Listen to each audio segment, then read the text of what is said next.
Babylonian Talmud, Book 1. By Michael L. Rodkinson. Volume I. How do you find this book? Any thoughts about the book or the author? Any suggestion for improvement? Please take a moment to share your thoughts in a comment. If you like it, share it with your friends who might enjoy it as well. Subscribe to keep in touch. Visit CompleteAudiobooks.com for more quality content.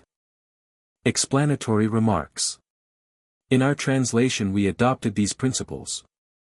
1. Tenon of the original we have learned in a Mishnah, Tanya we have learned in a Berakhot, Itmar it was taught. 2. Questions are indicated by the interrogation point, and are immediately followed by the answers, without being so marked. 3. When in the original there occur two statements separated by the phrase, Lisna Akrina or Webeath Ima or Ika Diamri, literally, otherwise interpreted, we translate only the second. 4. As the pages of the original are indicated in our new Hebrew edition, it is not deemed necessary to mark them in the English edition, this being only a translation from the latter. 5. Words or passages enclosed in round parentheses denote the explanation rendered by Rashi to the foregoing sentence or word. Square parentheses contain commentaries by authorities of the last period of construction of the Gemara. Dedication. 2. Edwin R. A. Seligman, Ph.D. Professor of Political Science at Columbia University. In recognition of his warm interest and valuable services in promoting the study of literature, and his great instrumentality in assisting young men and women to broaden their minds and reach a higher social plane, and for his many works for the communal welfare, especially those in behalf of the Educational Alliance. This volume is most respectfully dedicated by the editor and translator. Michael L. Rodkinson. June 15, 1901. New York City. Preface to the second edition. The translator of the Talmud, who has now reached the 13th volume of his task, covering 21 tracts of this great work, certainly cannot point with any great pride to the fact that this is the second edition of his translation which first appeared in 1896, for he believes that the opening and bringing to light of a book so long withheld from the gaze of the curious, and even the learned, should have attracted more attention and deserved greater consideration than it has received. However, he is glad to see that thousands of readers have at last taken advantage of the opportunity of looking into the sealed book, and to such an extent that second editions have become necessary. Both of this volume and of the Tract Rosh Hashanah of the fourth volume, which he has re-edited and enlarged upon, adding many historical facts and legends, so that they now appear as practically new works. This is certainly an encouragement to him to continue his work, with the hope that in time it will gain the proper recognition and proper attention which he thinks this great work of the 6th century should receive at the hands of all scholars and even laymen. In revising this volume the translator had in mind the many criticisms which have been passed upon his effort and which have appeared in various papers throughout different countries. But he gave his attention to those only which were not prompted by animosity and jealousy. He begs to call the attention of all critics to the dictum of the Talmud, Kalhat Haleth Kashot, all beginnings are difficult, for, bearing this in mind, they would no doubt have been more moderate. The translator will be very grateful to critics who will call his attention to any mistakes made in the translation of the original text. However, he will positively ignore criticisms of the kind described above. The translator further hopes that this and the succeeding volumes will meet with the favor and approval of the public, which will be sufficient reward to repay him for his efforts. M.L.R. New York, June, 1901. Editor's Preface. To the first edition. The Hebrew edition of Rosh Hashanah contains an elaborate introduction in 3 chapters, the translation of which does not appear as yet.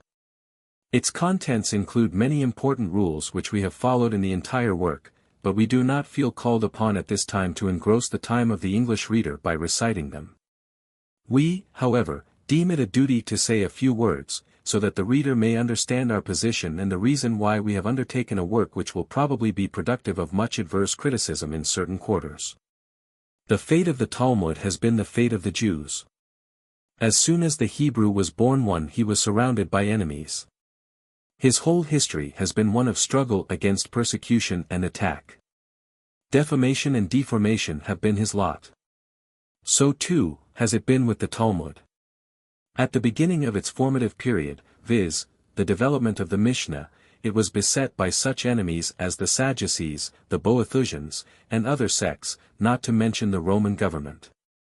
2. When its canon was fixed, the Quantities tried to destroy or belittle its influence, and since that time it has been subjected to an experience of unvarying difficulty.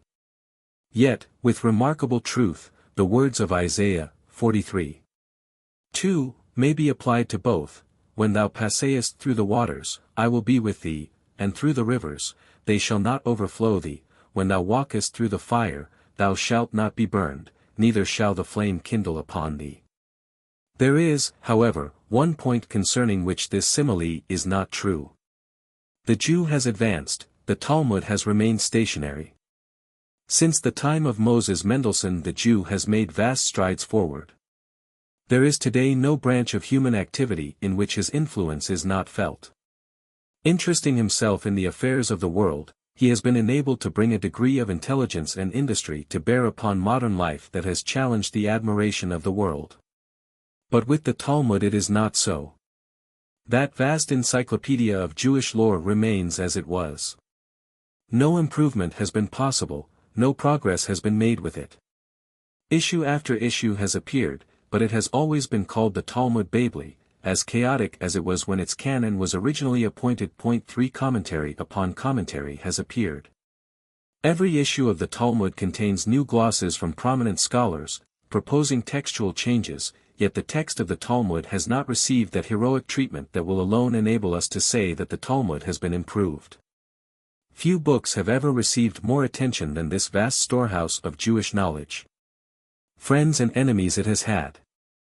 Attack after attack has been made upon it, and defense after defense made for it. Yet whether its enemies or its defenders have done it more harm it would be hard to tell. Not, forsooth, that we do not willingly recognize that there have been many learned and earnest spirits who have labored faithfully in its behalf.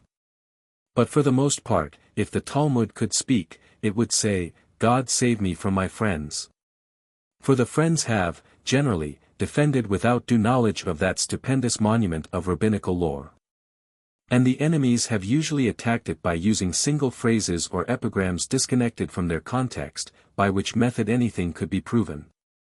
In both cases ignorance has been fatal. For, how many have read the whole Talmud through and are thus competent to judge of its merits? Is it right to attack or defend without sufficient information? Is it not a proof of ignorance and unfairness to find fault with that of which we are not able to give proper testimony? Let us take the case of those persons in particular who attacked the Talmud and made it the object of their venomous vituperation. Is it possible that they could have believed it a work capable of teaching the monstrous doctrines so frequently attributed to it, when that work says, among other things, when one asks for food, no questions shall be asked as to who he is, but he must immediately be given either food or money? Could a work be accused of frivolity and pettiness that defines wickedness to be the action of a rich man who, hearing that a poor man is about to buy a piece of property, secretly overbids him? Kiddushin, 59a. Could there be a higher sense of true charity than that conveyed by the following incident? Mar Aqiba used to support a poor man by sending him on the eve of each Day of Atonement 400 zuz. When the rabbi's son took the money on one occasion he heard the poor man's wife say, "Which wine shall I put on the table? Which perfume shall I sprinkle around the room?"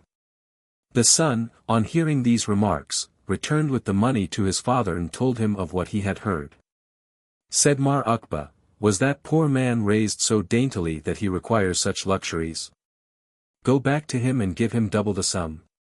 Ketuboth, 7a. This is not recorded by the Talmud as an exception, but it is the Talmudical estimate of charity. The Talmud is free from the narrowness and bigotry with which it is usually charged, and if phrases used out of their context, and in a sense the very reverse from that which their author intended, are quoted against it, we may be sure that those phrases never existed in the original Talmud, but are the later editions of its enemies and such as never studied it. When it is remembered that before the canon of the Talmud was finished, in the 6th century, for it had been growing for more than 600 years, and that afterward it existed in fragmentary manuscripts for 8 centuries until the first printed edition appeared. That during the whole of that time it was beset by ignorant, unrelenting, and bitter foes. That marginal notes were easily added and in after years easily embodied in the text by unintelligent copyists and printers, such a theory as here advanced seems not at all improbable. The attacks on the Talmud have not been made by the enemies of the Jews alone. Large numbers of Jews themselves repudiate it, denying that they are Talmud Jews, or that they have any sympathy with it. Yet there are only the few Quantities in Russia and Austria, and the still fewer Samaritans in Palestine, who are really not Talmud Jews. Radical and Reform, Conservative and Orthodox, not only find their exact counterparts in the Talmud, but also follow in many important particulars the practices instituted through the Talmud, e.g. New Year's Day, Pentecost, so far as its date and significance are concerned, the Kaddish, etc. The modern Jew is the product of the Talmud, which we shall find is a work of the greatest sympathies, the most liberal impulses, and the widest humanitarianism. Even the Jewish defenders have played into the enemy's hands by their weak defenses, of which such expressions as "remember the age in which it was written," or "Christians are not meant by Gentiles, but only the Romans," or "the people of Asia Minor," etc., may be taken as a type. Amid its bitter enemies and weak friends the Talmud has suffered a martyrdom. Its eventful history is too well known to require detailing here. We feel that every attack on it is an attack upon the Jew. We feel that defense by the mere citation of phrases is useless and at the best weak. To answer the attacks made upon it through ludicrous and garbled quotations were idle. There is only one defense that can be made in behalf of the Talmud.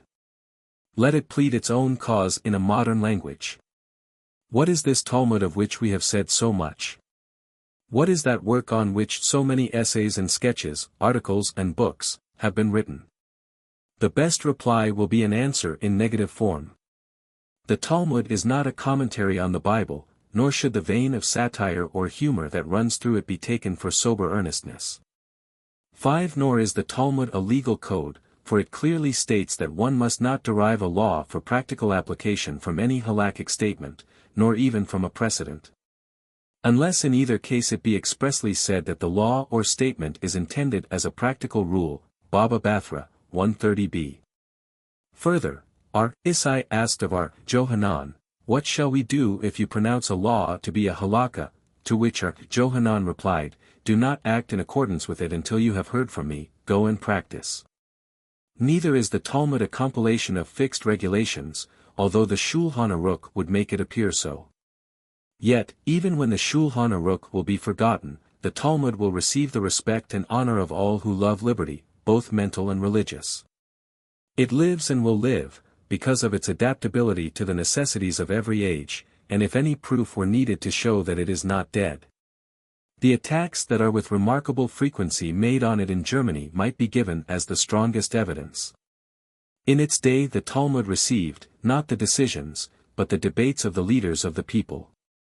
It was an independent critic, as it were, adapting itself to the spirit of the times, adding where necessary to the teachings of former days, and abrogating also what had become valueless in its day. In other words, the Talmud was the embodiment of the spirit of the people, recording its words and thoughts, its hopes and aims, and its opinions on every branch of thought and action.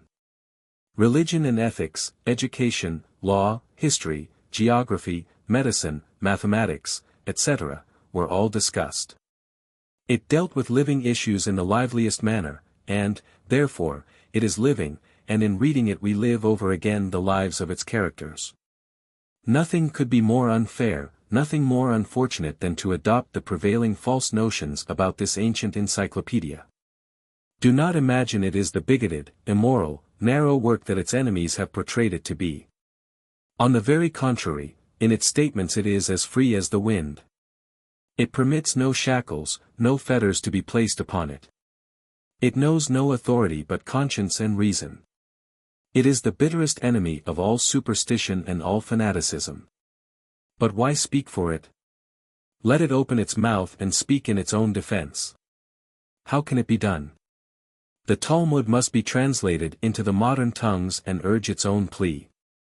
All that we have said for it would become apparent, if it were only read. Translation. That is the sole secret of defense. In translating it, however, we find our path bristling with difficulties. To reproduce it as it is in the original is in our judgment an impossible task. Men like Pinner and Rawitz have tried to do so with single tracts, and have only succeeded in, at the best, giving translations to the world which are not only not correct but also not readable. If it were translated from the original text one would not see the forest through the trees. For, as we have said above, throughout the ages there have been added to the text marginal notes, explanatory words, and whole phrases and sentences inserted in malice or ignorance, by its enemies and its friends. 6 As it stands in the original it is, therefore, a tangled mass defying reproduction in a modern tongue.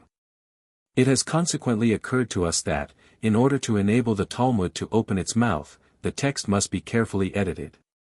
A modern book, constructed on a supposed scientific plan, we cannot make of it, for that would not be the Talmud, but a readable, intelligible work, it can be made. We have, therefore, carefully punctuated the Hebrew text with modern punctuation marks, and have re-edited it by omitting all such irrelevant matter as interrupted the clear and orderly arrangement of the various arguments. We have also omitted repetitions, for frequently the same thing is found repeated in many tracts, while in this translation each statement is to be found only once, and in the proper place for it. In this way there disappear those unnecessary debates within debates, which only serve to confuse and never to enlighten on the question debated. Thus consecutiveness has been gained, but never at the expense of the Talmud, for in no case have we omitted one single statement that was necessary or of any importance.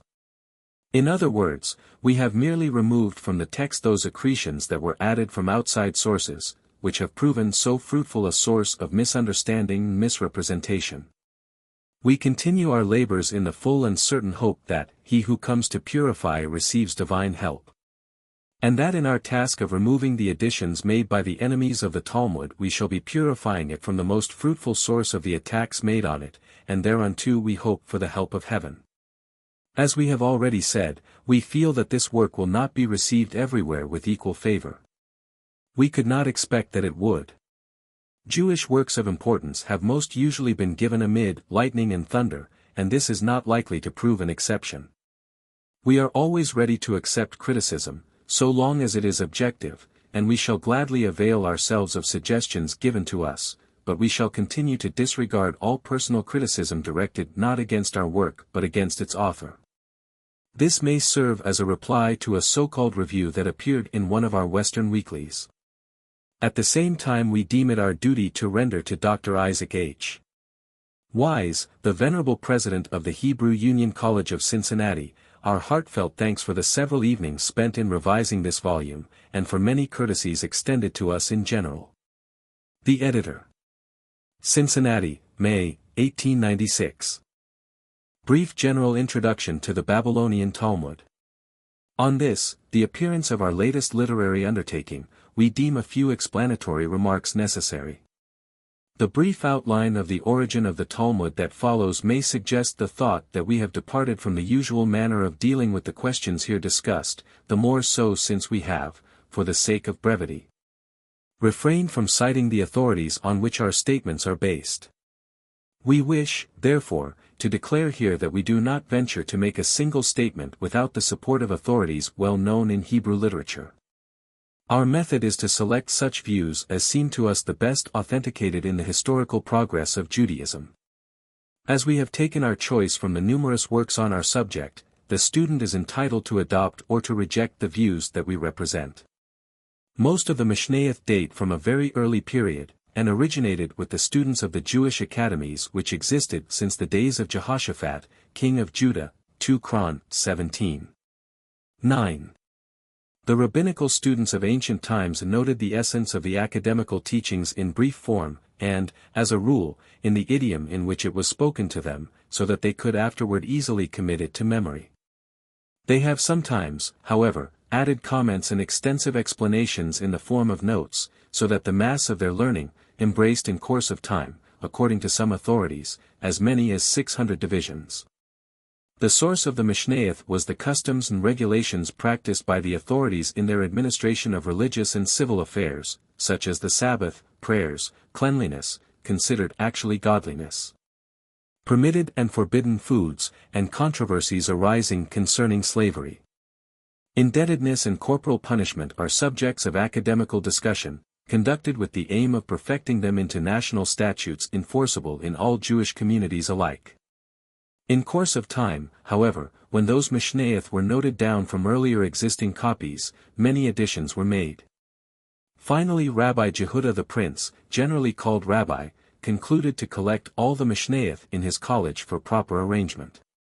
From these he selected 6 divisions, called according to the subject they deal with, viz. Seeds, feasts, women, damages, sacrifices, and purifications, and he proclaimed them holy for all Israel. Of the Mishnayot so treated by Rabbi, some were left entirely intact, and were reproduced in their original form. To others he parenthetically added brief comments of his own, and there are still others that he changed in form completely, because already in his day old customs had changed and taken new forms. Such of them as he desired to make final and indisputable national laws he incorporated into the Mishnah without mentioning the names of their authors. Where, however, he could formulate no definite decision himself, or where they were well known to the public, he gave full information of their authors as well as the names of those opposed to their conclusions, without any decision on his part. In still others he mentioned no names, but contented himself with saying Aharim, i.e., anonymous teachers say, not wishing to specify their authority for certain reasons. Rabbi did not seek the compliance and agreement of all his contemporaries in his arrangement of the Mishnah, and many differed from his conclusions and even arranged Mishnayot in accordance with their own views. Being, however, a man of great prominence, influence, and wealth, Rabbi succeeded in quelling opposition and in making his conclusions as acceptable as the Mosaic law itself. And his great pupils, seeing that his intentions were only to prevent dissensions and his only aim the public weal, supported him nobly, until his teachings were accepted as the law of the nation. Many Mishnayot were rejected and destroyed by Rabbi, but, not being in possession of all those he wished to destroy, he went in search of them to colleges outside of his jurisdiction. There, however, he met with great opposition. Some of the Mishnayot were hidden beyond his reach, others were secretly preserved and arranged within the very limits of his domain and promptly brought to light after his death. But Rabbi's pupils did not dignify them with the name Mishnah, implying, next to Mosaic law, 7 but called them Tosiph, meaning, additions of a later period, or merely additional, not principal, matter. Some of them were also named Berakhot, outsiders, i.e., secondary, not academical matter. They spread, however, very rapidly after Rabbi's death, and to such an extent as to threaten the Mishnayot of Rabbi with entire extinction. Such would actually have been the result, had not the pupils of Rabbi organized again colleges whose aim was to perpetuate the Mishnayot of Rabbi, which they also accomplished. Colleges of that character were those of Rab and Samuel in Babylon and Rabbi Janai and Rabbi Johanan in Palestine. These colleges made strenuous efforts to explain and harmonize the Mishnayot of Rabbi with the teachings of the Berakhot, generally regarded as those of Rabbi Haya and Rabbi Ashia, who were greatly admired by the public. At times the Mishnah of Rabbi was abbreviated and replenished with the text of the Berakhot, or explained with an opposing opinion, so as to harmonize it with the latter or suit the new conditions and consequent changes of the custom that originally caused the conclusion of the Mishnah. Where, however, they found no other way to suit their purpose, they inserted a new Mishnah of their own composition into the text of Rabbi. 8. The teachers mentioned in the Mishnah of Rabbi or in the Berakhot and Tosefta were called Tanaim, singular Tana, signifying instructors, professors. The teachings of the colleges, covering a period of some centuries, which also found adherents and became the traditional law, were called Gemara, signifying conclusion. The intention was to harmonize Mishnah and Berakhot, and, in most cases, to arrive at a final decision as to the theory of the law, as Rabbi the proper interpretation or Johanan prohibited compliance with the halakha unless it is mandatory. These Gemara teachers were called Amoraim, interpreters, i.e., they interpreted to the public the difficult passages in the Mishnah. Being classified as interpreters only, they had no authority to deviate from the spirit of the Mishnah unless supported by another Tana opposing the Mishnah, in which case they could follow the opinion of the Tana with whom they agreed. Rabina and R. Ashi, who lived at the end of the 5th century, 3rd century of Amoraim, began to arrange the Gemara, but without success, and commenced a second time to arrange it. Unfortunately they died before accomplishing their task, and the Gemara had to undergo the chances of transmission from hand to hand until the appearance upon the scene of Rabbana Jose, president of the last Sabbath college in Pumbeditha, who foresaw that his college was destined to be the last, owing to the growing persecution of the Jews from the days of Pyrrhus. He also feared that the Amoraic manuscripts would be lost in the coming dark days or materially altered, so he summoned all his contemporary associates and hastily closed up the Talmud, prohibiting any further additions. This enforced haste caused not only an improper arrangement and many numerous repetitions and additions, but also led to the Talmudizing of articles directly traceable to bitter and relentless opponents of the Talmud. The time, Rabbana Jose conducted his college only 17 years, being too short for a proper and critical review of each and every subject, many theories were surreptitiously added by its enemies, with the purpose of making it detestable to its adherents. Of such character is the expression, that of R. Ashi is a fabrication, which is repeated numerous times throughout the Talmud and which could by no means have originated with the Amoraim, which as a rule were very guarded in their expressions and would never have dreamed of applying it or similar expressions to such Talmudical authorities as R. Ashi and Mar, his son, much less to the patriarchs or the prophets. This closing up of the Talmud did not, however, prevent the importation of foreign matter into it, and many such have crept in through the agency of the Rabbanan Saburai and the Jainim of every later generation. The chief aim of the authors of the Gemara being to perpetuate the Mishnah as the sole source of the Jewish religious and civil code after the Mosaic laws themselves. They not only directed all their energy to the discussion and perfecting of its deductions, but treated its very words and letters as inspired and as holy as the Bible itself, forming at times conclusions from a superfluous word or letter. Oftentimes, when they found the Mishnah differing with an established custom in their days, they resorted to subtle inquiry and minute discussion, until they succeeded in establishing harmony between the differing points. All these efforts were directed to refute and disprove the assertions of the different sects who opposed the oral law and who were inclined to adhere to the written law solely. Therefore the rabbis of the Gemara said, Minilan, where from its source, or Mino Hanamili? Which means, whence is all this deduced, in the treatment of a subject not plainly specified in the Bible, and also the exclamatory remark, Peshita. It is self-evident. As regards subjects plainly enumerated in the scriptures which do not admit of any other interpretation. Of the same origin is the question, Lemai Hilkitha. For what purpose was this halakha stated, with reference to an obsolete custom? So much for the general history of the Talmud. Introduction to Tract Sabbath. With this tract we commence the translation of the section of the Talmud called Mode, Festivals, containing the following tracts: Sabbath, Erubin, Rosh Hashanah, Yuma, Shekalim, Sukkah, Megillah, Tanith, Pesachim, Betzah, Haggadah, and Mode Katan. All these tracts are entirely devoted to precepts pertaining to the observance of the festivals and Sabbath, such as the performance of the different ritual ceremonies on feast days, the manner of sanctifying the Sabbath, and the ordinances relating to mourning for the dead both on Sabbath and weekdays.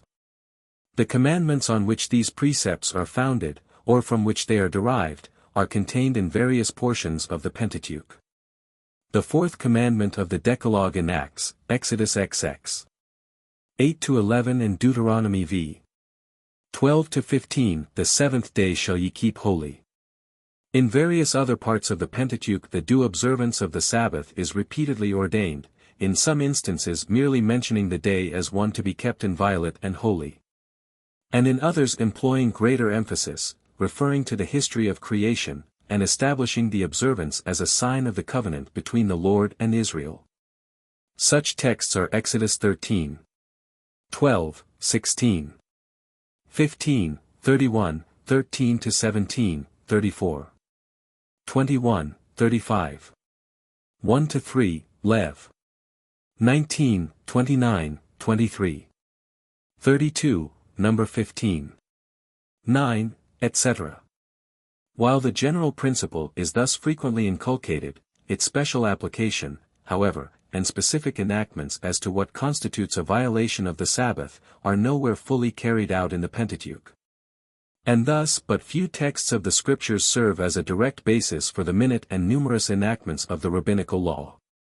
The Mishnah enumerates 39 abhoth, or principal acts of labor, the performance of any one of which constitutes a violation of the Sabbath. Every other kind of work becomes illegal only if it can be classified under one or any of these principal acts of labor. Thus, for instance, under the principal act of plowing, every analogous kind of work, such as digging, delving, weeding, dunging, etc., must be classified.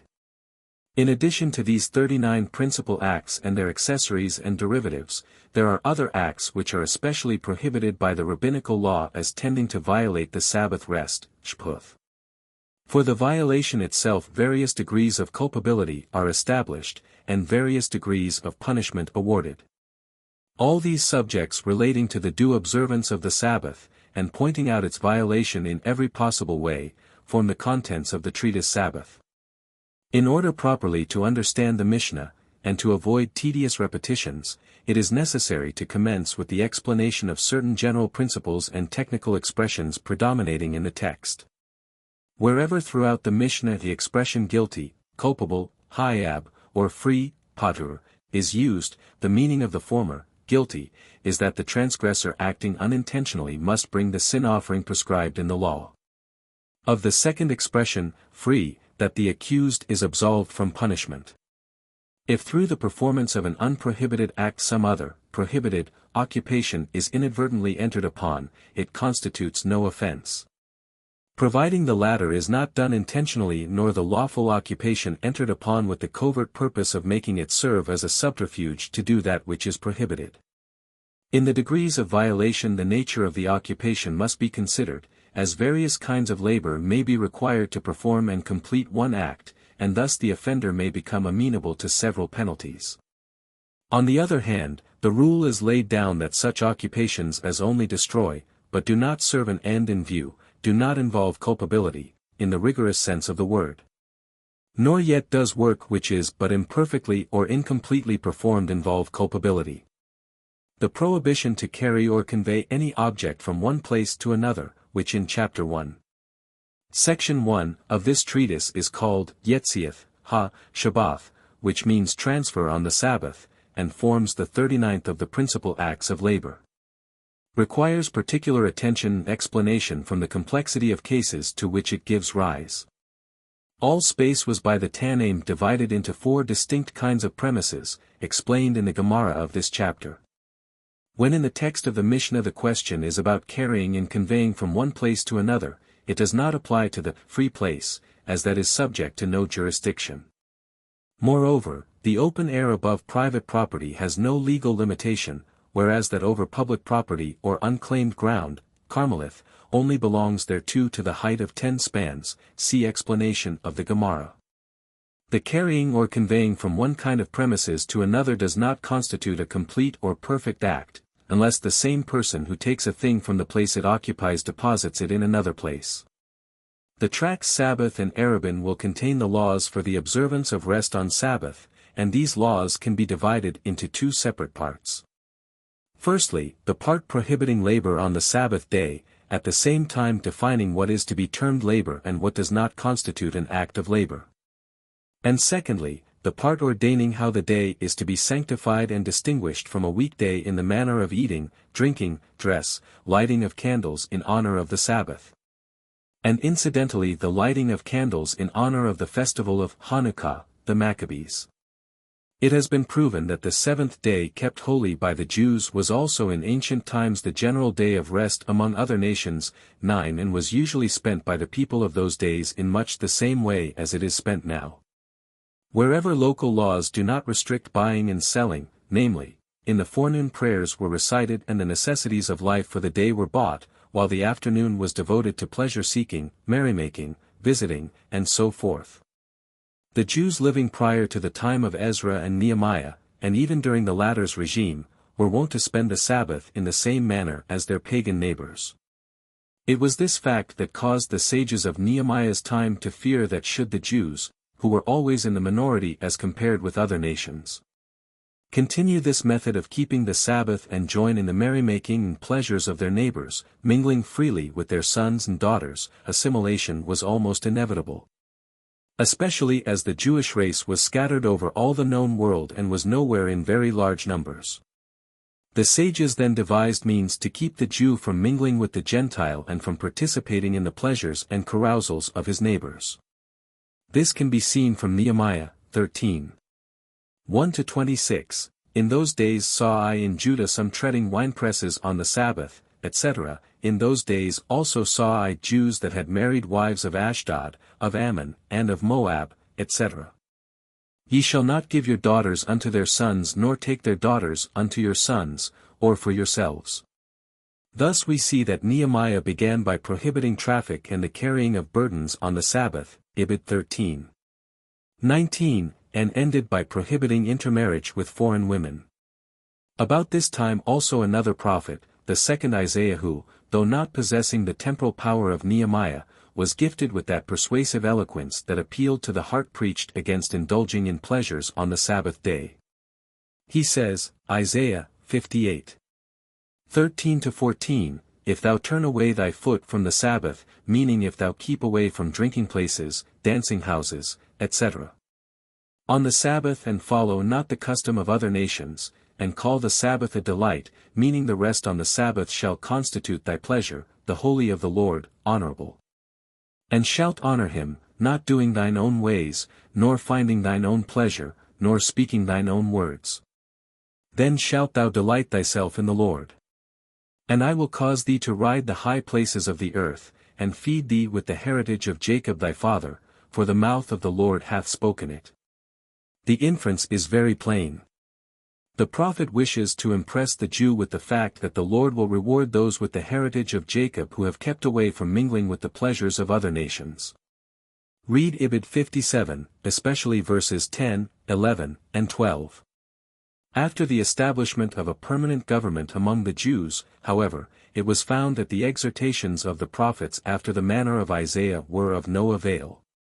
The people still continued seeking pleasures on the Sabbath, after the manner of other nations, and were still wont to enjoy the pastimes of their neighbors.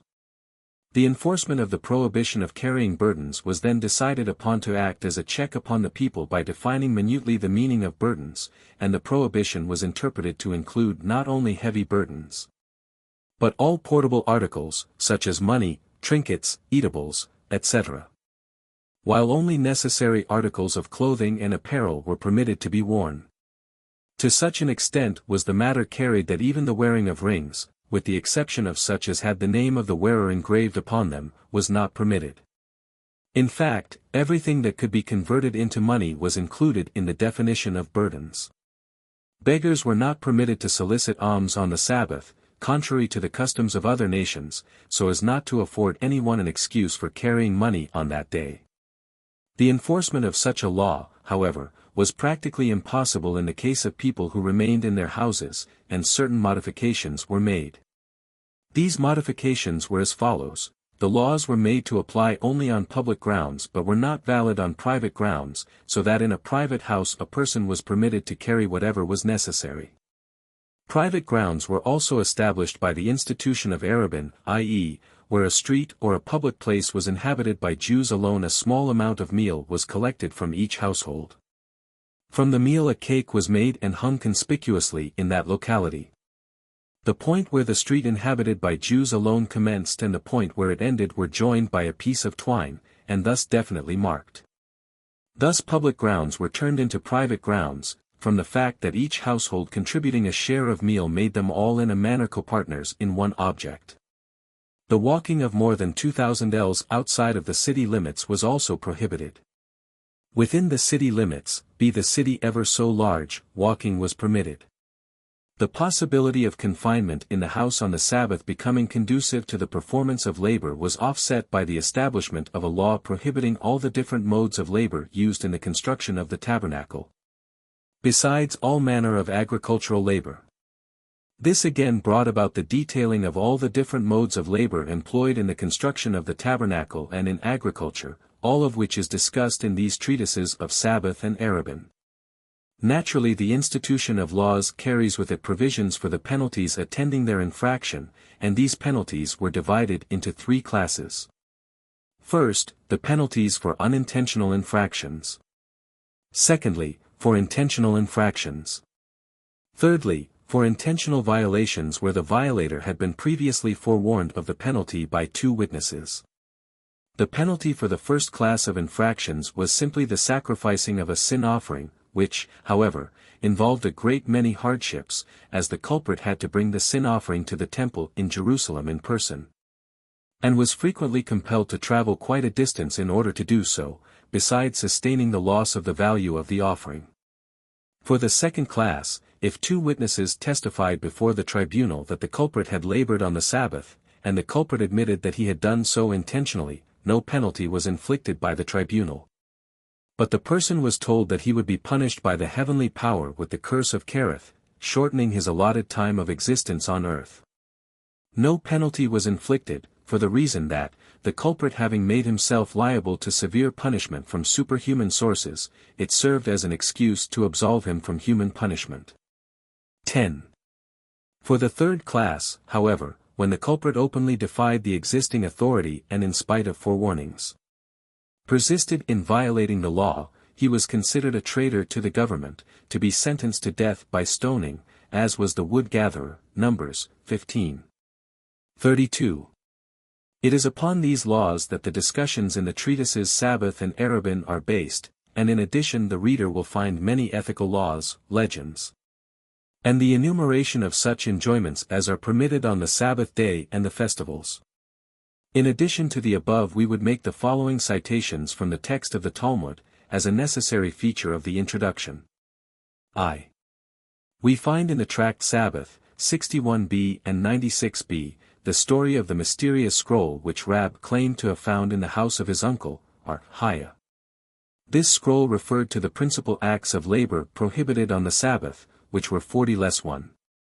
Rabbi discovered in this scroll the statement of Isib Jehuda to the effect that although 39 principal acts of labor are enumerated, only one of them makes a man actually culpable.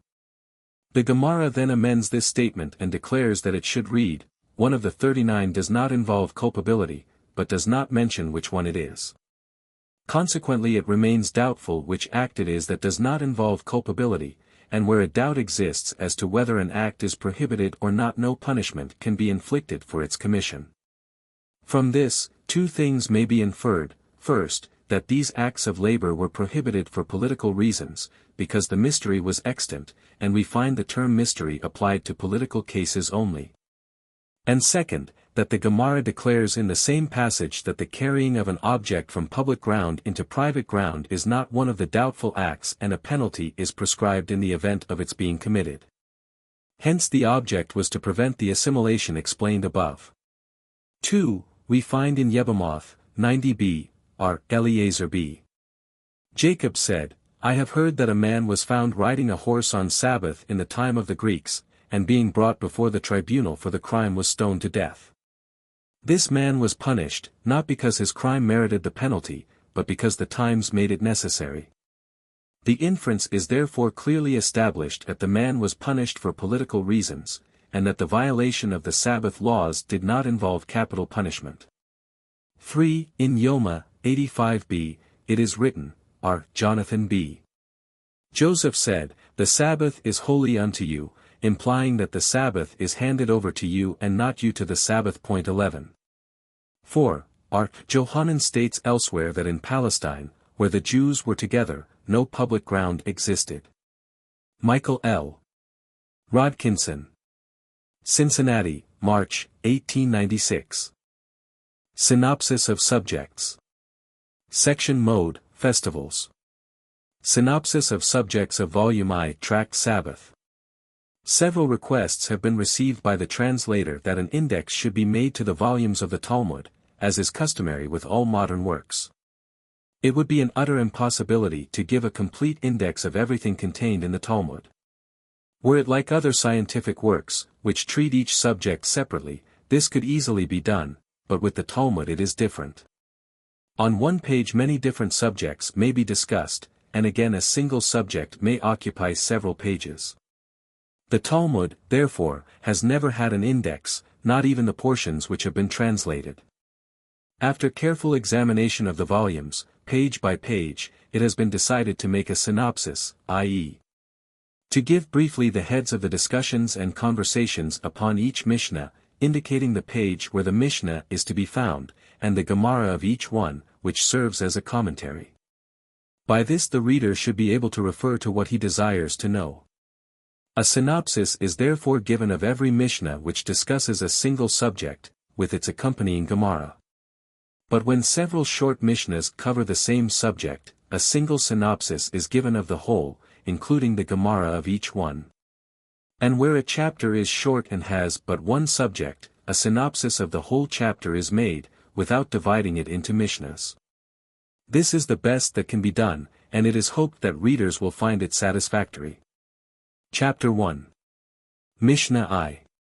Regulations concerning prohibited and permitted acts of transfer over the dividing line of adjoining premises and the area of such premises, the classification of premises, in which premises transfer is permitted. Laws of transfer of labor, when committed by the joint efforts of two persons, transfer from and to doorsteps, 1 to 13. Mishnah 2. Whether work may be commenced at the approach of the time for afternoon prayer, what kind of work is referred to. How a man should pray, what he must wear, when he may eat his midday meal, the informing of the bestowal of gifts, Sabbath as a valuable gift of God and its origin, various legends of Rabbi bar Mahasha in the name of Rab, 13 to 19. Mishnah 3. Tailors and other artisans are not permitted to go out with their tools on Friday near eventide. Treats also on whether one may read by lamplight on the Sabbath, the laws of visiting the sick. What prayers may be offered for the sick, 19 to 22. Mishnahs 4 to 6. How the 18 famous ordinances were instituted in the attic of Hananiah ben Hizkiah ben Gorion, and by whom the roll of fasts was written. Which acts of labor may be commenced on Friday eve, concerning labor which is accomplished without assistance of man on Sabbath, laws concerning labor which is accomplished without assistance of man on Sabbath. Laws concerning work given to Gentiles. Narrative of R. Simeon ben Gamaliel concerning how his father's house dealt with Gentile clothes washers. On transmission of letters and journeying on ships on the Sabbath. Regulations pertaining to the roasting of meats and baking of bread before the Sabbath, the sacrifices at the temple on the Passover. Appendix to page 8, 22 to 30. Chapter 2. Mishnahs I and II. Permissible and non-permissible oils and wicks for lamps on the Sabbath and Hanukah, Feast of Maccabees, the law of the Hanukah lights, Hanukah and the miracle, the duration of Hanukah, benedictions to be said on that festival. The reward of those who keep the Sabbath light commandment, the reward of those who esteem scholarship, the second Mishnah treats on, what balsams may and may not be used both for light and for the person on the Sabbath. A narrative of a woman who hated her daughter-in-law, who may be called a rich man, 31 to 42. Mishnahs 3 to v. What wicks made from parts of trees may be used, whether broken vessels may be used for fuel on a biblical feast clay. What may be done with the residue of oil left in a lamp, practical laws of eggshells and whether chairs may be dragged on the floor on Sabbath. The different opinions of R. Eliezer and R. Aqiba concerning the defilement of a piece of cloth, and if it is allowed to make a wick of it. What happened with R.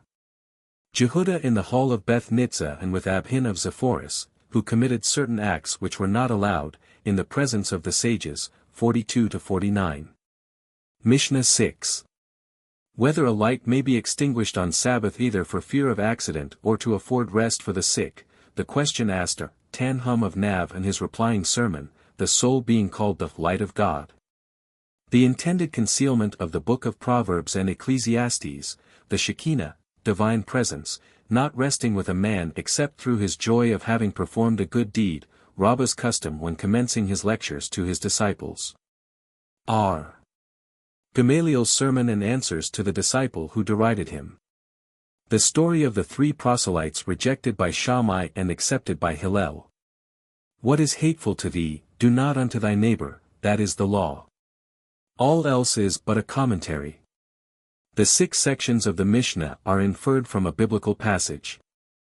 The first thing asked of a man when standing before the divine judgment is, hast thou traded in good faith?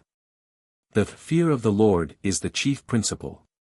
The wicked fear death, although mentioning it every day, 48-53. Mishnahs 7 and 8. The sins of women are passed upon when confined in childbirth, the sins of men while in danger. A good deed is committed through the agency of a meritorious person and a bad deed through the agency of the wicked. All who are about to die must repent of their sins. The defenders of man before divine judgment are repentance and good deeds. 1,000th part of one defender saves a man from the danger threatened him by 1,000 accusers. The penalties imposed upon man for hating without cause, for robbery, for perverting or procrastinating justice, for destroying the law, for murder, for adultery, for idolatry, for using obscene language. The story of R. Simeon ben Johai, who remained in a cave for 12 years. The causes leading up to his concealment in the cave, his adventures after leaving the cave. The 3 things to be said by a man in his house on Friday Eve, how they are to be said. When twilight takes place, how many signals of the horn were blown to remind the people of the advent of the Sabbath? Is there a difference between a shofar and a fife? 53-62. Chapter 3. Mishnahs I and II. In which hearths or ovens victuals may be deposited on the Sabbath. The opinions of the school of Hillel and the school of Shammai concerning the same, the different opinions upon the teaching of the 2 schools. Victuals having once been taken out of an oven, would it be allowed to replace them? The law concerning a pot of victuals which had been forgotten and was thus cooked on the Sabbath. Usages of R. Jose on his way to Zipporah, and of R. Jehudah Hanasi when traveling. A narrative of R. Ishai while in the presence of R. Hiah the Great.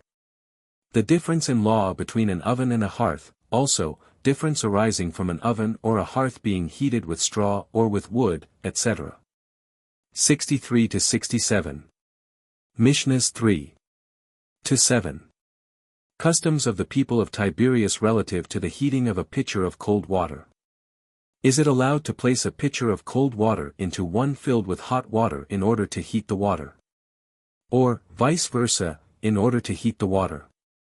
May one wash his body in the warm water of the Tiberias springs or in water warmed on the Sabbath eve?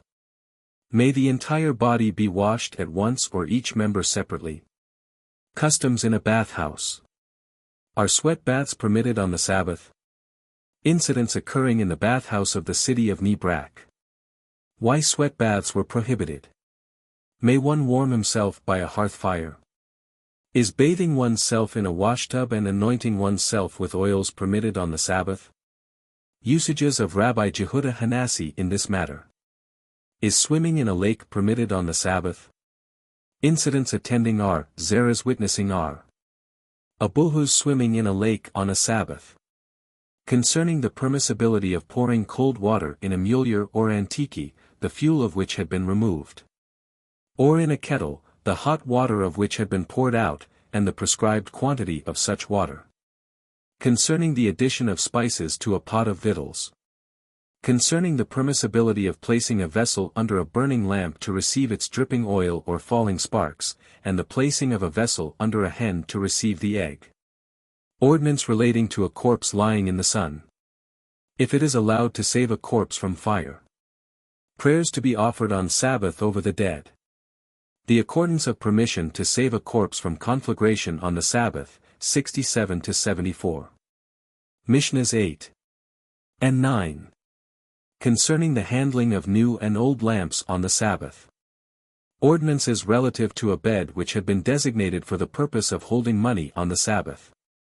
The permissibility of handling a burning Hanukah lamp for fear of the Persians. The law of Muktzah. The ordinance relative to handling a lamp on Sabbath and the dictum of Resh Lakish in Zidon. The ordinance concerning the nuptial couch. Action of our Malkiah while the guest of our Simlai and our Abuhu at the house of our Joshua ben Levi and our Johanan. The experience of our Avia, who came to the house of Rabbi and sat on Rabba's bed without removing his dirty shoes. Questions put to him by Rabbi, and his replies. The law of a principal prohibited act. What are Hanina did with a folding bed that had become unfastened on a feast day, 74-82. Chapter 4. Mishnahs I-4. What substances may be used for the preserving of victuals. Rabbis and R. Zerah's upbraiding of a slave of the exilarch, while sojourning in the latter's house. Concerning the replacing of feathers in a pillow. Concerning the opening of a bunghead in a barrel and the making of a neckband in a shirt. Concerning the permissibility of depositing victuals in cloth and shorn wool intended for market. The derivation of the 39 principal acts of labor on the Sabbath from the 39 times work is mentioned in the Pentateuch. The law concerning branches of trees which were bound together to be used for fuel and were subsequently intended for sitting upon. Our Hanina ben Aqiba's action in such a case. The ordinance relating to the use of soap powder and soap on the Sabbath. The necessity of washing one's hands and feet for the sake of the Creator. What is to be done with a pot that had not been covered on the eve of Sabbath? The decision of Ishmael in the matter in the presence of Rabbi. The mutual respect of the sages for one another. Our Naaman's statement to Dun his servant, 83-90. Chapter 5. Mishnahs I-3. What gear animals may go out in on the Sabbath. Levi the son of Ar, Hunah bar Haya and Rabbi the son of Ar, Hunah, occurrence on the road. A bridle may be worn by an ass whose behavior is bad. A bridle is allowed as a guard but not as an ornament. An ass may go out with a rug, but what is the law concerning a saddle? Ordinances relative to a feed bag. The decision of Arioch of Babylon, Samuel, in the matter. Concerning bags tied around the udders of she-goats. The miracle that was wrought for a man whose wife died and left him a nursing child. The discussion of the rabbis about such a miracle. Narrative relating to a man whose wife was maimed. Concerning gear which may not be worn by animals on Sabbath. Peculiarities of the Hanan tree and where it may be found. The wealth of our Eleazar ben Azariah. Penalty for the failure to warn one's family against evil. The different signs on the foreheads of the righteous and the wicked. The seal of God. Derivation of the merits of the fathers. Is death possible without sin? Defense for Reuben and others who are mentioned in the Bible as sinners. Rabbi Hanassi's justification for David. Was David guilty of listening to slander? Consequences of David's sin. King Solomon's sin. The Archangel Gabriel's act at the time of King Solomon's marriage with Pharaoh's daughter. The most fervent penitence, 91-106. Chapter 6. Mishnahs I-3. What garments a woman may go out in. Definition of Todafoth. Concerning the garb of slaves. May the rabbis wear their insignia of office on Sabbath? Effect of a sermon on the women of the city of Mehuzah concerning ornaments in the shape of a crown. Ordinances concerning nosebands, earrings, and finger rings. What garments a man must not go out in. Consequences of wearing iron-bound sandals. The law of majority. How shoes are to be put on. Why one when anointing himself should first anoint the head. Law concerning amulets, both tried and untried. Ordinances concerning hairpins and perfume bottles. Causes of poverty. The trees of Jerusalem, 107 to 117. Mishnahs 4 to 9. Concerning bows, swords, and shields. Are they considered ornaments, or is the wearing of such things degrading? Interpretation of biblical passages. Are they to be taken literally or figuratively? Rewards emanating from the proper study of the law. Customs of scholars when discussing the law. God's blessing upon scholars who mutually instruct one another. Regarding a man who keeps a vicious dog about his premises. Why the children of Israel were in need of forgiveness upon their return from the war with the Midianites. What garments women, young girls, and boys may go out in on Sabbath. References to cripples and to children of princes. Concerning the danger of imitating the customs of the Amorites. Occurrence at the feast given by Aqiba, 117 to 126. Chapter 7. Mishnahs I to 3. The principal rule concerning the Sabbath. Regulations regarding children in captivity among idolaters and converts. Remaining with idolaters.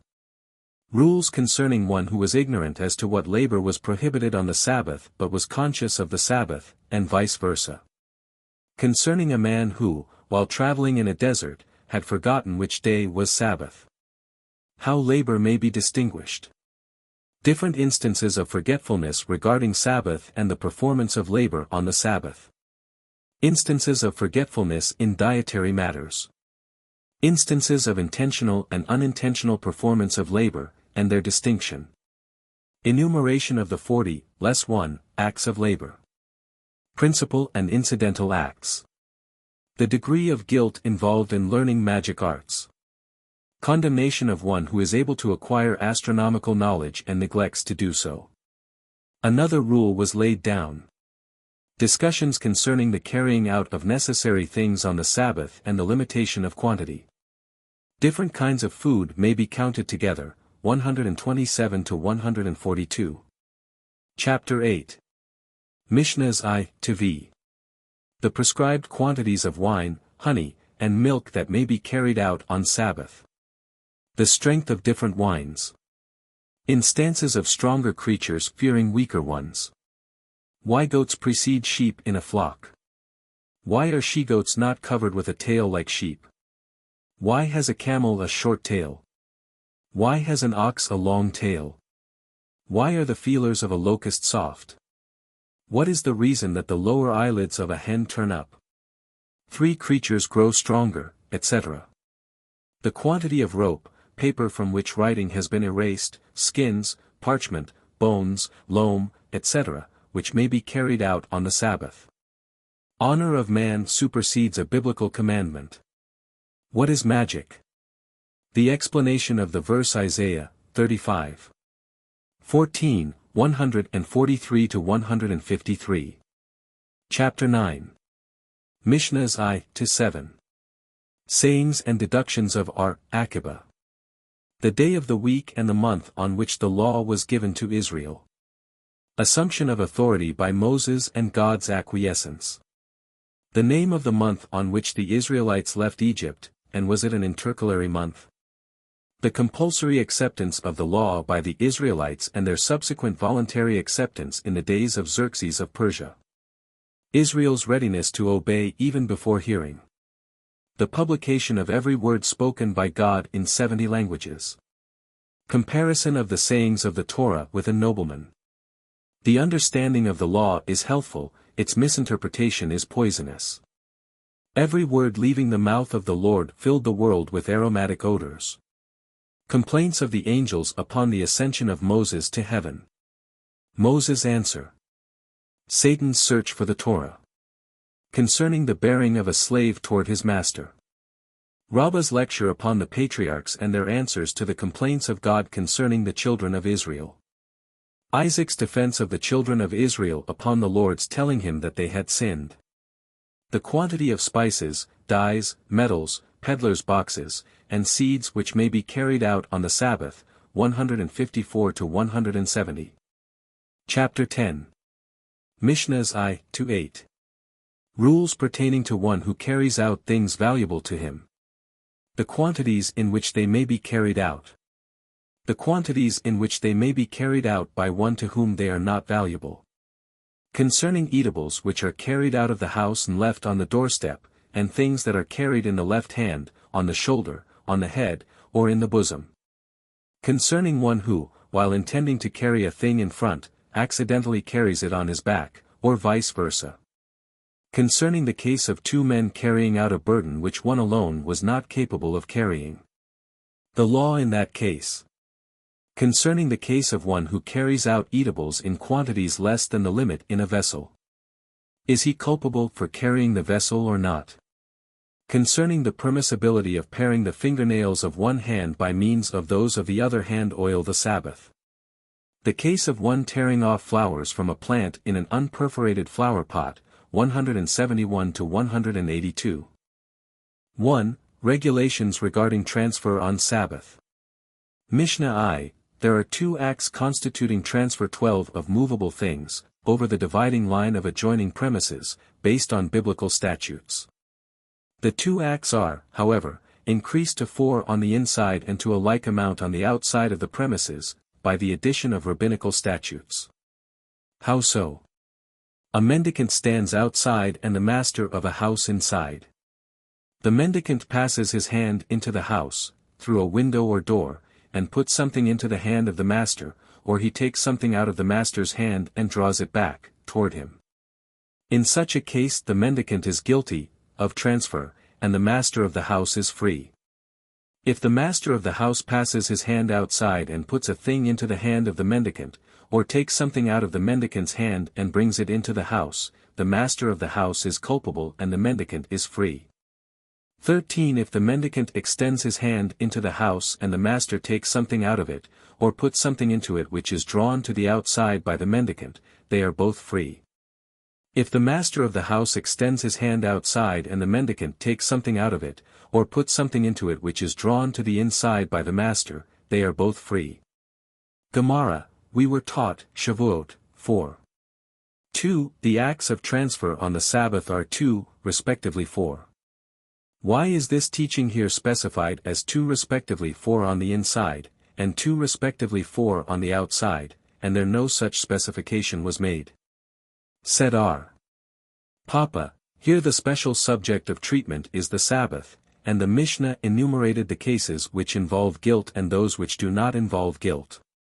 While there the principal subject of treatment is a different one, and he mentions only the cases that involve guilt, leaving the cases that do not involve guilt untouched. But the cases that involve guilt are those by which acts of transfer are committed, and such are only 2. Nay, there are 2 acts of transfer from within and 2 from without. But the Mishnah says, Yetziath, which in a literal sense means transfer from within. Said R. Ashi, the Tana calls transfer from without by the same term. And for what reason? Because every act of removing a thing from its place is called Yetzia. Said Rabina, the Mishnah also bears out this sense, for it speaks of Yetziath and immediately illustrates its remark by citing a case from without. This bears it out. Rabbi, however, says, he, the Tana, speaks about divided premises, whose line of division is crossed, and in this case there are only 2, in each of which there may be 4 acts of transfer. Said R. Mathna to Abai, are there not 8, even 12, instances of transfer over the line of division? 14. And he rejoined, such transfers as involve the obligation of a sin offering are counted. But those that do not involve such an obligation are not counted. They are both free. Was not the act of transfer committed by both? Said R. Haya bar Gamda, the act of removing the thing was committed by the joint efforts of both, and they, the rabbis, said, it is written in the law, when a person did it, 15, i.e. When one person commits the act he is culpable, but when an act is committed by the joint efforts of 2 persons, they are both free. Rab questioned Rabbi, if one were laden by his friend with eatables and beverages and carried them outside of the house, how is the law? Is the removing of his body tantamount to the removing of a thing from its place, and therefore he is culpable, or is it not so? Said Rabbi to him, he is culpable. And this case is not like the case of removing his hand. Why so? Because, in the latter case, the hand was not at rest, while, in the former, the body, before and after removal, was entirely at rest. 16. Said Rabbi Hiah to Rab, descendant of nobles. Did I not tell thee that when Rabbi is engaged with a certain tract, ask him not about a subject, that is treated, in another tract, for he may not have that subject in his mind. And if Rabbi were not a great man thou mightest cause him shame, for he would give thee an answer which might not be right. In this instance, however, he gave thee a correct answer. As we have learned in the following Berakhot, if one was laden with eatables and beverages while it was yet light on the eve of Sabbath, and he carried them outside after dark, he is culpable. For his case is not like that of removing the hand mentioned above. Abai said, from all that was said above it is certain to me that the hand of a man, standing on the street, is not treated as public ground. 17 And I also see that, if a man stands on private ground, his hand is not to be treated as private ground. Would it be correct, then, to regard the hand as unclaimed ground? If so, would the penalty imposed by the rabbis in such a case, namely, that one should not move his hand, containing a movable thing, back, during the Sabbath day, apply in this case or not? Come and hear the following Berakhot. If a man has his hand filled with fruit and he extends it outside, of the premises where he stands, one said he is not permitted to draw it back, and another Berakhot says he is allowed to do so. May we not assume that this is their point of dispute? The former holds that the hand is treated as unclaimed ground, and the latter thinks that it is not like unclaimed ground. Nay, it may be that both agree that the hand, as spoken of in our Mishnah, is like unclaimed ground, and yet it presents no difficulty. One of the Berakhos treats of a man who had extended his hand unintentionally, and the other one treats of a man who had put forth his hand intentionally. In the former case the rabbis did not fine him, and in the latter case they did. And if you wish, it may be said that they both speak of a case when the act was done unintentionally, and their point of differing is as to the varying premises, whether the hand may be drawn back to the ground where the man stands, or to other, private, ground that adjoins it. As Rabbi questioned Naaman, if the hand of a man was filled with fruit, and he extended it outside, may he draw it back to the same ground where he stands? And he answered, he may. And may he remove his hand, to other, private, ground? Nay. And to the question, what is the distinction, he said, if thou wilt measure a whole cor of salt and present me with it, I shall tell thee the answer. See footnote, Erubin, page 79. In the former case his design was not accomplished. In the latter, however, his design was accomplished, and it is prohibited for fear that it should be repeated. R. Bibi Bar Abai questioned, if one has put bread into the oven, is he allowed to take it out before it is baked and he becomes liable to bring a sin offering or not? Said R. Aha Bar Abai to Rabina, what does the questioner mean? Unintentionally and without remembering that it is Sabbath, then what does the expression allowed mean? To whom? He is still not aware of it. On the other hand, if he did it unintentionally and afterward he remembered of the Sabbath, how can he be liable to a sin offering?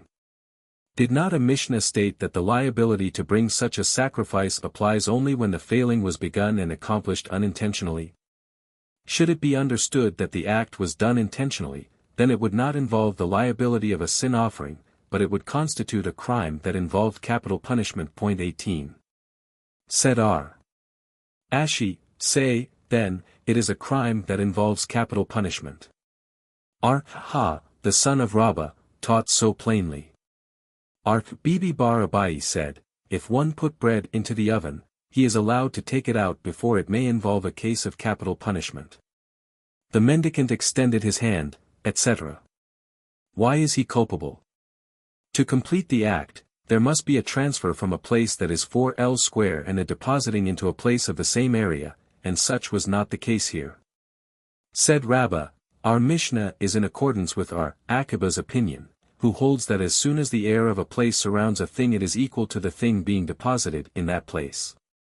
But may it not be that depositing does not require 4 Ls, for the reason stated above, but removing does? Said R. Joseph, the teaching of this paragraph agrees, not with the opinion of R. Aqiba, but with that of Rabbi, as we have learned in the following Berakhot. If one threw an object from one street into the other, and there was a private ground between them, Rabbi declared him culpable, and the sages freed him. Hereupon R.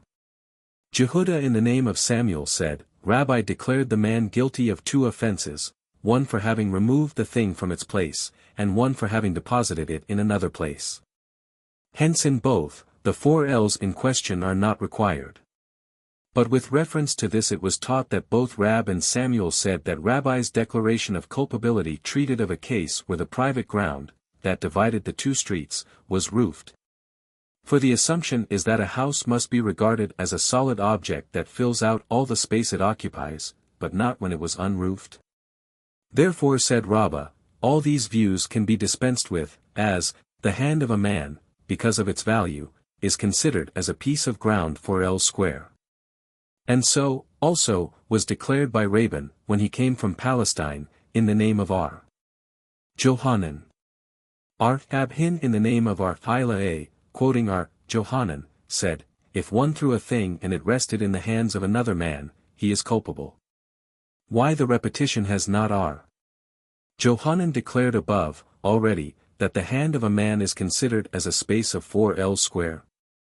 Lest one say that this is only when he intended to put it into his hand, and the intention makes it valuable as the space in question, but not otherwise. Therefore the repetition. The same said again in the name of the same authority, if one remains standing in his place when he receives a thing, he is culpable, but if he was moving away from his place when he received it, he is free. And so also we have learned in a Berakhot in the name of the anonymous teachers.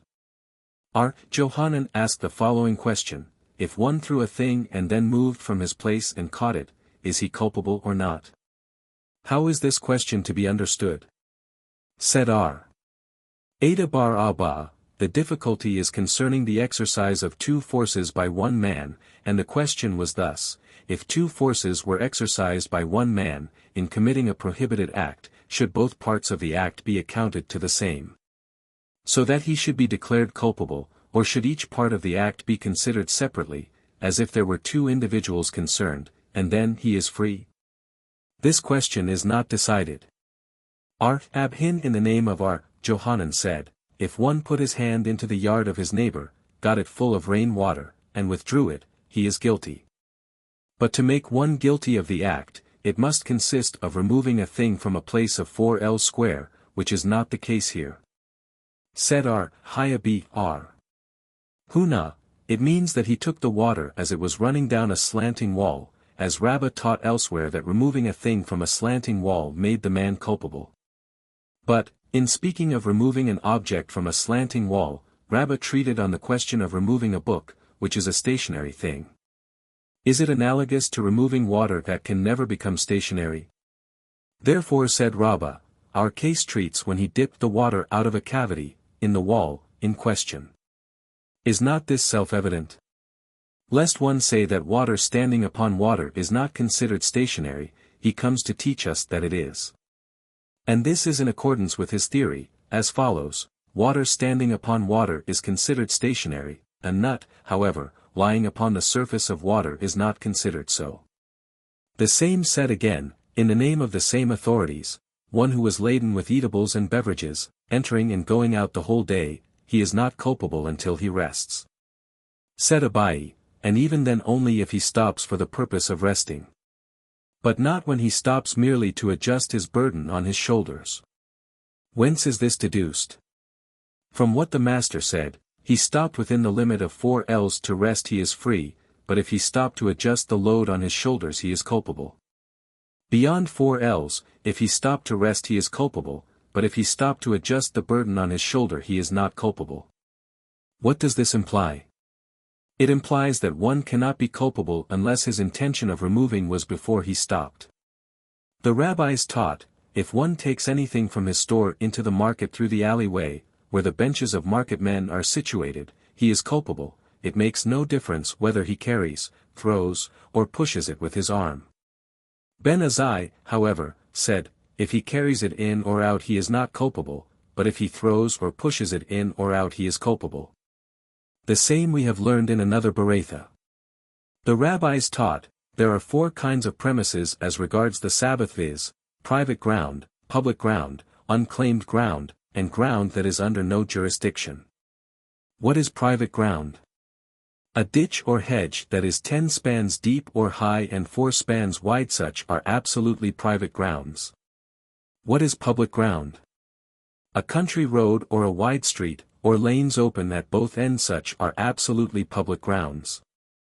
So that in these 2 kinds of premises nothing must be carried from one to the other, and if such was done by one unintentionally, he is liable to a sin offering. If, however, intentionally, then he is liable to be cut off, or to suffer the extreme penalty, at the hands of human justice. A sea, a valley of fields, the front walk, before a row of stores, and unclaimed ground are neither like public nor like private ground. Nothing should be carried about there to start with, but if one has done it, he is not culpable. Nor should anything be taken out of these grounds into public or private ground, or brought in from the latter into these grounds, but if one has done so, he is not culpable. In adjoining courtyards of many tenants and alleys that are open at both ends, where the tenants have made it communal property, 19 carrying things is allowed, however, it is not allowed when such is not done. A man standing on the door, step 20, may take things from or give things to the master of the house, so also may he take a thing from a mendicant in the street or give it to him. But he must not take things from the master of the house and hand them over to the mendicant in the street, nor take from the latter and transmit to the former. Still, if this was done, all the 3 men are not guilty. Anonymous teachers, however, say that the doorstep serves as 2 separate grounds. When the door is open it belongs to the inside, and when the door is closed it belongs to the outside. But if the doorstep is 10 spans high and 4 spans wide, it is considered as a premises in itself. The master said, such are absolutely private grounds. What does he intend to exclude, by this emphatic declaration? To exclude that which are. Jehudah taught about Arabin, page 25. These are absolutely public grounds. What does it mean to exclude? To exclude another instance of our Jehudah's teaching, concerning the enclosure of wells. Ibid, page 40. Why does not the Beratha count the desert also, for have we not learned in a Beratha, public ground is constituted by public roads, wide streets, alleys that are open at both ends, and the desert. Said Abai, it presents no difficulty. There the law was expounded as it existed when Israel dwelt in the desert. Here, however, the law is taught as it prevails at the present time. The master said, if one has brought in or taken out a thing unintentionally, etc. Is not this self-evident? He means to say that if the culprit did it intentionally, he is liable to be cut off, etc. Also this is self-evident. He comes to teach, because of the following statement of Rab, who said, I found mysterious scrolls in the possession of my uncle, or Haya, which read, Isi ben Jehudah says, there are 40 less 1 principal acts of labor. A man, however, cannot be guilty of performing but one. And to the question, how is this to be understood? The answer was, it should be corrected and read, there is one of those acts of labor for which a man is not guilty. In consequence, however, of the omission just what particular act of labor is excluded, all of the 39 remain doubtful, and the Beratha teaches that the labor mentioned is not one of the doubtful. Again, the master said, a sea, a valley of fields, etc. Is that so? Have we not learned, Taharath, 6. 7, that a valley is, in summer time, to be regarded as private ground with reference to the Sabbath, and as public ground with reference to defilement? In the rainy season, however, it is private ground in all respects. Said Ula, as a matter of fact it is unclaimed ground, but by calling it private ground the Beratha only means to distinguish it from public ground. Ashi, however, said, he speaks of a valley in which there are partitions. 21. And unclaimed ground. Are not all the above-mentioned unclaimed ground? When Demai came he said in the name of Johanan, the mention of unclaimed ground, in this case is required merely to imply a corner, of a private plot, that adjoins public ground. For although at times, when the street is crowded, many people are forced into this corner, it is considered as unclaimed ground, as the public use of it is not regarded with favor. He said also in the name of the same authority, the space between the pillars and the buildings, on the side of the street, is considered by the law as unclaimed ground. Why so? Because although many walk there, still, since one cannot make his way in such space freely, the row of pillars being irregular or in a broken line, it is like unclaimed ground. Zerah in the name of Jehudah said, the benches in front of pillars are regarded as unclaimed ground, even if they are 10 spans high and 4 spans wide. The one who holds that the space between the pillars is considered as such, will so much the more agree that the benches in front of the pillars are considered such. But he who says that the benches are so considered, may hold that this is so because the encroachment upon them is not regarded with favor. The ground between the pillars, however, which is usually trodden by many people, is like public ground. Rabbi Sheila in the name of Hista said, if one throw or plaster, an adhesible, thing against the side of a brick that is standing up in the street, he is culpable, but if he throw or plaster a thing on top of it, he is not. Abai and Rabbi both said, provided the brick is 3 spans high, so that people do not step upon it, with bushes or briars, however, even if less than 3 spans high, one is not culpable. And Haya bar Rab said, even a bush or briar must be 3 spans high. 22. Rabbi, of the school of Sheila, said, when Demai came from Palestine, he said in the name of Johanan, no space can be considered unclaimed ground unless it has an area of 4 spans square, and Shesheth added that it holds good up to 10 spans square. What does it mean? Shall we assume that only if it has a partition of 10 spans it is unclaimed ground? Has not Gittel in the name of Haya bar Joseph, quoting Rab, said, a house that is not 10 spans high, but which is raised to that height by the ceiling, one may handle on the roof over its entire area.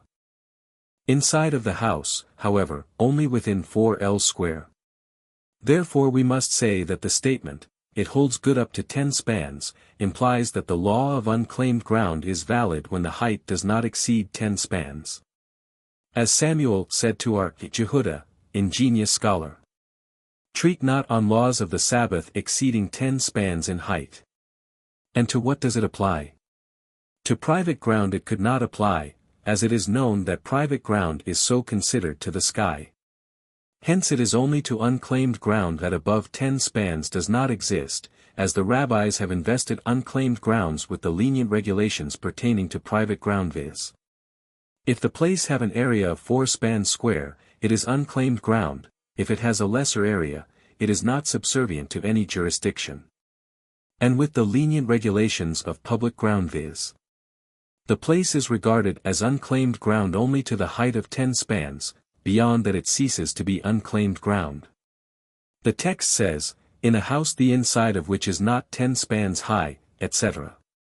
Said Abai, if, however, one has cut in it an excavation 4 L square, so as to complete the height of 10 spans, one may handle things freely in the whole house. Why so? Because in such a case the entire space of the house, around the excavation, would be considered like holes on private ground, and it has been taught that such holes are regarded the same as the private ground itself. As to holes on public ground, Abai said, they are like public ground. Rabba, however, says that they are not. Said Rabba to Abai, according to your theory, holes on public ground are to be considered the same as the ground itself. In which respect, then, does this case differ from what Demai said above, page 8, in the name of Johanan? Let, according to thy opinion, such a corner be considered as a hole in public ground.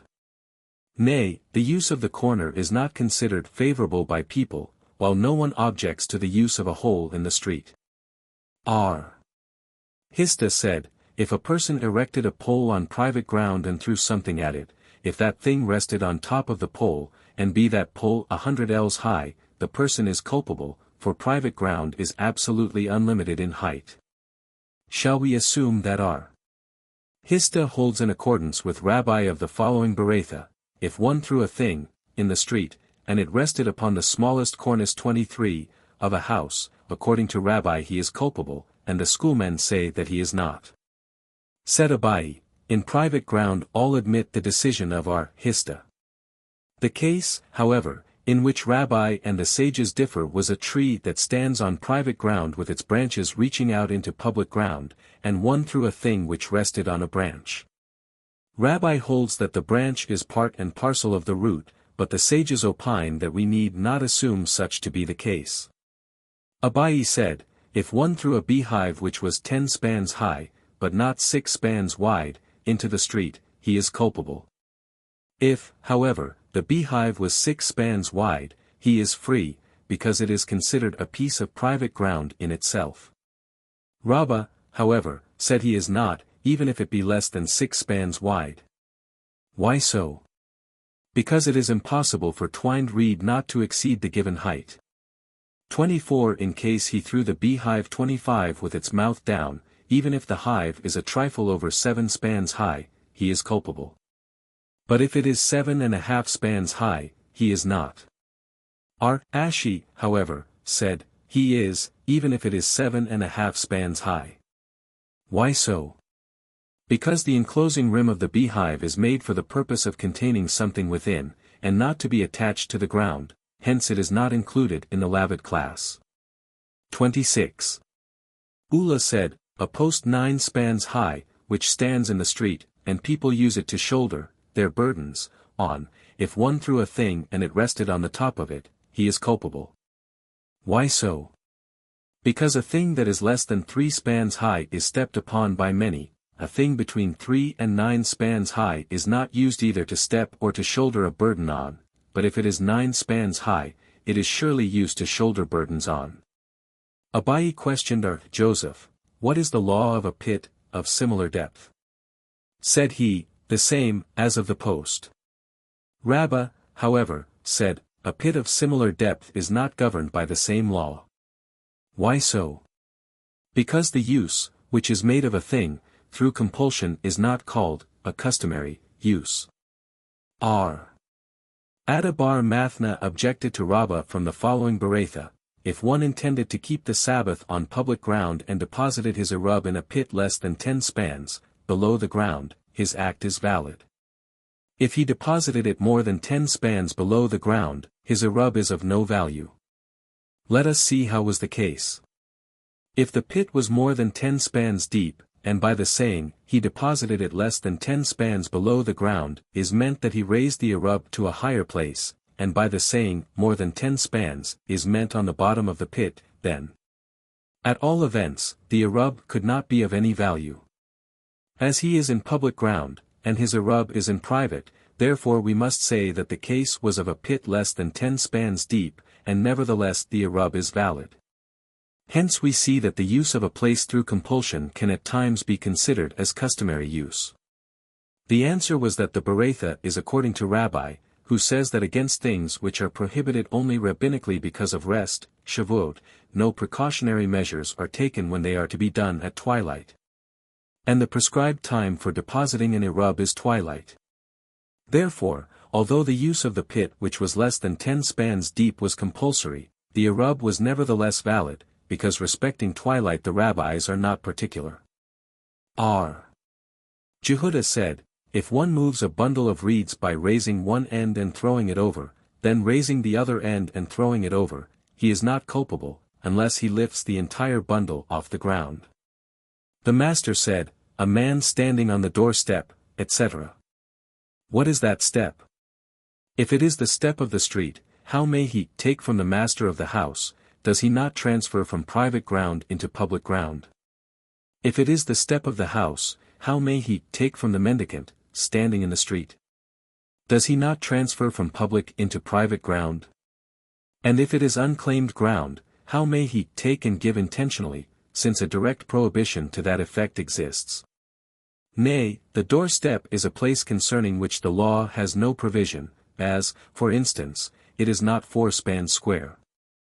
It is said elsewhere by R. Demai in the name of R. Johanan that such a thing is not under the jurisdiction. The master said, all 3 are not culpable. Would this not be an objection to Rabbi, who said if one transfer an object, in public ground, from one to the other limit of 4 spans, even if he moves it over his head, i.e., above 10 spans from the ground, he is culpable? In the above-mentioned case, however, he is not. Anonymous teachers say, a doorstep, etc. Is such the case even if there is no side beam to it? Has not R. Hama bar Gorian in the name of Rab said that if it is inside the door, and not even 4 spans square, there must still be a side beam to make it a free place? Said R.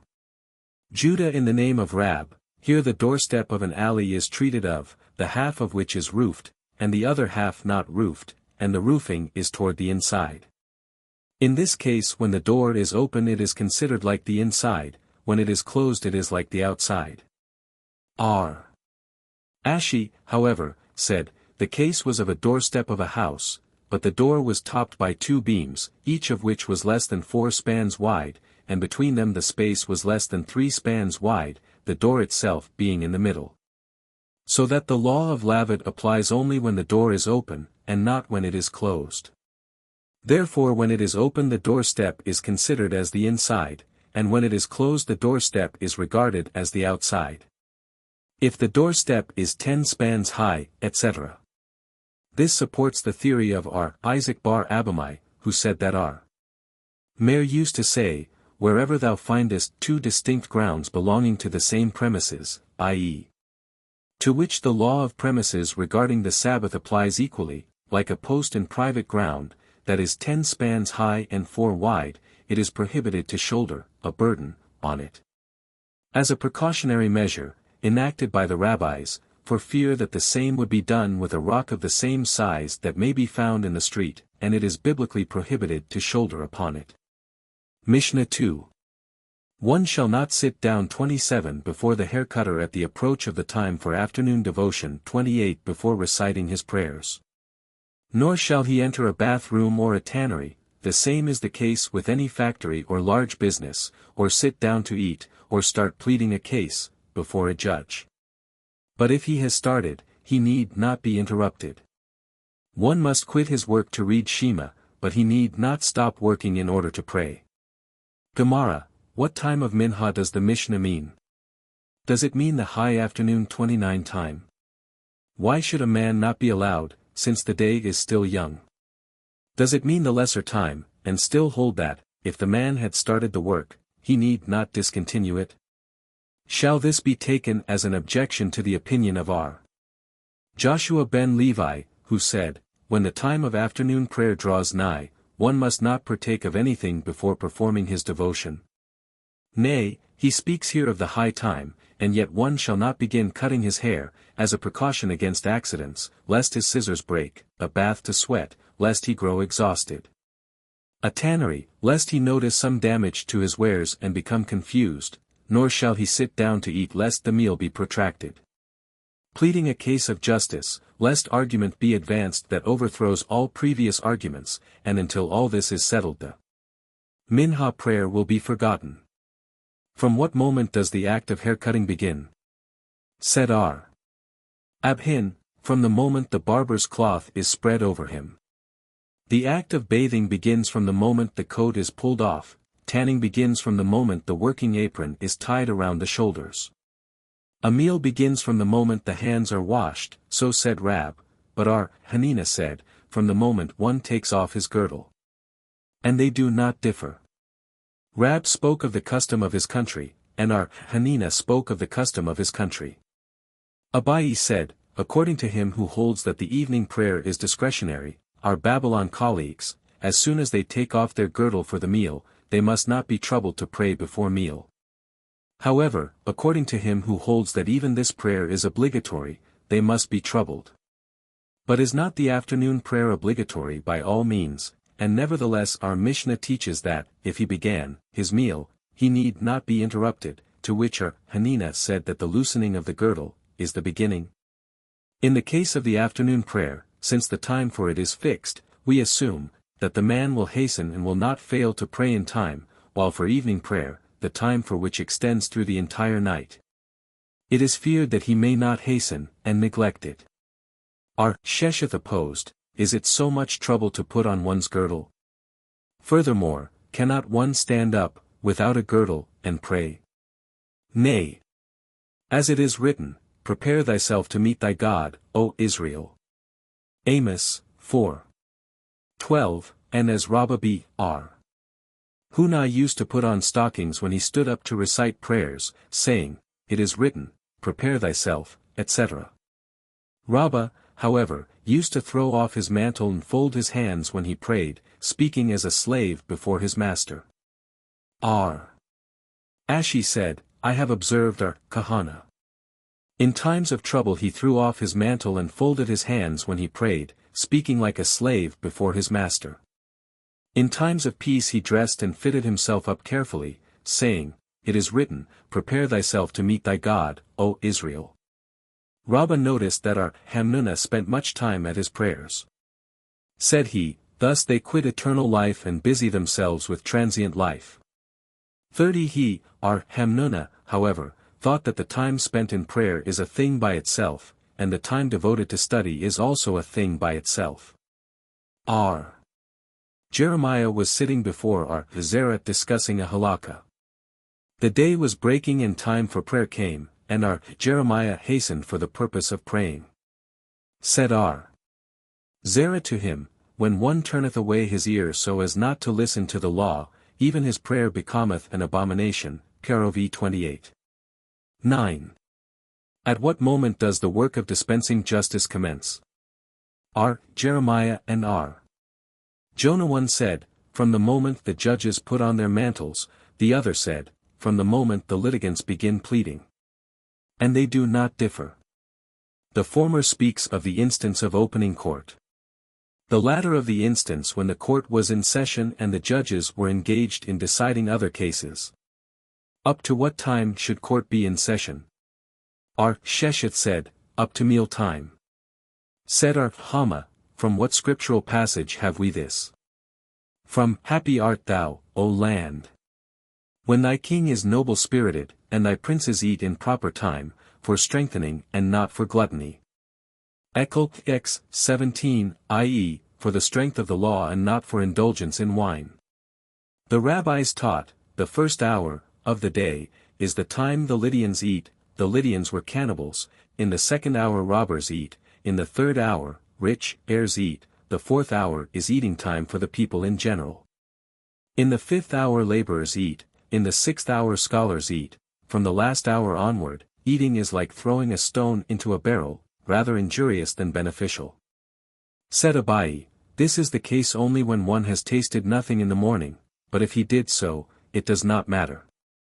Our Ada Bar Abba said, one may say his prayers in a new bathroom, which has not been used. R.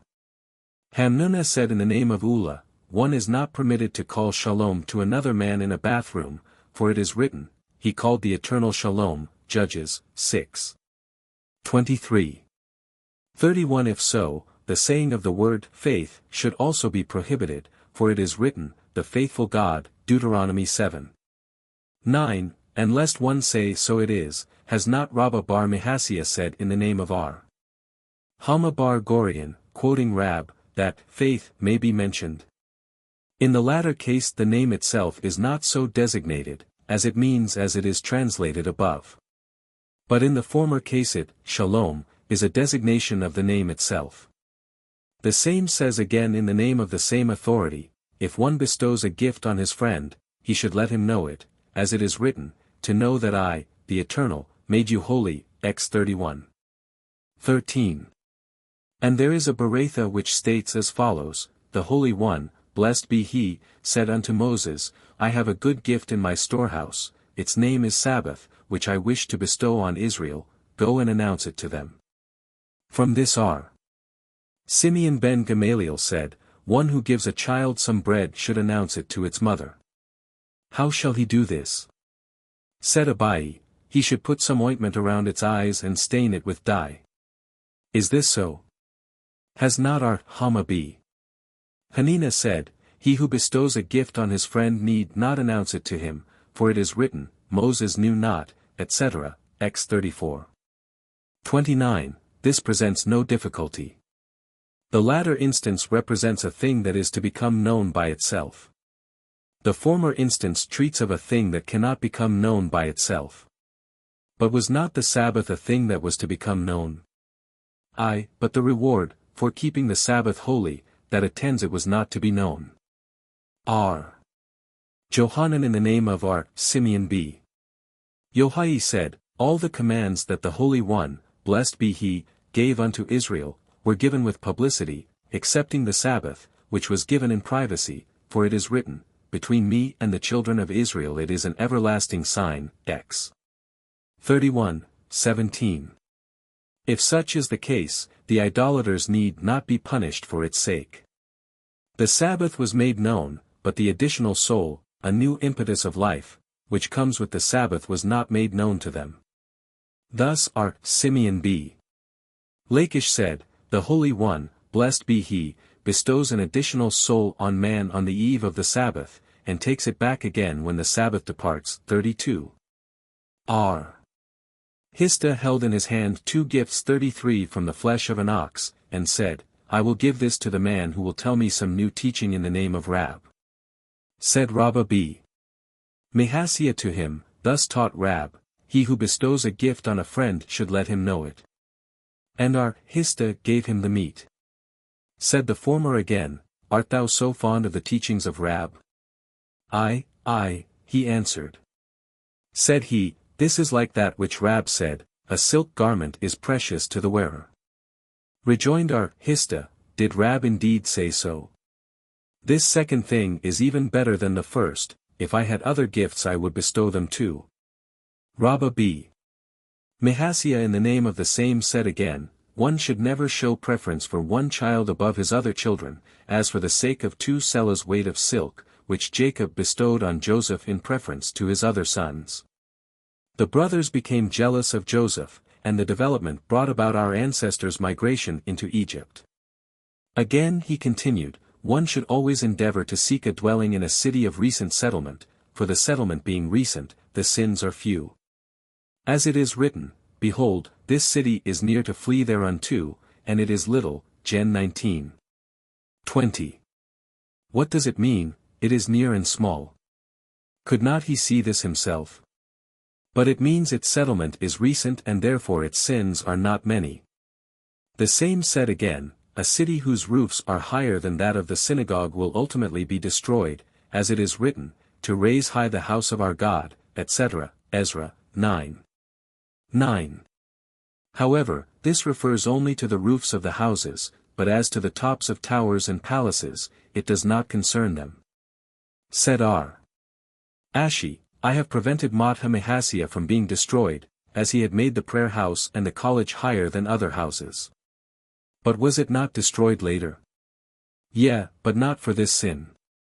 He also said, 34 It is better to be dependent on an Israelite than on an idolater than on a Persian schoolman 35 than on a scholar than on a widow or an orphan.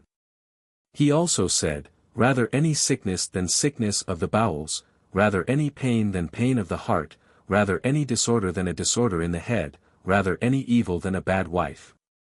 Again he said, if all the seas were ink, if all the swamps were producing pens, if the whole expanse of the horizon were parchment, and all the men were scribes, the thoughts that fill the void of a ruler's heart could not be written in full. Whence is this deduced? Said our Mesharsia, the heavens as to height and the earth as to depth, and the hearts of kings cannot be fathomed. Parov 25. 3. To read Shema, etc. Was it not stated before that they need not be interrupted? This sentence applies to study, as we have learned in a Beratha. Scholars that are engaged in studying the law must stop for the reading of Shema, but they need not stop for prayer. Said our Johanan, Such is the case with men like R. Simeon B. Yohai and his colleagues, for learning was their profession, but men like ourselves must stop for prayer also. But have we not learned in a Beratha, as, students, need not quit their studies, for prayer, so they need not stop them for Shema? This applies only to the study of the establishment of leap year, as are Theta B. Abba, and so also the sages of Hagrunia in the name of our Elazar B. Zadok, declared, when we were engaged in fixing a leap year at Yavne, we did not quit our work either for Shema or for prayer. Mishnah 3. A tailor shall not go out with his needle when it is nearly dark on Friday, lest he forget and go out, carrying it about with him, after dark, nor a scribe with his pen. Nor shall one search for vermin in his garments or read before the lamplight, Friday night. Of a verity it is said, an instructor may follow the children when they read, but he shall not read himself, before the lamplight. In a similar manner it is said that one afflicted with gonorrhea should not eat from the same plate with a woman that has the same disease, lest they become accustomed to one another and come to sin.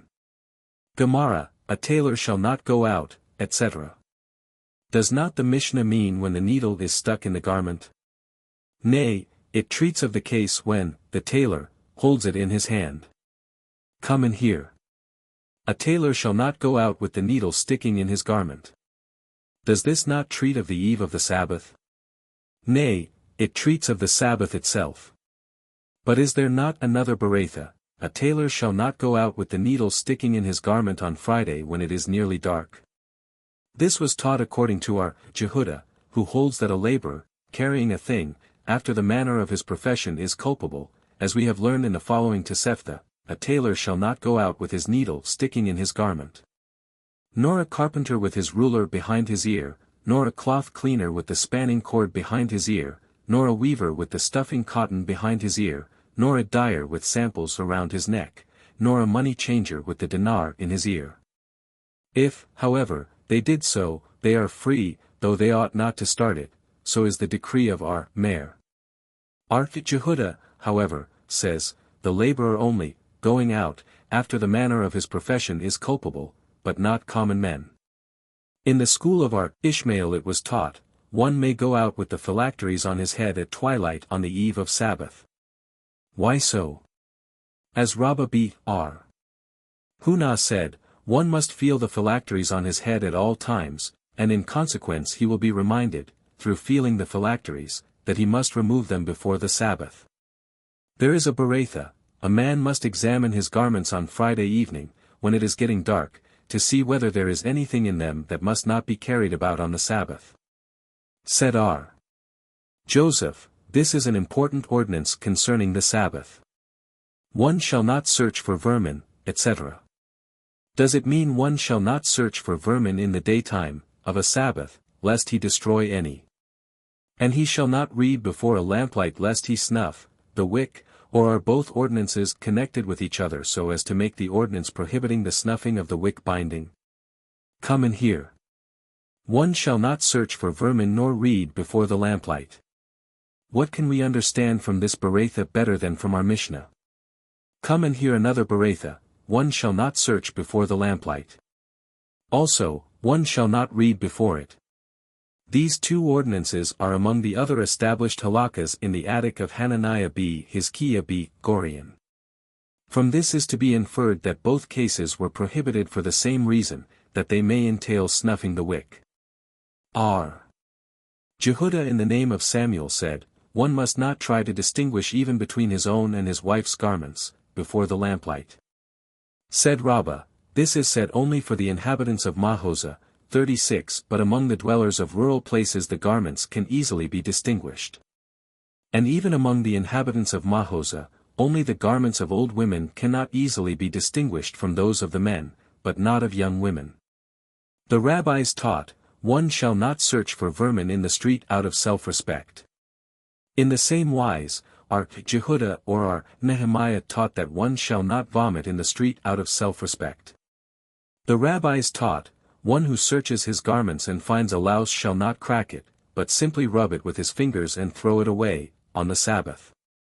Says our Hunah, this should also be done even on weekdays, out of self-respect. We have learned, our Simeon b. Eleazar said, one shall not kill vermin on the Sabbath. So said Beth Shammai. Beth Hillel, however, allowed this. Our Simeon b. Eleazar used also to say in the name of our Simeon b. Gamaliel, one is not allowed to negotiate marriage engagements for children, nor to engage teachers or artisan masters for children, nor to pay visits of condolence to mourners, nor to visit the sick on the Sabbath. Such is the decree of Beth Shammai. Beth Hillel, however, allows all this. The rabbis taught, if one comes to visit the sick on the Sabbath, he shall say, it is Sabbath and we are not to cry, but relief is drawing nigh. R. Meir said, one should say, the Sabbath, if respected, may bring mercy. Rabbi Jehudah said, may the Omnipotent have mercy with thee and toward the sick of Israel. R. Hosea said, may the Omnipotent bestow mercy on thee amongst the sick of Israel. Shebna the Jerusalemite when he entered a sick room on the Sabbath, said, Shalom, on leaving he said, to cry. It is Sabbath, nevertheless, relief is nigh as his mercies are great, and rest ye in peace. According to whom is what are. Hanina said, he who has a sick person in the house should include him, in his prayers, amongst the sick in Israel. It was in accordance with our Hosea. R. Hanina also said that it was with difficulty that the rabbis allowed visits of condolence to be paid to mourners and to visit the sick on a Sabbath. Rabbi B. Hannah said, when I accompanied R. Eliezer while visiting the sick, I sometimes heard him say, in Hebrew, may the Omnipotent mind thee in peace, and sometimes, in Aramaic, may the Merciful remember thee in peace. How could he do this? Did not R. Jehudah say, one should never pray for what he needs in the Aramaic language? And also our Johanan, the angels of service do not listen to one's prayer in the Aramaic tongue, for they know not that language. The case of a sick person is different, as Shekinah itself is with him. This will be explained in Tract Nedarim in the proper place. One shall not read before the lamplight.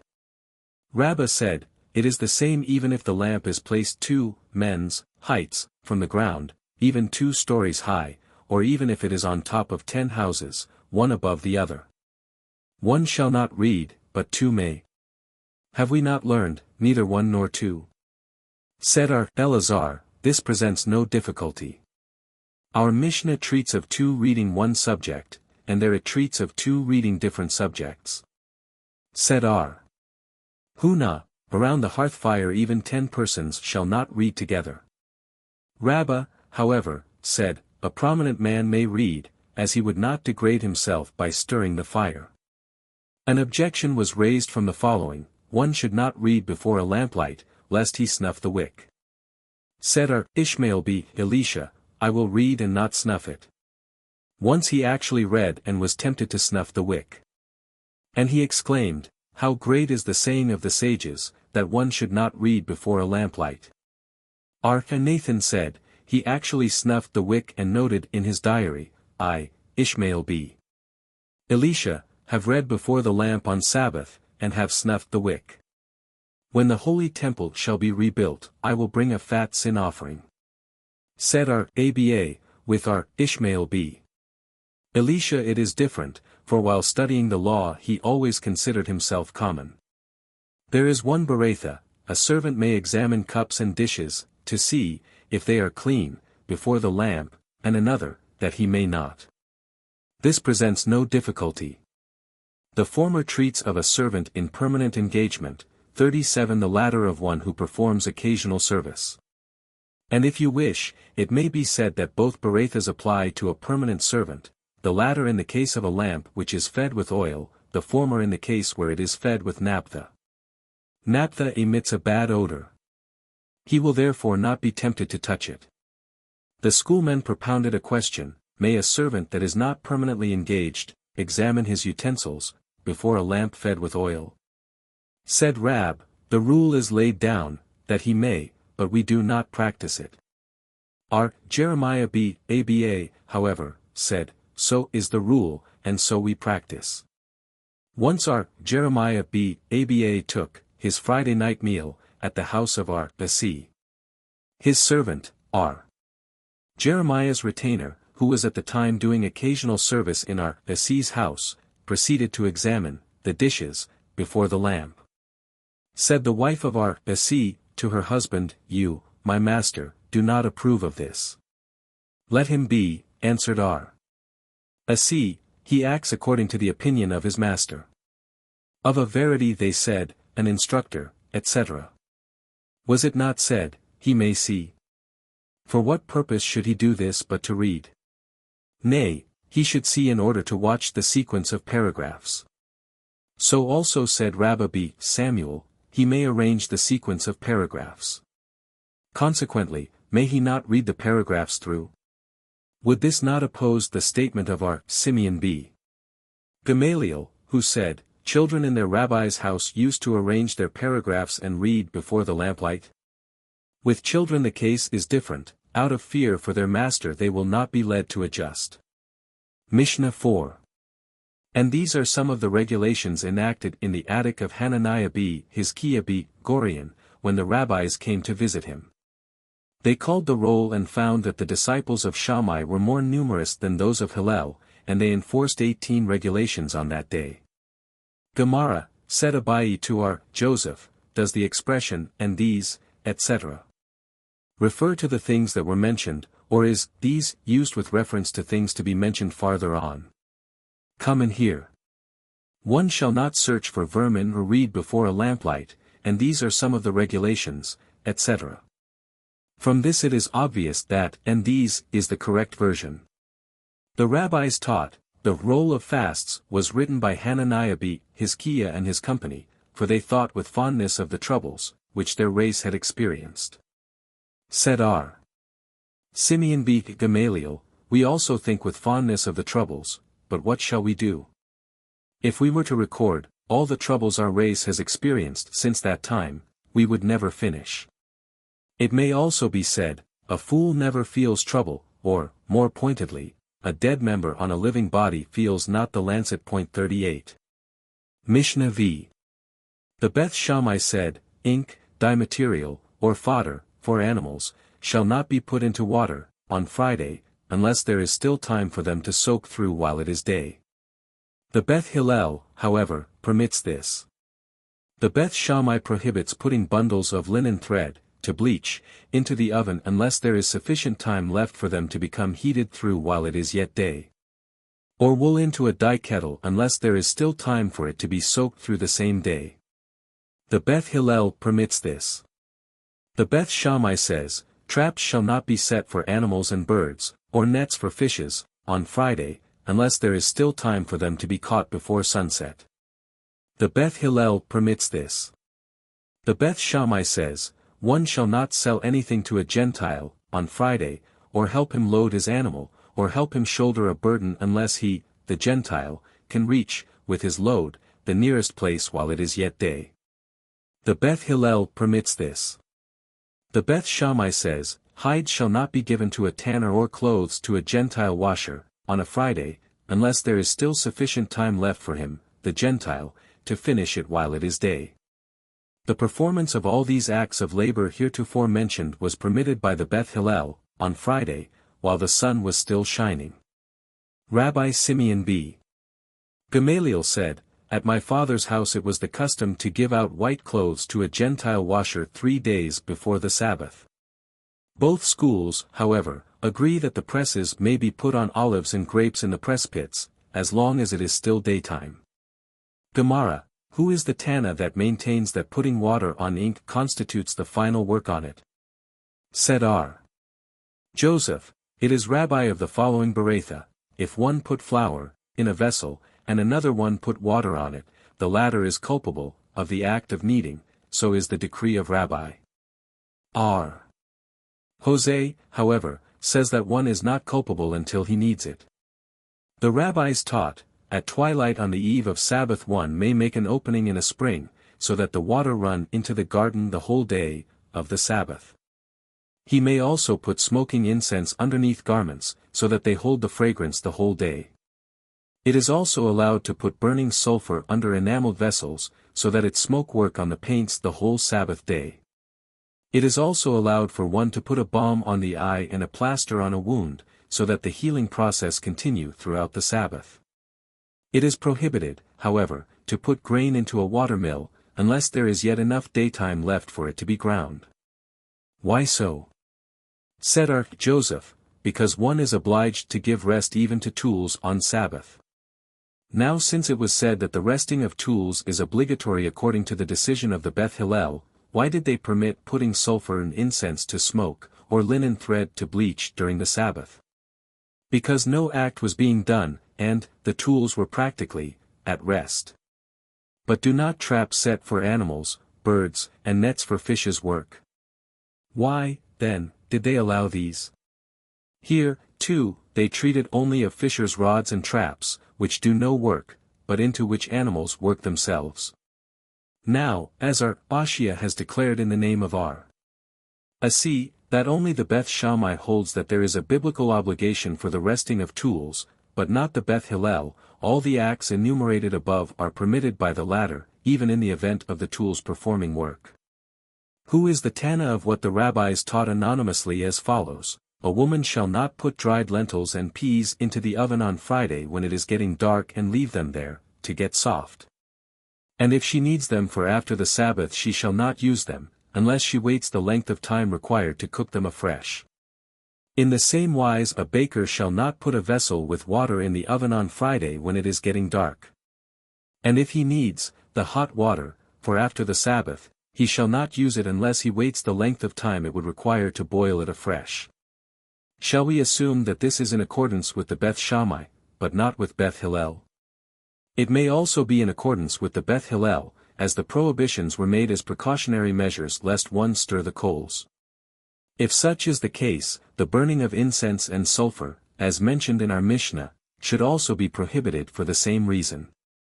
There is to be feared that the coals might be stirred, while here is no fear of that, as when the coals are stirred smoke may arise and injure the enamel or the garments.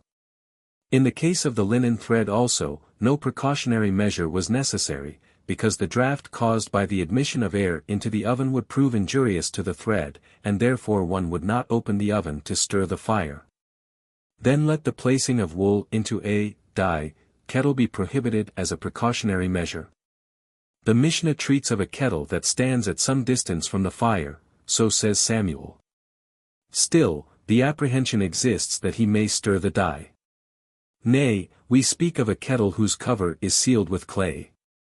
Now that the Master said that the prohibitions, of the Berakhot, are only precautionary measures, to prevent one from stirring the coals, a cold pot may be put in the oven on Friday when it is getting dark. Why so? Because the victuals in it cannot be used the same evening, and he, the cook, will never think of stirring the coals. One shall not sell a thing to a Gentile, etc. The rabbis taught, the Beth Shammai said, one shall not sell a thing to a Gentile, nor lend it to him, nor help him carry it. Nor lend him nor present him with any money on Sabbath eve unless there is time enough for the recipient to reach his house before night comes on. The Beth Hillel said, all this may be done, if there is time enough to reach his house at the wall of the city where he lives. Our Aqiba, however, says, it is sufficient if there is time enough for the Gentile to leave the house of the Jew. Said our Jose B. Jehuda, our Aqiba contends that his teaching does not contradict that of the Beth Hillel, but merely explains the latter's real intent. The rabbis taught, one may put down eatables on his own grounds for a Gentile, on the Sabbath. If the latter takes the eatables and carries them off, he need not prevent him. The rabbis taught, one shall not hire out his tools to a Gentile on Friday, but he may do so on Wednesday or Thursday, even if he knows positively that the Gentile will use them on Sabbath. In the same manner, it is prohibited to transmit a letter by a Gentile on Friday, but it may be sent on Wednesday or Thursday. It was said of our Jose the priest, according to others the pious, that his handwriting was never found in the hands of a Gentile, for fear that it might be carried on the Sabbath. The rabbis taught, one shall not send a letter by a Gentile on Friday unless he stipulated a certain sum for the delivery. If such a stipulation was not made, the Beth Shammai says it must not be delivered, unless the messenger has time to reach the house in which it is to be delivered, before sunset. The Beth Hillel, however, maintains, he may do it if the messenger has time to reach the house nearest to the wall of the city where the letter is to be delivered. Was it not taught at first that one shall not send at all? This presents no difficulty. In the first part the case treats of a town which has no post office, in the latter part the Berakhot speaks of a town which has one. The rabbis taught, one shall not embark on a vessel less than 3 days before the Sabbath. This is the case if one goes, to sea, on private business, but if he goes for a meritorious act, he may do so. He may make a stipulation with the owner of the boat that it shall rest on Sabbath, although he is aware that he will not do so, so is the decree of Rabbi. Our Simeon b. Gamaliel, however, maintains that such a stipulation is not necessary. To travel from Tyre to Zidon, a journey of a few hours, one may embark even on Friday. The rabbis taught, siege shall not be laid to Gentile cities less than 3 days before the Sabbath, but when the siege is laid it need not be interrupted. So also Shammai used to say, it is written, until it is brought down, Deuteronomy XX. 20, i.e., even on a Sabbath day. Our Simeon b. Gamaliel said, etc. There is a Berakhot, R. Zadok said, it was the custom at the house of Rabban Gamaliel to give white clothes to the washer 3 days before the Sabbath, but colored clothes even on a Friday. From this we have learned that it is harder to wash white clothes than colored ones. Abai gave colored clothes to the washer and asked, how much wilt thou take for washing them? As much as for white clothes, answered the washer. Said Abai, the rabbis have preceded thee with their declaration, that white clothes are harder to wash. Both schools agree, etc. Why did the school of Shammai enforce precautionary measures in all the previous cases, but in the case of wine and oil presses they did not do so? They prohibited the performance of such labor as involves the obligation of a sin offering, if performed, unintentionally, on the Sabbath, or on a Friday when approaching darkness. But for the putting of press beams on grapes or olives, which does not involve the obligation of a sin offering even if done on the Sabbath, the precautionary measure was not necessary. From this it may be inferred that work which continues by itself may well be started, late on Friday. 39 Who is the Tana that holds so?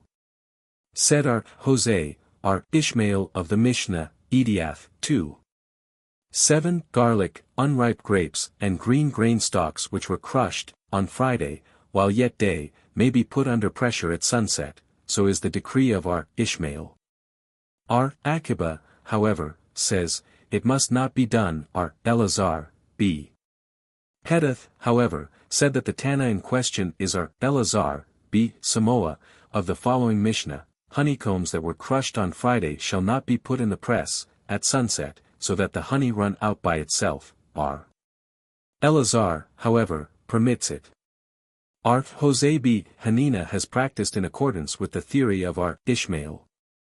The oil and the covers of the small oil presses Rab prohibits to handle on the Sabbath. Samuel, however, permits it. The same is the case with reed cloth, Rab prohibits, and Samuel permits, to handle.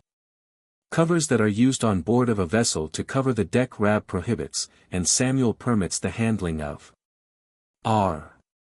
Naaman said, a goat that is kept for its milk, a sheep that is kept for its wool, a hen that is kept for its eggs, an ox that is kept for the plow, and dates that are put up for the market, are prohibited for use at a biblical feast. According to Rab. Samuel, however, said it was permitted. The point of their differing is the law of Muktzah, in which our Jehudah and our Simeon differ. It is explained farther on that, according to the latter, no Muktzah exists. A disciple in Harta of Argus 40 decided cases according to our Simeon's teaching, and our Hanukah put him under the ban. But have we not adopted the opinion of our Simeon? Yeah, but Harta was within the jurisdiction of Rab, and he, the disciple, should not have done as he did against Rabba's teaching. Mishnah 6. Meats, onions, and eggs shall not be put to roasting on the eve of Sabbath, unless they can be done while it is yet day. Bread shall not be put in the oven or a cake upon live coals, unless the crust can be formed while it is yet day. R. Eleazar says it is enough if the bottom crust is formed. The Passover sacrifice may be turned around in the oven, on Friday, when it is getting dark. In the heating house of the sanctuary, the fire was fed at eventide. The fires in the rural districts may be fed until the flames envelop the greatest part of the fuel. R. Judah says, where coals were already burning, more fuel may be added, even when Sabbath is quite near at hand. Gemara, when should such victuals be considered done? Said R. Eleazar in the name of Rab, when they are done like the victuals of Ben Drostai. 41. As we have learned in a Beratha, Hananiah says all victuals that are done like the victuals of Ben Drostai may be left upon the hearth, even if the fire in the hearth is not stirred up and full of ashes. Bread shall not be put, etc. The schoolmen propounded a question: does our Eleazar speak of the crust that is formed near the wall of the oven, or the crust formed on the side of the loaf that is turned to the fire? Come and hear. R. Eleazar says, it is sufficient if the surface is crusted, which lies close to the wall of the oven. The Passover sacrifice may be turned, etc. Why so? Because a company, when preparing a sacrifice in the temple, is very cautious. But if this were not the case, would it not be allowed? Has not the Master said, a sacrificial kid may be used, well done or not well done? But in that case it is cut in pieces, in our case it could not be cut in pieces. 42. The fire in the heating house, etc. Why so? Whence is this deduced? Said our Hunah, it is written, X 35. 3. Ye shall not kindle any fire throughout your habitations upon the Sabbath day. Your habitations excluded the sanctuary. R. Hista opposed, if it is so, then they may do so on Sabbath itself, therefore he explains thus, the cited verse excludes only the parts of the members which are already upon the altar, and the reason of our Mishnah is because priests are very careful. In the rural districts, etc. What does the greatest part mean? According to Rab, the greatest part of each piece, and according to Samuel, until no more small wood is needed to make the heap burn. R. Hiah taught the following Beratha in support of our Samuel: the flame should continue rising by itself, and not by the assistance of anything else. And to only one log of wood? Until the fire catches most of its thickness. And according to others, the most of its circumference, was the decision of Rab. Said R. Papa, to comply with both views just mentioned, it is right that the fire should catch both, the most of its thickness and the greatest part of its circumference. However, regarding this law Tanaim of the following Beratha differ. R. Hiah says, until it is so burned that it is unfit for any carpenter's work. R. Judah B. Bethira says, until the fire catches both sides. And although this cannot be substantiated by evidence, from Scripture, there is a hint of this, viz. Both ends are consumed by the fire and the inside is scorched, is it fit for any work? Ez. 15. 4. It was taught, our Kahana said, reeds, if they are tied together, must have enough daytime on Friday, to burn over half. If not tied together, less is sufficient. Grainim must have enough time for the fire to catch their greater part, if they are put in a fire pot, they need not. R. Joseph taught 4 substances, used as fuel, need not have time until the fire catches, the greater part, viz., pitch, sulfur, cheese, and running fats. In a Beratha it was taught that straw and wood shavings belong to the same category. R. Johanan said that the same is the case with fuel in Babylon. What does it mean? According to R. Joseph Hast, and according to Rami B. ABA branches. Appendix. Explanatory to page 8, line 2, Arabin, page 25. There is a Berakhot in addition to the last Mishnah of chapter 9, Ibid, page 226, as follows, more than this said are. Jehudah, he who has 2 houses, one on each side of public ground, may add to each a beam or a side beam, for a sign, and this allows him to carry things from one house into the other. To which the rabbis answered that such an irub does not suffice for public ground. The reason of R. Jehudah's statement is that biblically 2 partitions suffice to turn premises of public ground into private ground, with which the rabbis do not agree. 43. 2. Regulations concerning the Sabbath and Hanukah light. Mishnah I, what shall and what shall not be used for lighting, the Sabbath light. The light shall not be made with wicks of cedar hast, raw flax, silk fiber, weeds growing upon the water, and ship moss. 44 Nor shall pitch, wax, cottonseed oil, oil of rejected heave offerings, 45 fat from the tail of a sheep, and tallow be used. Nahum the Modate says melted tallow may be used for lighting. The schoolmen, however, prohibit melted and raw tallow alike. Gemara, Rabban and Abai were sitting before Rabbanah Nehemiah, the brother of the exilarch. After the death of his brother he became exilarch under the name Nehemiah II, and they saw that he was dressed in a mantle of muepsilon tau alpha xi alpha, raw silk. Said Rabban to Abai, this is called in our Mishnah clock. 46 And he answered, in our city it is called Shira Paranda, Farandinis. The same, Rabban and Abai, happened to be in the valley of Tamruratha, and they saw a kind of willow, and Rabban said to Abai, this Isidon mentioned in our Mishnah, and he rejoined, this is only common wood, how could a wick be made of it? He peeled off one of them and showed him a kind of woolly substance between the bark and the stem.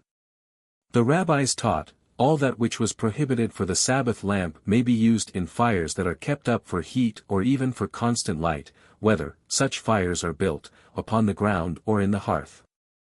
As the materials are prohibited only for use as wicks for the Sabbath lamp. Rabbi said, the wicks which the rabbis forbade the use of in the Sabbath lamp are prohibited because they give a flickering light. The oily substances were prohibited because they do not adhere to the wick. Abai questioned Rabbi, would it be permitted to mix oil with these prohibited fats and then use them for the Sabbath lamp? Or is even that prohibited as a precaution lest one use those fats without the addition of oil? Rabbi answered, it is prohibited. Why so? Because they do not give a right light. Abai objected to him from the following, are Simeon b. Gamaliel said, in my father's house they wound the wick around a nut and lighted it, hence you see that it may be lighted. Said Rabbi, instead of contradicting me with the saying of our Simeon b. Gamaliel, support my view with the decision of the first Tana, of our Mishnah. This would not do, as the record of an act is incontrovertible. Still the record of the master remains contradictory. The Mishnah is not complete, and should read thus, if one has wound a thing that may be used, as a wick, around a thing that may not be used, B is not permitted to light it. This is the case when the 2 substances are to serve the purpose of a wick, but if the prohibited substance is used merely to support the permissible, the combination is allowed, as so said our Simeon b. Gamaliel, in my father's house, etc. But, after all, it is not so. Did not our Baruna teach in the name of Rab, to melted tallow or fish fat one may add some oil and use it for the Sabbath lamp? These substances adhere to the wick in themselves. But the rabbis had prohibited melted tallow or fish fat as a precaution, lest, if the melted substance be allowed, one use it raw also for light. Why did they not enact the prohibition to use these substances with the admixture of some oil as a precaution lest they be used without the admixture of oil? This itself is a precautionary measure, shall we enact another as a safeguard to it? R. Hunah said, the wicks and fats which the sages have prohibited for the Sabbath lamp cannot be used for the Hanukah lamp either on the Sabbath night or on week nights. Said Rabbi, the reason of R. Hunah's theory is because he holds that if the Hanukah lamp is extinguished by accident, it must be relight, and also that its light may be used to work by R. Hista, however, maintains that it can be fed, with these fats, on week nights, but not on the Sabbath night. Because he holds that if it is extinguished, one is not in duty bound, to light it again, and as long as it burns it may be used to work by. Zerah in the name of R. Mathna, according to others in the name of Rab, said, the wicks and fats which the sages prohibited for the Sabbath lamp may be used for the Hanukah lamp, both during the week and on the Sabbath night. Said R. Jeremiah, the reason of Rabbah's decision is because he holds that if it is extinguished he need not relight it, and its light is prohibited to be used. The rabbis declared this before Abai, in the name of our Jeremiah, and he would not accept it. When Rabbin came from Palestine he declared the same before Abai in the name of our Johanan, and he accepted it and said, had I been worthy, I would have accepted this teaching before. It is said in the name of Rab, if it is extinguished, it is not needed to relight it. Is this not contradicted by the following? The proper ordinance is for the Hanukah light to last from sunset until footsteps are no longer heard in the street? 47. Does this not mean that if extinguished it must be relight? Nay, the time appointed is only for the purpose of determining when the light is to be lit, or a light should be made which will last for the appointed time. Until footsteps are no longer heard, etc. Up to what time is this? Said Rabbi B. Hannah in the name of our Johanan, up to the time when the steps of the Talmudites 48 are heard no more. The rabbis taught, the law of Hanukah demands that every man should light one lamp for himself and his household. Those who seek to fulfill it well have a lamp lit for every member of the household. Those who seek to fulfill the law in the best possible manner should light according to Beth Shammai the first night 8 flames, and every following night 1 flame less. And according to Beth Hillel the reverse the first night 1 lamp, and be increased by 1 on each succeeding night. Said Rabbi B. Hannah in the name of our Johanan, there were 2 sages in Zidon. One did according to the decision of Shammai's school, and gave the reason that the Hanukah lamp is to be lit in the same manner as the sacrifices of the feast were offered, 49, and the other according to the school of Hillel. With the reason that holy actions should show, emblemize, increase and not reduction. The rabbis taught, it is a merit to put the Hanukah lamp on the outside door of the house, and he who lives in an attic puts it in a window that opens into the street. In time of danger, however, 50 it is sufficient if the lights are on the table. Said Rabbi, in the latter case another light is required to work by, but if there is a hearth fire in the house, it is not necessary. However, if the man is of high standing, and not in the habit of working by the hearth light, he must have another lamp. What is Hanukah? The rabbis taught, on the 25th day of Kislev Hanukah commences and lasts 8 days, on which lamenting, in commemoration of the dead, and fasting are prohibited. When the Hellenists entered the sanctuary, they defiled all the oil that was found there. When the government of the house of Asmoneans prevailed and conquered them, oil was sought, to feed the holy lamp in the sanctuary, and only 1 vial was found with the seal of the high priest intact. The vial contained sufficient oil for 1 day only, but a miracle occurred, and it fed the holy lamp 8 days in succession. These 8 days were the following year established as days of good cheer, on which psalms of praise and acknowledgement, of God's wonders, were to be recited. R. Kahana said, R. Nathan B. Manyomi in the name of R. Tanhum lectured, a Hanukah lamp becomes disqualified if it is put higher than 20 ells, from the ground, just like a sukkah, booth, and like the side beam of an alley. Rabbi said, the merit of the Hanukah lamp is that it be put within a span of the house door. And on which side? R. Hahabi Rabba said to the right, R. Samuel of Difti said to the left, of the entrance. And the halakha prevails that it should be placed to the left of the entrance, so that the Hanukah light be on one side and the mezuzah 51 on the other side of the door. R. Jehudah in the name of R. Asi said, it is not allowed to count money by the Hanukah light. When this was cited before Samuel, he said, is there any holiness in the light? R. Joseph retorted, is there any holiness in the blood of an animal? And yet have we not learned in a Beratha, it is written, then shall pour out the blood and cover it. Leviticus 17:13. From this we infer that he must cover it with the same hand it was shed with, but not with his foot, in order that the fulfillment of the commandment should not be treated with lack of reverence. In our case, too, the light must not be used for anything, in order that the compliance with an ordinance should not evince a lack of reverence. R. Joshua B.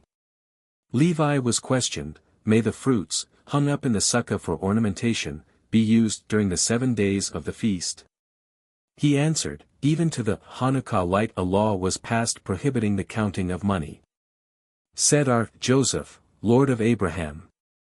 Here he connected a law that was enacted, by the ancient masters, with one that was not discussed by them. The law concerning the sukkah was biblical, that concerning Hanukah was not biblical but rabbinical. Therefore said R.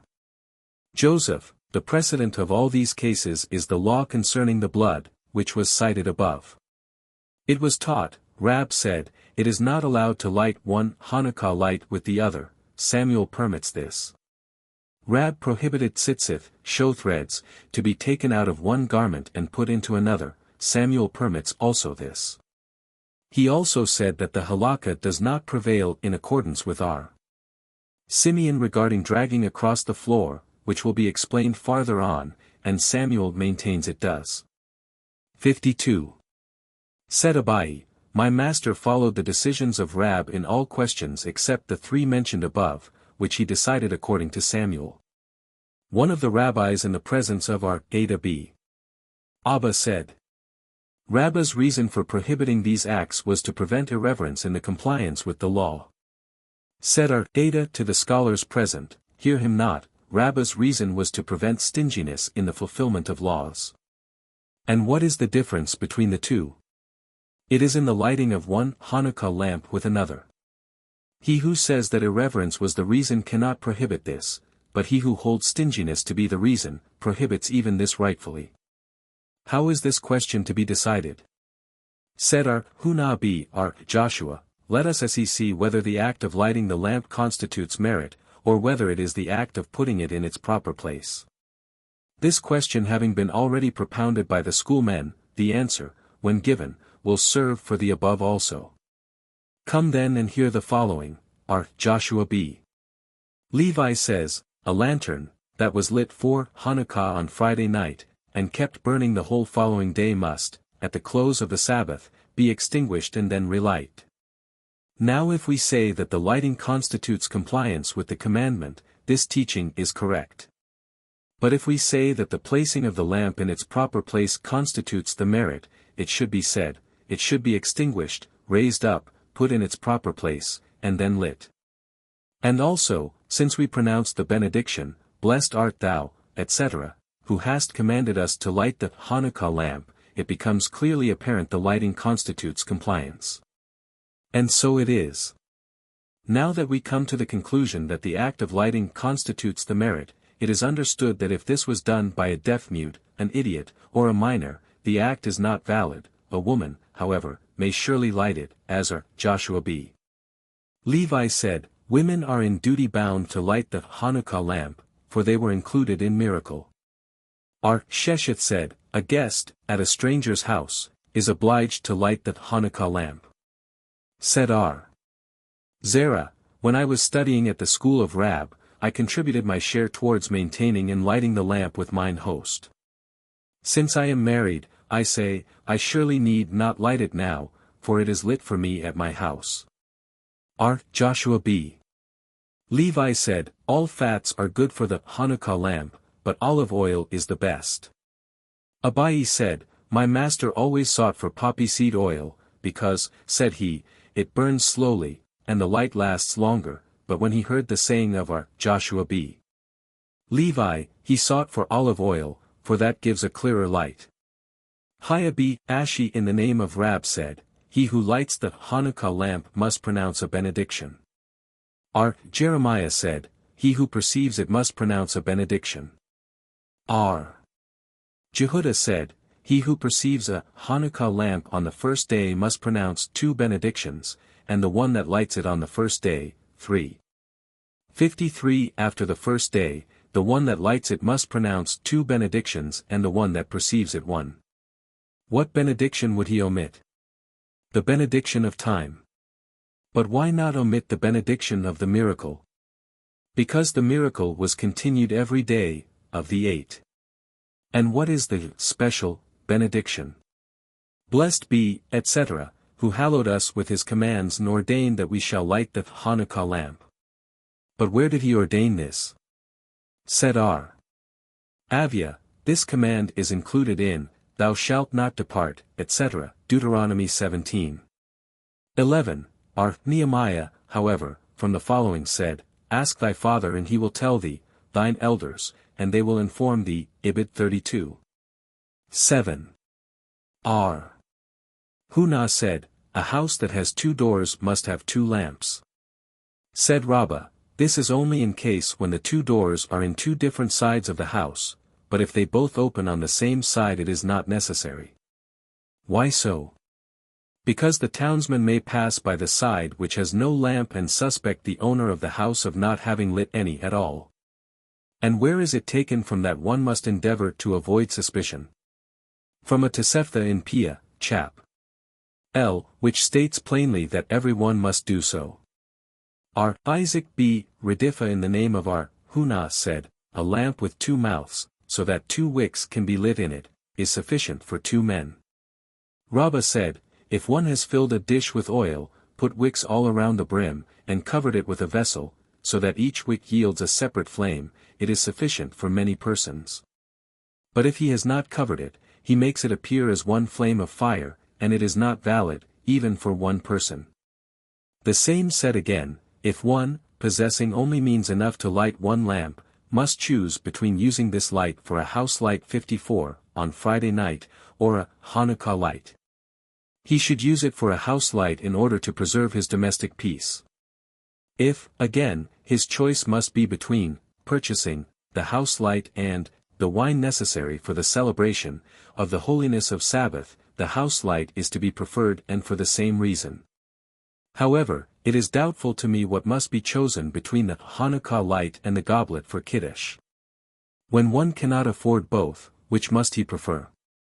Is the latter to be preferred because it is of regular occurrence?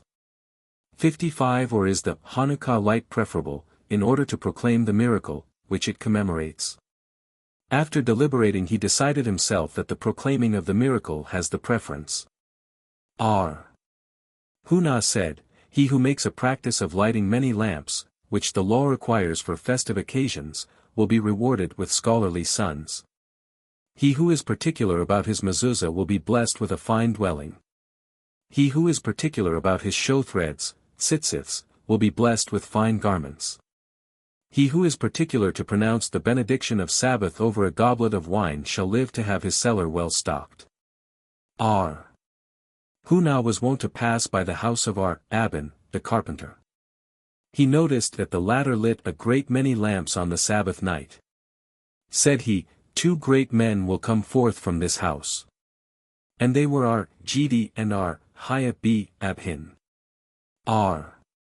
Hista was wont to pass by the house of the master, father or father-in-law, of R. Shesby. He noticed many lights every Sabbath. Said he, A great man will come forth from this house. This great man was R. Shesby, the wife of R. Joseph was accustomed to light her, Sabbath, lamp late. Said he unto her, There is a Berakhot, it is written, The pillar of cloud did not depart by day nor the pillar of fire by night, Ex 13. 22. From this we infer that the 2 pillars always closely followed each other. She then wanted to light up too early. Said a certain old man to her, There is another Berakhot, however, that, whatever is to be done, should be done neither too early nor too late. Rabbi said, He who loves scholars, will have sons that are scholars. He who respects them, will have scholarly sons-in-law. He who fears scholars, will become a scholar himself, and if he is not fit for this, his words will be respected like those of an ordained scholar. Oil of rejected heave offering, etc. What is that? Said Rabbi, It means oil of heave offering which became defiled. It is called oil for burning, because it must be destroyed in fire, and the Mishnah speaks here of a Friday that happens to fall on a feast day. And the prohibition to light, the Sabbath lamp, with it is because consecrated things that have been defiled must not be burned on a feast day. Said our Hanina of Sora, this should be corrected in our Mishnah, why shall one not make a light with the defiled oil? Because defiled things must not be burned on a feast day. And so also we have learned in a Berakhot, all material which must not be used for lighting, on the Sabbath, may be lit on a feast day, save the oil for burning. The schoolmen propounded a question, should the Hanukah incident be mentioned in the benediction after meals? Shall we assume that because it is rabbinical it is unnecessary? Or, for the sake of the proclamation of the miracle, it should? Said Rabbi in the name of our Shora, quoting our Huna, it is not necessary, however, if one wishes to do it, he should incorporate it in the thanksgiving part. Our Hunabi Jehuda visited the house of Rabbi.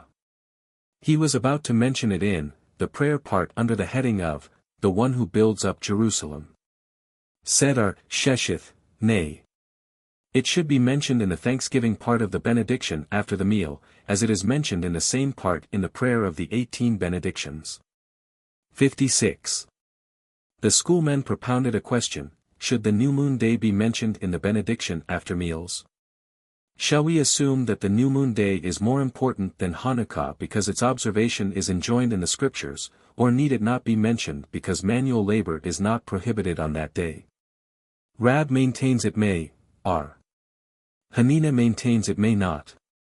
Said our Zarika, hold to Rabba's opinion, for our Ashia holds to the same, as our Ashia taught, on the days on which additional sacrifices, muzaf, are offered in the sanctuary, like new moon days and the middle days of a feast, one must at evening, morning, and afternoon services recite the regular 18 benedictions and insert in the thanksgiving part of the day's service a passage referring to the subject of the day.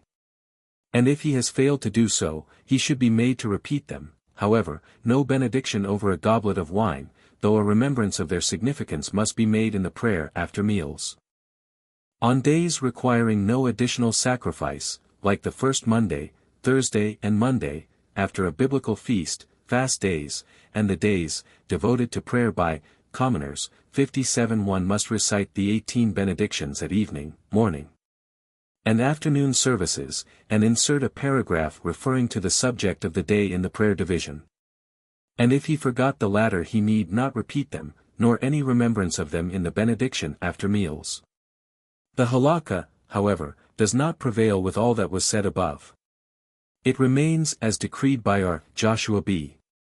Levi, if the Day of Atonement happens to fall on a Sabbath day, mention of the Sabbath must be made even in the Nila prayer, the last of the 4 different prayers of the Day of Atonement.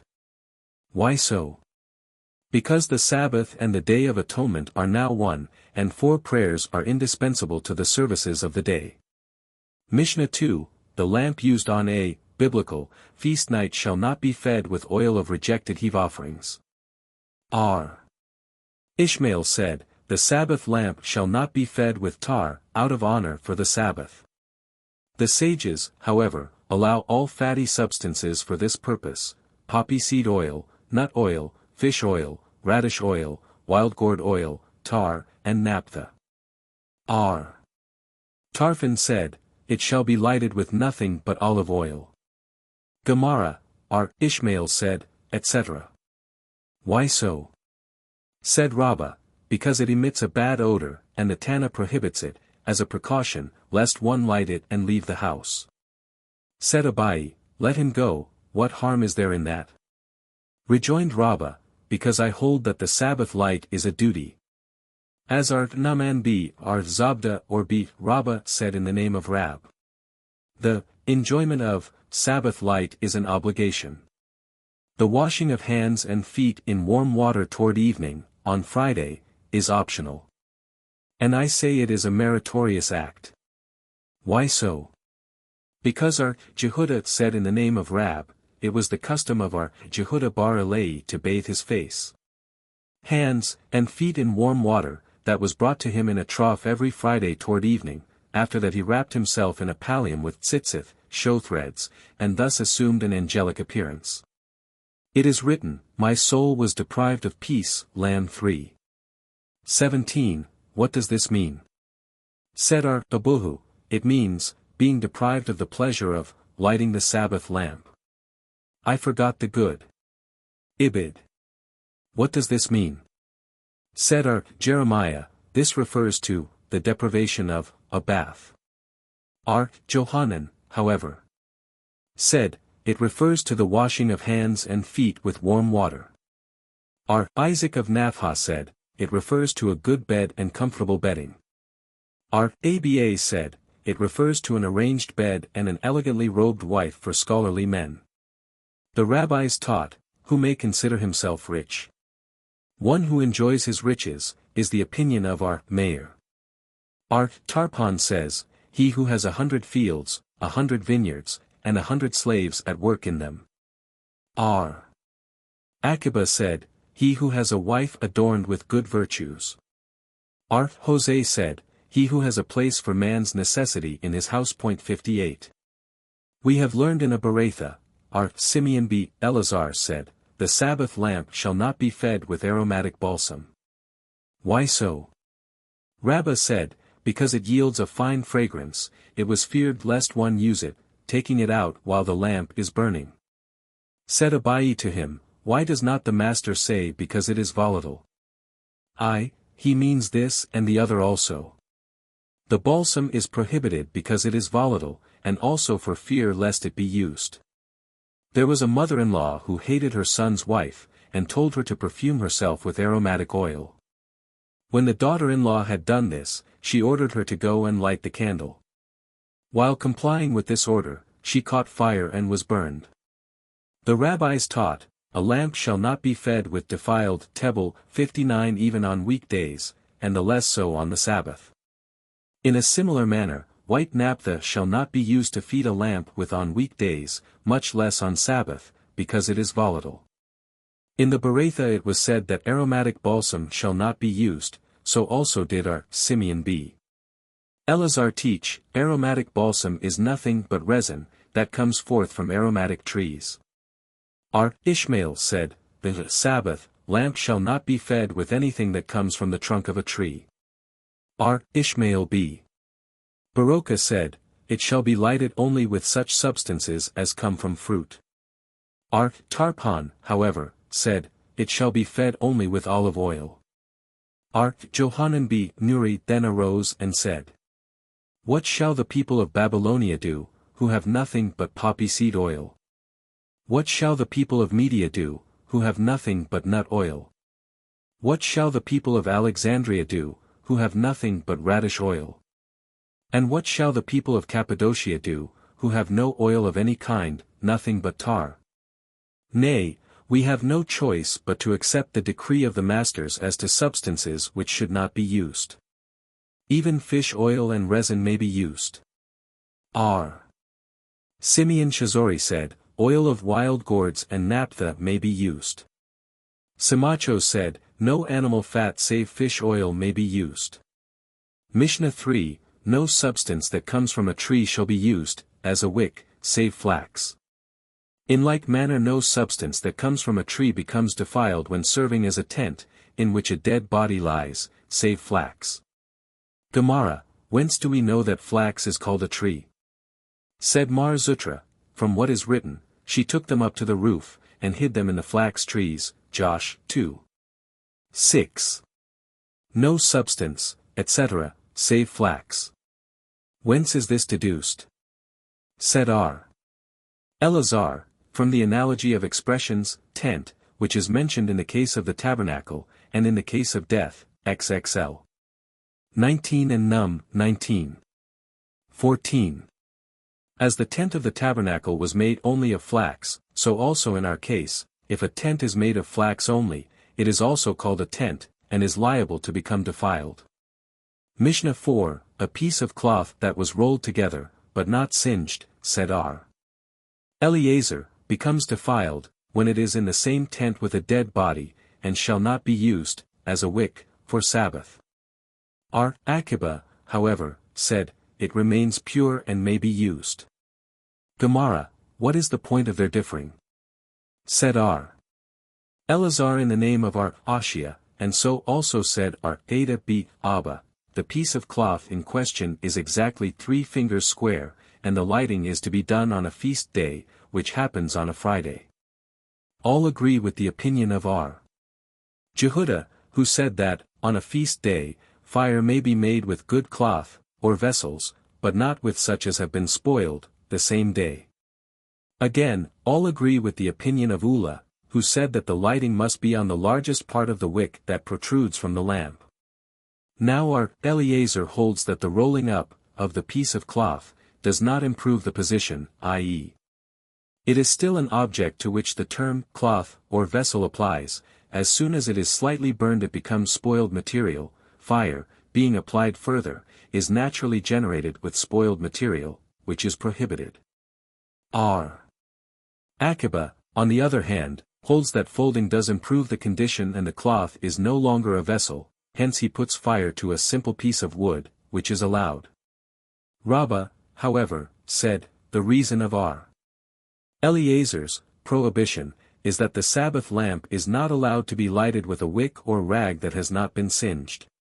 Jehuda in the name of Rab said, fire may be made, on a feast day, with vessels, but not with broken vessels.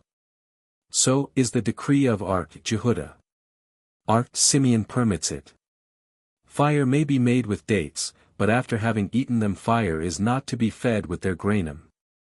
A fire may be made with nuts, but after having eaten the kernel one must not feed the fire with the shells, according to Jehuda. Simeon, however, permits both. The statement credited to Rab in the foregoing paragraph was not made by him plainly, but was merely implied from the following act. While in Palestine, one day Rab was eating dates and threw the pits into the fireplace, upon which Hiya said to him, descendant of nobles, on a biblical feast day this would be prohibited. Did Rab accept this or not? Come and hear. While in Babylonia, one feast day Rab was eating dates and threw the pits to some cattle, for food. Must we not assume that these dates belong to the class known as Parsiasa, a ripe, delicious, freestone fruit, and if Rab fed cattle with the pits of this fruit, it was because they may be used for fuel also, and thus the statement of Hiya is contradicted? Nay, it may be the pits that fed the cattle by Rab were from dates known as Armiasa, an inferior fruit, the pits of which cling to the meat. The pits of this latter class of dates, in consequence of the meat still clinging to them, are regarded as dates themselves, and may be handled on the Sabbath. Hence it is obvious that they may also be fed to cattle, and Rab therefore does not contradict Hiya. Mishnah v. One shall not bore a bowl in an egg shell, fill it with oil, and put it upon the Sabbath lamp, so that the oil drip into it. And even if it was a clay one, Jehuda permits it. If, however, the potter had attached it to the lamp when he made it, it is allowed to do this, for, together with the lamp, it forms one vessel. A man shall not fill a dish with oil, put it beside the lamp, and dip the unlighted end of the wick into it, in order that it should draw. Jehuda permits also this. Gemara, if the potter had attached it, etc. A Beratha in addition to it states, if he himself has attached it with mortar or clay, it is allowed. Does not our Mishnah say, the potter, from which it may be inferred that if the owner did it, is it not allowed for use? Nay.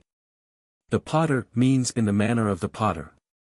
We have learned in a Beratha, Jehuda said, once we kept Sabbath in the attic of Beth Nitzah in Lydda. We procured an egg shell, filled it with oil, and placed it on the lamp. Tarpan and the aged scholars were there, and they made no objection to our action. They answered him, wilt thou prove by this, that this is allowed? Beth Nitzah is quite a different case, for the men there were very careful. Abhin of Zephorus dragged a chair, along the floor on a Sabbath, in the marble hall in the presence of Itzhak b. Elazar. Said the latter, if I should be silent toward thee, although this floor being marble, no depression can be made by the chair, and thou art not guilty of wrongdoing, as the colleagues were silent toward R. Jehuda, my silence might be misconstrued, and people might think that this can be done on any floor, therefore I say that, this is prohibited in the marble hall as a precautionary measure, lest one do it in any other hall. The head man of the assembly room of Basra dragged a chair in the presence of Jeremiah the Great. Said the latter to him, according to whose decision dost thou this? According to our Simeon. R.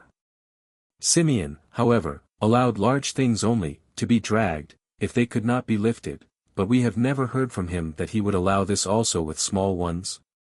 This teaching, however, differs with Ola's theory, who says the dispute was only concerning small things, for as to large ones there was no objection from any one. Mishnah 6. If one extinguishes a lamp because he is afraid of the officers of the government, 60 or of robbers, or of an evil spirit, 61 or in order that a sick person may be able to sleep, he is free. If he does this, however, to prevent damage to the lamp, or to save the oil or the wick, he is culpable. R.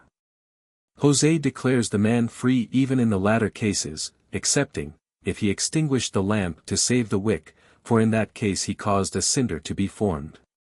Gemara, from the fact that the second part of the Mishnah declares the man, who had extinguished the lamp to prevent damage, etc., culpable, it is evident that this regulation was made by our Jehuda. 62 Now, how is the first part to be understood? If it speaks of a sick person, whose illness is dangerous, it should not say, that the man who extinguishes the lamp to afford him rest, is free, but should say that he is allowed to do it, even intentionally. And if it speaks of one whose illness is not dangerous, the one who extinguished the lamp for him, ought to be declared in duty bound to bring a sin offering. Of a verity, the Tana speaks of a case of dangerous illness, and should have said, it is allowed to do so, but he used the term, free, merely, for the sake of euphony.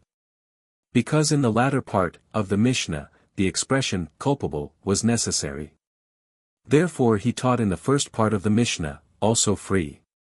But have we not learned, our Ashia said, that, in order that a sick person may be able to sleep, one should not extinguish the lamp on the Sabbath. And if he did so he is not held culpable, though it is not allowed, to be done intentionally.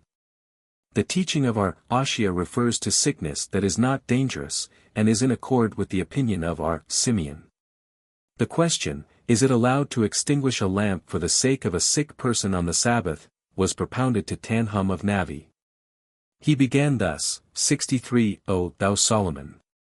Where is thy wisdom? Where is thy folly? Thy words contradict not only the words of thy father, but also thine own utterance. Thy father David said, the dead do not praise God, P.S. CXV. 17, and thou sayest, I praise the dead that died long ago, Ecl. 4. 2, and then again, a living dog fareth better than a dead lion, Ibid 9. 4, this presents no difficulty. That which David said, the dead do not praise God, means this, one must always occupy himself with study and with meritorious acts before his death. For as soon as he dies he is free of both, and the Holy One, blessed be he, receives no more praise from him. And the saying of Solomon, I praise the dead, etc. means, when Israel sinned in the desert, Moses stood up before the Lord and offered many prayers and propitiating invocations, but he received no answer. As soon, however, as he said, Remember Abraham, Isaac, and Israel, thy servants, Acts 32. 13, he was answered forthwith. Now did not Solomon say well, I praise the dead that have died long ago? In another way, this can be explained as follows. The custom is, if a man of flesh and blood issues a decree, it is doubtful whether the people will comply with it or not. If they comply with it while he lives they may disregard it after his death. Moses, our master, on the other hand, has issued many decrees and established many enactments, which stand unshaken forever. And now, did not Solomon say well, I praise the dead, etc. Another explanation to the above verse may refer to the following legend, which was told by our Jehuda in the name of Rab. It is written, Psalms 86. 17, display on me a sign for good, that those who hate me may see it, and be ashamed. So said David before the Holy One, blessed be he, Lord of the universe, forgive me the certain sin, with Bathsheba, 2 Samuel, 11. 3. And the Lord said, it is forgiven. He prayed again, display on me a sign to make it known. And the Lord said, this will not be done while you are alive, but it will be made known in the time of your son Solomon. After Solomon had built the temple and was about to enter the ark into the Holy of Holies, the doors shut. Solomon had prayed 24 prayers with song, and was not answered. He then began, Psalms, 24. 7. Be raised wide and let the King of glory enter. The doors then ran after him and wanted to swallow him, saying, who is the King of glory? And he said, the Lord strong and mighty. He then said, Ibid, 9, 10. And still was not answered. Then he said, 2 Chron, 6. 42, O Lord God. Remember the pious deeds of David thy servant, he was answered at once, and the faces of his enemies became as black as the outside of a pot, and Israel and all the people were then certain that the above-mentioned sin was forgiven to David. Hence did not Solomon say well, I praise the dead, etc. And this is what is written, 1 Kings, 8. 66, on the 8th day and they went unto their tents joyful, etc. And as to the above question, 64 I say this, a lamp is called Ne, and the soul of man is called Ne. 65 Let rather the Ne which man has made, the lamp, be extinguished, than the Ne, the soul, which belongs to the Holy One, blessed is he.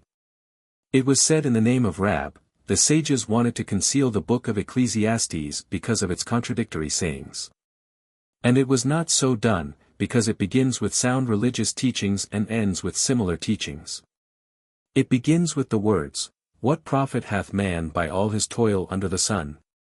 Eccle I, 3. Whereupon the school of Janae said, under the sun there is no profit, but there surely is, beyond the sun. And it ends with the words, the conclusion of the matter is, fear God and observe his commands, for this is all, there is, for man, Eccle 12. 13. What does it mean? Said R.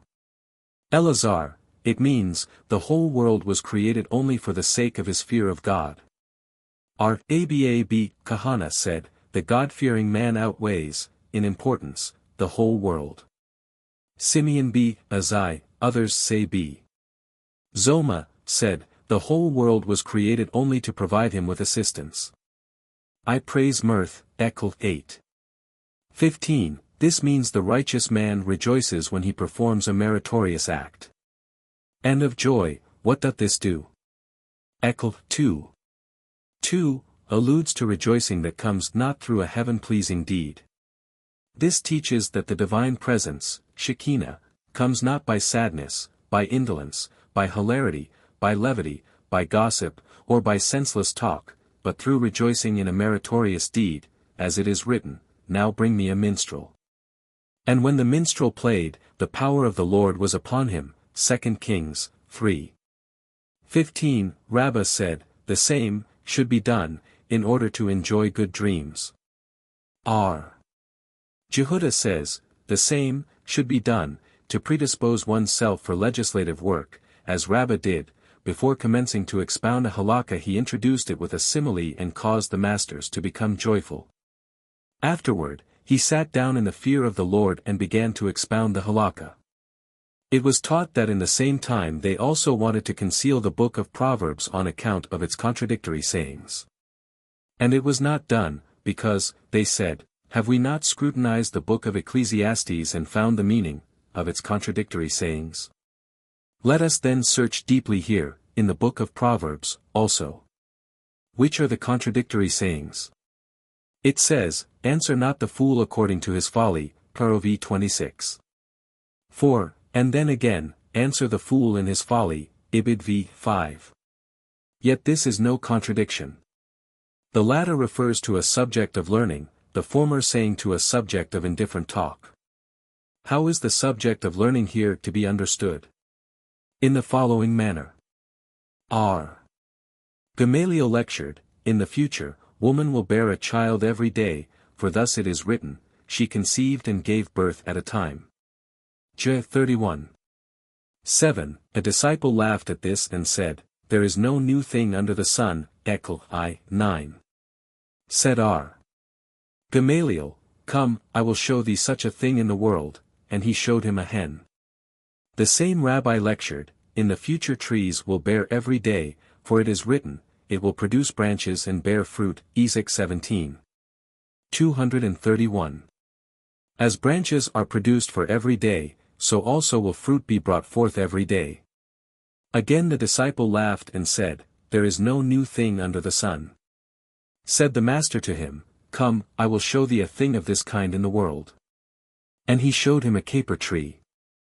He lectured also, "The land of Israel will in the future produce ready cakes and garments," explaining the first part of verse 16 of Psalm 72. To that effect. The disciple again laughed at him. But he showed him that ready meats are produced in the shape of mushrooms, and ready garments grow in the shape of many colored fibers that cover the young date trees. The rabbis taught, a man should always be as modest as Hillel, and not as impulsive as Shammai. It once happened that two men laid a wager of 400 zuz, which would be won by him who could provoke Hillel to anger, but lost if he failed in the attempt. This happened on Friday, while the sage was bathing his head. The man who undertook the task went to Hillel's door and cried, "Who is Hillel here? Who is Hillel here?" 66. The rabbi threw a mantle over his shoulders and went out to meet him. "What desirest thou, my son?" he asked. "I have a question to ask," the man replied. "Ask, my son, ask," said the rabbi. "Why are the Babylonians round-headed?" asked the man. "This is an important question, my son." "The reason is that they have no skilled midwives in Babylon," answered Hillel. An hour later the man came again calling, "Who is Hillel here? Who is Hillel here?" The rabbi came out again and said, "What desirest thou, my son?" "I have a question to ask," the man said. "Ask, my son, ask," said Hillel. "Why have the Talmudites oval eyes?" "This is a very important question, my son. The Talmudites live in a sandy land and must always keep their eyes half closed." An hour later the man came again in his insolent manner, and said again that he had a question to ask. Hillel in his quiet manner again encouraged him. "Why do the Africans have large feet?" he asked. "Because they live in a swampy land," answered Hillel. "I have many more questions to ask, but I am afraid lest thou get angry," continued the man. Hillel wrapped himself in his mantle and sat down, saying, "Ask, my son, all the questions thou desirest."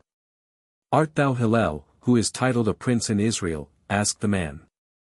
"Yes, my son," answered the rabbi. "If thou art the man, may there not be many like thee in Israel?" "Why so, my son?" "Because thou makest me lose 400 zuz." Said Hillel to him, "Take care of thy temper. A Hillel is worthy that twice that amount be lost through him. A Hillel must not get excited." The rabbis taught. A Gentile once came before Shammai and asked, "How many laws have you?" "2 laws, the written and the oral law," answered Shammai. "I believe thee as regards the written law, but I do not believe thee as to the oral law," said the Gentile. "I will be converted to Judaism on condition that thou teach me the written law." Shammai rebuked him and drove him away. He then came to Hillel with the same plea, and Hillel accepted him. He began teaching him the alphabet in regular sequence. The next day he taught him the letters backward. "You did not teach me so yesterday," the man objected. I, my son. Must thou not repose confidence in me? Thou must likewise repose confidence in the oral law, which appears at first sight different from the written law." Another Gentile came to Shammai saying, "Convert me on the condition that thou teach me the whole Torah while I stand on one foot." Shammai pushed him away with the builder's measure he held in his hand. He thereupon came to Hillel, and the latter accepted him. He told him, "What is hateful to thee, do not unto thy fellow, this is the whole law. All the rest is a commentary to this law, go and learn it. Another Gentile once heard a Jewish teacher instructing his class about the vestments of the high priest.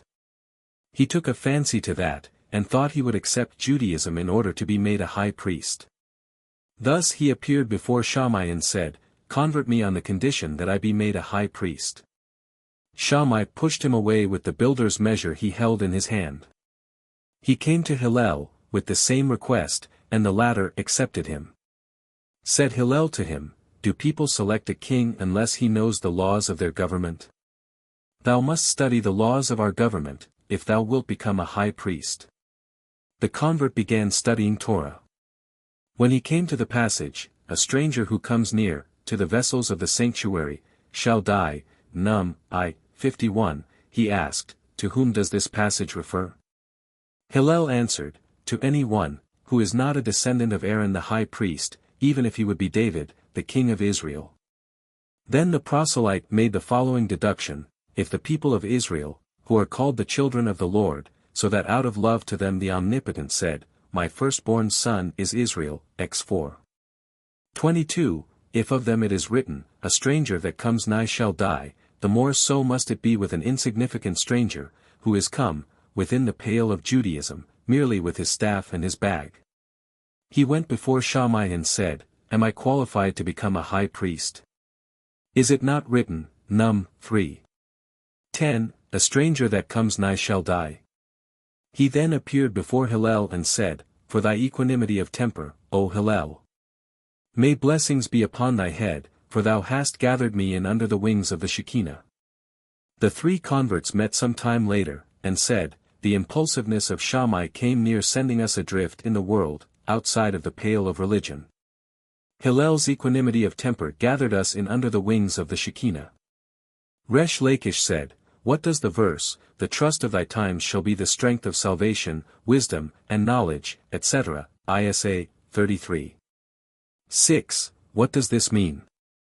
I think that this can be a biblical support to the 6 divisions of the Mishnah which we possess. 67, the trust, comes within the section of Zeraim, seeds, thy times, in Mode, festivals, strength, in Nazim, women. Salvation, in Nezikin, jurisprudence, wisdom, in Kodashim, holiness, and knowledge, in section, Taharith, purity. And yet, the fear of the Lord is his treasure, i.e., all these do not avail where there is not the fear of the Lord. 68. Rabbi said, when a man comes before the divine judgment, he is asked, Hast thou traded in good faith? Missed thou apportioned regular times for study? Hast thou produced children? Didst thou hope for salvation?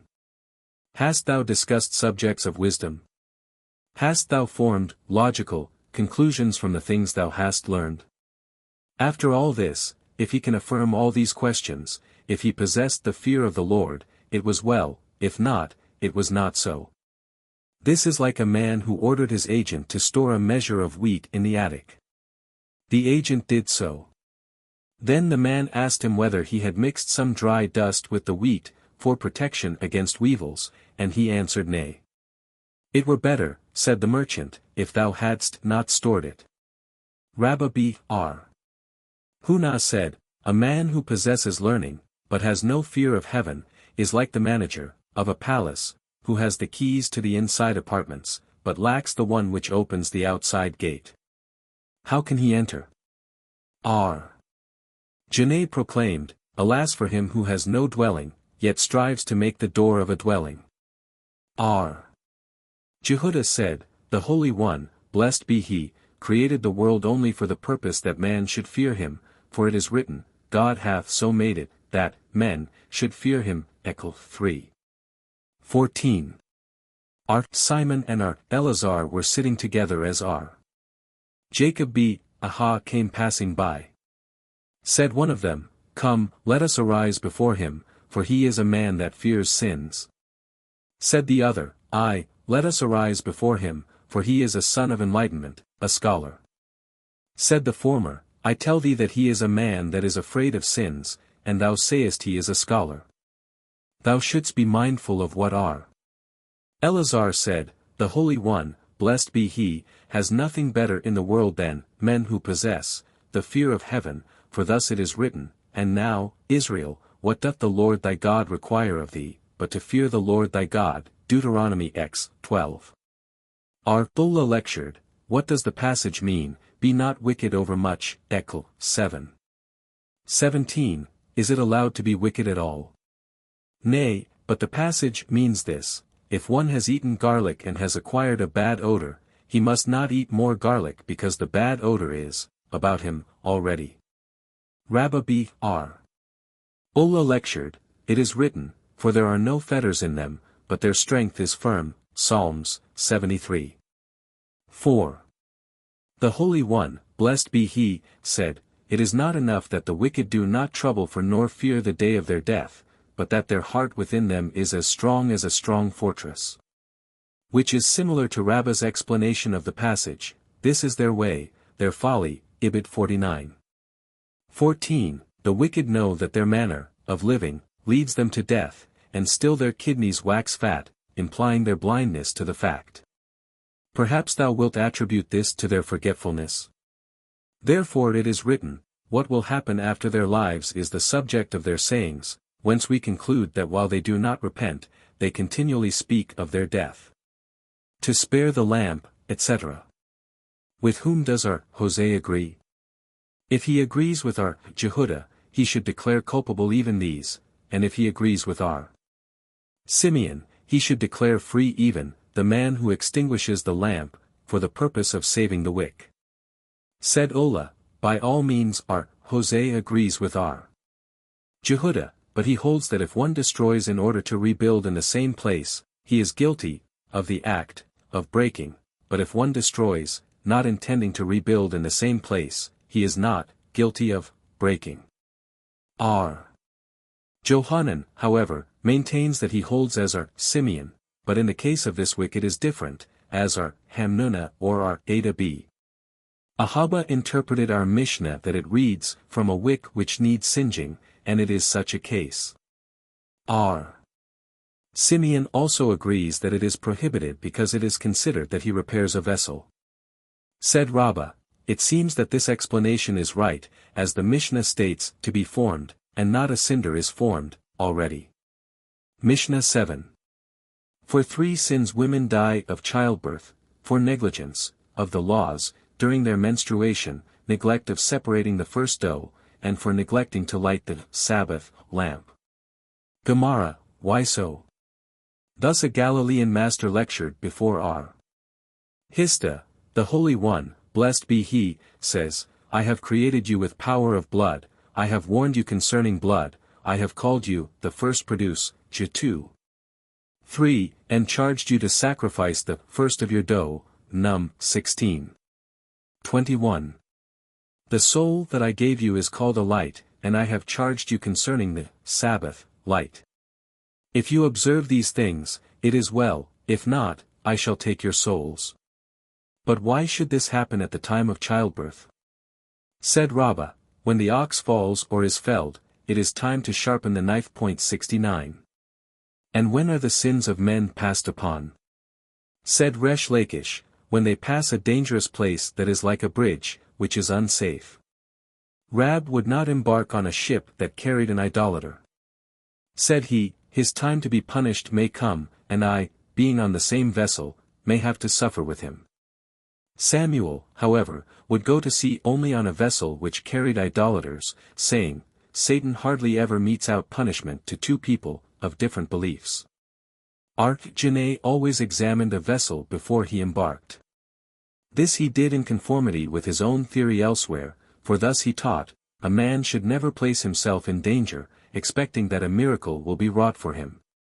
For it may be that no such miracle will be wrought, and if a miracle is wrought for him, it will be deducted from the reward due his merits in the world to come. And Hanin said, Where is this to be found in the scripture? From the verse, I am not worthy of all thy kindness and of all thy truth, Gen 32. 11. Arphizera would never walk under date trees in stormy weather. Itzhak B. R. Jehudah said, A man must always pray that he should not become sick, for if sickness befall him, he must be possessed of special virtues in order to get well again. And to the question of Mar Aqiba, is this to be found in the scripture?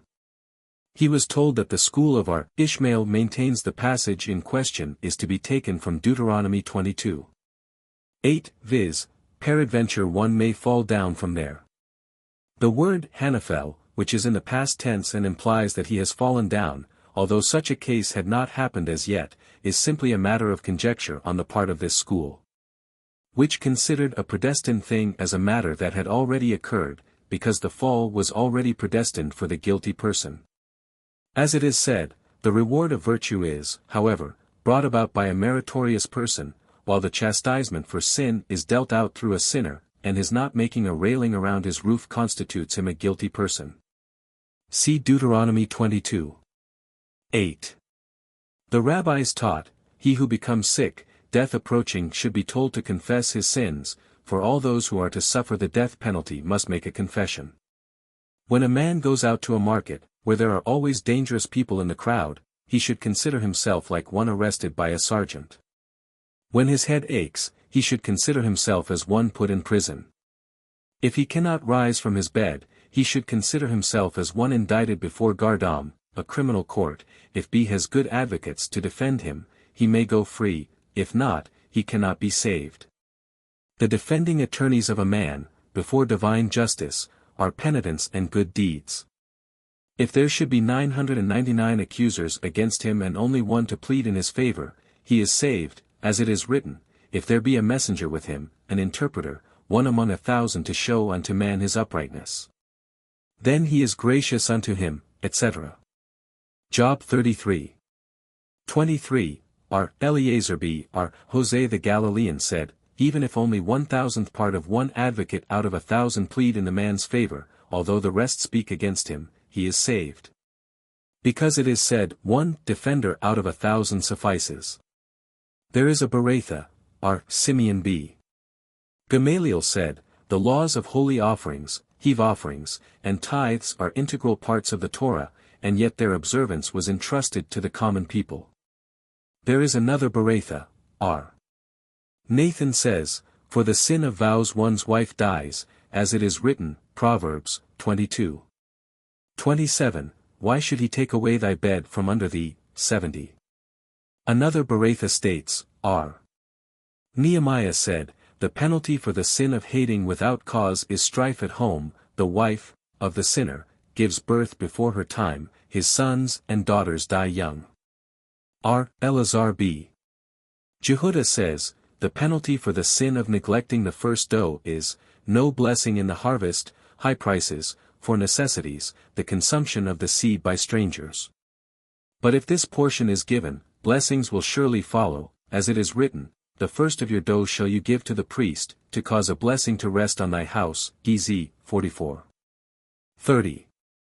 The penalty for the sin of neglecting heave offerings and tithes is, the sky withholds rain and dew, dearth comes on, there are no prophets, and men run about to earn a livelihood, but they do not succeed. But if these offerings are given, blessings will come, as it is written, bring ye all the tithes into the storehouse, etc. And prove me but herewith, saith the Lord of hosts, if I will not open for you the windows of heaven, and pour out for you a blessing until there be more than enough. Mal 3:10.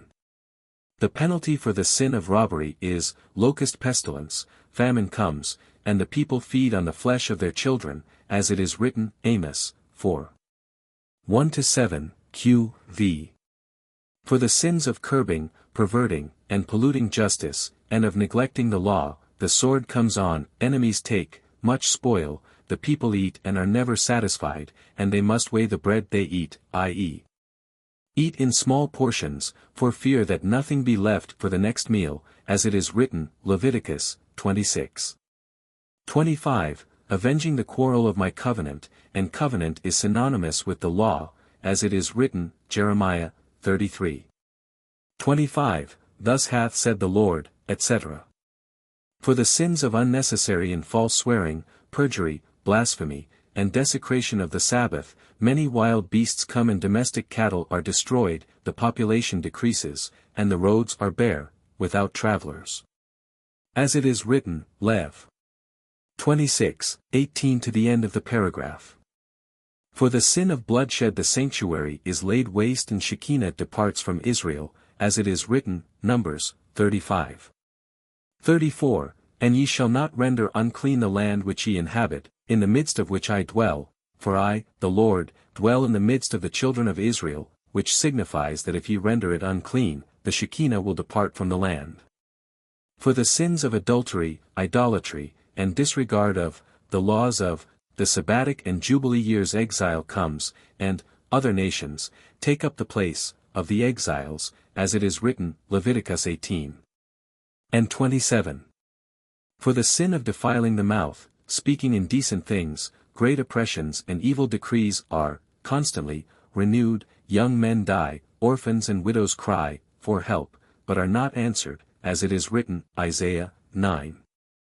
End of verse 16, For all this his anger is not turned away and his hand still remaineth stretched out, which is explained by our, Hanunah, Abba as follows, all know for what purpose a bride marries, still. He who defiles his mouth, by speaking of its details, even if a happy life of 70 years is decreed for him, the decree is turned aside. Rabbi Sheila in the name of our, Hista says, Gehenna is made deep for him who defiles his mouth. As it is written, Proverbs 22:14.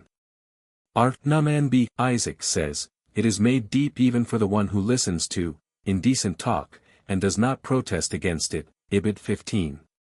Our Ashia says, He who abuses himself, by masturbation, becomes afflicted with wounds and boils, not only this, but he is punished with dropsy. 71 Our Naaman b. Itzhak says dropsy is an evidence of sin.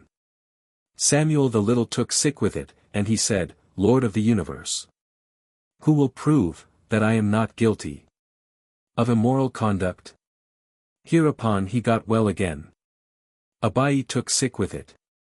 Said Rabbi, I know that the Naamanite, son of Naaman, starves himself. The rabbis taught, there are 4 evidences. An evidence of sin is dropsy, an evidence of hate without cause is jaundice, an evidence of pride is poverty, an evidence of calumny, spreading evil reports about others, is croup. The sickness of croup becomes epidemic for, the sin of neglecting to give, tithes, but our Eleazar b. Jose said, only for the sin of calumny. Our Jehudah, our Jose, and our Simeon were sitting and Jehudah, the son of proselytes, sat before them. Our Jehudah opened the conversation, saying, How beautiful are the works of this nation, the Romans. They have established markets, they have built bridges, they have opened bathing houses. Our Jose said nothing, but our Simeon b. Johai said, All these things they have instituted for their own sake. Their markets are gathering places for harlots, they have built baths for the purpose of indulging themselves in their comforts. They have built bridges to collect tolls from those who cross them. Jehudah, the son of proselytes, went and reported this conversation, and it came to the ears of the government. Said, the rulers, Jehudah, who has praised our doings, shall be promoted, Jose, who said nothing, shall be exiled to Sepphoris, Simeon, who spoke disparagingly, shall be put to death. Our Simeon and his son then went and hid themselves in the college, and their wives brought them every day some bread and a pitcher of water, and they ate. When the decree became imperative, he said to his son, Women are of a pliant disposition. They, the government agents, will perhaps trouble them, and they, the women, will reveal our whereabouts. They then went and hid themselves in a cave. A miracle occurred, that a date tree in a spring of water came out for them. They stripped themselves naked and sat down covered with sand up to their necks. Thus they sat all day studying. Only at the time of prayer they put on their garments, and after performing their devotion they took them off again for fear they might wear them out. In this wise they spent 12 years in their cave. Elijah then came to the opening of the cave and said, Who will inform the son of Johai that the Caesar, governor, is dead and his decree is annulled? Hereupon they left the cave. They then went forth and saw men who were ploughing and sowing grain. Said our Simeon, These people leave the works which lead to everlasting life and occupy themselves with worldly things. After this every place where they chanced to turn their eyes was burned. Suddenly a bath-coal, heavenly voice, was heard, which said unto them, Have ye come to destroy my world? Go, return to your cave. They returned and stayed in the cave another 12 months, saying the punishment of the wicked in Gehenna only lasts 12 months. At the end of that time came again the heavenly voice and said, Go out of the cave, and they came out. Anar. Simeon said to his son, It is enough for this world that I and you are occupied with the study of the Torah and with good deeds. This happened on a Friday near sunset. They saw a man hurrying with 2 bunches of myrtle in his hand. What are they for? They asked him. To honor the Sabbath, was the reply. Would not 1 bunch be enough? Nay, 1 is for the command, remember, 72 the other for the command, observe, said the man. Said R. Simeon to his son, Behold, how Israel loves the commands of God. This reassured them. R. Simeon's father-in-law, R. Pinhas b. Yair, heard that they were coming, and went to meet them. He took them to the bathhouse. While R. Simeon was cleaning his own body, R. Pinhas noticed that it was full of blisters. Tears ran from his eyes when he saw this, and, the tears falling upon the flesh of his son-in-law, caused R. Simeon pain. Said R. Pinhas, Woe unto me, that I see thee in this state. R. Simeon rejoined, Well unto thee, that thou sayest me so, for if thou hadst not seen me in this state thou couldst not find in me all the learning that thou canst find in me now. Mishnah 8, 1 must say 3 things in his house on Friday, when it is getting dark, viz. Have you set aside the tithes, from the fruit, which is to be eaten on the Sabbath? Have you put up the arub, and light ye the lamp? When one is in doubt whether darkness has set in, he must not separate tithes from fruit of which he is certain that tithes had not been set aside, and he shall not put vessels under process of lavation. 73 And he shall not light a lamp any more. But he may set aside tithes from fruit of which he is not certain that tithes have been set aside, and he may put up the arub and also put his victuals into the stove for the purpose of keeping them warm. Gemara, whence is this deduced? Said R. Joshua b. Levi, from Job v. 24, Thou shalt know that peace is in thy tent, and shalt examine thy dwelling, that thou mayest not sin. Rabbi b. R. Hunah said, Although the masters have taught that 1 must say 3 things, etc. Yet he ought to say them quietly, in order that his family should accept them from him, in good grace. Said R. Ashi, I have not heard of this saying of Rabbi b. R. Hunah before, yet I have always done so as a matter of common sense. Does not the text contradict itself? It states, 1 must say 3 things, etc., when it is getting dark. This implies that if he is in doubt whether it is getting dark or whether darkness has already set in, he cannot say it any longer. In the latter part, however, it says, if he is in doubt, etc., he may put up an arub. Said R. Aba in the name of R. Hayabi, Ashi, quoting Rab, it presents no difficulty. In the first part it speaks of an arub of Tekem, that marks the boundary of 2,000 ells around the city, where it is allowed for one to walk on Sabbath. In the latter part it speaks of an arub by which the neighbors of adjoining courts make common cause. Rabbi said, the rabbis have prohibited putting victuals among things that preserve but that do not increase the heat after dark, for fear lest one find them too cold and be tempted to make them boil. Said Abai to him, if such is the case, why did they not enact the same prohibition for the time when it is twilight also? Answered Rabbi, at that time the pots are generally boiling hot. Rabbi said again, why was it said that one must not put victuals among things that increase the heat, when it is yet day, for fear lest one put them in cinders where there are yet live coals? Said Abai to him, what harm is there? Let him do so. And he answered, it may be feared lest he be tempted to stir the burning coals. The rabbis taught, which is the time of twilight. When the sun sets and the eastern sky is red. When the lower edge of a cloud is dark, while the upper part is not yet dark, but when the upper edge of such a cloud is as dark as the lower, night has set in. So says R. Jehudah. R. Nehemiah says, the duration of twilight is the time one takes to walk half a mile from the moment the sun sets. R. Jose says, twilight is like the twinkling of an eye. The one day goes out, the other night comes in, and it is impossible to determine it. And each of them is in accordance with his theory elsewhere, as it was taught, what is the duration of twilight? Rabbi in the name of R.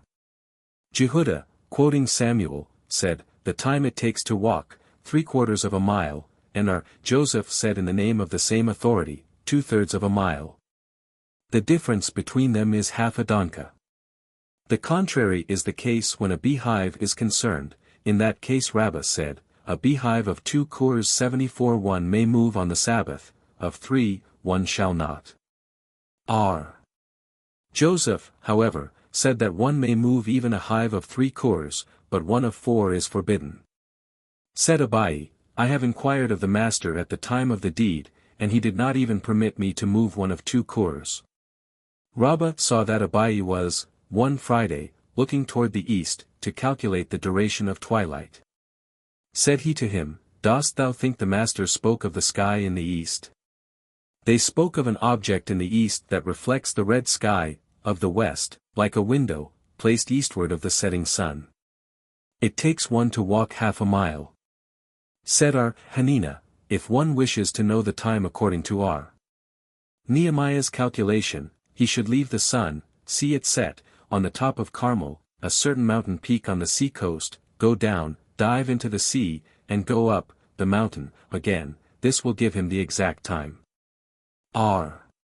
Jehudah, however, in the name of Samuel said, to know the exact time of twilight may be fixed thus. If only 1 star can be seen in the sky, it is yet day, if 2 stars, it is twilight, 3 stars, it is night. And so also we have learned plainly in a Beratha with the addition, said R. Jose, the stars mentioned do not mean the big stars, that can be seen in daytime, and not the small stars, which cannot easily be seen at night, but stars of medium size. R. Jose B. R. Zabita said, if one, unintentionally, performs work on both times of twilight, Friday and Sabbath, he must certainly bring a sin offering, because at one of both times it was certainly Sabbath. Rabbi said to his servant, you, who are not an expert in the scholarly calculation of time, must light the Sabbath lamp when you see the last rays of the sun on top of the trees. In cloudy weather how shall it be? The lamp must be lit, in the city when the hens go to roost, in the field, when the ravens fly to roost or when the mallow shrub 75, inclines its head to the west. The rabbis taught, 6 times was the signal blown on Friday, the first time to stop work in the field, the second to stop it in the city and in the stores, the third time to light the lamps. So said R. Nathan. R. Jehudah the prince says that the third time is sounded to take off the phylacteries. Then, the beetle, waits about as long as is required to bake a small fish, or for bread to cleave to the oven, and he sounds again the 3 tones 76 of the signal in succession for the Sabbath, that is already come. R. Simeon B. Gamaliel said, what shall we do with the Babylonians? They sound the signal first, and then blow the trumpet, from the moment the trumpet is sounded they cease work. They do so because it is with them a matter of inherited custom. R. Jehudah taught his son, R. Itzhak, the third, sounding was a signal, to light the lamp. This agrees with the ruling of R. Nathan. At the school of R. Ishmael it was taught, 6 times the signal is sounded on Friday. When the first sounding begins, those who are in the field stop plowing and harrowing and all field work. At the entrance to the city those who are near must wait until the distant, farmers, come, so that they enter the city all together. The stores are yet open, and the stalls, upon which wares are laid out, are as yet in their places. As soon as the second sounding begins, the stalls are cleared and the stores closed. The warm victuals, prepared for the Sabbath, and the pots are as yet upon the hearth. As soon as the third sounding begins, the pots are taken off the hearth, the warm victuals are put in the stove, and the lamps are lighted. Then, the beadle waits about as long as it is required to bake a small fish or for bread to cleave to the oven, and he sounds trumpets and sounds the signal again and rests. Said R. Jose B. R. Hanukah, I have heard that if one wants to light up after the 6 signals he may do so, for the rabbis have allowed some time to the beadle to take his shofar, horn, to the house, after the 6 signals. Said the schoolmen to him, if such were the case, the subject would depend on various measurements of time. Nay, but the beadle has a concealed place upon the roof, where he sounds the shofar, and puts away his instrument, as soon as he has used it, because neither a shofar nor a fife may be handled, when the Sabbath is come. But have we not learned that a shofar may be handled, but a fife may not? Says R. Joseph, this is not contradictory. Our case is that of a shofar belonging to the community. The case adduced treated of one that belongs to a private party, therefore it is permissible. Said Abai, why may a shofar that is private property be handled? Because it is sometimes used for taking up water, to give a child drink. Let one that is public property also be allowed to handle, because it may be used in the same manner. Furthermore, was it not taught, as a shofar may be handled, so also may the fife be handled? According to whose ruling is this? There is no contradiction in all this. The one, that a shofar may be handled, but not a fife, is according to the ruling of R. Jehudah. The other, that both may be handled, is according to the ruling of R. Simeon. The third, that neither should be handled, is according to the ruling of R. Nehemiah. And what is a shofar? The same as a fife, as R. Hista says, since the sanctuary was destroyed the names have become changed. A shofar is called a fife, and a fife is called a shofar. 3. Regulations concerning stoves, hearths, and ovens. Mishnah I. Cooked victuals may be put on a stove that was heated with straw or stubble. If the stove was heated with the pulp of poppy seed, i.e., poppy seed from which the oil was pressed out, or with wood, cooked victuals may not be put upon it, unless the live coals were taken out or covered with ashes. Beth Shammai says, the latter instance is permissible only in the case of victuals that are to be kept warm, but not of such as are improved by continued cooking. Beth Hillel says, both alike are permitted. Beth Shammai says, victuals may be taken off the stove, but not put back upon it. Beth Hillel permits it. Gemara, the schoolmen propounded a question, as for the expression, shall not be put, does it, referring to a pot that has been taken off the stove, mean, one shall not put it back, but if it has not been taken off, it may be left there? Even if the live coals were not cleared away or covered with ashes? Or does it mean that the pot should not be left there, even if it was standing there before, unless the live coals have been cleared out or damped, so much the more should it not be put there if it was once taken off? Come and hear. There being 2 parts in our Mishnah, if the point of controversy is the leaving of the victuals on the stove, if they were there before. The Mishnah is to be explained thus, on the stove that was heated with straw or with stubble the victuals may be left. On a stove that was heated with pressed poppy seed or with wood, the victuals may be left only if the live coals were taken out or covered with ashes. What kind of victuals may be left there? According to Beth Shammai such as are to be kept warm, but not such as improve by cooking. And according to Beth Hillel both. Thus the point of controversy is the leaving of the victuals, that had been on the stove before. And as the 2 schools differ in this matter, so do they also differ in their opinions concerning putting them back upon the stove if they were once taken off. But if you interpret the Mishnah to make the returning of the victuals to the stove the point of their differing viz.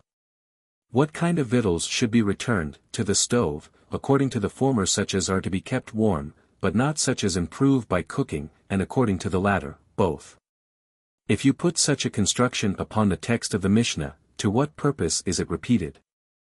Beth Shammai says, etc. It may be said even that they differ concerning putting back, and nevertheless there is no difficulty, as the Mishnah is not complete, and should read thus, if the stove was heated. But if they stood there before, they may be left there, even if the live coals are not taken out or covered with ashes. And what may be left? Beth Shammai says only such as are to be kept warm, and Beth Hillel says even victuals requiring cooking. But even in the case of returning the victuals to the stove, if they have been removed, there is still a difference of opinion between the two schools, for according to the former they may be only taken off, and according to the latter they may be returned also. Come 77 in here. Our Helbo in the name of our Hamabi Gorian, quoting Rab, said, the Mishnah speaks only about putting the victuals upon the stove, but as to putting them into the stove it is surely prohibited. Now, if thou sayest the dispute is about returning the pot to the stove, this remark is correct, for there is a difference to what place it is returned, whether into the stove or upon it. But if the question were about keeping it on the stove while it is there, what difference would it make?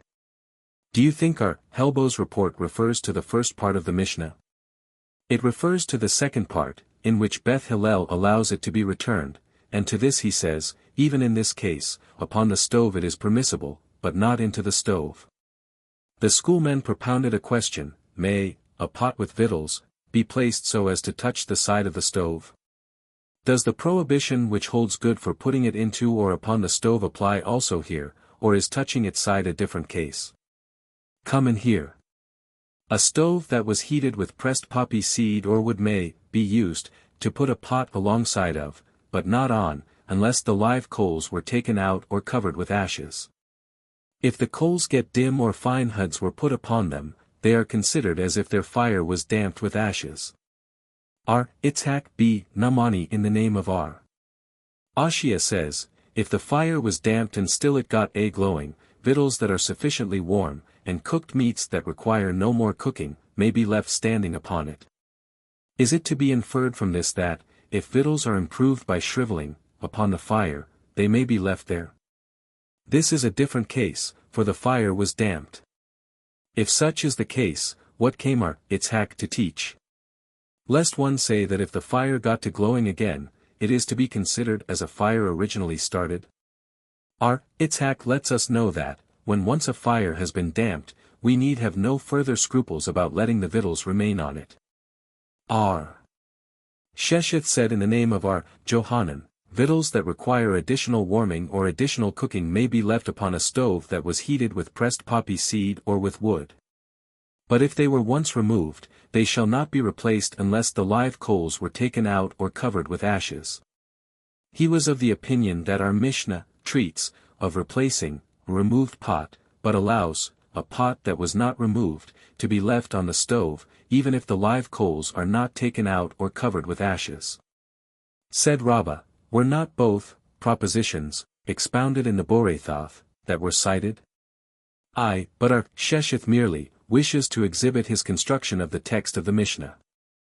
Our Samuel b. Jehudah in the name of our Johanan said, upon a stove that was heated with pressed poppy seed or wood, victuals may be left standing, if they are sufficiently warmed and sufficiently cooked, even if shriveling improves them. Said one of the schoolmen to him, did not Rab and Samuel both say that if shriveling improves them, it is not allowed? And he answered, I said this in the name of our Johanan and not in the name of the above mentioned, as I am aware of it. R. Aqiba of Mizhan said to our Ashi, you, who cherish the teachings of Rab and Samuel, may follow their regulation, but we will follow the regulation of our Johanan. Abai questioned our Joseph, may victuals be left on the stove? And he answered, did not our Jehudah leave victuals on the stove, and eat them afterward? Rejoined Abai, the case of our Jehudah cannot be taken into consideration. He was stricken with a dangerous disease, and for him even, the cooking of victuals, on the Sabbath was permitted, but I ask about, healthy men like, you and me. Our Joseph answered, in Surah they do leave. As our Naaman b. Itzhak, who was exemplary in following religious ordinances, was wont to leave and to eat. Our Ashi said, I was standing before our Hunah and observed that fried fish was kept warm for him and he ate it. But I know not whether he did it, because he thought that victuals which improve by shriveling are allowed, or whether he thought that, because there was flour on his fish, continuous warming did not improve it. R. Naaman said, victuals that improve by shriveling must not be left on the stove, such as deteriorate may. The rule is that all victuals which contain flour deteriorate by continuous warming. R. B. Abba was questioned, if one forgot his pot and left it upon the stove, and the victuals were thus cooked on the Sabbath, may he eat them or not?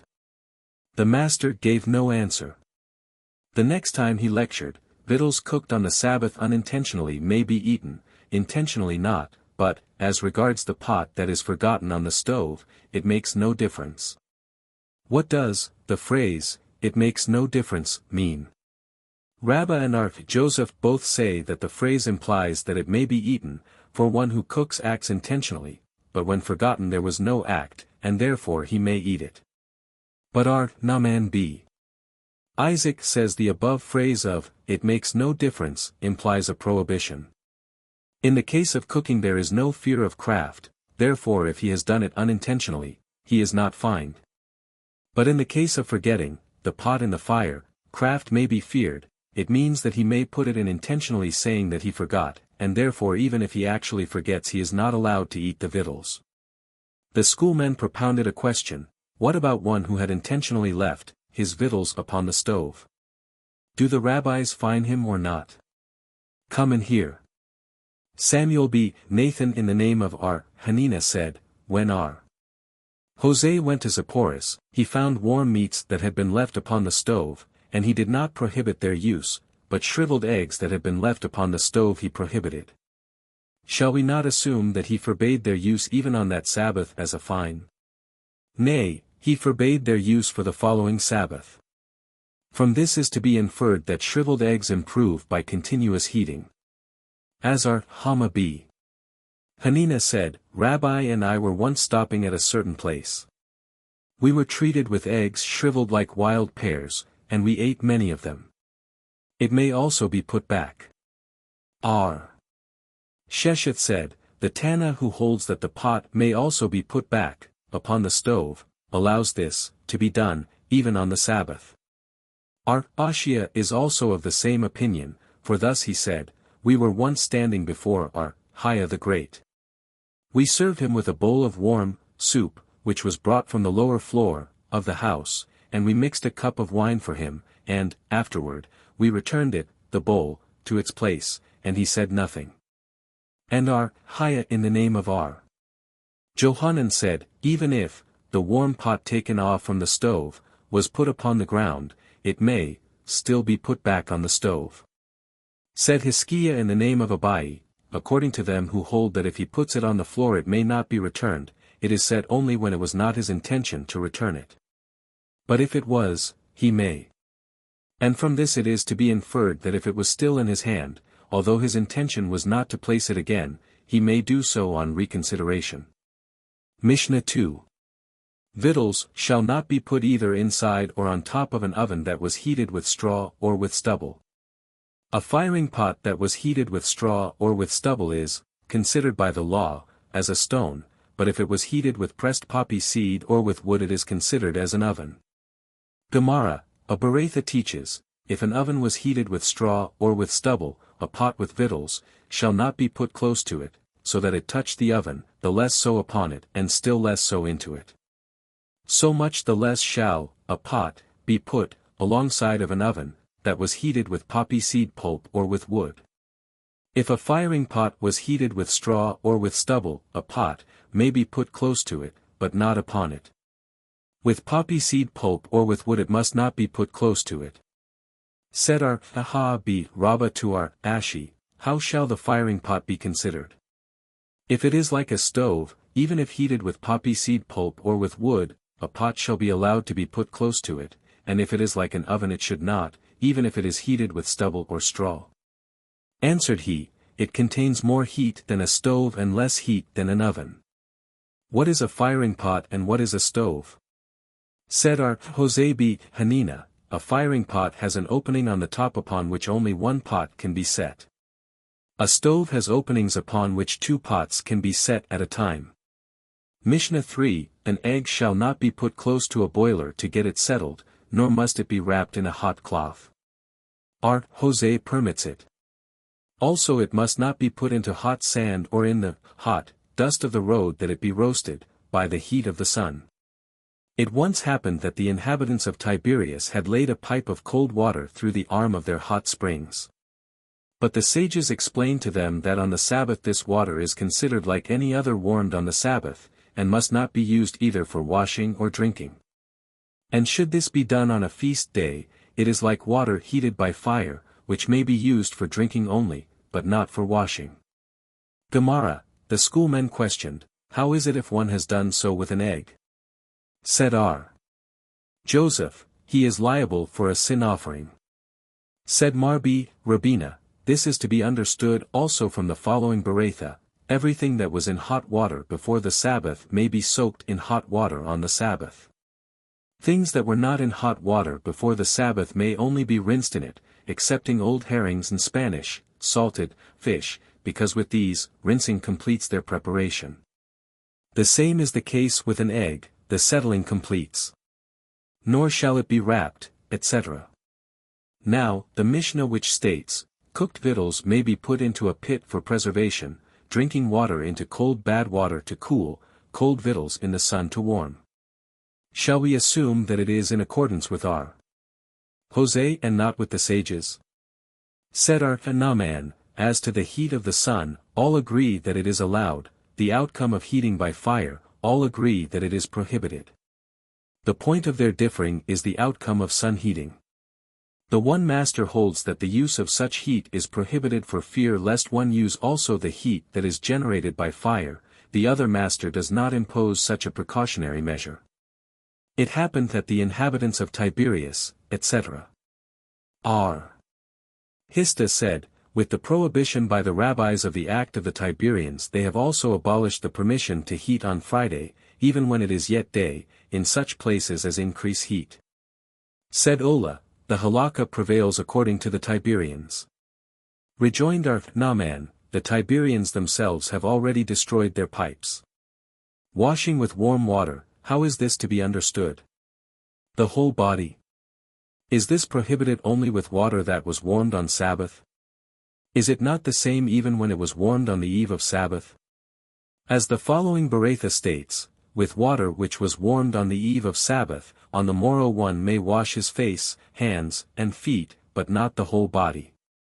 And if it means the face, etc., how is the latter part to be understood? If it was warmed on a feast day, etc. Shall we then assume that our Mishnah states in accordance with Beth Shammai, as they so state plainly elsewhere, to which the Beth Hillel opposed and permitted? Said our Aqiba. Hanina, our Mishnah treats of washing the entire body, and it is in accordance with the Tana of the following Beretha, one shall not rinse his entire body, on the Sabbath, either with warm or with cold water. So is the decree of our Meir, but our Simeon permits this. Our Hista says their dispute concerns only water that is, in the ground, but water contained in a vessel is strictly prohibited. Rabbi B. Hannah in the name of our Johanan said, the halakha prevails according to our Jehuda. Said our Joseph to him, didst thou hear this explicitly, or dost thou derive it by inference, from a similar teaching? I have heard it explicitly, he answered.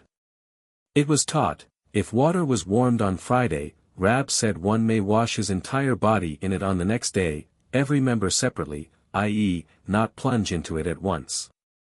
Samuel, however, said, it was not allowed but of the face, hands, and feet. And the following Beretha supports Samuel, if water was warmed on Friday, one may wash his face, hands, and feet with it on the following day, but not his entire body, even member by member, and so much less with water warmed on a feast day. Said our Joseph to Abai, did Rabbah not act according to the decisions of Rab? I know not, he answered.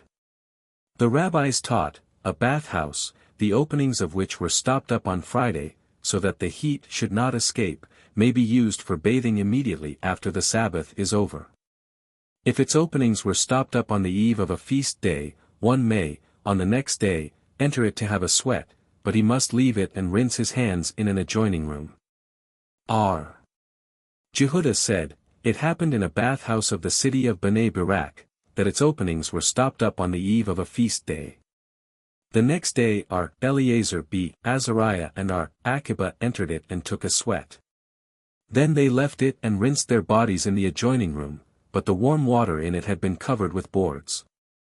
When the report of this reached the masters they said, even if the warm water had not been covered with boards, they were also allowed to do so. However, since transgressing began to increase, they began to prohibit. In bathhouses of large cities one may walk about without fear of people saying that he went to take a sweat. What does the expression, transgressing, mean? As our Simeon b. Potzi in the name of our Joshua b. Levi, quoting Bar Capra, said, in former times the people were accustomed to bathe, on the Sabbath, in water that was warmed on Friday. The bath keepers then began to warm the water on the Sabbath, and to tell the people that it had been warmed on Friday. Hereupon they prohibited bathing in warm water, but still they placed no restriction upon taking a sweating, in the bathroom. The people then would come and bathe, but pretend to merely take a sweating. Then sweating was also prohibited, but washing in the hot spring water of Tiberias was still allowed. The people, however, would come and wash themselves in water that was warmed by the fire and say that they washed in the hot spring water. Subsequently warm water was prohibited for bathing altogether, but bathing in cold water was allowed. Seeing that people could not stand the last prohibition, it was therefore revoked, and bathing in the hot spring water of Tiberias was allowed. The prohibition of the sweating bath, however, remained. The rabbis taught, one may warm himself by a hearth fire and afterwards rinse himself with cold water, but not bathe first in cold water and then warm himself by a hearth fire, because he warms the water that is on him. The rabbis taught, one may warm a sponging cloth and put it upon his bowels, on the Sabbath, but he must not do so with a boiling hot vessel, for this is dangerous even on weekdays. The rabbis taught, one may put a pitcher of water before a blazing fire, not to warm it, but to temper the coldness of the water. Judah said, a woman may put an oil flask before a blazing fire, not to boil it, but merely to temper it. Simeon b. Gamaliel says, a woman may unhesitatingly put oil on her hand, warm it before the fire, and anoint her little son with it without any fear. Said Judah in the name of Samuel, whether it be oil or water, if the hand is spontaneously withdrawn from it, feeling the scald, it is prohibited, but not otherwise. And what extent of heat is meant by it? Said Rabbi, if the belly of a child is scalded by it. Itzhak b. Abdimi said, I once followed Rabbi into the bathhouse, on the Sabbath. I wanted to put a bottle of oil for him into the tank, that contained hot spring water. Said he unto me, take out some warm water from the tank and put it into another vessel, to warm the oil in. From this we have inferred three things, viz., first, that oil improves by warming, and it is a prohibited act. Second, that if anything is put into a second vessel, not directly into the boiling vessel, it is not considered cooking. Third, that the mere tempering of oil is analogous to cooking it. Said Rabina, from this story it may be inferred that if one cooks in the hot spring water of Tiberias on the Sabbath he is culpable, for the case happened after the rabbis had imposed the precautionary measure. And yet Rabbi would not allow him, Itzhak, to put the oil directly into the tank. Is that so? Did not our Hista say that he who has cooked in the hot spring water of Tiberias is not culpable? The culpability to be inferred, from the case of Rabbi, extends only as far as blows of correction 78 are concerned. Fizera said, I have seen Abuhu swimming in a tank, and I know not whether he raised his feet from the ground, or not. Is it not self-evident that he did not raise them, as there is a Beratha, one shall not swim about in a pond, even if, that pond, is stationed in a yard. This presents no difficulty. In a pond it is prohibited, because it is similar to a river, while in a tank it is allowed, because it is similar to a vessel. 79. Zerah once found Jehudah in the bath. He, Jehudah, ordered his servant, in the Hebrew-Aramaic tongue, "Bring me the comb, hand me the soap, open your mouths, and exhale the warm air from within you, drink of the warm water of the bath." Said Zerah, "If I had not come but to hear this, it were enough for me." It is correct that he ordered things in the Hebrew language, as private affairs may be said in the same language. The same is with the second order, for Samuel said that heat, from without, drives out heat, from within. But what good is in the order, "Drink of the water of the bath"? It is also correct, as we have learned in the following Berakhot, if one washed himself with warm water and did not drink of it, he is like an oven that was heated from without but not from within. Mishnah 4. The hot water contained in a mulyar cauldron, the live coals of which have been cleared away before the Sabbath set in, may be used on the Sabbath. But the hot water contained in an antiki, another kind of kettle, even if cleared of live coals, is not to be used on the Sabbath. Gemara, what is a mulyar? A Berakhot states, it is a vessel provided with an attachment for live coals, used for keeping water. As for an antiki, Rabbi says it is a bakiri, a vessel similar to a mulyar, but of heavier construction and continually in use. Naman b. Itzhak says, it is a bedud, a large kettle with an attachment underneath for live coals. There is a Berakhot in support of the opinion of Naman, the hot water in an antiki, even if the coals thereof are cleared away or damped, is not permitted to be used, for the heavy bottom keeps the heat. Mishnah v. Into a kettle, the hot water of which has been spilt out and which has been removed from the fire, cold water is not permitted to be poured, for the purpose of heating. But it is permitted to pour water into the kettle, or into a cup, for the purpose of making such water lukewarm. Gemara, how is this to be understood? Said Abai, it means thus, into a kettle, the fire of which has been removed, which still contains hot water, a small quantity of cold water may not be poured, for the purpose of warming. But a large quantity, to make the hot water lukewarm is, however, permitted. Into a kettle, the hot water of which has been entirely removed, no cold water at all may be poured, because it tempers the vessel. And it is in accordance with Jehudah, who holds that an act which pleases one, if done even unintentionally, is prohibited. Said Rab, even the above-mentioned large quantity is allowed only to make the water lukewarm. But not such a quantity as will entirely neutralize the hot water and tend to temper the vessel. Samuel, however, permits any quantity. Shall we assume that Samuel is in accordance with Simeon, who opposes the above theory of Jehudah, but did he not say that it is permitted to extinguish live dross on public ground, to prevent injury, but not charcoal? And if he agrees with Simeon, this also should be permitted? As regards labor tending to the accomplishment of a work, prohibited on the Sabbath, he holds with Simeon, but as to the performance of labor, not for its own sake, he sides with Jehudah. Said Rabbi, since it is permitted to perform labor, prohibited by rabbinical law, in order to prevent injury, it is also permitted to remove thorns from public ground, little by little. In distances of less than 4 ells at a time, in order to prevent injury. But upon unclaimed ground it may be done in greater distances. But it is permitted, etc. The rabbis taught, one may pour hot water upon cold, but not cold upon hot water, so is the decree of Beth Shammai. Beth Hillel, however, allows both ways, provided a cup is used, but in a bathing tub hot water upon cold is permitted, but cold water upon warm is not. But Simeon b. Manasseh forbids it. And Naaman said that so the halakha prevails. Joseph was about to say that a bucket is under the same ruling as a bathing tub. Said Abai to him, so taught Haya, that a bucket is not in this category. Said Hunabi Joshua, I observed that Rabbah was not scrupulous with regard to the use of vessels, because Haya taught, one may put a pitcher of water into a bucket of water, it makes no difference whether it be hot water into cold or vice versa. Said R. Huna to R. Ashi, perhaps this was a different case altogether, it being that there was a vessel within a vessel. But the latter retorted, it says, to empty. As it was taught, it is permitted to empty out a pitcher of water into a bucket of water, be it either warm water into cold or vice versa. Mishnah 6.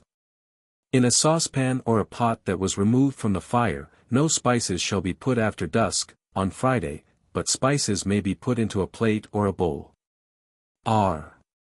Jehuda is of the opinion that spices may be put in all vessels or cooking utensils except in such as contain vinegar or fish brine. Gemara, the schoolmen propounded the following question, does R. Jehuda refer to the first part of the Mishnah, which is lenient, or does he refer to the latter part, which is rigorous? Come and hear. We have learned in a Beratha that R. Jehuda says, one may put spices into all saucepans and cooking pots, except such as contain vinegar and fish brine. R. Joseph was about to say that salt comes under the same ruling as spices, because in his opinion salt becomes cooked in a first vessel, i.e., the vessel used for cooking, but not in a second vessel. Said Abai to him, R. Haya distinctly taught that salt does not come under the ruling applicable to spices, because it does not become cooked, even in a first vessel. This is corroborated by R. Naaman, who said, there is a saying that the dissolving of salt requires thorough boiling, the same as beef. Mishnah 7, it is not permitted to place a vessel under a lamp so that the oil of the lamp drip into it.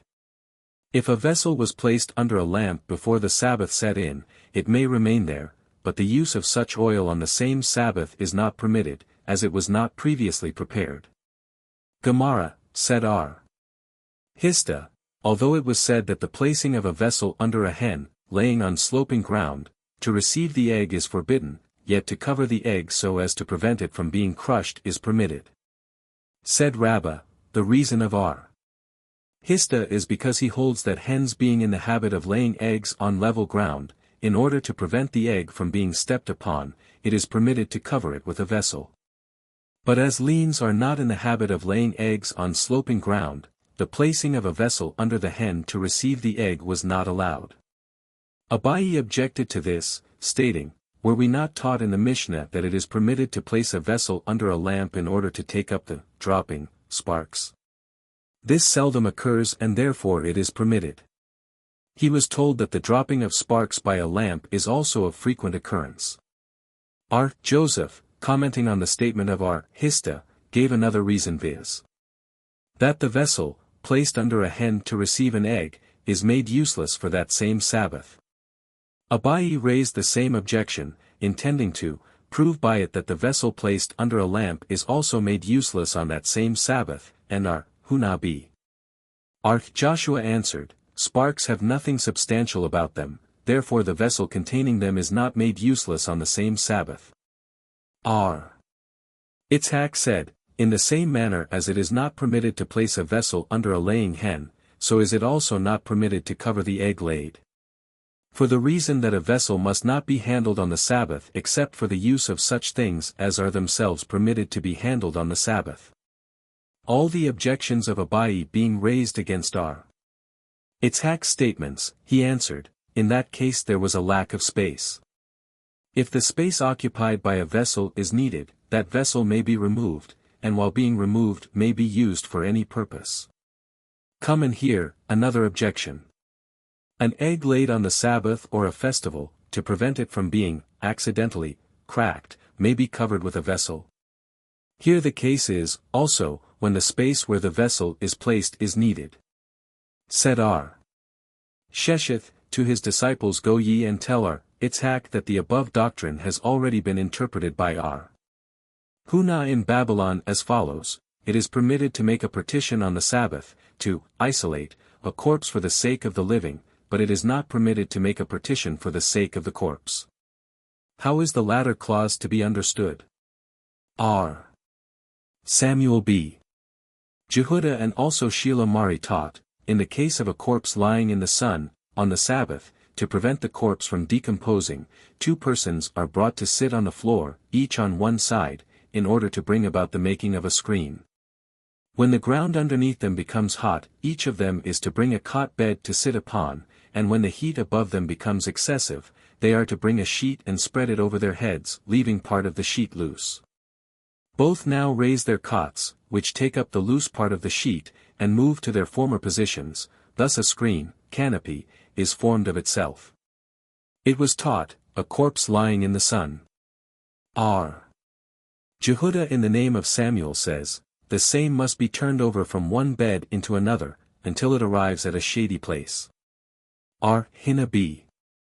Shalmi in the name of Rab said, a loaf of bread or an infant should be put on the corpse and then the corpse may be moved.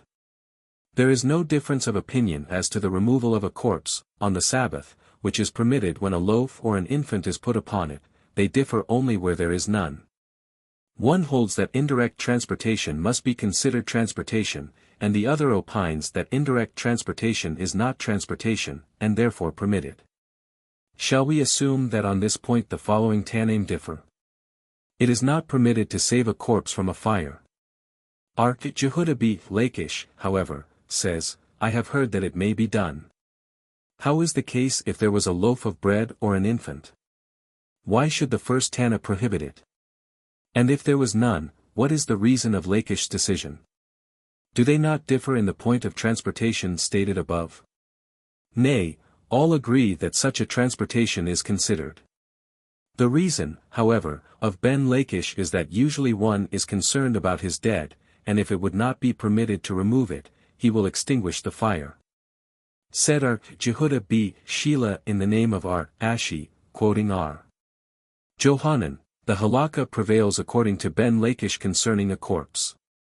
Mishnah 8, a new lamp may be handled on the Sabbath, but not an old one. R. Simeon, however, says all lamps are permitted to be handled except such as are still burning. Gemara, the rabbis taught, a new lamp may be handled, but not an old one, such is the decree of R. Jehudah. R. Meir, however, says that all lamps may be moved, except a lamp which was lit for the Sabbath, though the light is extinguished, but R. Simeon says, except a lamp which is still burning. If extinguished, it may be moved, but a goblet, bowl, or lantern, used as lamps, must not be removed from their respective places. R. Eliezer B. R. Simeon says, it is permitted to make use of an extinguished lamp and of the oil dripping from it, even while the lamp is burning. Said Abai, R. Eliezer B. Simeon holds in one case to the opinion of his father, but differs with him in the other. He holds with his father in disregarding muksa, designation, 80 and differs with him in the other case, for his father is of the opinion that when a lamp is extinguished it may be moved, but not while it is burning. But he is of the opinion that even a burning lamp may be moved. But a goblet, bowl, or lantern must not. Wherein do these things differ from the others? Said Mar Zutra, R. Simeon allows a small lamp to be handled, because one will wait until it is extinguished, and then it may be used for another purpose, but these are large, and not apt to become extinguished for some time. R. Zerah said, all the schoolmen agree on prohibiting the handling of a candelabrum which had been lit up on Sabbath, but the handling of the candelabrum which was not lit up on the Sabbath is unanimously permitted. R. Jehudah in the name of Rab said, it is not permitted to handle a bed that has been designated as a place to put money in. If the money had already previously been placed upon it, on Friday during twilight even if on the Sabbath no money was on the bed. If the money, however, had not previously been deposited on the bed, the handling is permitted. If a bed was not designated for the keeping of money, but contained money, it must not be handled. If it contained no money, it may, providing no money was deposited on the bed during twilight of the preceding Friday. And Rab says this because he holds with R. Jehudah concerning muksa. And it seems that so is the case, as Rab said one may place a lamp upon a palm tree at any time while it is yet day on Friday, in order that it may burn on the Sabbath, but one may not put a lamp upon the same on a biblical feast day. It is permitted to place a lamp on a palm tree on the Sabbath because there is no fear of the tree, which is muksa, designated, being used. But on a biblical feast day it is prohibited for fear that one while depositing or removing the lamp will also use the palm tree, and that is prohibited. And this is correct only in accordance with the theory of our Jehudah. But should Rab hold with our Simeon, why does he make a distinction between the Sabbath and a biblical feast day? The law of Muktzah does not exist at all according to our Simeon. Is that so?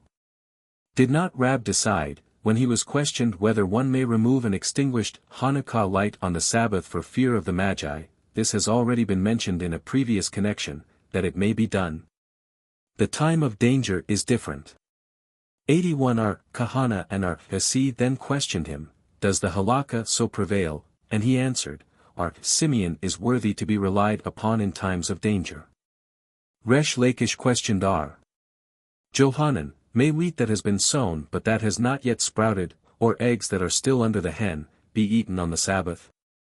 Does he, our Simeon, disregard the law of Muktzah only in such cases where the objects were put aside with no intention of ever being used again, or does he disregard Muktzah under all circumstances? He, our Johanan, replied, there is no Muktzah in his theory but the oil in a burning lamp, because if poured in a lamp for the purpose of keeping the Sabbath light commandment it is designated for that express function. And as it is not permitted to extinguish that light, the intention not to use the oil for any other purpose is self-evident. But does not our Simeon hold that the same is the case with other things which were designated for their religious purposes? Is it not a fact that the ornaments of the tabernacle on that festival must not be used, even in accordance with our Simeon's theory? As our Rabbi, our Joseph taught in the presence of our Johanan, one must not remove wood from a booth on any biblical feast day, but he may remove it from any place nearby. Our Simeon, however, permits this to be done. Still, they all agree that wood must not be removed from a booth built expressly for that feast, on all the 7 feast days. However, if there was a stipulation it may be done accordingly, because the wood is set aside for the ritual purpose. Hence even according to him the designation for ritual purposes must not be used. Why, then, is this different from the oil in question? The Berakhot is to be understood thus, all the ornaments of the booth in question are prohibited so far as all things bearing similitude to the oil in the burning lamp are concerned. And so also it was taught by our Rabbi Abba in the name of our Johanan, that there is no Muktzah in the theory of our Simeon, but in cases which are similar to the oil of the lamp while burning, being designated for the ritual purpose, they are also designated not to be used. Said our Jehudah in the name of Samuel, in the opinion of our Simeon no law of Muktzah exists except in the case of raisins and dates which were placed on the roof to be dried. In such a case there certainly was no intention to use them on the same Sabbath. Said Rabbi Hannah in the name of our Johanan, it was said the law remains in accordance with our Simeon. When our Itzhak our Joseph, however, came from Palestine, he said in the name of our Johanan that the law of Muktzah, according to our Jehudah prevails, and our Jehoshua Levi said the law prevails with our Simeon. Said our Joseph, now is understood what Rabbi Hannah said in name of our Johanan, it was said that the halakha prevails according to our Simeon, which means that our Johanan himself did not agree with their decision. Said Abai to our Joseph, didst thou not know before this that our Johanan holds with the opinion of our Jehudah?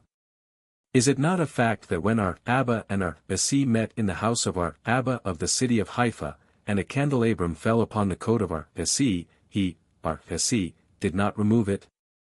Was it not because he was a disciple of our Johanan and acted according to the opinion of his master?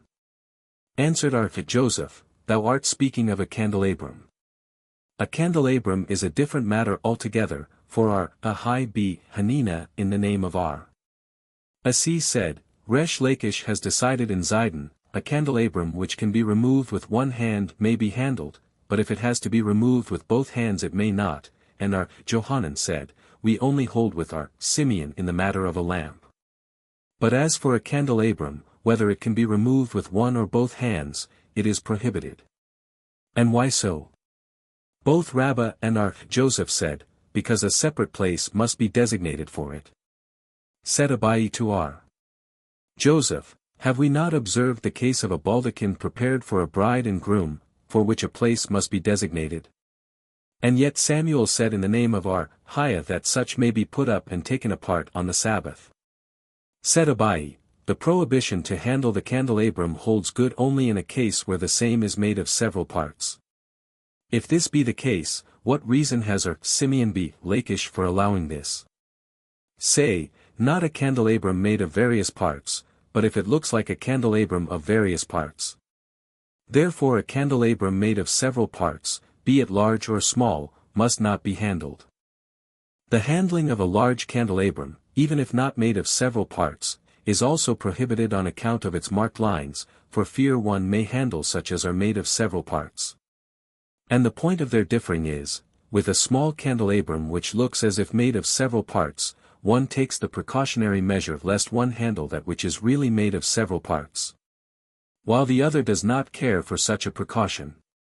Malchiah chanced to be in the house of Simli and handled a candlestick, the light in which had been extinguished, and Simli became angry on that account. Hosea the Galilean happened to be in the town of Hosea b. Hanina and did the same, whereupon Hosea b. Hanina became angry. Abuhu, however, when he happened to be in the place of Jehoshua b. Levi, handled, but when he came to the place of Johanan he did not handle a candlestick in question out of respect to Johanan. Jehudah said, a lamp which has been filled with oil may be handled after the light has been extinguished, because it emits no bad odor, but one which contained naphtha may not be handled, on account of its bad odor. Both Rabbi and Joseph also permit this. Aviah once came to the house of Rabbi with muddy shoes and sat on the bed in the presence of the latter. This made Rabbi angry, and he tried to disconcert Aviah with questions. Said he, Rabbi, can you tell me why Rabbi and Joseph both said that a lamp filled with naphtha may be handled? Answered Aviah, the reason of their decision is because the lamp is fit to cover a vessel with after being extinguished. And he rejoined, if this is so, one may also handle shavings scattered in the yard, because they also can be used to cover a vessel with. Answered Aviah, a lamp, being a vessel itself, can be used to cover other things with, but shavings are not vessels in themselves and therefore cannot be used singly as covers, and brought a Berakhot which states that nose jewels, rings, etc. are considered among the vessels which may be handled on Sabbath, and Ola explained the reason why, because they are considered as vessels. Said Naaman b. Itzhak, praised be the Lord that Rabbi did not put Aviah to shame. Abai pointed out to Joseph the following contradiction, did Simeon say that a light may be handled only when extinguished, but if burning it must not be handled? For what reason? Because there is a chance of extinguishing it while it is being handled. Have we not learned that Simeon said, an act which is committed unintentionally is permissible? Such is the decision of Simeon. This presents no difficulty. One must not take chances with an act which, if done intentionally, would cause a violation of a biblical ordinance, but if the violation would be only that of a rabbinical ordinance, chances may be taken. Objected Rabbi, we have learned, dealers in clothing may sell clothes made of wool and cotton mixed. They are permitted to try on such clothes or to carry them, temporarily, on their shoulders, provided the intention to use them as a protection against the sun and rain does not exist. Now, the wearing of a mixture of wool and cotton is biblically prohibited, still Simeon permits it to be done temporarily. Therefore said Rabbi, discard the case of the lamp, oil, and wick, there is another reason entirely viz. Because one becomes a basis of a thing the handling of which is in itself prohibited, i.e., the light in itself cannot be handled. Said Zerah in the name of Hasi, quoting Johanan, who said in the name of Hanina that he was told by Ramnaz, Rabbi permitted me to handle a pan containing glowing ashes.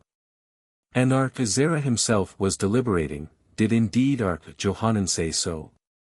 Have we not heard that Rabbi b. Hannah said in his R. Johanan's name, referring to our Mishnah, which states that a man may handle a box containing a stone, he may do so providing the box also contains fruit. How, then, could our Johanan permit a pan with glowing ashes to be handled? R. Asi was astounded for some time, but finally answered, the pan referred to still contained some grains of incense. But Rabbi said, while we were in R. Naaman's house we handled a fire pot on account of its ashes, the ashes were needed for some purpose, therefore the pot was allowed to be handled, although there were some broken sticks of wood upon it. The schoolmen raised the following objection: our Simeon and our Jehudah agree that if there are broken pieces of wick in a lamp, it is prohibited to handle the lamp. Said Abai, this was taught in Galilee. Galilee is a state where linen cloth is scarce, for which reason the broken pieces of wick are valuable, and the lamp, being the receptacle of prohibited valuables, is not permitted to be handled on the Sabbath. Levi, the son of Samuel, met our Abba and our Hunah the son of Hiah standing at the entrance of our Hunah's house, and Levi questioned, is it allowed to fold the beds of traveling coppersmiths on a Sabbath? They answered, yeah. In allowing this the two rabbis held with the opinion of our Simeon b. Gamaliel in a, following Berakhot, it is not permitted to put together a bed which has been taken apart, but if one did so, he is not culpable. One must not fasten the bed with pegs, but if he did so he only lays himself liable to bring a sin offering. Our Simeon b. Gamaliel, however, said, if the bed was loose it may be fastened. Our Hama had a folding bed in his house. He put it together on a biblical feast day, and one of the young rabbis questioned Rabbi, what reason is to be found for this act? Is it because of indirect building? Granted that there is no biblical prohibition to this effect, there surely is a rabbinical. Answered Rabbi, I think that the reason is the decision of our Simeon b. Gamaliel, with whom I agree, that it is permissible to put a bed together if the bed is loose. Mishnah 9. One may put a vessel underneath a lamp for the purpose of receiving the sparks falling from the lamp, but he shall not put water into the vessel, because thereby the sparks would become extinguished. Gemara, would this act not render the vessel useless? Said our Hunah the son of our Jehoshua, the vessel is not made useless, because sparks do not amount to anything. He shall not put any water into it, etc. Shall we assume that this anonymous Mishnah is in accordance with our Hosea, who said that it is prohibited even to cause light to be extinguished? How can you explain this in this way? Our Hosea spoke of the Sabbath itself. Have you heard him saying so about the eve of Sabbath? And should you say that here is also meant on Sabbath itself, there is a Berakhot which states plainly, a vessel may be put under the lamp to receive sparks on Sabbath, and so much the more on the eve of Sabbath. But water must not be put in, even on the eve of Sabbath, and much less on the Sabbath itself. Therefore said R. Ashi, it may be said that it is in accordance even with the rabbis, who do not mind the causing of light to be extinguished through indirect means on the Sabbath. In this case, however, the sparks are extinguished, through direct means, i.e., by placing water underneath the lamp. 4. Regulations concerning victuals, where they may or may not be deposited to retain their heat for the Sabbath. Mishnah I, wherein may hot vessels be deposited, to retain the heat, and wherein may they not? Depositing in Japheth, olive waste, dung, salt, lime, and sand, either wet or dry, is not allowed. In straw, grape skins, wool flocks, or grass it is permitted, provided they are dry, but not when they are still wet. Gemara, a question was propounded, is the use of olive waste only prohibited, but the use of the oil cakes allowed, or does the Mishnah allude to oil cakes and still more so to olive waste, for it produces more heat? For the purpose of depositing in, both kinds are not allowed, but if the victuals have been deposited in a permissible thing and were subsequently placed on oil cakes no wrong was done, because oil cake does not produce heat. Olive waste produces heat. Rabbi and our Zerah once met at the exilarch's house.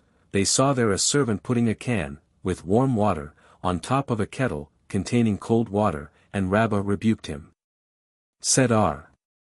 Zerah to him, in what particular does this case differ from that of putting one pan on top of another?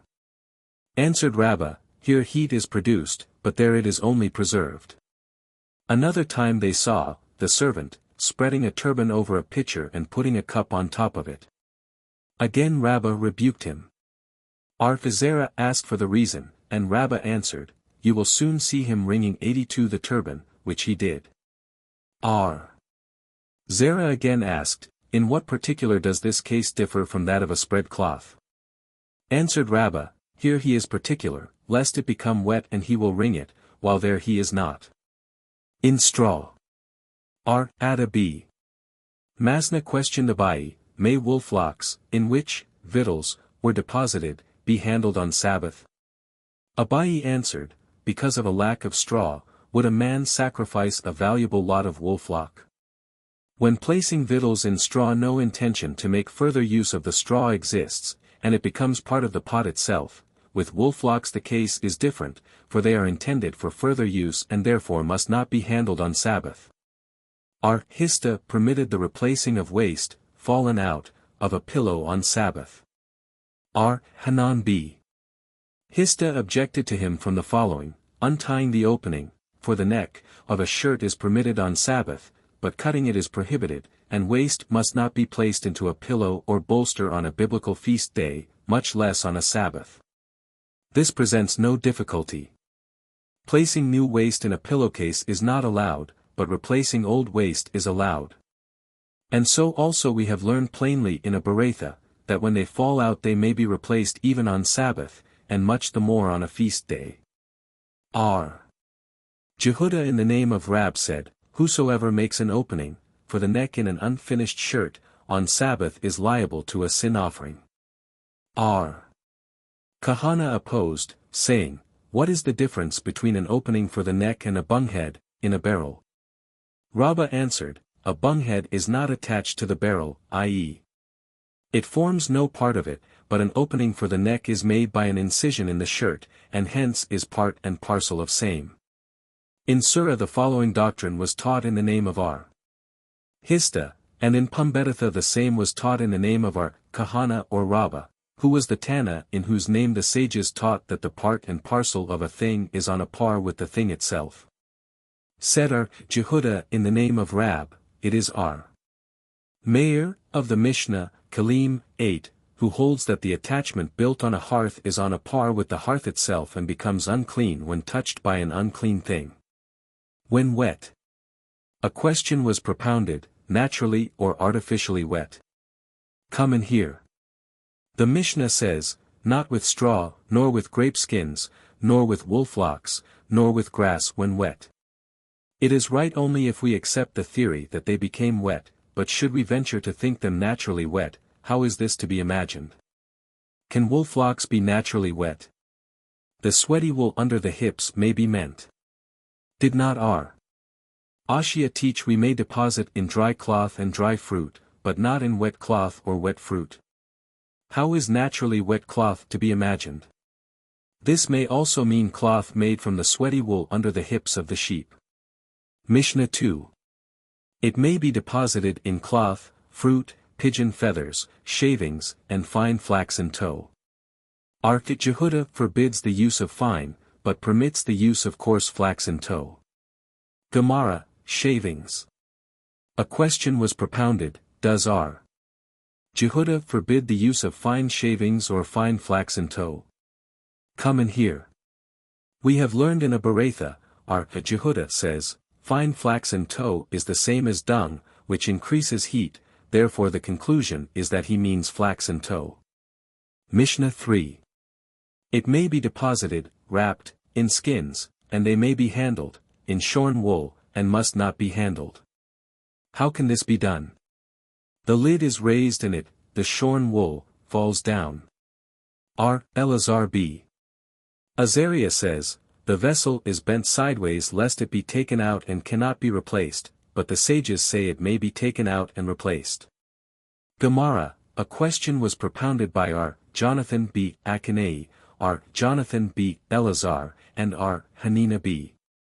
Hama, Does the Mishnah allude to skins belonging to private men only, hence skins belonging to an artisan, who is particular with them, may not be handled under any circumstances, or perhaps the Mishnah allows even an artisan's skins? Answered R. Jonathan B. Elazar to them, it is reasonable to accept that it applies only to those belonging to private men but not to artisans, because they, the artisans, are particular. Said R. Hanina B. Hama to them, thus said R. Ishmael B. Jossi, my father was a tanner, and he said, bring some skins here to sit on. An objection was raised, boards of private men may be handled, but not those of artisans. If, however, the intention is to serve a meal on them for guests, both kinds may be handled. With boards it is different. Even private men are particular with boards. On this point the following Tanaim differ: skins belonging to private men may be handled, but not those of artisans. R. Jossi says both kinds may be handled. While they were sitting together another question was propounded by them, the 40-1 principal acts of labor on Sabbath, where are they taken from? Said R. Hanina B. Hama, from the acts of labor performed at the tabernacle. R. Jonathan B. Elazar, however, said, thus said R. Simeon B. Jossi B. Lacunia, from the 39 times the words, work, his work, and work of, are to be found in the Pentateuch. R. Joseph questioned Rabbi, is the term his work which is found in the passage, and Joseph came into the house to do his work, Gen 39. 12, also of the number or not? Abai answered him, let us bring the book and count, and he rejoined, I am in doubt whether the verse, and the work was enough, X 36. 7, is of the number, and the former verse is to be explained, he came in to do his business, or whether the former is of the number and the latter is to be explained, the task was completed. Both verses cannot be counted among the 39, because if they are there will be 40 in all. This question remains unanswered. It is proven by a Berakhot that the adduction of the 39 acts is made from the acts performed at the tabernacle, for we were taught, one is culpable only for the performance of such work as was done at the building of the tabernacle. They have sown, but ye must not sow, they have harvested, but ye must not, they have loaded the boards from the ground upon wagons, but ye must remove nothing from public into private ground. They have unloaded from the wagons to the ground, but ye must not remove from private into public ground, they have transferred from one wagon into another, but ye must transfer nothing from private into private ground. From private into private ground. What wrong is committed by that? Both Abai and Rabbi, and according to others are, Adabi, Ahaba, said, from private into private ground by way of public ground. In shorn wool and may not be handled. Rabbi and Rabbin in the name of Rabbi, Jehudah Hanassi, said, it is only taught, when not designated for the purpose of depositing in them, but if designated for that purpose they may be handled. Rabina says that the teaching of the Mishnah is applicable to shorn wool taken from stock, of a store. The following Berakhot is in support of this: shorn wool taken from stock is not to be handled, but if prepared by a private man for a purpose it may be handled. Rabbi B. Hannah taught before Rab, palm branches, if cut off for use as fuel and finally intended for sitting purposes, must be tied together, before the Sabbath. R. Simeon B. Gamaliel said it needs not tying. He who taught this has himself declared that the halakha prevails in accordance with R. Simeon B. Gamaliel. It was taught, in relation to sitting on palm branches cut off for use as fuel, Rab said, it must be tied. Samuel said, the intention on the eve of Sabbath suffices, and R. Asi said, sitting on them before the Sabbath, even if not tied nor previously intended for sitting purposes on the Sabbath, is sufficient. It is clear that Rab holds with the first teacher and Samuel holds with R. Simeon B. Gamaliel, but whom does R. Asi's opinion agree with? He is in accordance with the Tana of the following Berakhot: it is permitted to go out, on Sabbath, with a flax or wool plaster, on a wound, when dipped in oil and tied with a string. But it is not permitted when the plaster is not dipped in oil or tied with a string. But if one went out with it only a little before the Sabbath, even if not dipped in oil and tied, it is permissible. Said Ashi, we were also taught in a Mishnah in support of this, but who is the teacher that does not agree with Simeon, b. Gamaliel? It is Hanina b. Aqiba, for when Demai came from Palestine he said in the name of Zerah, quoting Hanina, Hanina b. Aqiba once went with his disciples to a place and found some palm branches tied together to be used as fuel. He said to his disciples, make up your minds to sit on them tomorrow. I do not know whether there was to be a wedding or a funeral that following day, but the inference from this narration is, only in the case of a wedding or funeral, when people are busy, and could not tie them up, the intention is sufficient. But otherwise tying together is necessary. Jehudah said, one is permitted to carry in a box of sand on the Sabbath for the purpose of covering up an unclean place, and use the remainder for any purpose whatever. Mar Zutra, in the name of Mar Zutra the Great, interpreted this providing he singled out a corner for it. Said the rabbis before Papa, is this teaching, of the great Mar Zutra, in accord only with the opinion of Simeon b. Gamaliel, but not with that of the rabbis who require action rather than intention? Papa answered, it may even be in accord with the rabbis, who require action only where it is possible, and this action, tying together or sitting on sand, is impossible, as reserving a corner for them is not considered an act, but an intention only. Jehudah permits the use of the dust of incense on the Sabbath. Joseph permits poppy seed waste. Rabbi permits pepper dust and shesheth barda, to wash the face with. What is barda? Said Joseph, a powder of 1/3 aloe, 1/3 myrrh, and 1/3 violet. Nehemiah b. Joseph also permits barda, provided it does not contain more than 1/3 part of aloe. Shesheth was asked if it was permitted to crush olives on Sabbath. He answered, is it permitted on weekdays? He is of the opinion that the spoiling of food is not allowed. Barda was brought to Mar Zutra, and Ashi. Mar and Ashi washed themselves with it, but Mar Zutra did not. They asked him, do you, master, not hold with Shesheth, who permits the use of it? Said Mordecai to them, leave out the master in this question, for he does not even use barda on weekdays. He holds with the following Beratha, one is permitted to scratch off crust of excrement and of wounds only for the purpose of relieving pain, but not for the purpose of beautifying the person. And the above-mentioned rabbis agree with the teaching of the following, one should wash his face, hands, and feet daily out of respect for his Creator, as it is written, Kerovi 16. For, everything hath the Lord wrought for its destined end. 83. The vessel is bent sideways, etc. Said Aba in the name of Hiabi Ashi, quoting Rab, if the cavity formed by the vessel got out of shape it is not permitted to replace the vessel. There is an objection from our Mishnah, and the sages say it may be taken out and replaced. How shall this be understood? If the cavity remained intact the rabbis did well by telling us that the replacing of the vessel was allowed. But if the cavity got out of shape, is it not self-evident that replacing is not permitted? Nay, they still maintain that the cavity did not get out of shape, and the controversy, in the case, is as regards precaution. One maintains that this precaution is to be taken, lest we replace the vessel when the cavity is out of shape, while the others contend this is not necessary. Hunah said, a fragrant plant used after meals in place of burnt spices, if it was taken out of and replaced in the flower pot before Sabbath, it may be taken out, used and replaced on Sabbath, but not otherwise. Samuel said that the same is the case with a knife that was preserved between the bricks. Mar Zutra, according to others Ashi, said that a knife may be preserved between the branches of the root. And Mordecai said to Rabbah that Kadna has objected to the above rabbis, who said that if it were not replaced before Sabbath it must not be used, from a Mishnah, Kilaim, I-9, which states plainly that it may be taken out on Sabbath. This question remains. Mishnah 4. A vessel, not covered during daylight must not be covered after dark.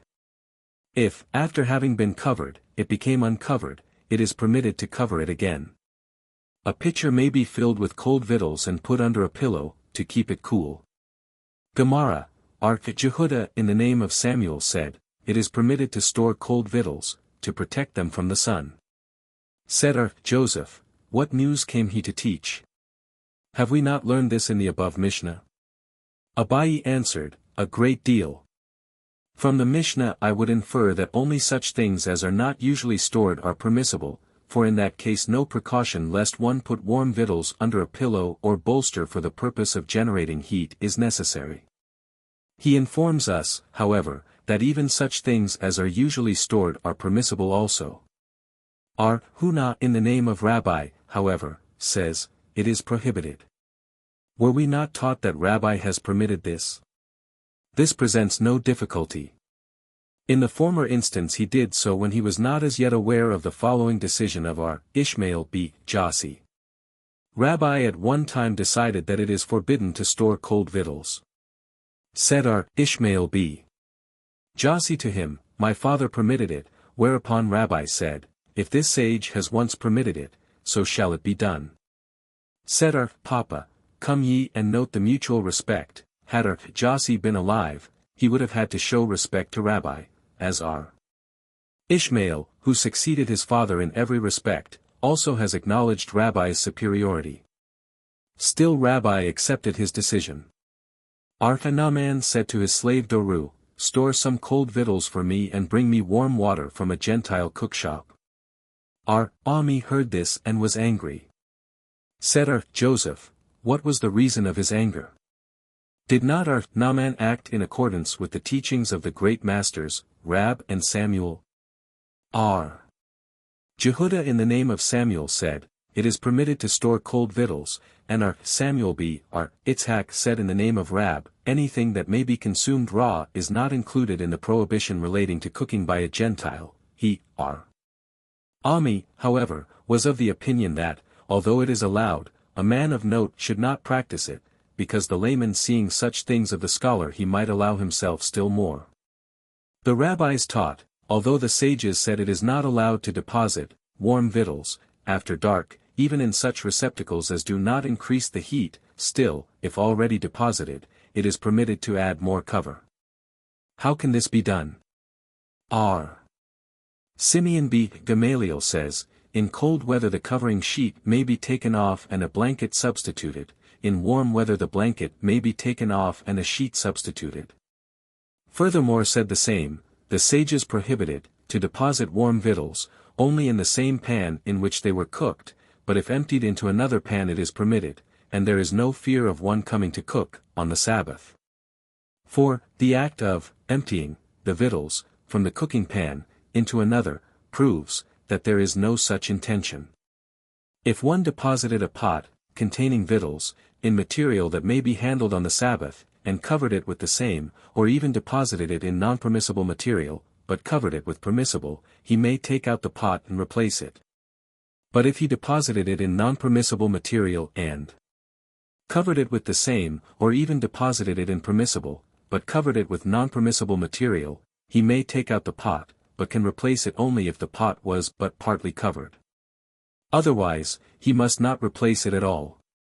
It is permitted to put one cooking pan upon another, and also one earthen pot upon another, but not an earthen pot upon a cooking pan, or a cooking pan upon an earthen pot. Even on Sabbath, the cover of a pot may be fastened down with dough, kneaded on Friday before dusk. In the case of putting one pan or pot upon another, this may be done only to preserve the heat, but not for the purpose of heating the upper pot by means of the lower one. The same as it is forbidden to store warm victuals, so it is also forbidden to store cold victuals on the Sabbath, but Rabbi permitted the latter to be done. Even so is it prohibited to chop ice on Sabbath in order to obtain cold water, but ice may be put into a vessel or a pitcher without fear of the consequences. 5. Regulations concerning what may and may not be worn by animals on the Sabbath. Mishnah I, what gear may we let animals go about in and what not? 80 For the male camel in a bridle, the female camel with a nose ring. Libyan asses in a halter, and a horse in a collar. All animals, that are used to collars may go out in and may be led by the collar. Such gear, when it becomes defiled, can be sprinkled and submerged without being removed from its proper place on the animal. Gemara, Jehudah in the name of Samuel said, Rabbi was asked, how is it when the reverse is the case? I.e., when the female camel is bridled and the male camel is invested with a nose ring? May they be allowed to go about?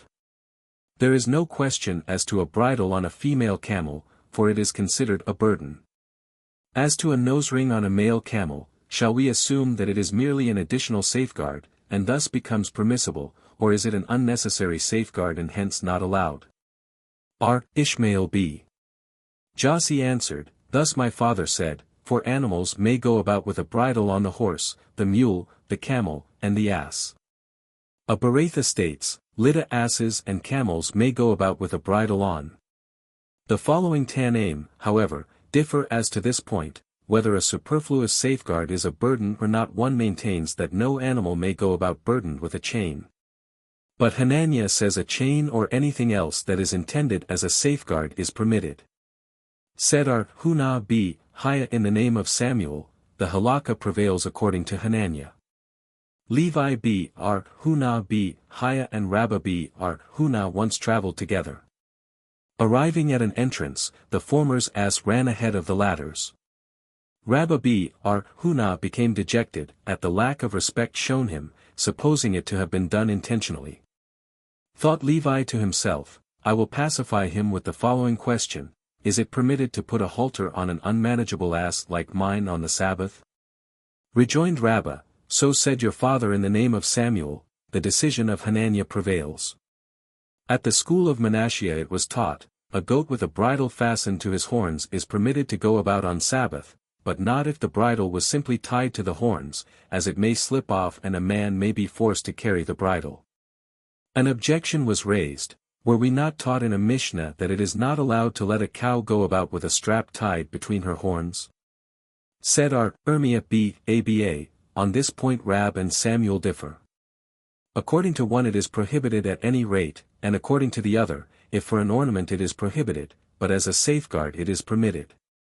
Said Joseph, it seems that Samuel was the one who permitted it as a safeguard, as Hunah said in his name the halakha prevails according to Hananiah. Said Abai to Joseph, on the contrary, it may be that Samuel is the one who forbids it at any rate, as Jehudah said above in his name, Rabbi was asked, how is it when the reverse is the case, etc. Does this not mean to exclude a nose ring from a camel? But why should you prefer this latter saying to the former one? Because it was taught, Haya b.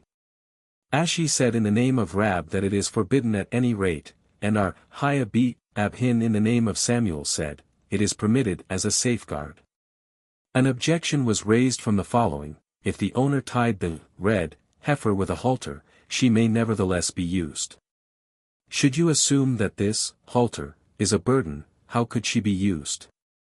Do not, the scriptures say, Numbers 19:2, upon which there was no yoke. Answered Abai, it is to be understood, when the owner leads her from one town to another, the halter is a necessary safeguard, hence no burden. Rab said, there is quite a difference in the case of the red heifer, as she is very valuable, and must be guarded. Rabina said, she must have a halter on account of her stubbornness. The horse with a collar. What is meant by go about or led? Hunah said, it makes no difference whether the strap hangs loose on the animal's neck or is used as a rein, but Samuel said they may go about if led, by the strap, but not, with the strap, hanging loose. A Berakhot teaches, they may go about with the halter tied round their necks in order that they may be led whenever necessary. Said Joseph, I have seen the calves of Hunah going out on a Sabbath with their halters round their necks. Samuel b. Jehudah, when coming from Palestine, said in the name of Hanina that Rabbi's mules also went out on a Sabbath with their halters tied around their necks. And are sprinkled, etc.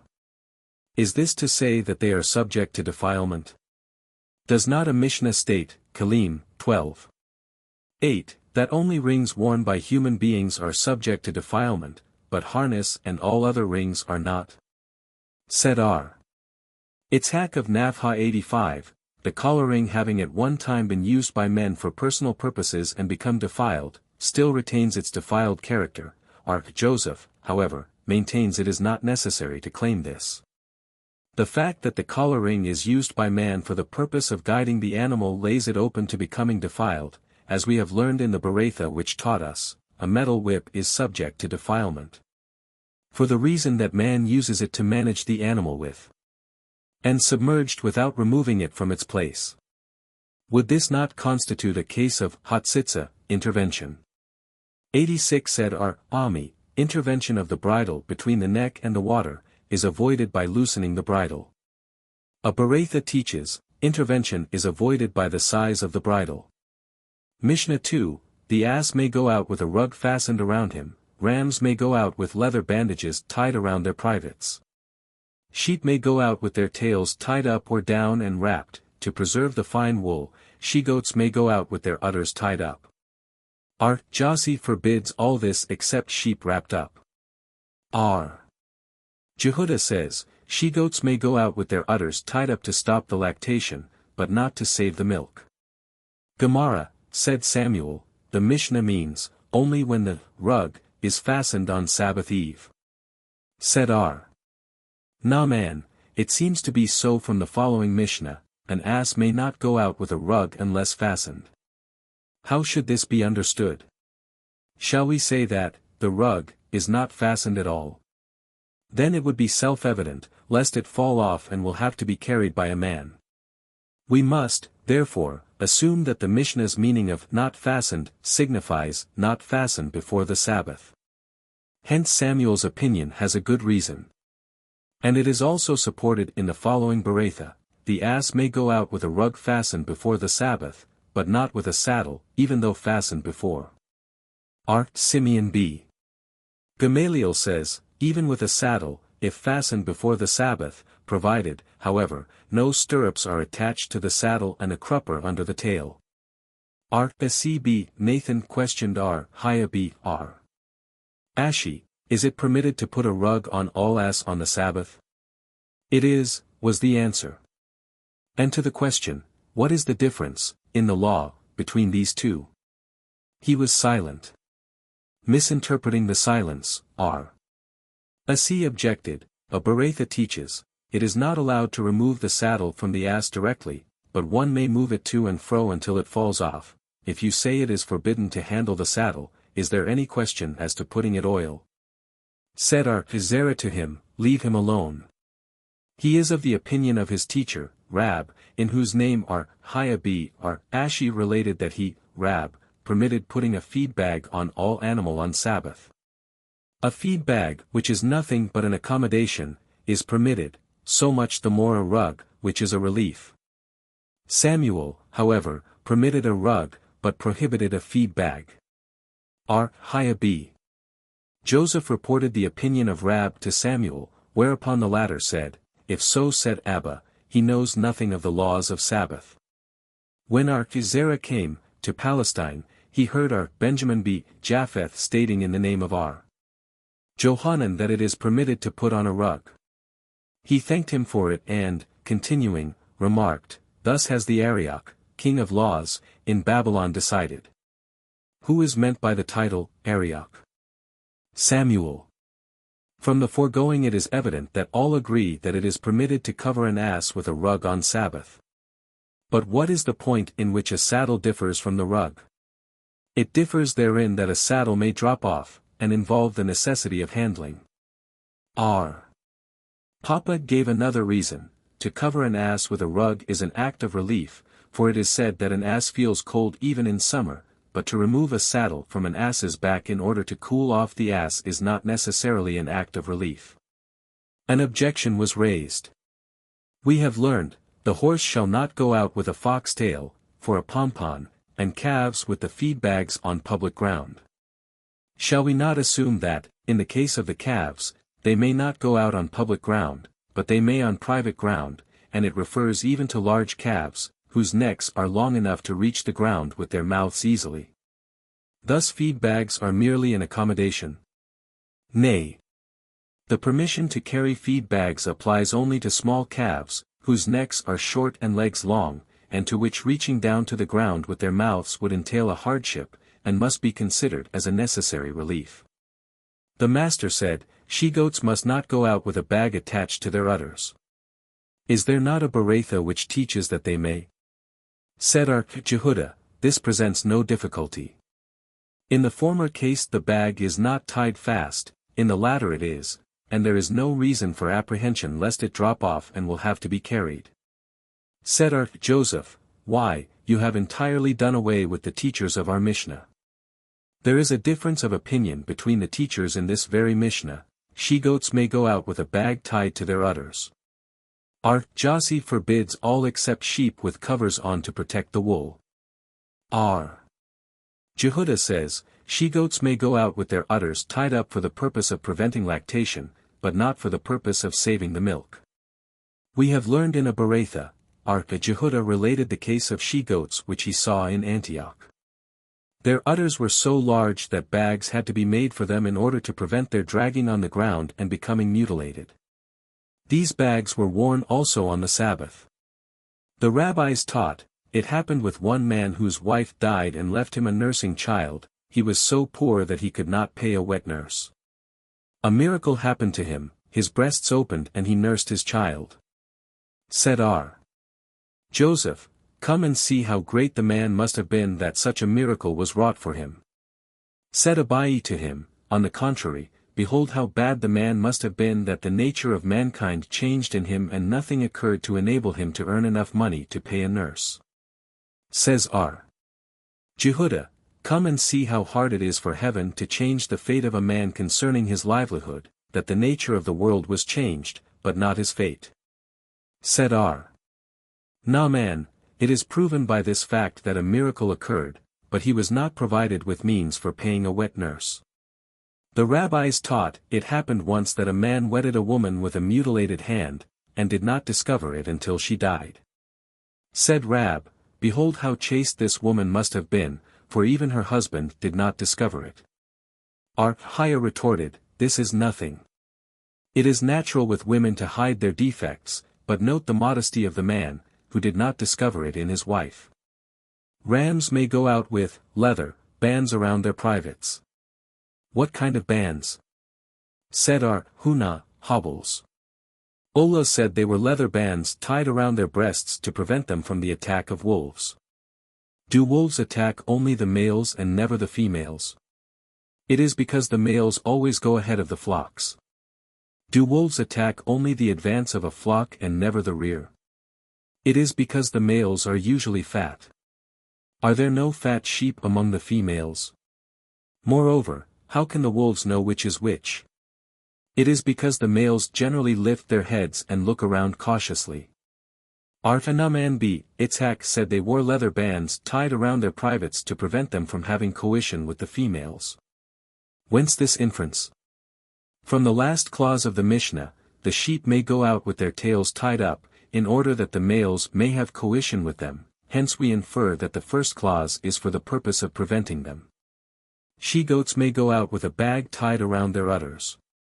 It was taught, Rab said that the halakha prevails in accordance with our Jehudah, and Samuel held it to be in accordance with our Jossi. Others taught, Rab and Samuel did not directly cite the opinions of the Tanaim just mentioned, but they themselves decreed as follows. Rab held that she-goats may go out with their udders tied up for the purpose of preventing lactation, but not to save the milk. Samuel, however, prohibited this in both cases. Others again say, Jehudah b. Bathira long ago decided the same as Rab, but added that on account of the impossibility of determining what purpose the tying up of the udders would serve, it is entirely prohibited. Thereupon Samuel decided that the halakha prevails with him. Rabban upon his arrival in Babylon said that Johanan said that the halakha prevails in accordance with the first Tana. Mishnah 3, and what must, animals, not go about in the camel with a crupper, nor with hobbles on both legs, nor with the front leg hobbled with the hind. This law is applied to all other animals. It is not allowed to tie camels together with a rope and then lead them. But one is permitted to hold in his hand the several ropes on the camels and lead them, provided the ropes are not twisted into one. Gemara, a Berakhot in addition to this Mishnah states, if the crupper is fastened to the hump as well as to the tail of the camel, it may go about. Rabbi Hanukah says, a camel may go about with a pad under its tail, to prevent friction. One is not to tie camels. What is the reason? Said Ashi, because it looks like leading them to market. But one is permitted to hold in his hand, etc. Said Ashi, this law was stated only concerning Ploughing, and hence the teacher means to say, provided he does not tie or twist them. Samuel said, and provided the cords do not protrude from his hand as much as the length of a span. Was it not taught at the school of Samuel, 2 spans? Said Abai, from the difference between Samuel himself and his school we infer that Samuel came to teach us how to practice. But did not a Berakhot state, provided he lifts, the cords, from the ground 1 span, but there is no restriction as to the quantity protruding from his hands? The non-restriction of the quantity of cord applies only to the amount of cord used for the distance between the animal and the man's hand. In that case the quantity is unlimited. The quantity of cord, however, protruding from the man's hand must not exceed 1 span, so also the distance from the ground to the cords must be at least 1 span. Mishnah 4. The ass is not to go out with a rug, unless fastened, neither with a bell that has been muffled, nor with a collar on his neck, nor with ankle boots. The hens are not to go out with cords tied to them, nor with straps on their feet.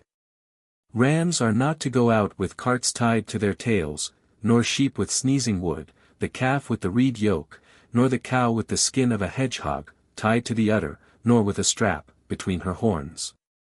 The cow of Elazar b. Azariah went out with a strap between the horns against the approval of the rabbis. Gemara, neither with a bell that has been muffed. For it looks like bringing it to market. Nor with a collar on his neck. Said Hanukah, with a collar underneath his jowls. What was the collar intended for? To prevent irritation of any wounds that may have been on the neck. Nor with ankle boots. To prevent injury from kicking one foot against the other. The hens with cords. As a distinguishing mark. Nor with straps on their feet. To prevent damage arising from jumping. The rams with carts. To prevent the ends of their tails from damage through trailing on the ground. Nor sheep with sneezing wood. What is it? Said Hanukah, in seaports there is to be found a kind of tree called Hanan, which produces sneezing wood, which when held under a sheep's nose produces sneezing, and while sneezing such vermin as may have lodged in the sheep's head are expelled. If such be the case, may rams not go out with it either? For rams sneezing wood is not used at all. They but with their heads, therefore vermin drops out of its own accord. Nor the cow with the skin of the hedgehog, etc. To prevent leeches from sticking to the udder. Nor with the strap between the horns. Why not? Either in accordance with Rab, who forbids it at any rate, or in accordance with Samuel, who forbids it as an ornament. The cow of Elazar b. Azariah, etc. Had he only 1 cow? Did not Rab, or Jehudah in the name of Rab, say that Elazar b. Azariah gave yearly as tithes from his herds as many as 12,000 calves? We have learned, in a Berakhot the cow in question was not his, but a neighboring woman's. It is only ascribed to him because he did not protest against it. Rab, Hanina, Jonathan, and Habiba, in the whole section of festivals, where the 4 names stand together, Jonathan must be read instead of Johanan, all said, he who has the power to protest against wrong in his house and does not do so, is responsible for the transgressions of every one in his house. In the city, where his protest would be recognized, he is responsible for the transgressions of every one of the inhabitants of the city. And if he is such a great man that his word would be respected in the whole world, he is punished for transgressions of all mankind. Said our Papa, and the exilarchs are punished for the sins of all Israel. As are. Hanukah said, it is written, the Eternal will enter into judgment with the elders of his people and with the princes thereof, Isaiah 3:14. If the princes sinned, what have the elders to do with it? The intent is to say, because the elders did not protest against the princes. Jehudah sat before Samuel, when a woman came in complaining, and Samuel paid no attention to her. Said Jehudah to him, is master unaware of the passage, whosoever stops his ears at cry of the poor, he also shall cry himself and not be heard? Prov 21:13. Samuel retorted, ingenious scholar. Your headmaster, meaning himself, is on safe ground, but our chief is responsible, Mar Aqiba, being at that time chief of the judges, it was his affair, for it is written, Jerem 21:12, O house of David.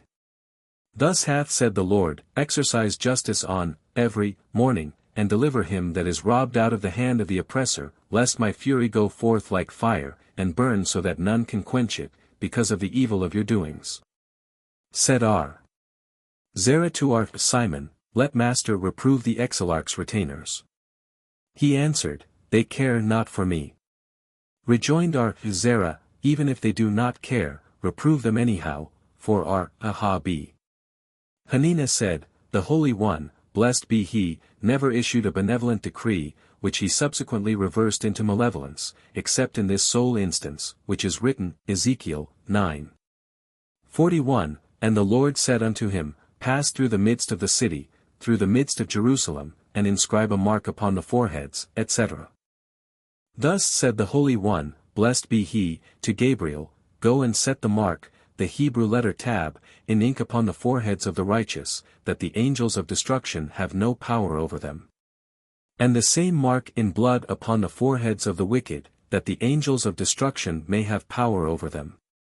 The party of prosecution pleaded before him in these terms, Lord of the universe, what is the difference between the two? He answered, those are perfectly righteous and these completely wicked. Again the party of prosecution pleaded, Lord of the universe. It was in their power to protest against wickedness, and they did not. And the Lord answered, it is known to me that, had they protested, their protest would have been of no avail. But they pleaded once more, Lord of the universe. It is known to thee, but was it known to them? And thus it is written, slay utterly old and young, both maids, little children, and women, and at my sanctuary shall ye begin. Then they began with the old men who were before the house, Ezek 9:6, and Joseph taught, do not read, my sanctuary, but, my sanctified, which means the men who have performed all the laws prescribed in the Torah, which begins with all the letters of the alphabet. And it is also written, Ibid. 2, and behold, 6 men came from the direction of the upper gate. Beside the copper altar. Was, then, the copper altar at that time? Was it not hidden already in the time of Solomon? It means that the Holy One, blessed be he, told them they shall begin from that place where they used to sing hymns before him. And who are the 6 men, messengers? Said Hista, anger, wrath, rage, destruction, devastation, and ruin. Why just the letter tab? Said Simeon B. Lachish, the tab is the last letter on the seal of the Holy One, blessed be he, for Hanukah said, the inscription on, the seal of the Holy One, blessed be he, is Emeth, truth, and the last letter of the Hebrew word Emeth is a tab. It being evident from the verse, Ezek 9:2, that Zekath 87 no longer existed, at what time shall we assume that it ceased? Said Rab.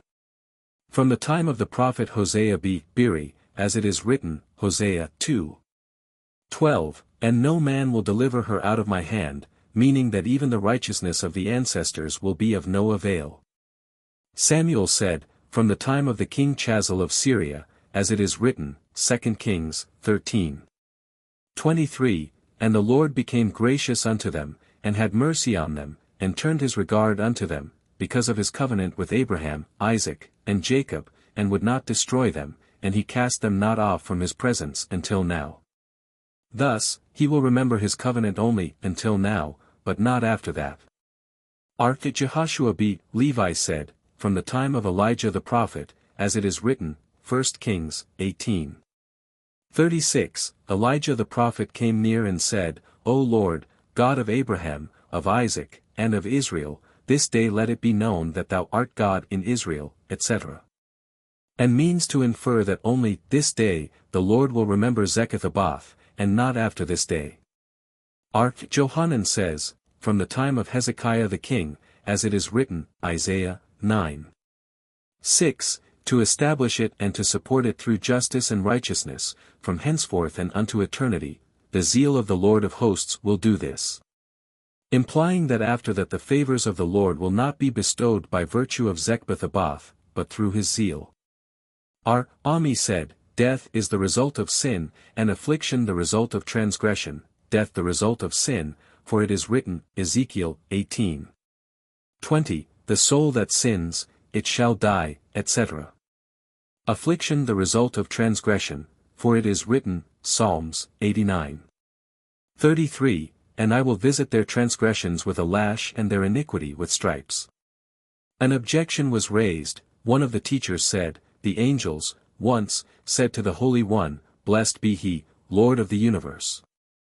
Why didst thou punish Adam with death? The Lord answered, because I gave him a light commandment, and he failed to observe it. The angels again said unto him, Why did Moses and Aaron die? Did they not observe all the laws of the Torah? And he answered, Echel, 9:2, the same fate befalls the righteous as the wicked. Hence death is not the result of sin. He, Ami, is in accordance with the Tana of the following Beretha, Simeon b. Eleazar said, even the death of Moses and Aaron was the result of their sins, for it is written, Num, XX. 12, because you had no faith in me, and the inference thereof is, if they had had faith, they would not have died. Another objection was raised, there is a tradition. Only 4 men died in consequence of original sin. They are Benjamin ben Jacob, Amram, the father of Moses, Jesse, the father of David, and Kilab ben David. Whose opinion does this Beretha agree with? The Tana who related the legend of the angels holds that Moses and Aaron also died in consequence of original sin. So must be then in accordance with our Simeon b. Eleazar, as said above. Thus we see that although Moses and Aaron died on account of their own sins, still death without sin and affliction without transgression are possible, hence our Ami's theory is objected to. Samuel b. Namani in the name of Jonathan said, whoever says that Reuben, the patriarch Jacob's son, sinned with his father's wife is in error, because it is written, Gen 35:22, now the sons of Jacob were 12. This proves to us that they were all equal, in righteousness, but what does the verse, Ibid, which states that he did lie with Bilhah, etc., signify? That Reuben deranged his father's bed, and the scripture considers this equal to his having sinned with her. There is another Beretha, Simeon b. Eleazar said, that righteous man, Reuben, is innocent of the crime. The act with his father's wife was never consummated, as, is it possible that a man whose descendants will stand on the Mount Ebal and proclaim, Cursed be he who lies with his father's wife, Deuteronomy 27:20, would commit such a crime? But what does the above-cited verse mean? He, Reuben, resented the injustice done his mother and said, When my mother's sister lived and proved a vexation to my mother, it was bearable. But to have my mother's servant prove a vexation to her, this is unbearable. Therefore he removed the bed of Bilhah from his father's bedroom, which the verse holds tantamount to lying with her. Samuel b. Namani in the name of Jonathan said, He who maintains that the sons of Eli have sinned is nothing but in error, as it is written, 1 Samuel, 3, 2 sons, priests of the Lord. And if they would have sinned, the verse would not elevate them with such an honor. He holds with Rabbi's theory farther on. However, he differs from him concerning Hophni, for the reason that he is mentioned together with Pinhas in the verse cited. Rab said, Pinhas did not sin, as it is written, and Ahiah, the son of Ahitub, Ichabod's brother, the son of Pinhas, son of Eli, was priest of the Lord at Shiloh, 1 Samuel 14. 3. Is it possible that the scriptures would describe minutely the pedigree of a sinner? Is it not written, the Lord will cut off, unto the man that doeth this, son and grandson, etc., Mal 2. 12. That was explained to mean, if he be simply an Israelite he shall have here no master among the teachers and no scholar among disciples, and if he is a descendant of priests, he shall have no son who may bring the offering. From this we must conclude that Pinhas is innocent of guilt. Is it not written, however, sons of Belial, and thus Pinhas is included? It was because he should have protested against it, and did not, the scripture considers it as if he had also sinned. The same said again, he who thinks the sons of Samuel sinned, is also in error. It is written, and they did not walk in his ways, Sam 8. 3. True, they did not walk in his ways, but they sinned not. How, then, is the passage to be upheld, and they but turned aside after lucre and took bribes? Ibid. They did not act as their father, for Samuel the righteous traveled through all Israel and dispensed justice in every city, as it is written, and he went from year to year in circuit to Bethel and Gilgal and Mizpah. And judged Israel, Ibid 7. 6. But they did not act in this way. They dwelt in their respective places in order to increase the fees of their messengers and scribes. On this point the following Tanaim differ. R. Meir says, they, who were Levites themselves, claimed their priestly allowance personally, and thereby deprived the poor priests and Levites of their shares, for being also judges they were never refused. R. Jehudah says, they had commercial relations with private people, and were sometimes compelled to pervert justice. R. Aqiba says, they took tithes, to a greater extent than they were allowed to do, by force. R. Jossi says, they took by force the priests' portions, shoulder blades, jowls, and stomachs of a slaughtered animal. He said again, the same error is made concerning David. Said Rabbi, who is a descendant of the house of David, endeavored to interpret favorably the passage, wherefore hast thou despised the word of the Lord to do what is evil in his eyes? 2 Samuel 12. 9. He said, this evil deed is different, in words and language from other evil deeds whereof mention is made in the scriptures. In all other instances it says, and he has done, but here it says, to do. This implies that he wanted to do, but did not do. Uriah the Hittite thou hast slain with the sword, Ibid. As a rebel, he should have had him tried by the Sanhedrin, which he did not. And his wife thou hast taken to thee for a wife. He had a right to her. For our Samuel beat Namani in the name of our Jonathan said, whoever went to war with David divorced his wife previously. Him thou hast slain with the sword, used, for the children of Ammon. As he will not be punished on account of the children of Ammon, so will he also not be punished for the death of Uriah. What is the reason? He, Uriah, was a rebel. Said Rab, note well the life of David, and you find nothing blamable save the affair of Uriah, as it is written, 1 Kings 15. 5, save only in the matter of Uriah the Hittite. Abai the elder has contradicted the above statement of Rab from his own statement elsewhere that David accepted slander. This difficulty remains. What was it? That which is written, 2 Samuel 9. 4, and the king said unto him, where is he?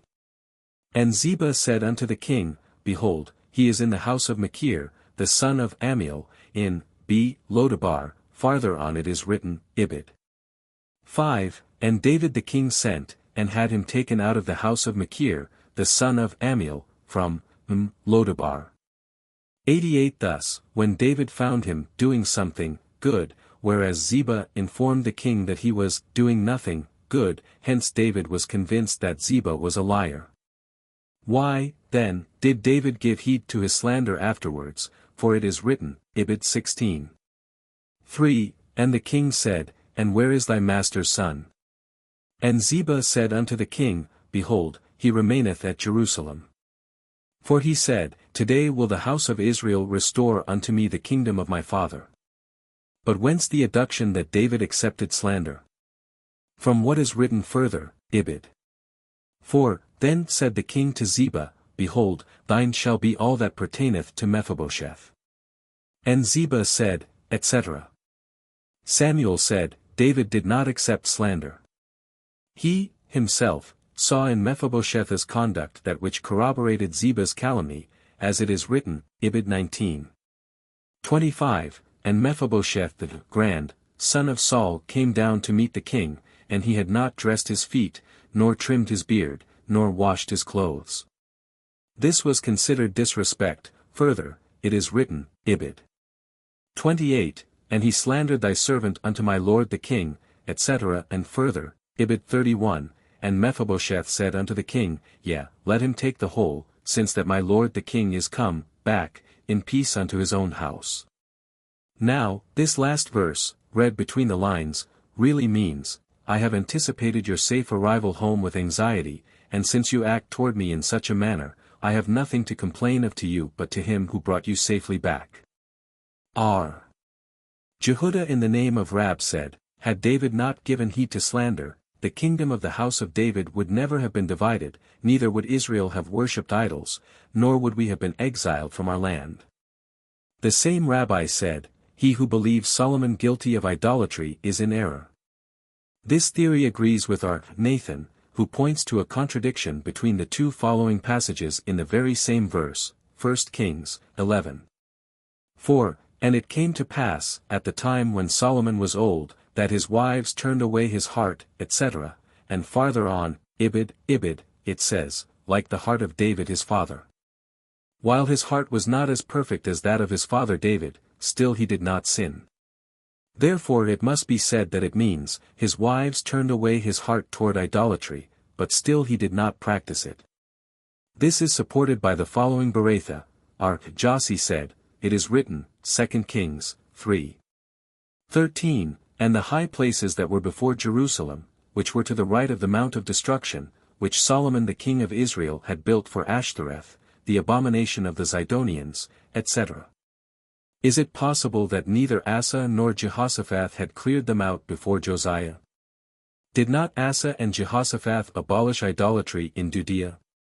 It follows, then, that as Josiah is given credit by the verse in the scripture for having abolished the worship of Ashtoreth, the abomination of the Zidonians, although at his time it had been out of existence for a long time. This was done merely because he, Josiah, had abolished other later forms of idolatry. The same rule is followed in the case of Solomon. While he himself did not build the Ashtoreth of the Zidonians, the fact that he did not prevent his wives from doing so makes him responsible in the same measure as if he had committed the deed himself. But is it not written, 1 Kings 11. 6, And Solomon did what is evil in the eyes of the Lord. This is also written merely because it was in his power to prevent the actions of his wives, and he did not do so. Hence the scripture ascribes the deed to him, as if he himself had committed it. Said R. Jehudah in the name of Samuel, it would have been better for him, Solomon, to have been an actual hireling to idolatry than to be accused of doing what is evil in the eyes of the Lord. Again R. Jehudah said in Samuel's name, At the time Solomon took in wedlock the daughter of Pharaoh, she brought to him about 1,000 different musical instruments.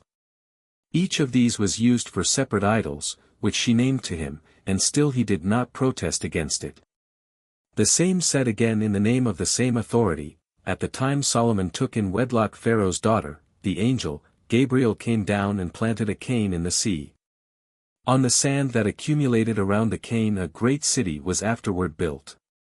But in a Beratha we were taught that the miracle occurred on the day that Jeroboam introduced the 2 golden calves, one each in Bethel and Dan, and that great city was Atalia of Greece. 89.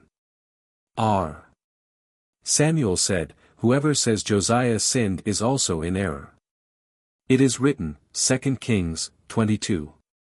2.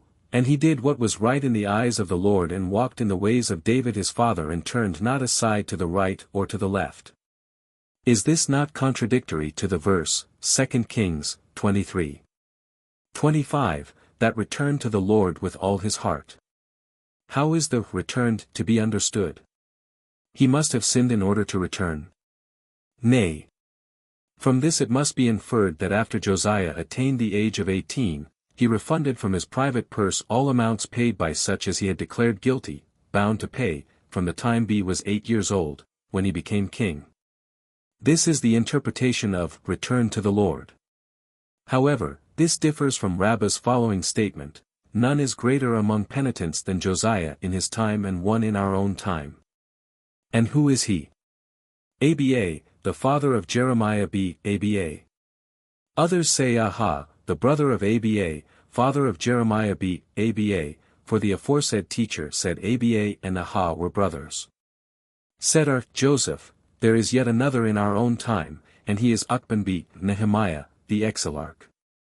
90. Once while studying, said Joseph, I dozed off and saw in a dream an angel stretching out his hands and accepting his, Ucban's, repentance. 6. Regulations concerning what garments, serving as ornaments, women may go out with on the Sabbath. Mishnah I, in what ornamental apparel may a woman go out, and in what may she not go out? A woman is not allowed to go out, even in private ground, either with woolen or linen bands or with straps on her head to keep her hair in tresses, as a precaution lest she enter public ground and take off the bands to show to her friends, thereby becoming guilty of carrying movable property for a distance of 4 ells or more. Nor is she to bathe herself with the bands on unless loosened. Nor is she to go out with either totofoth or sarbaton on, unless they are fastened. 91. Nor with a hood in public ground, nor with gold ornaments, nor with nose rings, nor with finger rings that have no seal, nor with pins. But if she did go out with these things, she is not bound to bring a sin offering, as they are ornaments and not burdens. Gemara, bathing. Where is bathing referred to, and what has it to do with the Sabbath? Said Naaman b. Itzhak in the name of Rabbi b. Abuhu, the Mishnah means to say, what is the reason that a woman is not allowed to go out with either woolen or linen bands? Because the sages have decided that she is not to bathe herself with them on, even on weekdays, unless loosened. Therefore she shall not go out with them on the Sabbath at all, lest it happen that she become in duty bound to bathe herself. 92. And, while untying her hair, be forced to carry the bands in public ground for a distance of 4 ells or more. Kahana questioned Rab, what about a hairnet? Answered Rab, you mean to say a woven one? Everything woven has not been restricted. This was also taught in the name of Hunah b. Joshua. According to others the same said, I have seen that my sisters were not particular to take it off while bathing. And the difference between the two versions is when it was dirty. According to the first version, it does not matter, as everything woven was not restricted, and the second version, where particularity is the case, if they were dirty, they would certainly be particular to take them off. An objection was raised from Mishnah, Mikvate, 9. 8. When a person bathes, the following objects cause intervention: hatzitza woolen and linen bands and head straps, used by maidens. Jehuda says woolen and hair bands do not cause intervention, because water soaks through them. Now we see that although woolen and linen bands are woven, yet they are an intervention. Said Hunah, all this concerns only maidens. And they are an intervention only because they are particular about it. Joseph in the name of Jehuda said that Samuel said that the halakha prevails according to Jehuda in the case of hair bands only. Said Abai, from the expression, the halakha prevails, we must infer that there is a controversy between Jehuda and the Tana of the above Beratha. The Tana said nothing about hair bands. Shall we assume that because Jehuda declares hair bands not to be objects of intervention, he must have heard the previous Tana mention them? Even if such be the case, it is not probable that Jehuda heard that the Tana agrees with him on that point, and hence he says, if he agrees with me on this point, why not in the other instances also? Said Naaman in the name of Samuel, read, the sages agree with Jehudah with respect to hair bands. This is supported by a Berakhot. Woolen bands cause intervention, but hair bands do not. Jehudah, however, said, neither of them causes intervention. Said Naaman b. It seems to be so from the expression of our Mishnah, a woman may go out with hair bands, be they her own or her friends. Whose opinion does this Mishnah represent? Can we say Jehudah's? He permits even woolen bands. We must say it is in accordance with the above rabbis, hence they do not differ as regards hair bands. Nor with Todafoth. What are Todafoth? Said Joseph, a balm bandage for sanitary use, humrate dikatifta. 93. Said Abai to him, then let it be permitted as an amulet made by a reliable expert. During Abai's time this difficulty was not solved. Jehudah, however, in the name of Abai said, 94, it is an epsaim, a gold ornament. This is supported in the following Berakhot, a woman may go out with a gilded hairnet, and Todafoth or sarbaton when fastened to the hairnet. What are Todafoth and what sarbaton? Said Abuhu, the former are bands that reach from ear to ear, and the latter bands that reach from temple to temple. Hunah said, the poor make them of all kinds of colored material, and the rich make them of gold or silver. Nor with a hood.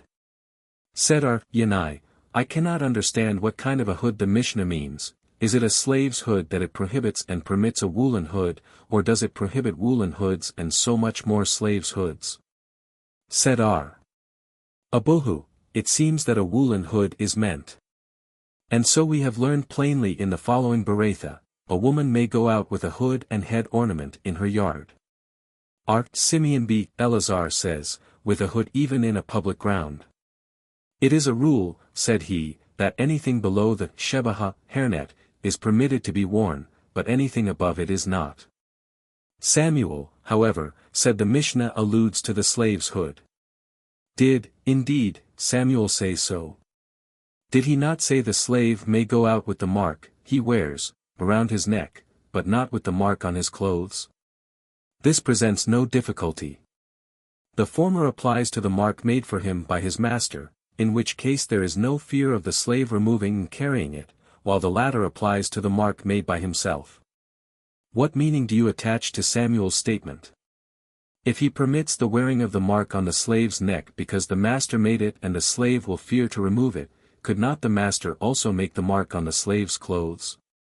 Yeah, but the slave might lose the mark, and for fear of his master he will fold up his coat and carry it on his shoulders, in public ground. And according to Itzhak b. Joseph it is prohibited. This is also supported by a Berakhot, which teaches us distinctly that the slave may go out with the mark on his neck, but not on his clothes. In like manner Samuel once said to Hanina b. Sheila, none of the rabbis that call on the exilarch should go out with their insignia on their clothes, on the Sabbath, save you. He would not be angry with you were you to go to him without them, hence, not being a necessary burden, you may wear them or not, as you choose. The master said, not with a bell, etc. Why not? Lest it break off and one may carry it. Then why should the same not be feared in regard to a bell attached to his clothes? Here a bell is treated of that was made by an expert and was woven right in with the cloth. This is also in accord with what Hunah b. Joshua said, everything that is woven they did not restrict. Nor with a golden ornament. What was this golden ornament? Said Rabbi b. Hannah in the name of Johanan, a golden ornament with an engraving of the city of Jerusalem on it, such as Aqiba made for his wife. The rabbis taught, a woman shall not go out wearing a golden ornament. But if she did so, she becomes liable to bring a sin offering. So is the decree of our mayor, but the sages say, she must not go out wearing it. If she did, however, she is not culpable. But Eliezer said, A woman may go out wearing a golden ornament to commence with. Wherein do they differ? Our Meir holds it to be a burden, and the rabbis hold it to be an ornament, then why should she not wear it to commence with? Lest she take it off to show it to her friends and thus happen to carry it, but our Eliezer reasons differently. Who generally go out with such valuable golden ornaments? Prominent women. And prominent women will not remove them for the purpose of exhibiting them to friends. Rab prohibits the wearing of a crown-shaped ornament, and Samuel permits it. Both agree that the wearing of a crown-shaped ornament is permissible, as there is no fear that the woman will remove it. Where they do differ, however, is as to a golden and jeweled ornament. The former holds that there is fear of her removing it in order to exhibit it, and thus probably happen to carry it, while the latter contends that as only prominent women wear such costly ornaments no fear need be entertained on that score. Said our Samuel b. Hannah to our Joseph, you distinctly told us in the name of Rab that an ornament in the shape of a crown may be worn. 95. Levi 96 lectured in Nehardai that a crown-shaped ornament may be worn. Whereupon 24 women in Nehardai went out with crown-shaped ornaments on. Rabbi Abuhu lectured the same in Mehutza, and 18 women went out of one alley wearing those ornaments. R. Jehuda in the name of Samuel said, a belt may be worn. Someone said a leather belt, even if jeweled. Said our Safra, why? Even a golden belt jeweled, for is it not equal to a golden garment? Said Rabina to our Ashi, how is it with a belt worn over a sash? Answered our Ashi, by this you mean 2 belts, and this is prohibited. Our Ashi, however, said, a sash may be worn only when it is securely fastened, but not otherwise. Nor with a nose ring. What is a nose ring? It is a nose band. Nor with finger rings, etc., but if the ring have a seal it is prohibited, as it is not an ornament. Is this not contradicted from Kalim, 11? 8. The following ornaments of women are subject to defilement: chains, nose rings, finger rings either with or without a seal, and nosebands. Said our Naaman b. Itzhak, you quote a contradiction in the laws of defilement as against the laws of Sabbath. As for defilement, the Torah requires an utensil, Numbers, 31. 20, and such it is, but as for Sabbath, it refers to a burden. Hence a ring without a seal is an ornament, with a seal it is a burden, for women. Nor with a pin. For what purpose can a pin be used? Our Ada from Narsha explained it before our Joseph, women part their hair with it. Of what use is it on Sabbath? Said Rabbi, on weekdays they wear a golden plate on their heads, the pin is used for parting the hair and holding down the plate, but on Sabbath the pin is put against the forehead. Mishnah 2. One is not to go out with iron-riveted sandals, nor with one iron-riveted shoe, unless he has a sore on his foot, nor with phylacteries, nor yet with an amulet unless made by a reliable expert, nor with a shield, helmet, or armor for the legs. But if he has gone out, with either of these, he is not liable for a sin offering. Gemara, iron-riveted sandal. What is the reason of its being prohibited? Said Samuel, it happened toward the close of the persecutions, of the Jews, that a party of men hid themselves in a cave with the understanding that after once entering no one was to go out. Suddenly they heard a voice on the outside of the cave, and thinking the enemies were upon them, they began crowding each other into the farthest recesses of the cave. During the panic that ensued more men were trampled to death by the iron-riveted sandals worn by the party than the enemies would have killed. At that time it was enacted that a man must not go out, on Sabbath, with iron-riveted sandals. If this be the reason, let it also be prohibited on weekdays. Because it occurred on a Sabbath. Then let it be allowed on a festival. Why then is it stated that on a festival it must not be sent? Betzah, 26, Mishnah. And furthermore, why is it forbidden on Sabbath? Because the people usually assemble on that day, and the same is the case with a festival. But do they not assemble on a congregational fast? Why then should it not be prohibited also then? When the above mentioned happened it was a prohibited assembly, but all these assemblies are permitted. And even according to our Hanina b. Aqiba, who said concerning defilement that this prohibition is only in the Jordan in a boat, as the case happened, it is because the Jordan is different in width and depth from other rivers, but Sabbath and a festival are alike as regards labor. Said our Jehudah in the name of Samuel, this, the prohibition of the sandals in question, is only with regard to such as are riveted for the sake of durability, but not with regard to such as are riveted for the sake of decoration. How many rivets are considered to be for the latter purpose? Our Johanan said 5 in each. Our Hanina said 7 in each. Said our Johanan to our Saman b. Aba, I will explain to you the difference between my opinion and that of our Hanina.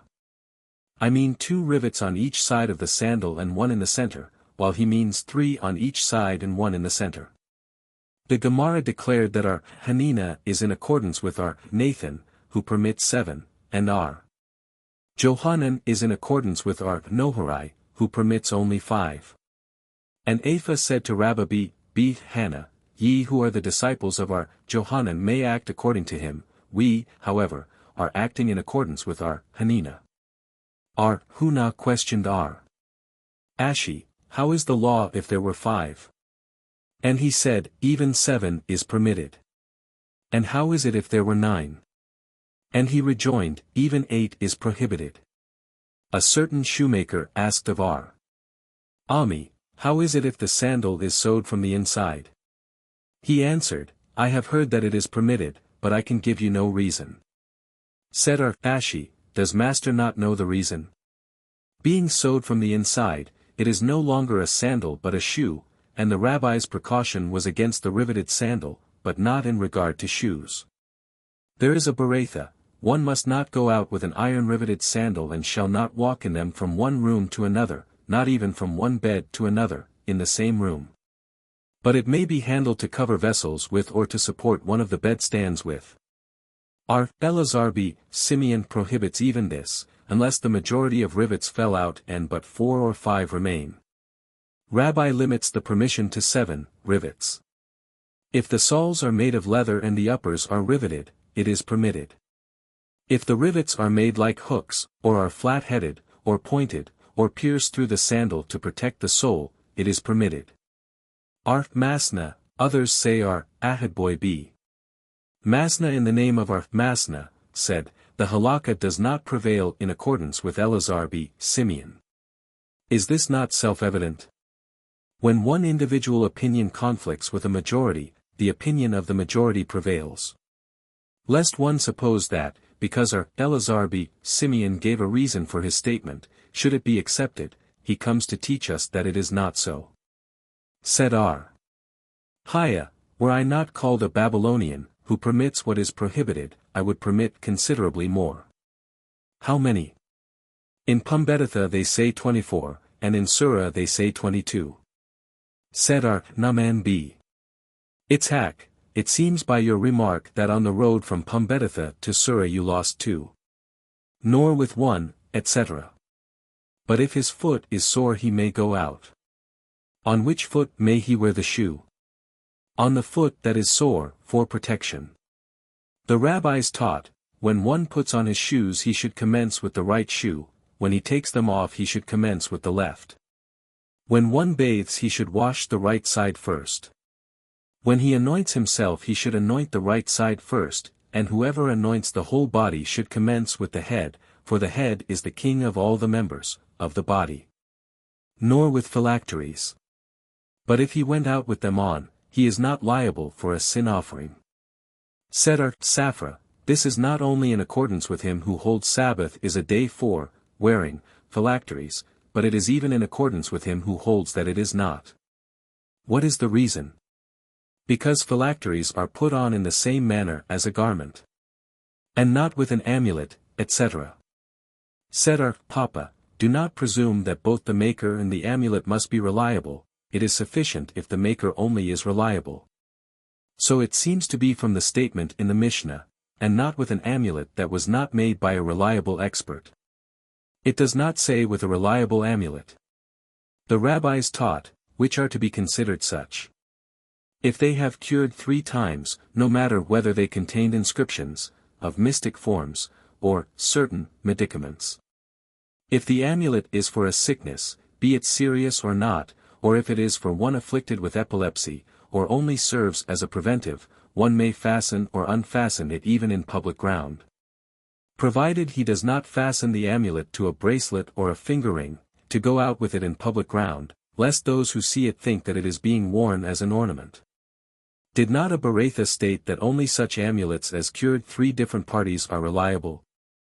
This presents no difficulty.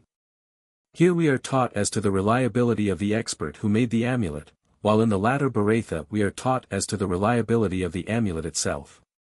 Said R. Papa, it is certain to me that where 3 different amulets were given to 3 different, human, sufferers at 3 different times, and a cure was effected, both the amulets and the expert who made them are reliable. Where 3 different amulets were given to 3 different sufferers only once, the expert is reliable, but not the amulets. Where one and the same amulet was given to 3 different sufferers, the amulet is reliable, but not the expert. But how is it with 3 different amulets given to one man for 3 different diseases?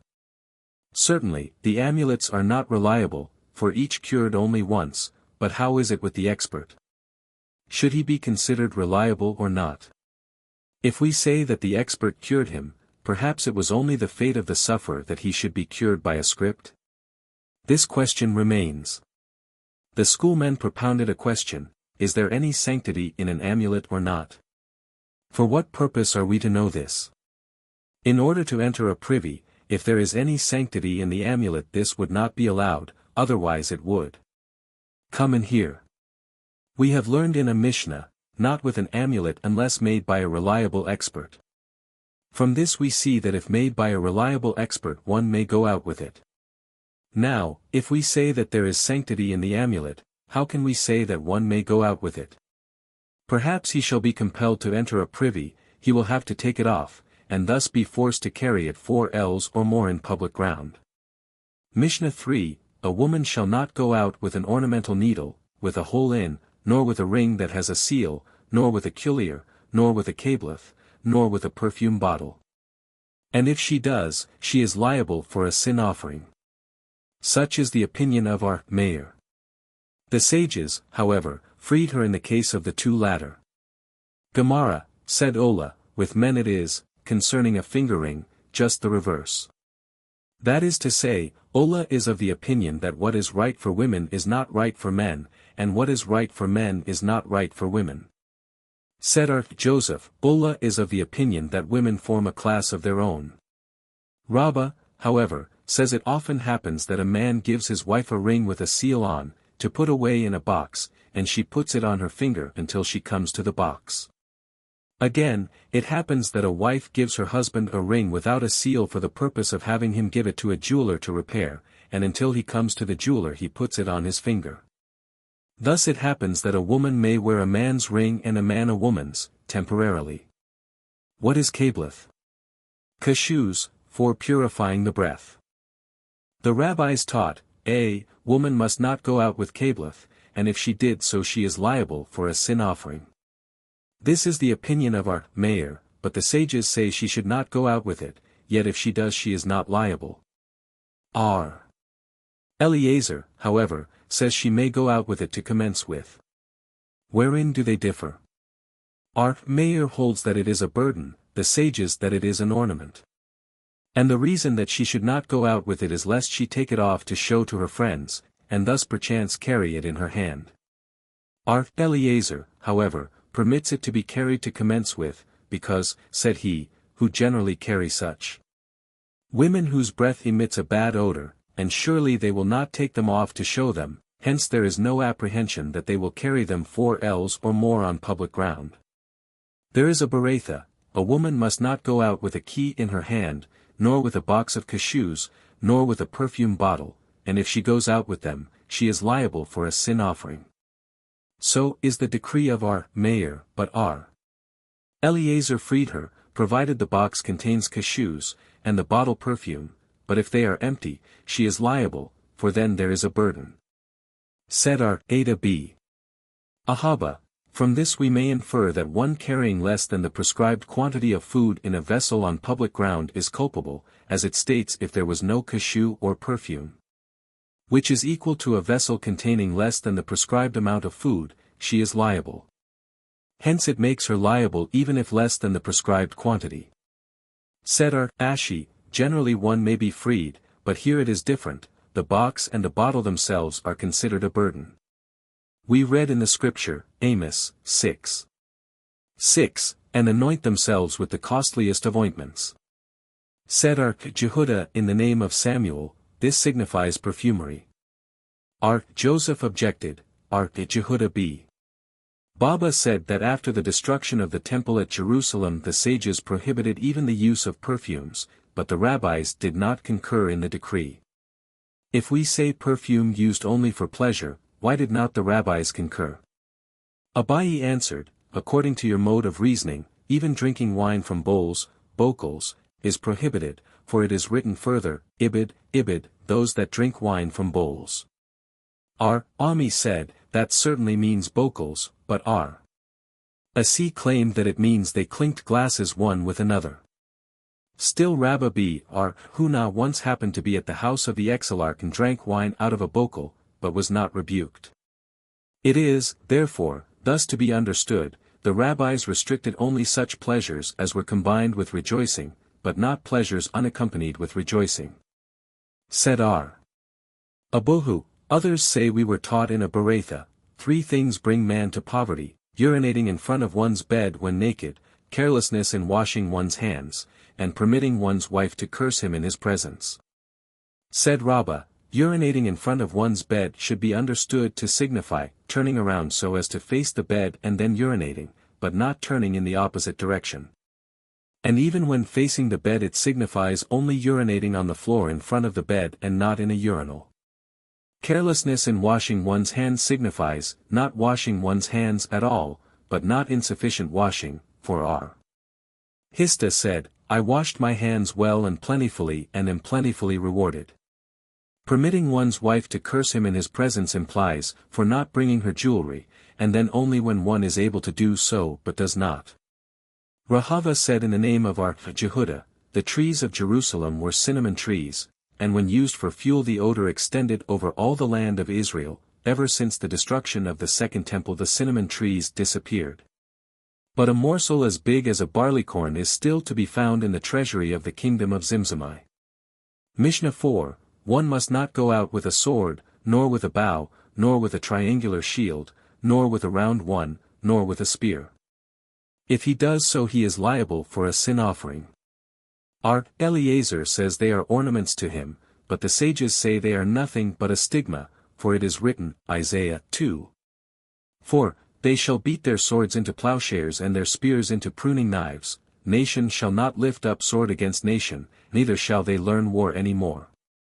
Knee buckles are clean and one may go out with them on the Sabbath. Stride chains are subject to defilement, and one must not go out with them on the Sabbath. Gemara, Eliezer says they are ornaments. There is a Beratha, the sages said unto Eliezer, if the weapons are ornaments to man, why will they cease to exist in the post-Messianic period? He answered, they will exist then also. This is in accordance with the opinion of Samuel, who said there will be no difference between the present time and the post-Messianic period save the obedience to temporal potentates, for it is written, Deuteronomy 15:11, for the needy will not cease out of the land. Said Abai, according to others Joseph, to Demai or to Ivia, and according to still others, Abai said directly to Joseph, what is the reason of Eliezer's theory regarding weapons? It is written, Psalms, XLV. For, gird thy sword upon thy thighs, O Most Mighty, with thy glory and thy majesty. Said Kahana Tamar, the son of Huna, is not this passage applied to the study of the law, Torah? And he answered, anything may be inferred from a passage, at the same time, the passage must not be deprived of its common sense. Said Kahana, I am 80 years old and have studied the 6 sections of the Mishnah with their explanations through, and did not know until now that a scriptural passage has first to be interpreted in its plainest form. What information does he mean to convey to us by this assertion? That man has to study the law through first, and then reason upon it. R. Jeremiah in the name of R.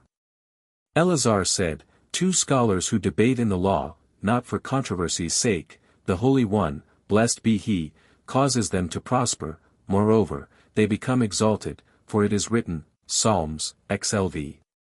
5. Be prosperous.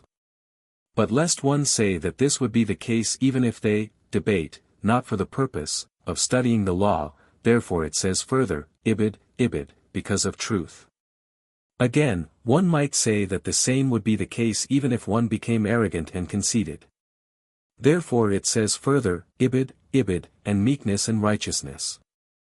And if they act humbly they will be rewarded with the knowledge of the law, which was given with the right hand of God, as it is further written, Ibid, and thy right hand shall teach thee fearful things.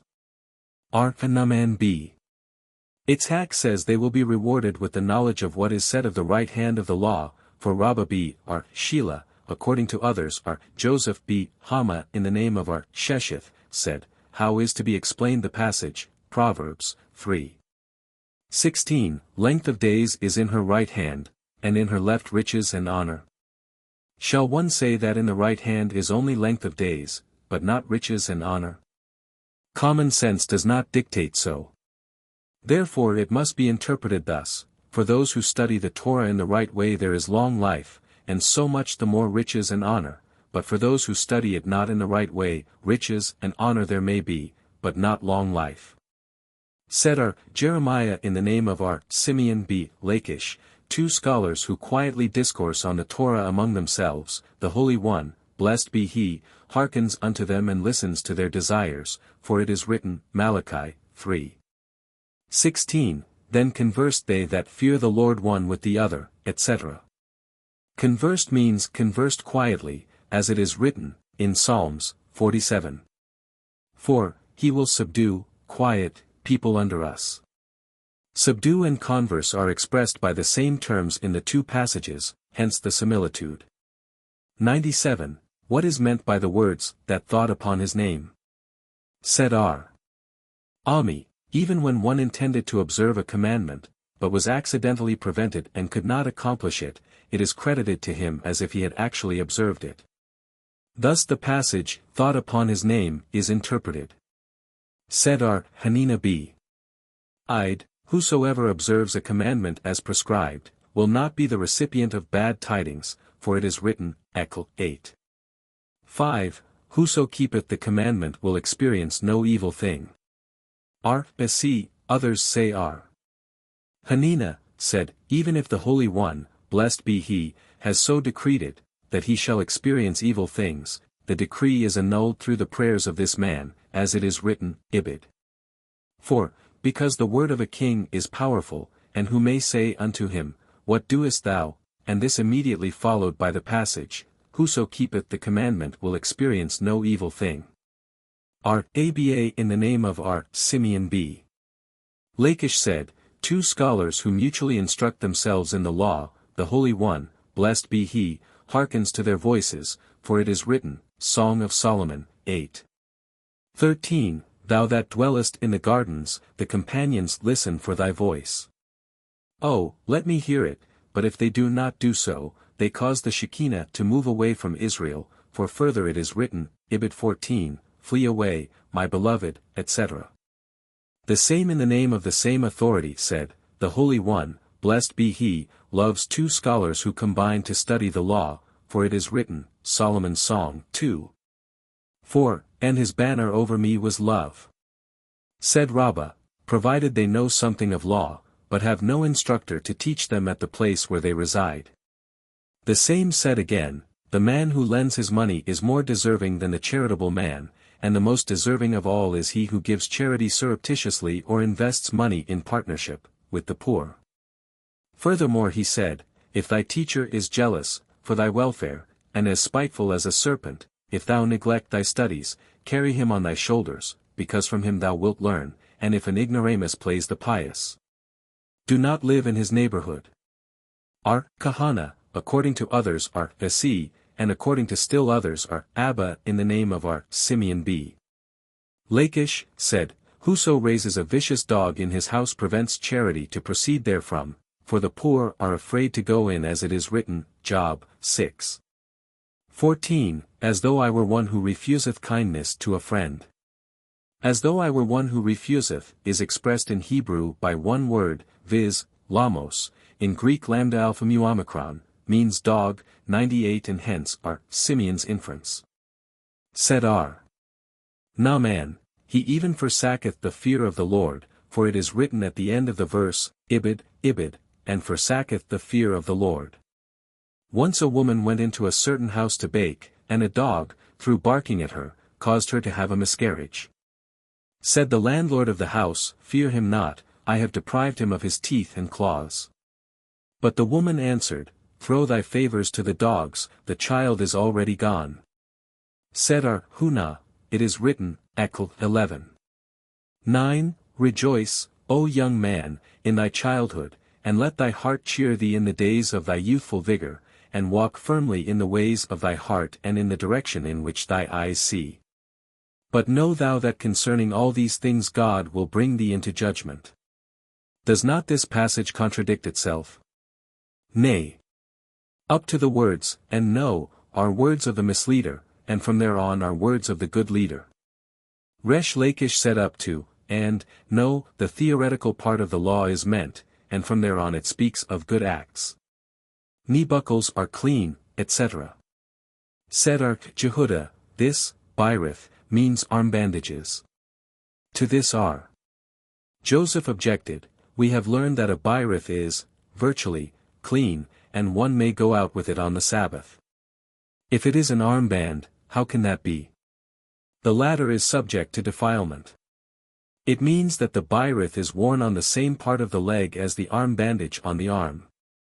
Rabban and our Hunah sat before our Jeremiah, who slumbered, and Rabban said, A Byrith is worn on one of the thighs and Kabbalim on both shins. But our Hunah said both are worn on both shins, but the chain attached to the Byrith on both shins is called Kabbalim, and the chain makes them a perfect vessel. At this point of the argument our Jeremiah awoke and said, I thank you. Even so I heard our Johanan say. When our Dini came to Neherdai, he sent to tell the sages, my former information in the name of our Johanan that the tzitz was a woven thing was an error, as so was said in his name. Whence the adduction that any ornament is subject to becoming defiled? From the tzitz, the golden plate on the forehead of the high priest. And whence the adduction that textile fabrics are also subject to becoming defiled? From the passage, Lev 11:32, or raiment, which includes any textile fabrics whatsoever. The rabbis taught, any piece of textile fabric or any trifle of an ornament is subject to defilement. But how is it with an article which is half texture and half ornament? It is also subject to defilement. As for an ornament which is carried in a bag, the bag being of woven material becomes defiled and with it the ornament, but if the ornament was carried in a piece of cloth, the cloth remains undefiled. Is a piece of cloth not a textile fabric? Yeah, but by that is meant that the bag, even if not made of textile fabric, becomes defiled, because it is attached to the garment. What is a bag used for? Said R. Johanan, poor people use them for the purpose of putting some trifles in them and then hang them on the necks of their daughters. It is written, and Moses was wroth with the officers of the host, Num 31:14, said R. Naaman in the name of Rabbi Abuhu, thus said Moses unto Israel, Have ye then returned to your first sin, that ye have let the females live? They answered him, Ibid. 49, Thy servants have taken the sum of the men of war who have been under our command, and there lacketh not one man of us, implying that none had sinned. Said Moses again, If such be the case, why need ye atonement? They answered, Though we have strengthened ourselves to keep aloof from sin, we could not put it out of our minds. We have therefore, Ibid 50, brought an oblation unto the Lord. On this the school of R. Ishmael taught, why did the Israelites of that generation require forgiveness? Because they had feasted their eyes on strange women. Mishnah v. A woman may go out with plaits of hair, be they made of her own hair or of another woman or of an animal, with totofoth or sarbaton if fastened. 99 with a hood or with a wig in her yard, private ground. With cotton wadding in her ear or in her shoe, or with cotton wadding prepared for her menstruation. With a grain of pepper or of salt, or with whatever else she may be accustomed to keep in her mouth, provided she does not put it in her mouth on the Sabbath to commence with, if it fell out of her mouth she must not replace it. As for a metal or golden tooth, Rabbi permits a woman to go out with it, but the sages prohibit it. Gemara, it has been taught, provided a young woman does not go out with plaits of hair belonging to an old woman. Nor an old woman with plaits of hair belonging to a young woman. So far as an old woman is concerned, it would be nothing but right, for the plaits of a young woman would be a source of pride to her, and there is fear of her taking them off to show to others. But why should a young woman be prohibited to go out with plaits belonging to an old woman? They are a disgrace to her, and surely she would not take them off for exhibition. The teacher, while treating on plaits with respect to an old woman, also makes mention of the case of a young woman, for the sake of antithesis. With a hood or a wig in her yard. Said Rab, everything prohibited by the sages to be worn on public ground must not be worn in the yard, save a hood and a wig. Anani b. Sasson in the name of R. Ishmael said, everything may be worn in the yard like a hood. But why does Rab discriminate in favor of these objects? Said Ola, in order that she may not become repulsive to her husband. And with cotton in her ears or in her shoes. Romi b. Ezekiel taught only when tied to her ears or her shoes. And cotton wadding prepared for her menstruation. In this case, said Rabbi, even if it is not tied it may be worn, because, being disgusting, it will not be handled. R. Jeremiah b. R. Abba questioned Rabbi, how is it if the same was prepared with a handle? And he answered, then it is also allowed. And so also it was taught by R. Naaman b. Ashia in the name of R. Johanan. R. Johanan went to the college with cotton wadding in his ears on Sabbath, and his colleagues objected to it. R. Joni went into unclaimed ground with it against the opinion of all his contemporaries. With a grain of pepper or a grain of salt. The former to take away any bad odor of the breath and the latter as a remedy for toothache. Or with whatever else she is accustomed to keep in her mouth, meaning ginger or cinnamon. A metal or a gilt tooth, etc. Said R. Zerah, they differ concerning a gold tooth only, for a silver tooth is unanimously permitted. And so we have learned plainly in a Berakhot. Said Abai, Rabbi, R. Eliezer, and R. Simeon b. Eleazar, all three agree to the opinion that anything provoking disgust, or ridicule, a woman will not wear for show. Rabbi, as just cited, R. Eliezer, as he freed a woman bearing a box of cashews or a perfume bottle, R. Simeon b. Eleazar, as we have learned in the following Berakhot, anything below the hairnet is permitted to be worn outside. Mishnah 6, women may go out with a coin fastened to a swelling on their feet. Little girls may go out with laces on and even with screws in their ears. Arabians may go out in their long veils and Medians in their mantillas, so may even all women go out, but the sages spoke of existing customs. She may fold her mantilla around a stone, nut, or a coin, used as buttons, provided she does it not especially on the Sabbath. Gemara, little girls may go out with laces. The father of Samuel did not permit his daughters to go out with laces nor to sleep together, he made bathing places for them during the month of Nisan, and curtains during the month of Tishri. He did not permit them to go out with laces. Were we not taught that girls may go out with laces? The daughters of Samuel's father wore colored, fancy, laces and, lest they, take them off to show to others, he did not permit them to go out with them. Fold her mantilla around a stone, etc. But did not the first part, of the Mishnah, say that she may fold it, etc.? Said Abai, the last part of the Mishnah has reference to a coin, which is not permitted. Abai questioned, may a woman fold her mantilla on Sabbath shrewdly around a nut for the purpose of bringing it to her little son? And this question is according to both. To him who permits subtlety in case of fire, and also according to him who forbids it.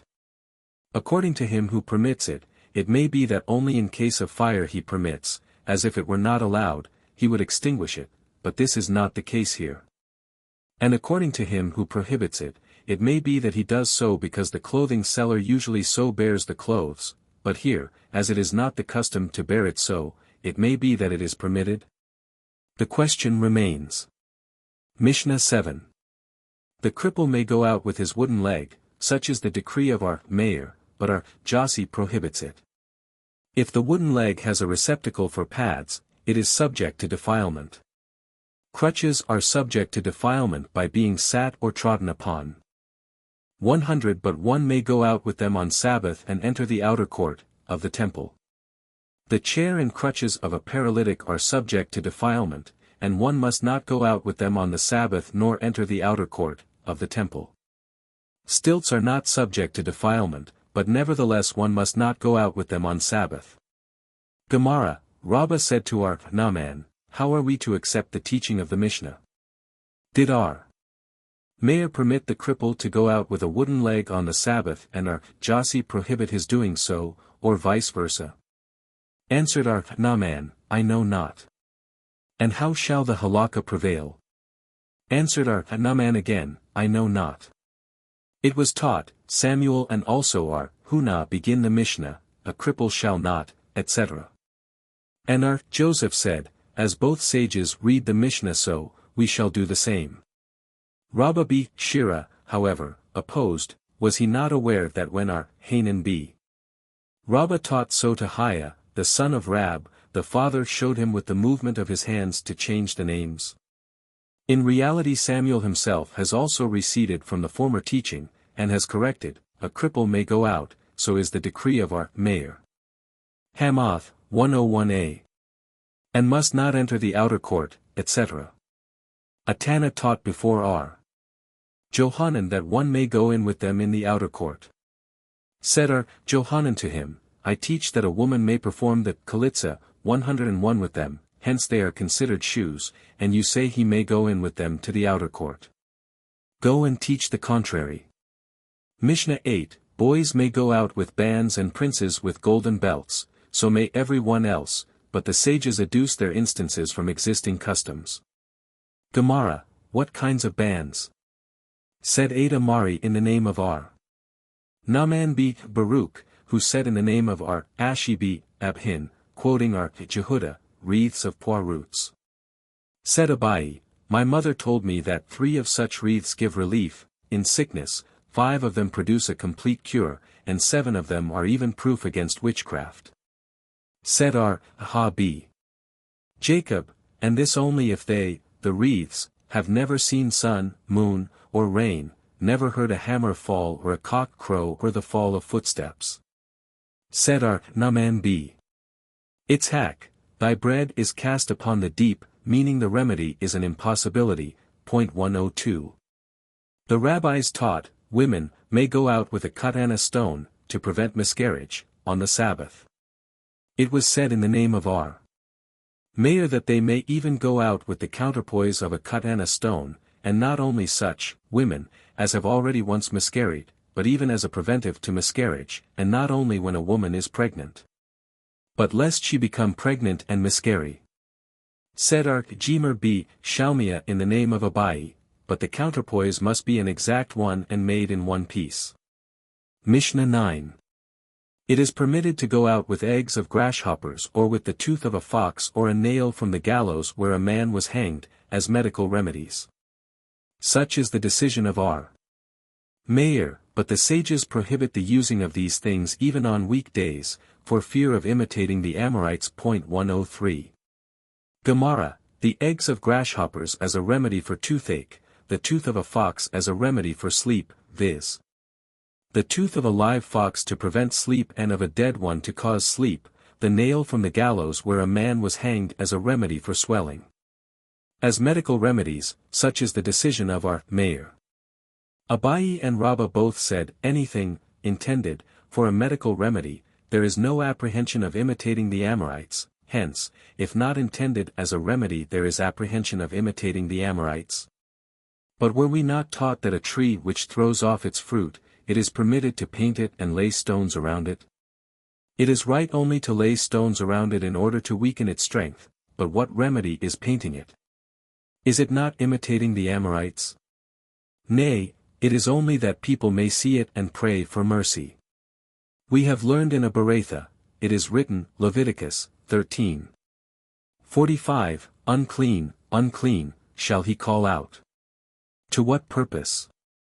That one must make his troubles known to his fellow men, that they may pray for his relief. Rabbi said, the hanging up of a cluster of dates on a date tree, as a sign that the tree throws off its fruit, is in accordance with the above-mentioned teacher. If one says, kill this cock, for he crowed at night. Or kill this hen, for she crowed like a cock, or I will drink and leave a little over, because of superstition, there is apprehension that he imitate the Amorites. But one may put a splinter of tooth 104 or a piece of glass in a pot, that it may boil the quicker. The sages, however, prohibited pieces of glass as being dangerous. The rabbis taught, one may throw a handful of salt in a lamp that it may burn the brighter, or loam and fragments of earthenware that it may burn more slowly. The saying, to your health, at wine drinking is no imitation of the customs of the Amorites. It happened that Aqiba gave a banquet in honor of his son, and at every cup that he drank he said, to the wine in the mouth and to the health of the sages and their disciples. 7. The general rule concerning the principal acts of labor on Sabbath. Mishnah I, a general rule was laid down respecting the Sabbath. One who has entirely forgotten the principle of keeping the Sabbath and performed many kinds of work on many Sabbath days, is liable to bring but one sin offering. He, however, who was aware of the principle of Sabbath, but, forgetting the day, committed many acts of labor on Sabbath days, is liable to bring a separate sin offering for each and every Sabbath day, which he has violated. One who knew that it was Sabbath and performed many kinds of work on different Sabbath days, not knowing that such work was prohibited, is liable to bring a separate sin offering for every principal act of labor committed. One who committed many acts all emanating from one principal act is liable for but one sin offering. Gemara, what is the reason that the Mishnah uses the expression, a general rule? Shall we assume that it means to teach us a subordinate rule in the succeeding Mishnah, and the same is the case with the Mishnah concerning the sabbatical year? Where at first a general rule is taught and the subsequent Mishnahs teach a subordinate rule. Why does the Mishnah relating to tithes teach one rule and the succeeding Mishnah another, but does not call the first rule a general rule? Said R. Jose B. Abin, Sabbath and the sabbatical years, in both of which there are principles and derivatives, he expresses a general rule, tithes, however, in which there are no principles and derivatives, no general rule was laid down. But did not Bar Kapra teach us a general rule also in tithes? It must be therefore explained thus, the subject of Sabbath is greater than sabbatical, as the first applies to attached and detached things, while the sabbatical applies only to attached ones. The subject of the latter, however, is greater than tithes, as it applies to human and cattle food, while tithes applies only to human food. And Bar Kapra teaches a general rule in tithes also, because it is greater than Peah, corner tithe, as the former applies also to figs and herbs, which is not the case with Peah. It was taught concerning the statement of the Mishnah, he who forgot, etc.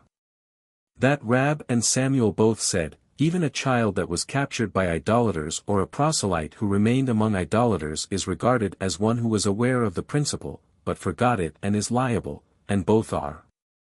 Johanan and Resh Lakish said that the liability falls only upon him who was aware, but subsequently forgot. The child and the proselyte in question are considered as if they were never aware, and are free. An objection was raised from the following: a general rule was laid down concerning the observation of the Sabbath. One who had entirely forgotten the principle of Sabbath, and had performed many kinds of work on many Sabbath days, is liable for but one sin offering. How so? A child which was captured by idolaters and a proselyte remaining with idolaters, who had performed many acts of labor on different Sabbaths, are liable for but one sin offering. And also for the blood or prohibited fats which he has consumed during the whole time, and even for worshipping idols during the whole time, he is liable for only one sin offering. Munbaz, however, frees them entirely. And thus did he discuss before our Aqiba, since the intentional transgressor and the unintentional are both called sinners, I may say, as an intentional one cannot be called so unless he was aware that it is a sin, the same is the case with an unintentional, who cannot be called sinner unless he was at some time aware that this is a sin. It is true, then, the above must be considered as never having been aware of it. Said our Aqiba to him, I will make an amendment to your decree, as the intentional transgressor cannot be considered as such unless he is cognizant of his guilt at the time of action. So also should not the unintentional transgressor be considered as such unless he is cognizant at the time of action. Answered Munbaz, so it is, and the more so after your amendment. Thereupon our Aqiba replied, according to your reasoning, one could not be called an unintentional transgressor, but an intentional. Hence it is plainly stated, how so? A child, etc. This is only in accordance with Rab and Samuel, and it contradicts our Johanan and our Simeon b. Lachish. They may say, is there not a Tana Munbaz, who freed them? We hold with him and with his reason, namely, it is written, Num. 15:29, a law shall be for you, for him that acteth through ignorance, and the next verse says, Ibid 30, but the person that doeth aught with a high hand. The verse compares then the ignorant to him who has acted intentionally. And as the latter cannot be guilty unless he was aware of his sin, the same is the case with the ignorant, who cannot be considered guilty unless he was at some time aware of the sin. Another objection was raised from a Mishnah farther on, 40-1 are the principal acts of labor. And deliberating for what purpose the number is taught, said our Johanan, for that, if one perform them all through forgetfulness, he is liable for each of them. How is such a thing, as utter forgetfulness, to be imagined? We must assume that although cognizant of the day being Sabbath, one forgot which acts of labor were prohibited. And this is correct only in accordance with our Johanan, who holds, if one is ignorant of what acts of labor constitute sin punishable with kareth, being cut off, and commits one of those acts even intentionally, he is bound to bring a sin offering only. And such an instance can be found in case one knows that those acts of labor were prohibited, at the same time being ignorant of that punishment which is kareth. But according to our Simeon b. Lachish, who holds that one must be totally ignorant of both the punishment of kareth and what acts are prohibited on Sabbath, how can the above case be found? He was aware that Sabbath must be kept. But what was he aware of in the observance of Sabbath? He only knew of the law governing the going outside of the boundaries of the city. But who is the Tana of the following Berakhot? The scriptural passage, him that acteth through ignorance, refers to one who was ignorant both of the principle of Sabbath and the prohibition of the acts of labor. One who was cognizant of both is referred to by the scriptures as the person that doeth aught with a high hand. If one, however, was cognizant of the principle of Sabbath, but not of the prohibition of the acts of labor, or vice versa, or even if he knew that the acts of labor were prohibited, but did not know that they involved culpability requiring a sin offering, while he is not the scriptural man that acteth through ignorance, still he is culpable of a transgression requiring a sin offering. It is Munbaz mentioned above.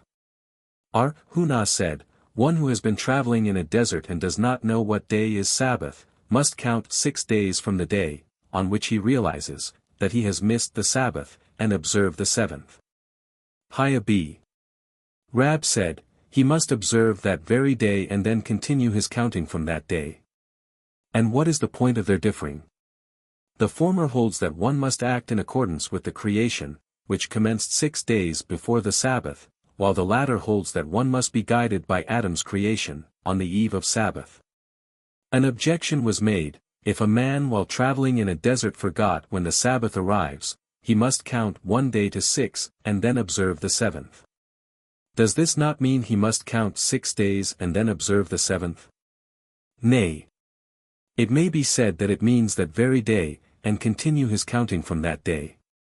If this be the case, why are we taught he must count 1 to 6?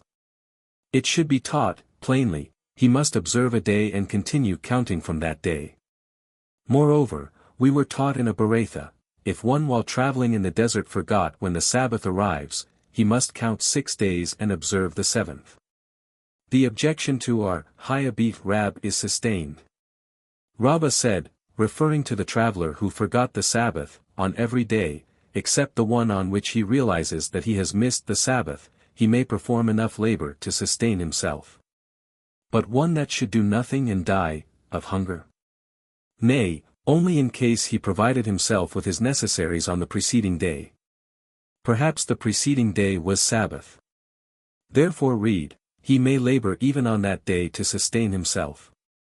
In what respects is that day, then, to be distinguished from other days?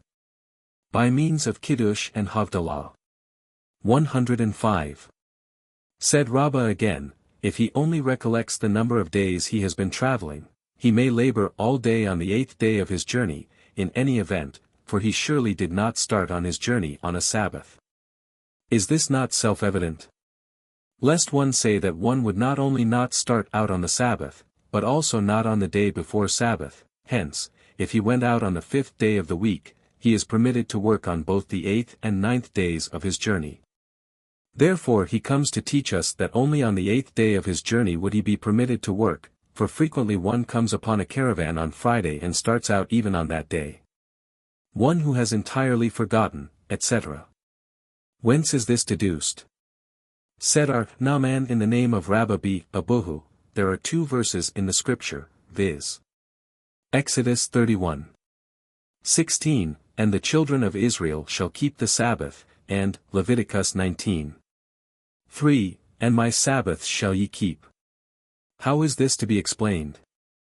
The first means the observance of the commandment of Sabbath generally, and the second means one observance of the commandment for each Sabbath. One who knew the principle of Sabbath. What is the reason of a difference between the former and the latter part of the Mishnah?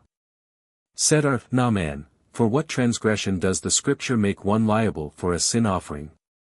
For what is done through ignorance? In the former part of the Mishnah the case of one who was not aware that it was Sabbath is dealt with, and hence only one sin offering is imposed, while in the latter the case dealt with is of one who was aware that it was Sabbath. But ignorant as to the acts of labor, hence a sin offering for each act is prescribed. Liable for a sin offering, etc. Whence do we deduce the distinction between acts of labor? Said Samuel, it is written, Exodus 31:14, every one that defileth it shall be surely put to death. We see, then, that the scripture has provided many deaths 106 for defiling the Sabbath. But does not the verse refer to one who violates the Sabbath wantonly? As it cannot be applied to an intentional violator, for it is already written, Exodus 35:2, whosoever doeth work thereon shall be put to death, therefore apply it to an unintentional sinner. How, then, will you explain the words, put to death? That is only the pecuniary equivalent, of being put to death, viz. He shall bring a sin offering which costs money. Why not advance the distinction between the acts of labor, as our Nathan does elsewhere?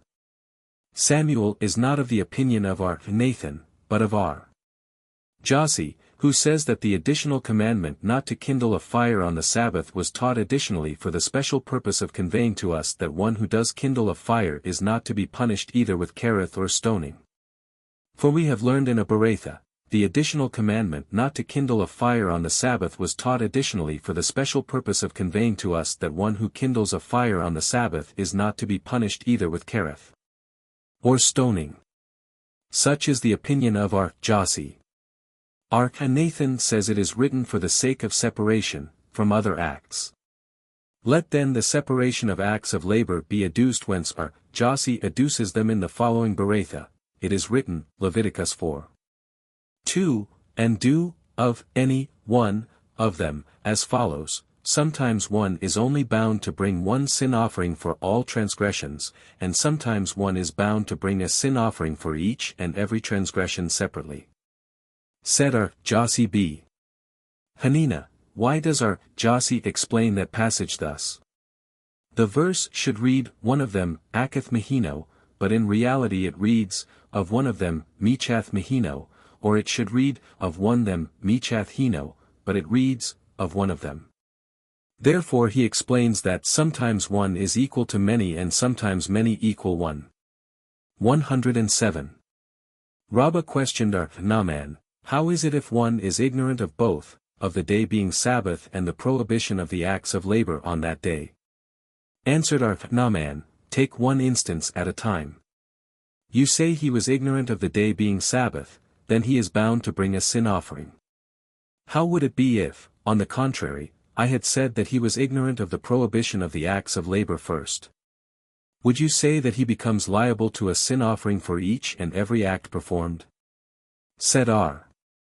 Ashi, let us see from the man's actions. How would it be if one came to him and reminded him of its being Sabbath, without calling his attention to the fact that he was working? If the man immediately stopped his work, it is clear that he had actually forgotten that it was Sabbath. If, however, the man was reminded by a third party that he was working, without having his attention called to the fact that it was Sabbath, and he immediately quit his work, it is evident that he was not cognizant of the prohibition of the acts of labor. Hence he would become liable to bring a sin offering for each and every act performed. Said Rabina to our Ashi, what difference does it make?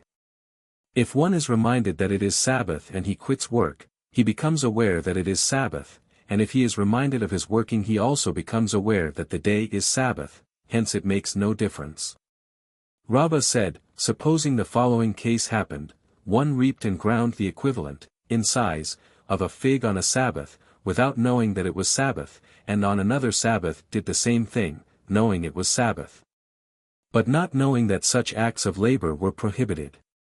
Then remembered that he had committed a transgression on the Sabbath through ignorance of the day being Sabbath, and took a sheep and set it aside for a sin offering. Suddenly he recollected that he had also committed a transgression on the other Sabbath, through his ignorance of the prohibition of the acts of labor. What would the law be in such a case? I can say that the sheep set aside for a sin offering for the first transgression suffices also for the second, although in reality 2 sin offerings were required to atone for the second transgression. The one sin offering would suffice, because it is in truth not brought for forgetting the Sabbath, but for reaping and grinding. The reaping in the first instance carries with it the reaping in the second, as also the grinding in the first instance carries with it the grinding in the second, and one sin offering atones for all. Assuming, however, that in the second instance, when he forgot about the prohibition of the acts of labor, he, at some later time, recollected only having reaped, but forgot that he also ground. And having set aside the sin offering he became liable for on account of his transgression in the first instance, when he forgot about the Sabbath. He atones for the reaping and grinding on the first Sabbath and for the reaping on the second Sabbath, but not for the grinding on the second Sabbath. Hence, after also recollecting that he had ground, he must bring an additional sin offering. Abai, however, says, the one sin offering atones for all, because the grinding, which he atones for in the first instance, also carries with it the grinding in the second instance. Why so? For the reason that in both instances the acts atoned for are analogous. When a sin offering was brought, a confession was made. In citing the sin committed in the first instance, grinding was mentioned and applies also to the grinding in the second instance. Therefore no additional sin offering is necessary.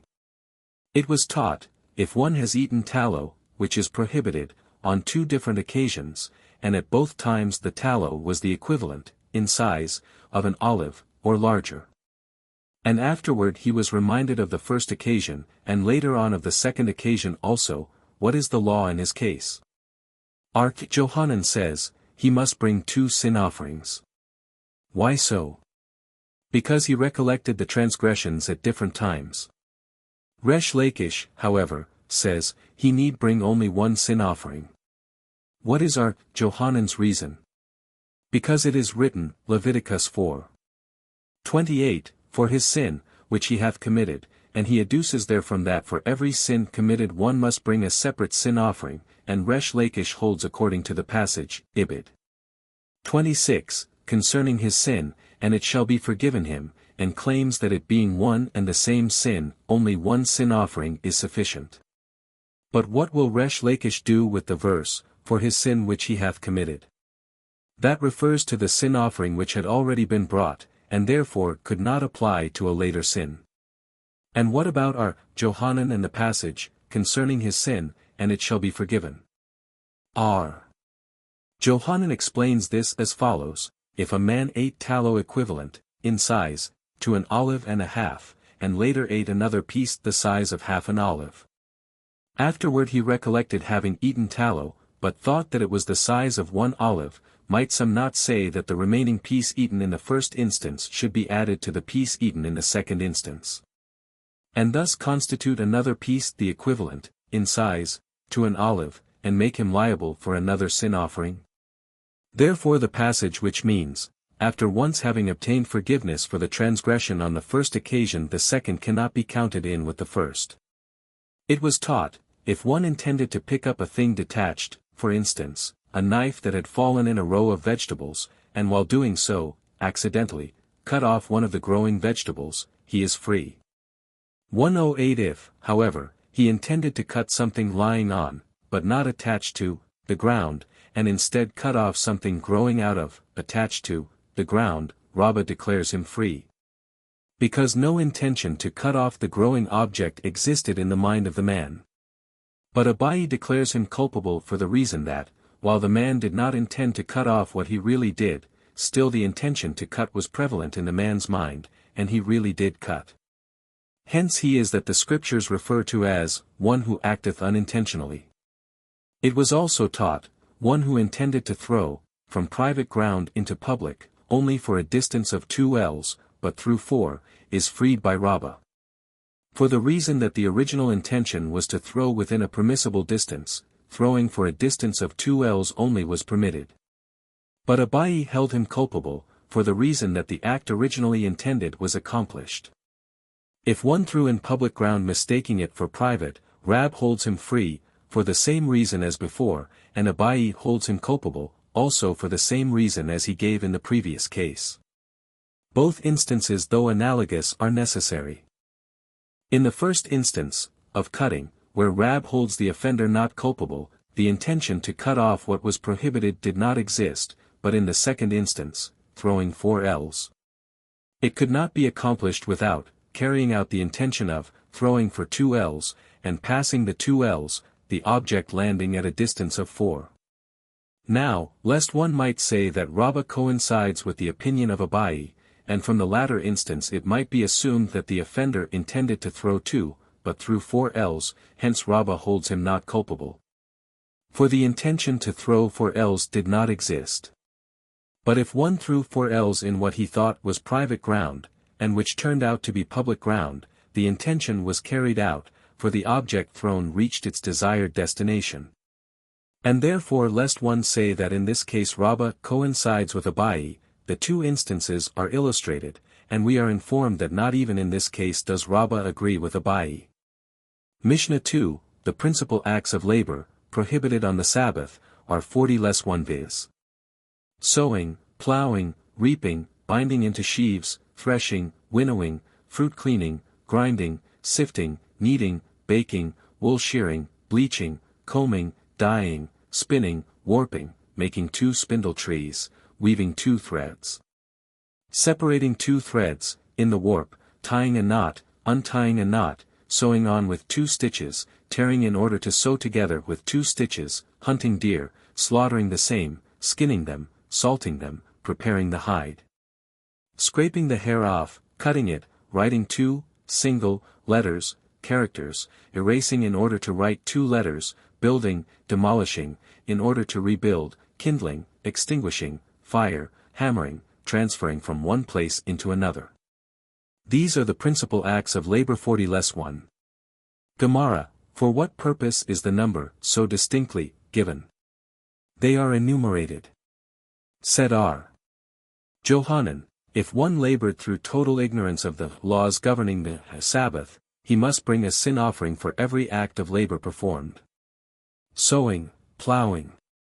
Let us see, ploughing being always done before sowing, let it be taught first. The Tana, who taught as in the Mishnah, is a Palestinian, and in his country they sow first and then plough. Someone taught that sowing, pruning, planting, transplanting, and grafting are all one and the same kind of labor. What would he inform us thereby? That if one performs many acts of labor, all of the same class, he is liable for but one sin offering. Said R. Ha in the name of R. Haya B. Ashi, quoting R. Ami, one who prunes is guilty of planting, and one who plants, transplants, or grafts is guilty of sowing. Of sowing and not of planting? I mean to say of sowing also. Said R. Kahana, one who prunes and uses the branches for fuel is liable for two sin offerings, one for reaping and one for planting. Said R. Joseph, one who mows alfalfa, hay, is guilty of mowing and planting both. Said Abai, one who mows clover hay, which sheds its seed when mowed, is liable, for a sin offering, for mowing and sowing. Ploughing. There is a beratha, ploughing, digging, furrowing, are one and the same kind of labor. R. Shesheth said, one who removes a knoll of earth in a house becomes liable for building, and if in a field he is liable for ploughing. Rabbi said, filling up a hole in the house makes one liable for building, and in the field for ploughing.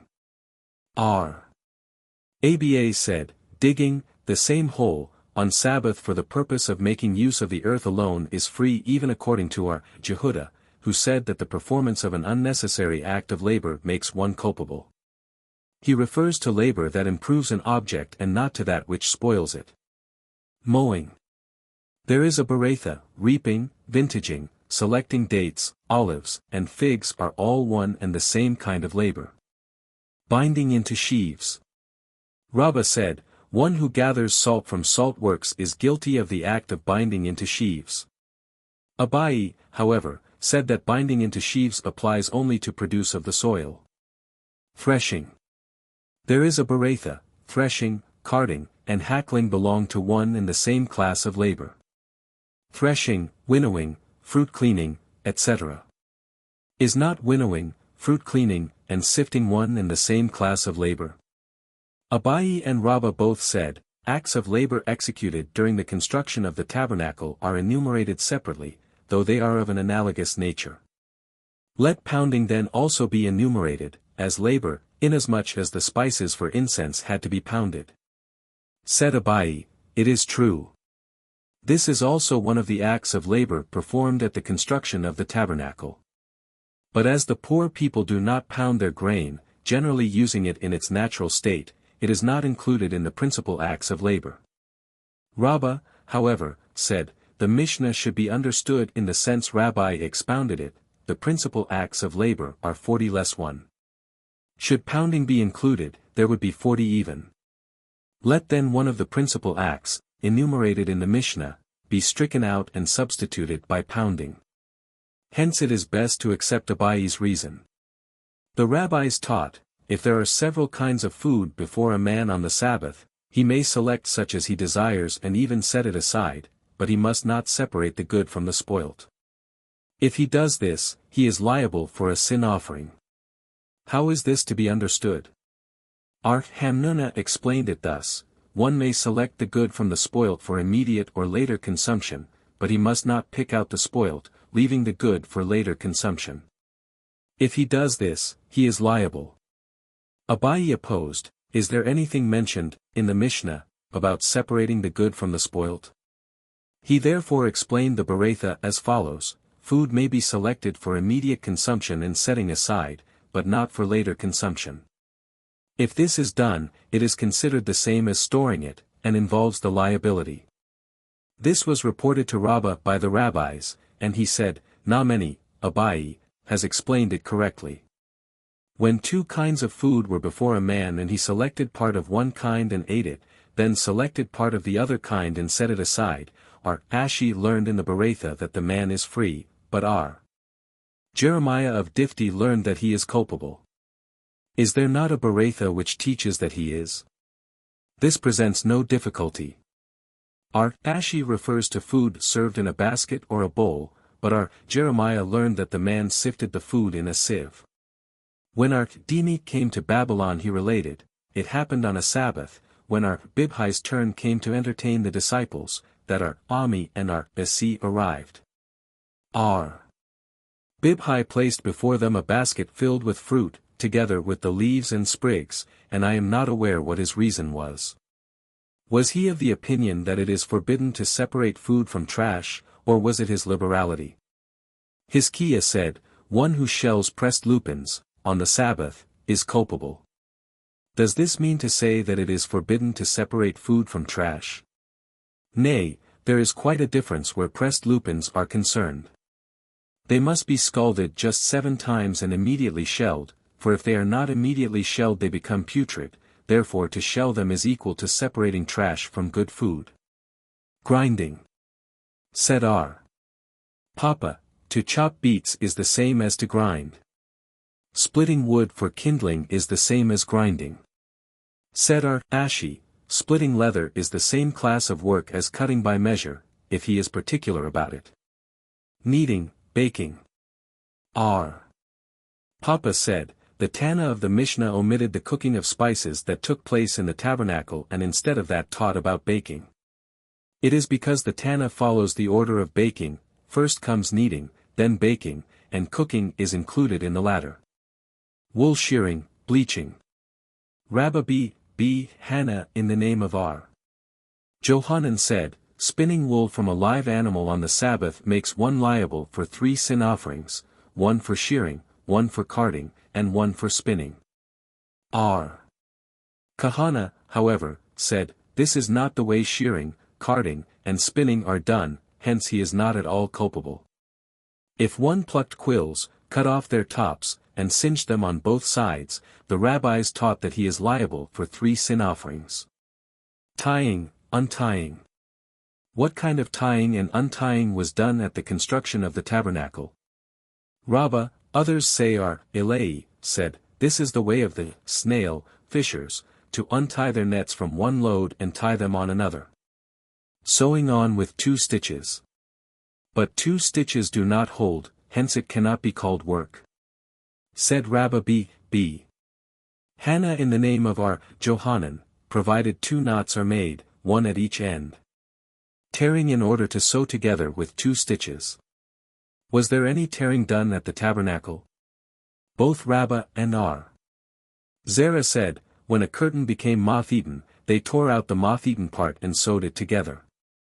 Zutra B. Tobiah in the name of Rab said, to rip a seam on the Sabbath makes one liable. To learn from a magician is a sin involving capital punishment. One who knows the science of astronomy and does not make use of it, is not worth being spoken of. What is a magician? Rab says a wizard. Samuel says a blasphemer. Simeon B. Potsi in the name of Joshua B. Levi said, whoever knows the science of astronomy, and does not occupy himself with it is the party alluded to, Isaiah v. 12, but the deeds of the Lord they regard not and the works of his hands they behold not.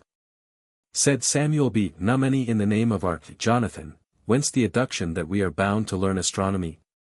From the passage, Deuteronomy 4. 6, keep, therefore, and do them, for this is your wisdom and your understanding before the eyes of the nations. And what kind of wisdom is before the eyes of the nations? You must say that it is astronomy. Hunting deer. The rabbis taught, to catch a slug and squeeze it so that it bleed is a transgression involving only a sin offering. Jehudah says, involving 2 sin offerings, for Jehudah holds that squeezing comes in the class of threshing, but the rabbis told him that squeezing is not threshing. What reason do the rabbis give for their opinion? Said Rabbah, Their reason is that threshing can only be applied to produce of the soil. Slaughtering. Under which category? Rab said, dying, and Samuel said, taking life. Said Rab, I said something which may seem absurd, and so as to prevent future generations from deriding me I will give a reason for what I said. Butchers are in the habit of coloring the throat of the carcasses with blood, in order that people may see that the meat is still fresh, and be induced to buy. Salting the hide, etc. Is not salting a hide preparing it? Both are, Johanan and Resh Lakish said, strike out one of them in the Mishnah and substitute it with marking. Scraping the hair off, etc. R. Ha B. Hanina said, to polish a floor on the Sabbath is a transgression of the same order as scraping off the hair of the hide. Said R. Haya B. Abba, R. Ashi told me 3 things in the name of R. Joshua B. Levi, sawing rafters on the Sabbath, that they may be equal in size and pointed, makes one liable the same as cutting. Daubing a plaster on a piece of cloth makes one liable the same as scraping hair off. Smoothing a stone makes one culpable of hammering. R. Simeon B. Kisma in the name of R. Simeon B. Lakish, said, painting pictures on vessels or blowing out glassware makes one culpable the same as hammering. R. Jehudah said, removing a border from cloth also makes one as culpable as hammering, but only in case one is particular about having the border remain on his cloth. Writing 2 letters. The rabbis taught, if one wrote 1 large letter instead of 2 small ones, he is not guilty of any transgression. But to erase a large letter, in the place of which 2 small letters can be written, makes one liable for a sin offering, for the erasing is done with the intent to write, and 2 small letters are evidently needed. Said R. Menahem B. Jossi, this is the only case where the law is more rigorous with erasing than with writing. Building, demolishing, etc. Both Rabbah and R. Zerah said, all work which is done in the last stages is considered the same as hammering, which is generally the finishing work. These are the principal acts of labor. These, to exclude a derivation of the same kind as the principal when it is done with the principal together, and as to which are Eliezer makes one liable for the derivation also. Less one, to exclude the extension of the warp or the woof, which are Jehudah added to the principal acts, but the rabbis said, extending the warp is included in warping and extending the woof is included in weaving. Mishnah 3. And there is also another rule which was laid down, whosoever carries out on the Sabbath such things as are fit and proper to be stored and in such a quantity as is usually stored, is liable. But whatever is not fit and proper to be stored, nor in such a quantity as is generally stored, only he who would store this is liable, because the storing shows that for him it is valuable. Gemara, whatever is not fit and proper. Said R. Elazar, the latter part of the Mishnah is not in accordance with R. Simeon B. Elazar, who said in the following Beretha, there is a rule that all which is not fit and proper to be stored or in such a quantity as is generally stored, if held by one man fit and another man has carried it out, the latter becomes liable for the intention of the owner. Mishnah 4. It is forbidden to carry about chopped straw in quantities of a cow's mouthful, stalks in quantities of a camel's mouthful, stubble in quantities of a lamb's mouthful, herbs in quantities of a kid's mouthful, leek and onion leaves, if fresh, equal in size to a dried fig, and if dry in quantities of a kid's mouthful. The different kinds of fodder are, however, not to be counted together, as the prescribed quantities are not equal for all. Gemara, chopped straw. What kind? Said R. Jehudah, peas stalks. When Rabbi came to Babylon he said thus, there is no diversity of opinion concerning the carrying out of straw in quantities of a cow's mouthful for a camel, as all agree that in such a case one is liable. The point of their differing is concerning the carrying out of stalks, which is not fit food for a cow, in quantities of a cow's mouthful for a cow. R. Johanan frees him, as he holds that unfit food cannot be regarded as nutrition. And Resh Lakish makes him liable, as he holds that even such is considered nutrition. Stubble in quantities of a lamb's mouthful. But does not a Berakhot state the size of a dried fig? Both quantities are equal. Leek and onion leaves, if fresh, etc. Said Josibi Hanina, inferior food is not to be counted in with superior, in order to make out the prescribed quantity. Superior food, however, may be counted with the inferior, in order to complete the prescribed quantity. Mishnah v. The carrying out of an article of food the size of a dried fig makes one liable. And the different kinds of them are to be counted together, for the prescribed quantity is the same for all kinds, with the exception of husks, kernels, and stalks, likewise bran, both coarse and fine. R. Yehuda says that the husks of lentils are not accepted, because they are boiled with the lentils and are counted in the same, as food. Gemara, except bran, etc. Is not fine as well as coarse bran to be counted in, the same as food? Is there not a Mishnah concerning the separation of the first dough, that one is bound to separate the first dough made of flour mixed with its fine or coarse bran? Answered Abai, this is no contradiction. Poor people only generally use such mixed flour, when Sabbath is concerned something possessing real value is always spoken of. The husks of lentils are not accepted, etc. Husks of lentils only, and not of beans. Did not a Berakhot state that Yehuda said, husks of beans and lentils? This presents no difficulty. The Mishnah refers to husks of new lentils and the Berakhot refers to old lentils and beans. And why not old ones? Said R. Abuhu, because they, the husks of lentils and beans, are black and when dished up look like flies in a bowl, they are not eaten with the food and therefore are not counted in. 8. Regulations concerning the prescribed quantities of victuals and beverages which must not be carried about on the Sabbath. Mishnah I. The prescribed quantities, of victuals and beverages, prohibited to be carried about on the Sabbath, are as follows: sufficient wine in a goblet, which with the addition of a certain quantity of water would make a full goblet of wine, fit to drink. 109 milk to the quantity of a mouthful, honey sufficient to cover a wound with, oil sufficient to anoint a small limb with, and water in quantity sufficient for a medical bath for the eyes. For all other liquids and also of whatever can be poured out, the prescribed quantity is a quarter of a lug, about a quart. R. Simeon says, the prescribed quantities for the liquids enumerated in this Mishnah are also a quarter of a lug, and the various prescribed quantities specified apply only to those who store such liquids. Gemara, a Berakhot, in addition to this Mishnah, states, the quantity which suffices for a good goblet of wine. What is to be understood by a good goblet? The goblet used in benediction 110 after meals. R. Naaman in the name of R. Abuhu said, a goblet used at benediction after meals must contain no less than a fourth of a quarter lug, of pure wine, so that when mixed with water the prescribed quantity, a quarter lug, will be made. Said Rabbi, we have learned this in our Mishnah, sufficient wine in a goblet, which with addition of water would make a full goblet, commented on by the Berakhot to mean which would make a good goblet.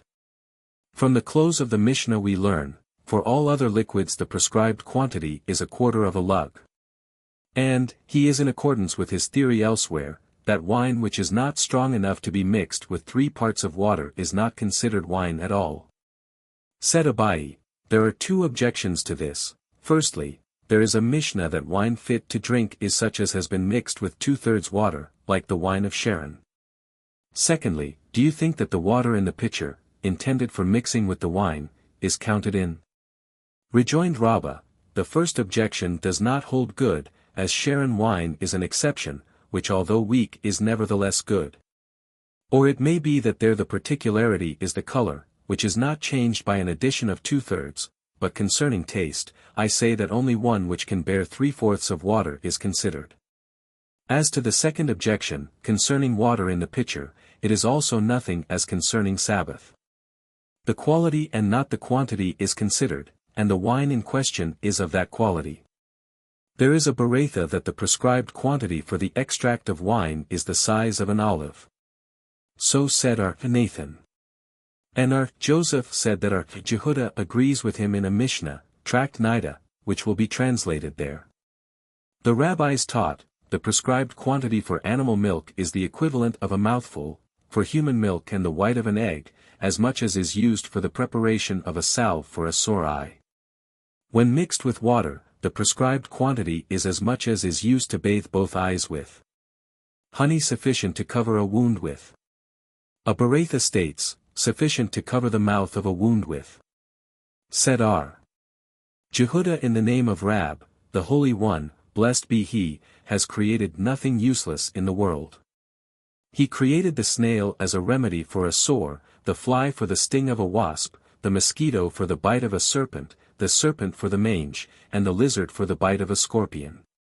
The rabbis taught, there are 5 terrors through which the strong succumb to the weak. The mafjia terrorizes the lion, 111 the mosquito the elephant, the lizard the scorpion, the swallow the eagle, and the kilbith, a small fish, the whale.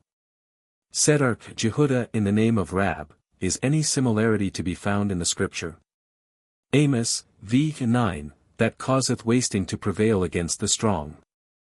R. Zerah once met R. Jehudah standing at the door of his, R. Jehudah's, father-in-law in a very cheerful mood, and disposed to answer a whole world full of questions. He asked him, what is the reason that, in a flock, the she-goats generally go ahead of the sheep? And he answered, in accordance with the creation, at first darkness, then light, she-goats are generally dark and lambs, or sheep, white. Why are she-goats not covered with a tail? Asked the former again. And he answered, those who cover us are, in turn, covered, and those that do not cover us are not covered. Because sheep provide us with wool, they are also provided with cover. Why has a camel a short tail? Because it feeds on thorns, in order that the thorns may not catch in its tail. And, why has an ox a long tail? Because he grazes in plains and must protect himself from the gnats. Why are the feelers of a locust soft? Because the locusts swarm in fields, were their feelers hard, the locusts would be blinded by losing them in knocking against trees, for Samuel said, all that is necessary to blind a locust is to tear off his feelers. What is the reason that the lower eyelids of a hen are turned up, and cover the upper eyelids? Because a hen soars to her roost and, in a house full of smoke, she might be blinded by the smoke from below. The rabbis taught the following, 3 creatures grow stronger as they grow older, viz., fishes, serpents, and swine. Oil sufficient to anoint a small limb with, i.e., a little finger. At the school of R. Janneh it was thus explained, it means the smallest limb of a one-day-old infant. And the same was said by R. Simeon b. Elazar. Water sufficient for a medical bath for the eyes. Said Abai, let us see. Of an article which is very often used for one purpose and seldom for another, the rabbis always leniently permitted the maximum quantity to be used, as the prescribed quantity, of the article much in use. Again, when an article is used alike for several purposes, the rabbis restrict the prescribed quantity to its minimum. To be more explicit, wine is frequently used as a beverage and only at times as a medicament. Hence the rabbis regard it solely as a beverage, and determine the maximum quantity. The same is the case with milk. Honey, however, which is used to a greater extent as a medicine than for nutritive purposes, is regarded as a medicine and therefore restricted to the prescribed quantity for medicines, which is a smaller quantity than a beverage. What is the reason, then, that the rabbis restrict water, which is certainly more of a beverage than a medicament, to the minimum quantity? Rabbi answered, they hold with the opinion of Samuel, who declared that all liquids used as medicine for the eyes inflame and blind, except water, which soothes and does not blind, and in this case the Mishnah has reference to one who carried about water on the Sabbath as a medicament for the eyes. For all other liquids, the prescribed quantity is 1/4 of a lug.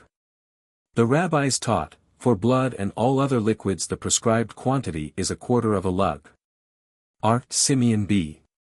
Elazar said the prescribed quantity for blood is as much as is used to apply to one eye, because that quantity is used when the eye is afflicted with a cataract. All these prescribed quantities apply only to those who carry, the victuals or beverages, about.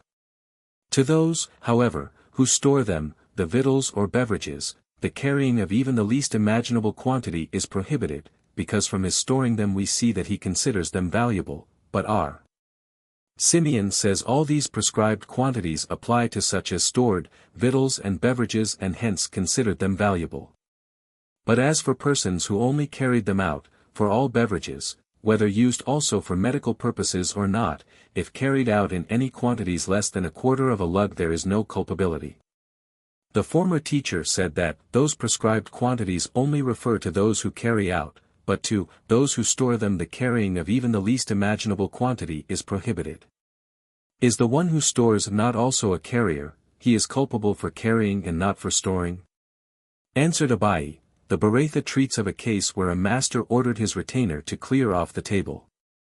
If the retainer removed something of value to everybody from the table, it constituted a quantity which must not be carried about on the Sabbath. If the thing was of value only to the master and the retainer carried it out, he, the retainer, is culpable, in spite of the fact that the thing was of value to his master alone. Hence he is called one who stores, and not a carrier, for it signifies that the thing is worth storing. Again, the former teacher said, and the sages agree with R. Simeon that the prescribed quantity of slops is a quarter of a lug. Of what use are slops? Said R. Jehudah, to prepare mortar with. But were we not taught that the prescribed quantity for mortar is only as much as suffices to make the mouth of a bellows pipe with? Aye, but for the purpose of preparing mortar, a man would not trouble himself to carry out so small a quantity as is sufficient to make a mouth of a bellows pipe. Hence a quarter of a lug would be the least that would be carried out to make mortar with. Mishnah 2, the prescribed quantity for rope is as much as suffices to make a handle for a basket, for reeds, as much as suffices to hang a fine or coarse sieve thereon. R. Jehudah says, as much as is sufficient to take the measure of a child's shoe, for paper, as much as suffices to write a toll bill on a toll bill itself must not be carried out. The prescribed quantity for paper that has been erased is as much as will wrap the top of a perfume bottle. The prescribed quantity for vellum is as much as suffices for the covering of an amulet. For parchment, as much as suffices for the writing of the smallest portion of the phylacteries, which is, here, O Israel for ink, as much as is necessary for the writing of 2 letters, characters, for paint, as much as will paint one eye. The prescribed quantity for bird, lime is as much as will suffice to put on a lime twig, for pitch or sulfur, as much as will cover a hole, in a quicksilver tube, for as much as will fill up a small leakage, in a utensil. For loam, as much as suffices to make all orifice for a pair of bellows used by goldsmiths. R. Jehudah says the prescribed quantity for loam is as much as will make a stand for a goldsmith's crucible. For clay, as much as will cover the mouth of a goldsmith's crucible, for lime, as much as will cover the little finger of a maiden. R. Jehudah says for lime the prescribed quantity is as much as will cover the temple of a maiden. R. Nehemiah says as much as will cover the back part of a maiden's temple. Gemara, for paper, as much as suffices to write a toll bill on. There is a Berakhot, the legal size of a toll bill is a piece of paper large enough to contain 2 letters. Is this not contradictory to the Berakhot which says that the carrying out of a piece of blank paper large enough for 2 letters of ordinary size to be written on makes one liable? Answered R. Shesheth, the 2 letters referred to by the Mishnah are the letters used by the tollmaster, usually extra-large letters. Rabbi, however, said that the piece of paper referred to is large enough for 2 letters and has a margin by which it can be held. The rabbis taught, if one carry out on the Sabbath an unpaid promissory note he is liable, but not so for a paid one. But R. Jehudah said, the same is the case with a paid-up note, for its value lies therein, that the owner may show it to a prospective creditor in order to prove promptness of former payments. What is the point of their differing? Said R. Joseph, they differ if it is allowed to preserve a paid note. According to the rabbis it is prohibited, and according to R. Jehudah it may be done. 112. For vellum is as much as suffices to make a cover for an amulet. Rabbi questioned R. Naaman, of what size, and the latter answered, as we were taught in the Mishnah, as much as will suffice to make a cover for an amulet. And what is the size in regard to tanning? The same quantity. And where do you take this from? From the Mishnah farther on, that gives the same quantity for wool preparing to be woven and for already woven. The same is here as it is for tanning, the quantity is the same as if already tanned. The further discussion is repeated in many places, and each is translated in its proper place. Parchment as much as suffices to write thereon the smallest portion, etc. Is this not a contradiction to the Berakhot which teaches that the prescribed quantity for parchment and double parchment, delta omicron xi sigma tau omicron, is as much as suffices to write a mezuzah, inscription on the doorposts, on. The mezuzah mentioned in the Berakhot refers to the mezuzah contained in the phylacteries. Does the Berakhot call phylacteries mezuzah? Yeah, it does elsewhere. But since the latter part of the Berakhot teaches explicitly that the prescribed quantity for parchment is as much as is required for writing the smallest portion of the phylacteries, which is, Hear, O Israel. Is it not to be assumed that in the former part of the Berakhot a mezuzah proper is meant? Read, what is the prescribed quantity for parchment and double parchment? For the latter as much as is required for the writing of a mezuzah, and the former, for the writing of the smallest portion of the phylacteries, which is, Hear, O Israel. Rab said, double parchment is the same as parchment. The same as we may write the portions of the phylacteries on parchment, so may we also write them on double parchment. Were we not taught, parchment sufficient, etc. Which certainly does not mean double parchment. Nay, it is only a better observance to write on parchment than on double parchment.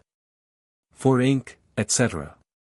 A Berakhot adds, the prescribed quantity for dry ink is as much as will suffice for the writing of 2 letters, for prepared ink as much as a quill or stub will require to write the 2 letters with. Said Rabbi, for carrying out sufficient ink for 2 letters and writing the 2 letters while carrying the ink, one is culpable, for the writing is equivalent to depositing a thing in a place. But for carrying out sufficient ink for 1 letter only, and writing that letter while carrying the ink, afterward carrying out another quantity of ink sufficient for 1 letter and writing the other letter while carrying the ink, one is not culpable. For by the time the second letter was written, the ink of the first letter dried out and, the prescribed quantity of ink was not visible. Again Rabbi said, for carrying out food to the size of 1/2 of a dried fig, laying it down, and then carrying out another quantity of like size, one is not culpable, for it is considered as if the first quantity had been consumed by fire. But why should it be thus considered? Is it not lying there yet? He means to say, if one picked up the first before he laid down the second, the first is to be considered as if consumed by fire, and hence one is not culpable. For paint, etc. Is it not a fact that people never dye one eye only? Said Hanukah. Modest women veil one eye and only paint the other. To this explanation someone objected, viz., for paint as a remedy the prescribed quantity is as much as will dye one eye, said Simeon b. Elazar, but as a means for beautifying the prescribed quantity is as much as will dye 2 eyes. Hillel, the son of Samuel b. Namani, explained it by saying that Simeon b. Elazar referred to country damsels who dye both eyes. For bird lime as much as is sufficient to put on a lime twig. There is a Berakhot, as much as is sufficient to put on a twig for the purpose of catching birds. For pitch and sulfur, etc. A Berakhot states, sufficient to fill up a hole in a quicksilver tube. For loam, etc. A Berakhot states, sufficient to fill up the cracks in a small stove. For clay, etc. The rabbis taught, it is prohibited to carry out hair for the purpose of mixing it with clay used to cover a goldsmith's bellows pipe with. For lime, etc. A Berakhot states, to cover the smallest finger of a damsel.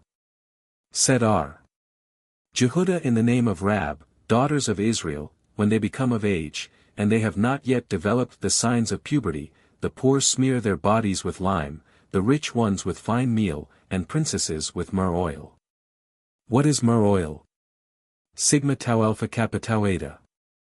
And Jeremiah b. Aba said, olive oil from olives which were only 1/3 ripe. There is a Berakhot, Jehudah said, it is called, in Menikoth, and Fiknan, Omicron mu phi alpha nu iota Omicron nu, and why do they anoint with this?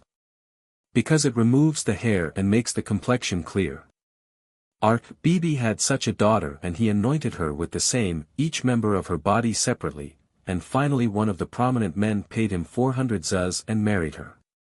He had a Gentile neighbor who also had such a daughter, and he anointed her whole body at one time, and she died. Said he, Bibi has murdered my daughter.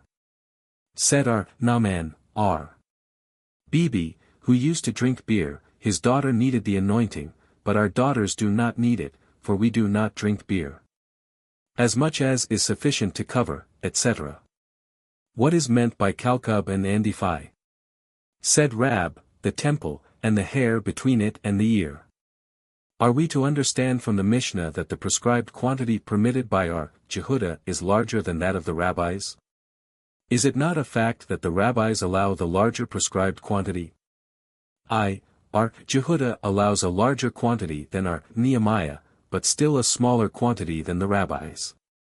Or it is possible that an Andiphi means a forehead. From the following narration, it happened that a Galilean once came to Babylon and was requested to lecture on metaphysics.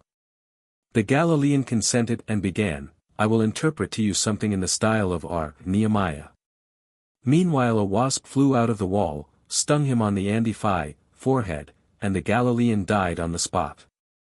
It was said that he died a merited death. 113.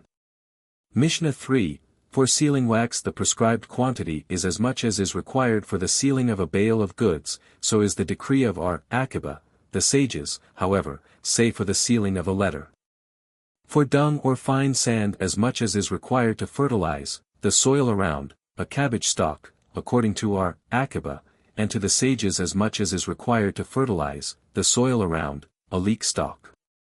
For coarse sand as much as is required to fill a trowel, for reed as much as is required to make a writing pen from, or should it be thick or split, as much as is required to fry the softest beaten egg with, which, mixed with oil, lies in a hot shell. Gemara, sufficient to fill a trowel. A Berakhot states, for coarse sand the prescribed quantity is, as much as is required to fill the trowel of a plasterer. Who is the Tana that holds that sand is an improvement on plaster? Said Hista, Jehudah of a Berakhot, Baba Bathra, 60b, Rabba, however, said it may be also in accordance with the rabbis, as they hold that the spoiling of the whiteness of the plaster, through the admixture of sand, is an improvement of its durability. For reed as much as is required to make a writing pen. A Berakhot teaches, a pen that reaches the joints of the fingers. Or should it be thick? A Berakhot teaches, to fry a beaten egg mixed with oil. Said Marbi. Rabina to his son, didst thou ever hear what is understood by the softest egg? He answered that Shesheth said it was a hen's egg. Why does the Mishnah call it a light, soft, egg? Because the sages found that no eggs are cooked as quickly as pullets' eggs. Why is it that all other prescribed quantities prohibited to be carried out on the Sabbath are of the size of a dried fig, and here the quantity is of the size of an egg? Answered Naaman, even here is meant the quantity of a dried fig from an egg. Mishnah 4, the quantity of a bone is that large enough to be made into a spoon. Jehudah says large enough to be made into a key. Glass of sufficient size to be used for scraping off the points of a weaver's spindles, a splinter or a stone large enough to throw at a bird. Elazar b. Jacob says to throw at an animal. Gemara, is it to be understood from the Mishnah that the prescribed quantity allowed by Jehudah is larger than that allowed by the rabbis? Is it not a fact that the rabbis allow the larger? Said Ola, Jehudah refers to the tooth of a key. Glass of sufficient size, etc. A Berakhot states, sufficient glass to cut 2 threads at once. A splinter, etc. Said in the name of Johanan, provided it is large enough to hurt. But how large should it be? Elazar b. Jacob teaches in a Berakhot, the weight of 10 zuz. Zunin once entered the college and questioned the teachers. What is the prescribed quantity for gravel used in privy for toilet purposes? He was answered, the equivalent in quantity to the size of an olive, a nut, or an egg. Said he, it would then be necessary to carry along a scale. So they deliberated, and decided that the quantity should be a handful. Rabbi B. R. Shilla asked of our Hista, is it permitted to carry up gravel to the roof, for the purpose cited above, as it is extra trouble, which is prohibited on the Sabbath? He answered, precious is the honor of man. For honor's sake, even a direct scriptural commandment may be circumvened. Said our Johanan, it is forbidden to use fragments of earthenware for toilet purposes, after doing one's necessities, on the Sabbath. What is the reason? Is it to say because it is dangerous, then it should be forbidden also on weekdays, or is it to say because of witchcraft, it would also be prohibited on weekdays? What then is the reason? Is it because it may remove the hair from the posterior? Would this not be an act performed without intention, and work done unintentionally? He is of the opinion is permissible. Arfa Nathan B. Ashia answered, a great man made the assertion, we have to find, therefore, a reason for it. There is no doubt whatever that fragments of earthenware are prohibited to be used on weekdays, when some other things can easily be obtained. But on Sabbath, if nothing else happens to be on hand, nor may be bought, the fragments might be considered as utensils. And, lest one might be inclined to think that for this reason they would be permitted to be used, he informs us that they are not. Can witchcraft be exercised through the agency of fragments? For the following proves it. Our Hista and Rabbi B. Our Hannah once traveled in a ship, and a matron who wanted to go on the same ship asked their permission to sit down near them, which they refused. She pronounced a certain word and the ship stood still, but they in turn pronounced a certain word and the ship moved on. She then said, it grieves me sorely that I cannot inflict some punishment on you, seeing that you use no fragments for toilet purposes, nor do you kill the vermin in garments. Nor do you pull out vegetables from a bundle, but cut the bundle first. Hence it may be seen that fragments can be used as a means for the exercise of witchcraft. Our Hunah said to his son Rabbi, why do you not go more frequently to our Hista, who expounds the law so pointedly? Answered the son, of what use would it be? He never taught me but mere worldly knowledge, such as, for instance, not to sit down to excrementize with a jerk nor to force myself too much, lest the intestines come out and endanger life. R. Hunah then rejoined, thou sayest, mere worldly knowledge. He is interested in the life of the people, and you call it mere worldly knowledge. So much the more should you go to him. R. Hista and Rabina differ as to the consequences of one withholding to perform his necessities. One is of the opinion that foul breath is the result, while the other holds that the entire body assumes a bad odor. The opinion of the latter is supported by the following Berakhot, he who takes nourishment while in need of performing his necessities is compared to a stove in which a fire was built without previously removing the ashes, which is invariably the cause of a bad smell. One who feels like performing his necessities, but cannot do so, our Hista advises that he keep on sitting down and getting up until able. R. Hanan from Nehardai advises him to look for another place, but the rabbis say the sole remedy is to think of nothing else. The rabbis taught, one who is about to eat a hearty meal should walk 10 times 4 ells or 4 times 10 ells, then perform a natural necessity, and after that go in and sit down to the meal. Mishnah v. The prescribed quantity of fragments, of earthenware, is the size of such as are placed between 2 boards, is the decree of our Jehuda. Our Meir says, of a size sufficient to stir a fire with. R. Jossi, of a size to receive, hold, 1/4 of a lug. Said our Meir, although no positive proof for my assertion can be found in the scripture, still a vague reference can be deduced from the passage, Isaiah, XXX.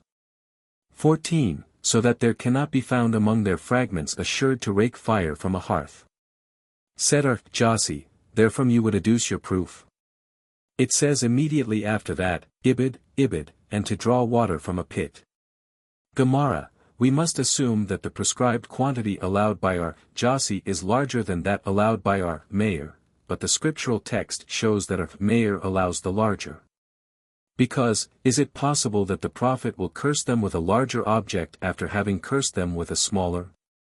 Said Abai, our Meir also means a fragment used to stir a big fire with, hence his fragment is larger than our Jasi's.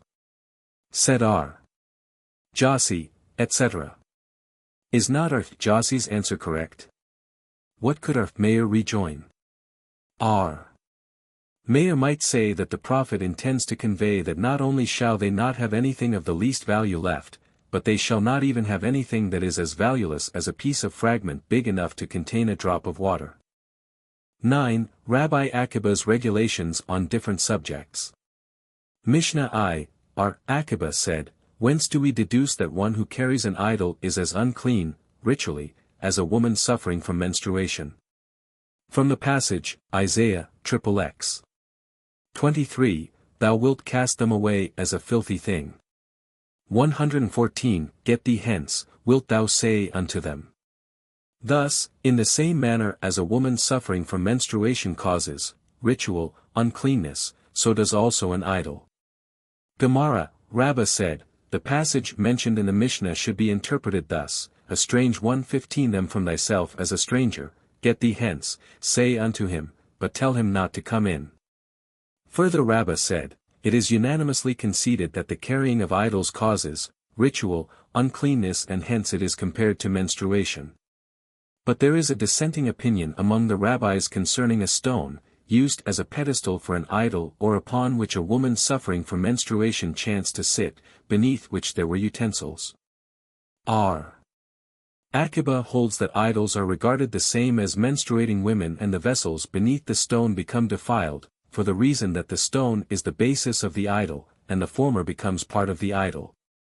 And hence everything beneath it becomes defiled, but the rabbis regard an idol as a reptile, i.e., as a reptile lying upon a large stone, in which case any utensils chancing to be beneath the stone do not become defiled. This decree is unanimously conceded. Our Ahadbubi Ami asked, what about an idol smaller in size than an olive? R. Joseph objected to this question, what is the purpose of the query? Does it refer to the prohibition of idolatry? Even an idol the size of a fly, like the idol of the Ekronites, which was called Zebub 116, fly, is also prohibited. For we are taught it is written in the passage, Judges, 8:33, and they made themselves Balberith for a god. By Balberith is meant the Zebub, fly, idol of Ekron, and every idolater, at that time, made an image of his idol in miniature in order to keep it constantly at hand and to be able at any time to take it out, embrace, and kiss it. Hence there is no question as to size. Nay, the query of our Ahadbu is in regard to causing defilement. Either it is regarded as a reptile and defile, even if only of the size of a lentil, or it is considered as a corpse and causes defilement if it is the size of an olive. A part of a corpse the size of an olive causes the person touching it to become defiled. Answered our Ivia, and according to others Rabbi B. Ola, come and hear the following Beratha, no defilement is caused by idols smaller than olives, for it is written, 2 Kings, 23:6, and cast its powder upon the graves of the children of the people. The adduction is, that as a corpse cannot cause defilement by a part less than the size of ale olive, the same is the case with idols, which are regarded as corpses.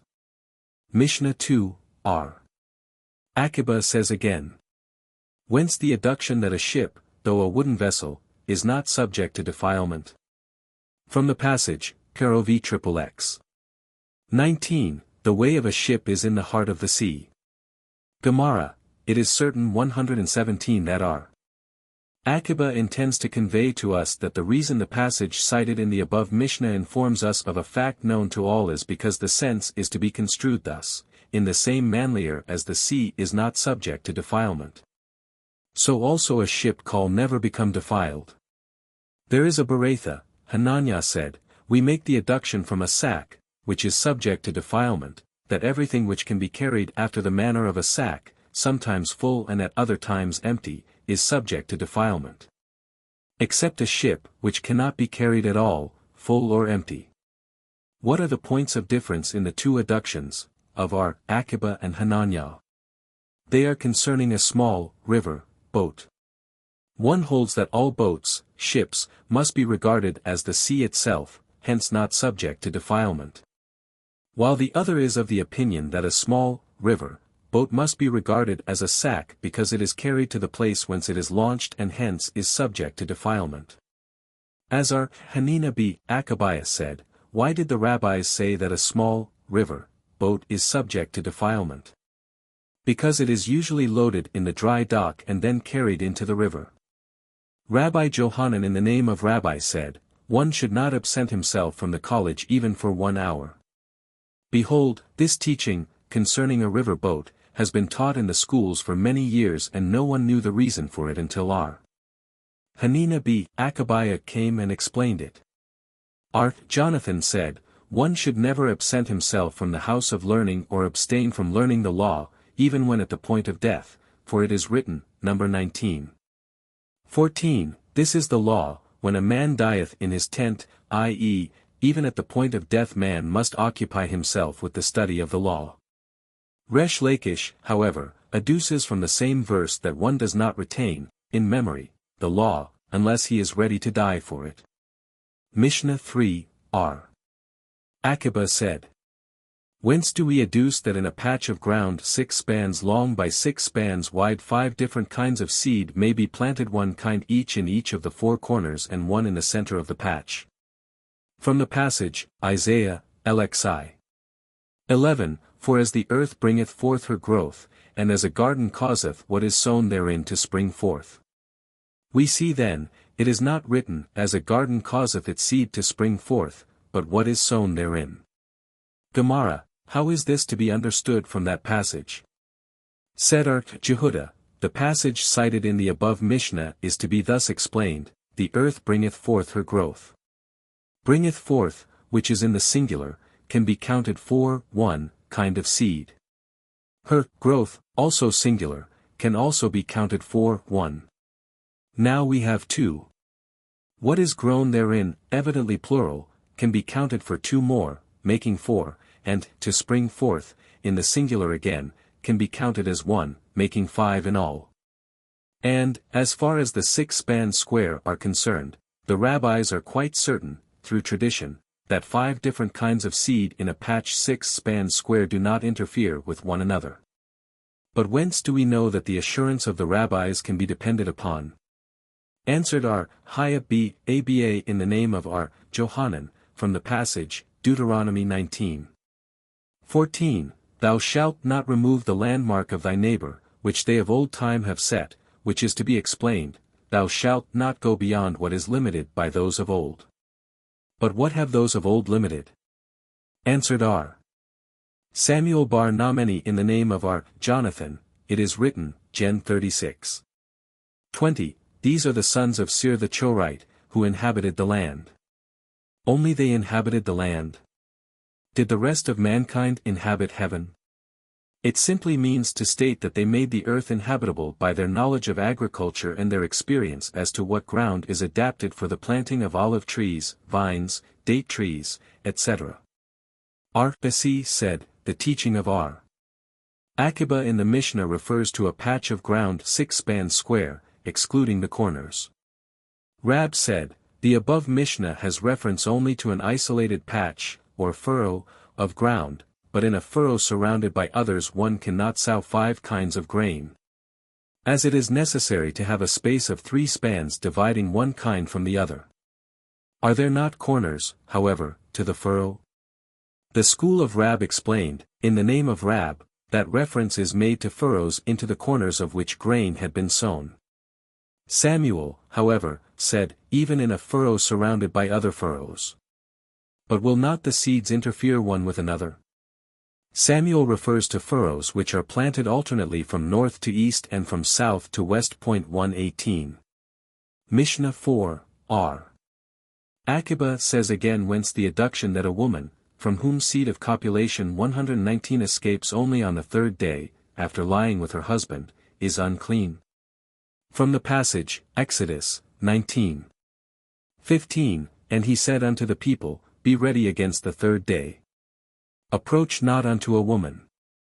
Whence the adduction that a child may be bathed on the third day of its circumcision, even if that day fall on a Sabbath? From the passage, Gen 34:25, and it came to pass on the third day, when they were sore. Whence the adduction that a string of crimson wool must be tied on the head of the goat that was to be sent away. 120 from the passage, Isaiah, I:18, Though they should be red like crimson, they shall become white like wool. Whence do we adduce that anointing one's self on the Day of Atonement is equal to drinking? Although no positive proof is apparent, still a reference can be adduced from the passage, Psalms 6:18, and it cometh like water on his body and oil into his bones. Gemara, the first part of the Mishnah, treating of a woman, is not in accordance with the opinion of our Elazar b. Azariah, who declares her, the woman, clean in that case. The second part of the Mishnah, however, treating of bathing on the third day after circumcision, is in direct accord with his own words, as will be seen in chapter 19. Therefore some rabbis claim that the first part of the Mishnah reads clean instead of unclean, i.e., that the whole Mishnah is according to the opinion of our Elazar b. Azariah. But other rabbis claim that the first part of the Mishnah is according to the opinion of other Tanaim, who differ with Elazar b. Azariah, and the word unclean is correct. And they shall be ready against the third day, X 19:11. Our Theta b. Abba said, Moses went up, to the Mount Sinai, at daybreak, and descended the following break of day. He went up at break of day, as it is written, X 34:4, and Moses rose up early in the morning and went up unto Mount Sinai. He descended on the following daybreak, as it is written, Ibid 19:24, Go, get thee down, and then shalt thou come up, thou, and Aaron with thee. We see that the scripture compares the descending to the ascending, and as the ascending was early in the morning, so was also the descending early in the morning. The rabbis taught, the Decalogue was given to Israel on the 6th day of the 3rd month, but our Jossi said on the 7th day. Said Rabbi, all agree that on the 1st day of the 3rd month the Israelites arrived at the wilderness of Sinai. It is adduced from the analogy of the word this, X 19:1, on this day they arrived at the wilderness of Sinai, and, X 12:2, this month to be to you the first of months. As in the latter instance the this referred to the first, so does it also in the former. Furthermore, he said, all agree that the law was given to Israel on a Sabbath. This is to be adduced from the analogy of the word remember, XXX. 8. Remember the Sabbath day to keep it holy, and, Ibid 3. Remember this day on which ye came out from Egypt. As in the latter instance the very day of their coming out of Egypt is referred to, so is it also in the former instance. Where the rabbis do differ is what day was the first of the month. R. Jossi holds that the first of the month was set on the first of the week, and on that day no commandments were given, because the children of Israel were tired from their long journey. On the second day of the week, the Lord said to them, Ye shall be unto me a kingdom of priests, X 19:1. On the third of the week he commanded them to keep away from the mountain. On the fourth to separate themselves from their wives. The rabbis, however, hold that the first of the month was set on the second of the week, that on that day nothing was commanded the Israelites, they being tired. On the third the cited passage, X 19:1, was said. On the fourth day they were to keep away from the mountain, and on the fifth to separate themselves from their wives. An objection was raised, it is written, X 19:10, Go unto the people, and sanctify them today and tomorrow. Is this not contradictory to the statement of our Jossi, in whose opinion the sanctification lasted 3 days? R. Jossi may explain this thus, Moses added 1 day upon his own authority, as we have learned in a Beratha, 3 things were done by Moses upon his own authority, and the Holy One, blessed be he, agreed thereto. They are, he added 1 day, to the period of sanctification, he separated himself from a woman, and he broke the tablets into pieces. He added 1 day upon his own authority. What was his object? The Lord said unto him, Today and tomorrow, and he construed the words as follows: Today must be equal, in duration, to tomorrow, as tomorrow includes the might, so must today. The night, however, having already passed, another day must be added in order to make up for the lost night. Whence do we know that the Lord agreed to this? Because the Shekinah did not appear on Mount Sinai until the Sabbath morn. What was the object of Moses in separating himself from a woman? He applied the order given the Israelites, to separate themselves from their wives, to himself in a so much larger degree, i.e. the order having been issued to the Israelites for the reason that they would shortly hear the word of the Lord, it would be so much more proper for him, who frequently was spoken to by the Lord, to separate himself entirely from a woman. And whence do we know that the Lord agreed to this also? It is written, Deuteronomy v. 27 and 28, Go, say to them, Return you unto your tents. But as for thee, remain thou here by me. And what was his object in breaking the tablets? He thought, as concerning the Passover sacrifice, which is only one of the 613 commandments, it is written, Ex. 12:43, No stranger shall eat thereof, how can I give the tablets, which contain all the commandments, to the children of Israel, who are now all renegades? And whence do we know that the Holy One, blessed be he, agreed even to this?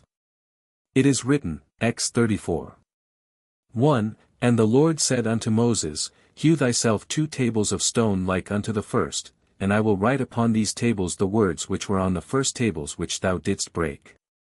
Said Resh Lakish, which thou didst break really means, which thou didst break rightfully.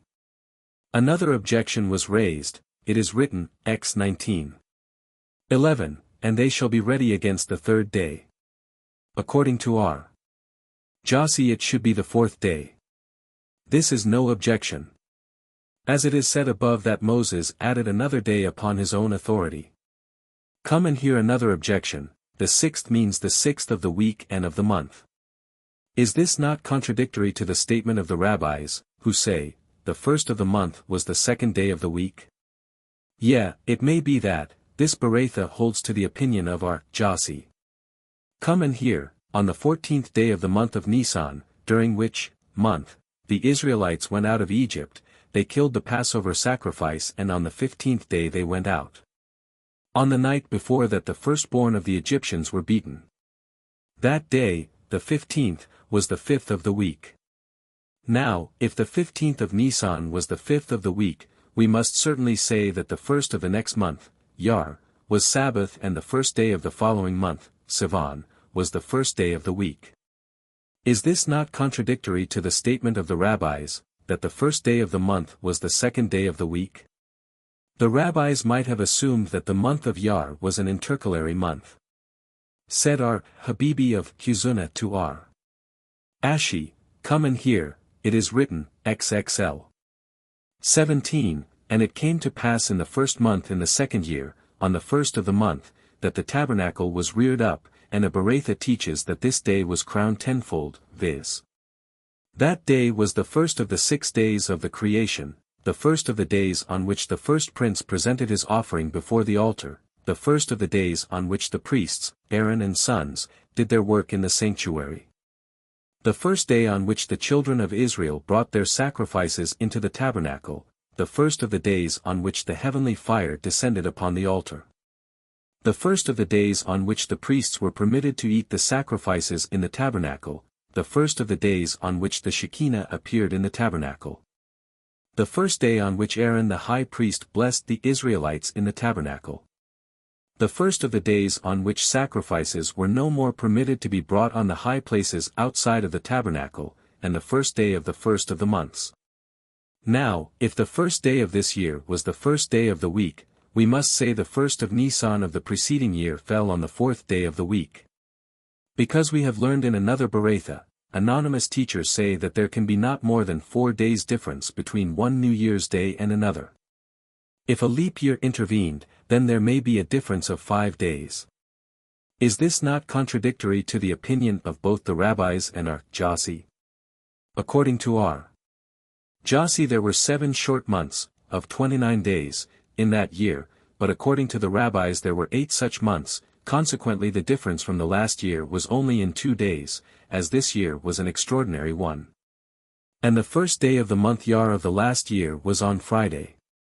Another objection was raised. We have learned in the Tract Seder Olam that on the 14th day of the month of Nisan, during which month the Israelites went out of Egypt, they killed the Passover sacrifice. On the 15th they went out, and that day was Friday.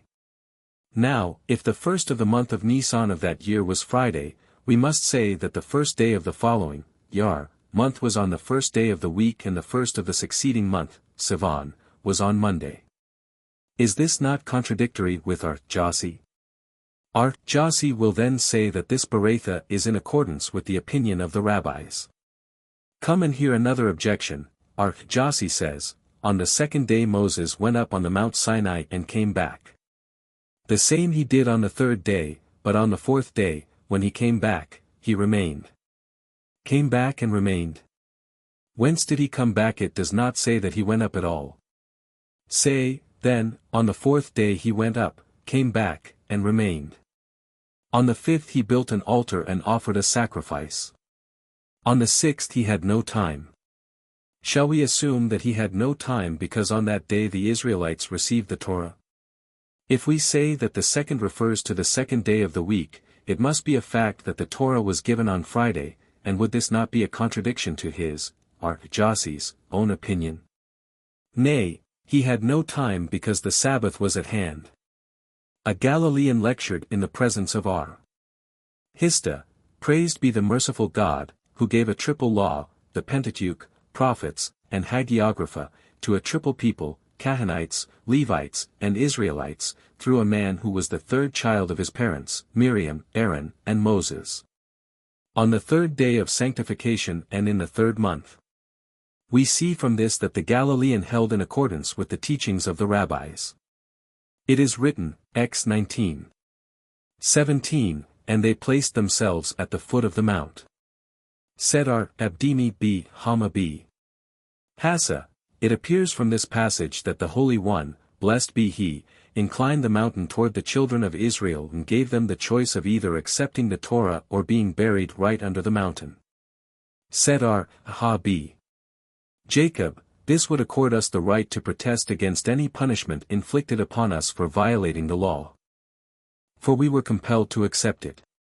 Said Rabbi, although, at that time they were compelled to accept it, at the time of Ahasuerus, king of Persia, they accepted it voluntarily. For it is written, Esther 9:27, the Jews confirmed it as a duty, and took upon themselves and upon their seed. And it is to be explained, they took upon themselves voluntarily what at one time they were compelled to accept. R. Semi lectured, at that time, when Israel answered to the information of Moses, we will do and we will obey, 600,000 angels had furnished to every one of Israel 2 crowns, one for the answer, we will do. And one for the answer, we will obey. Thereafter when Israel sinned, with the golden calf, 1,200,000 destroying angels descended and took them away, as it is written, Exodus 33:6. The children of Israel then stripped themselves of their ornaments, they wore, from the time they were at Mount Horeb. Said our Hami b. R. Hanina, for in the same passage it may be deduced that in the same place where they were furnished they were taken away from them. Said our Johanan, all of them were given as a reward to Moses, as immediately after the verse cited it is written, and Moses took the tent, etc. Said Resh Lakish, we hope, however, that the Holy One, blessed be He, will return them to us, as it is written, Isaiah 35:10, and the ransomed of the Lord shall return, and come to Zion with song, with everlasting joy upon their head. The expression everlasting means that it was already upon their heads at the time of reception of the Torah. R. Eleazar said, at the time the Israelites said, we will do, and afterward, we will obey, a heavenly voice, Bath Kol, was heard, which said unto them, who unfolded unto my children this mystery known only to the angels. For it is written, Psalms, c. 20, Bless the Lord, ye his angels, mighty in strength, that execute his word, hearkening unto the voice of his word, and from this we see that only angels can execute first and then obey. A Sadducee once noticed Rabbi studying and observed that he in his absent-mindedness held his, Rabbi's, finger underneath his knee and pressed it so hard that blood spurted from the finger. Said the Sadducee 121 to him, Impetuous people, whose mouths precede your ears. Ye are still of the same vehemence. Ye must first hear the Torah before you accept it and not accept without knowing its prescriptions.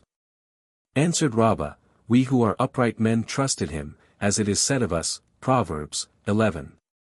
3. The integrity of the upright guideth them, but to those men who are continually fault-finding the latter part of the same verse, ibid, can be applied, viz. But the cunning of the treacherous destroyeth them.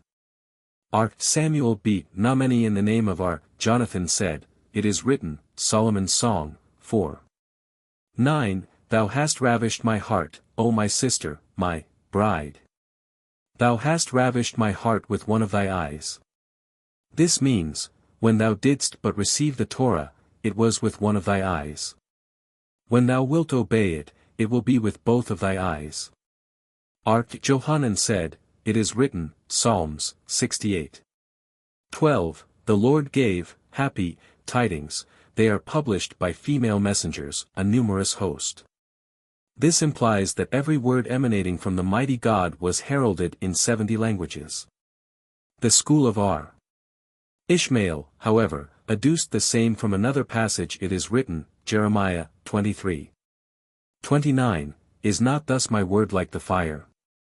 Saith the Lord, and like a hammer that shivereth the rock. As the hammer that strikes emits a multitude of sparks, so is every word emanating from the Holy One, blessed be he, heralded in 70 different languages. Hanukah Papa said, it is written, Proverbs, 8. 6, Hear. For of noble things will I speak. Why are the words of the Torah compared to a noble? To inform us that inasmuch as a noble has in his power the disposal over life and death, so have also the words of the Torah.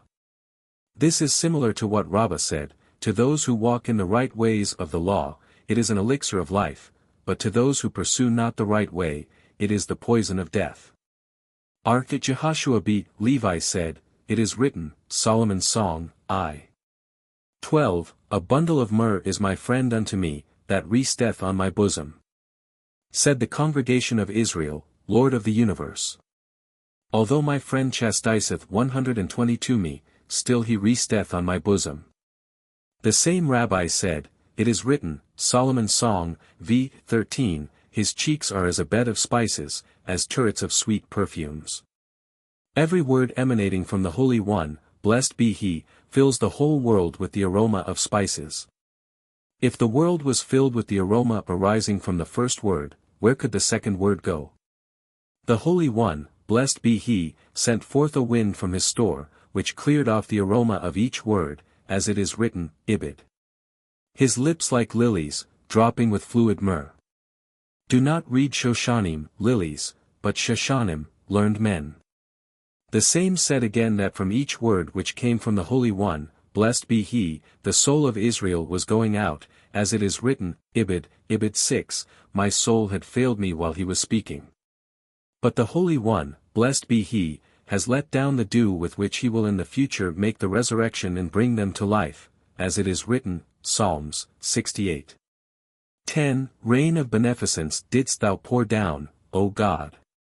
He also said, when Moses ascended into heaven, said the angels before the Holy One, blessed be he, Lord of the universe. What has one born of a woman to do among us? The Lord answered, he came to receive the Torah.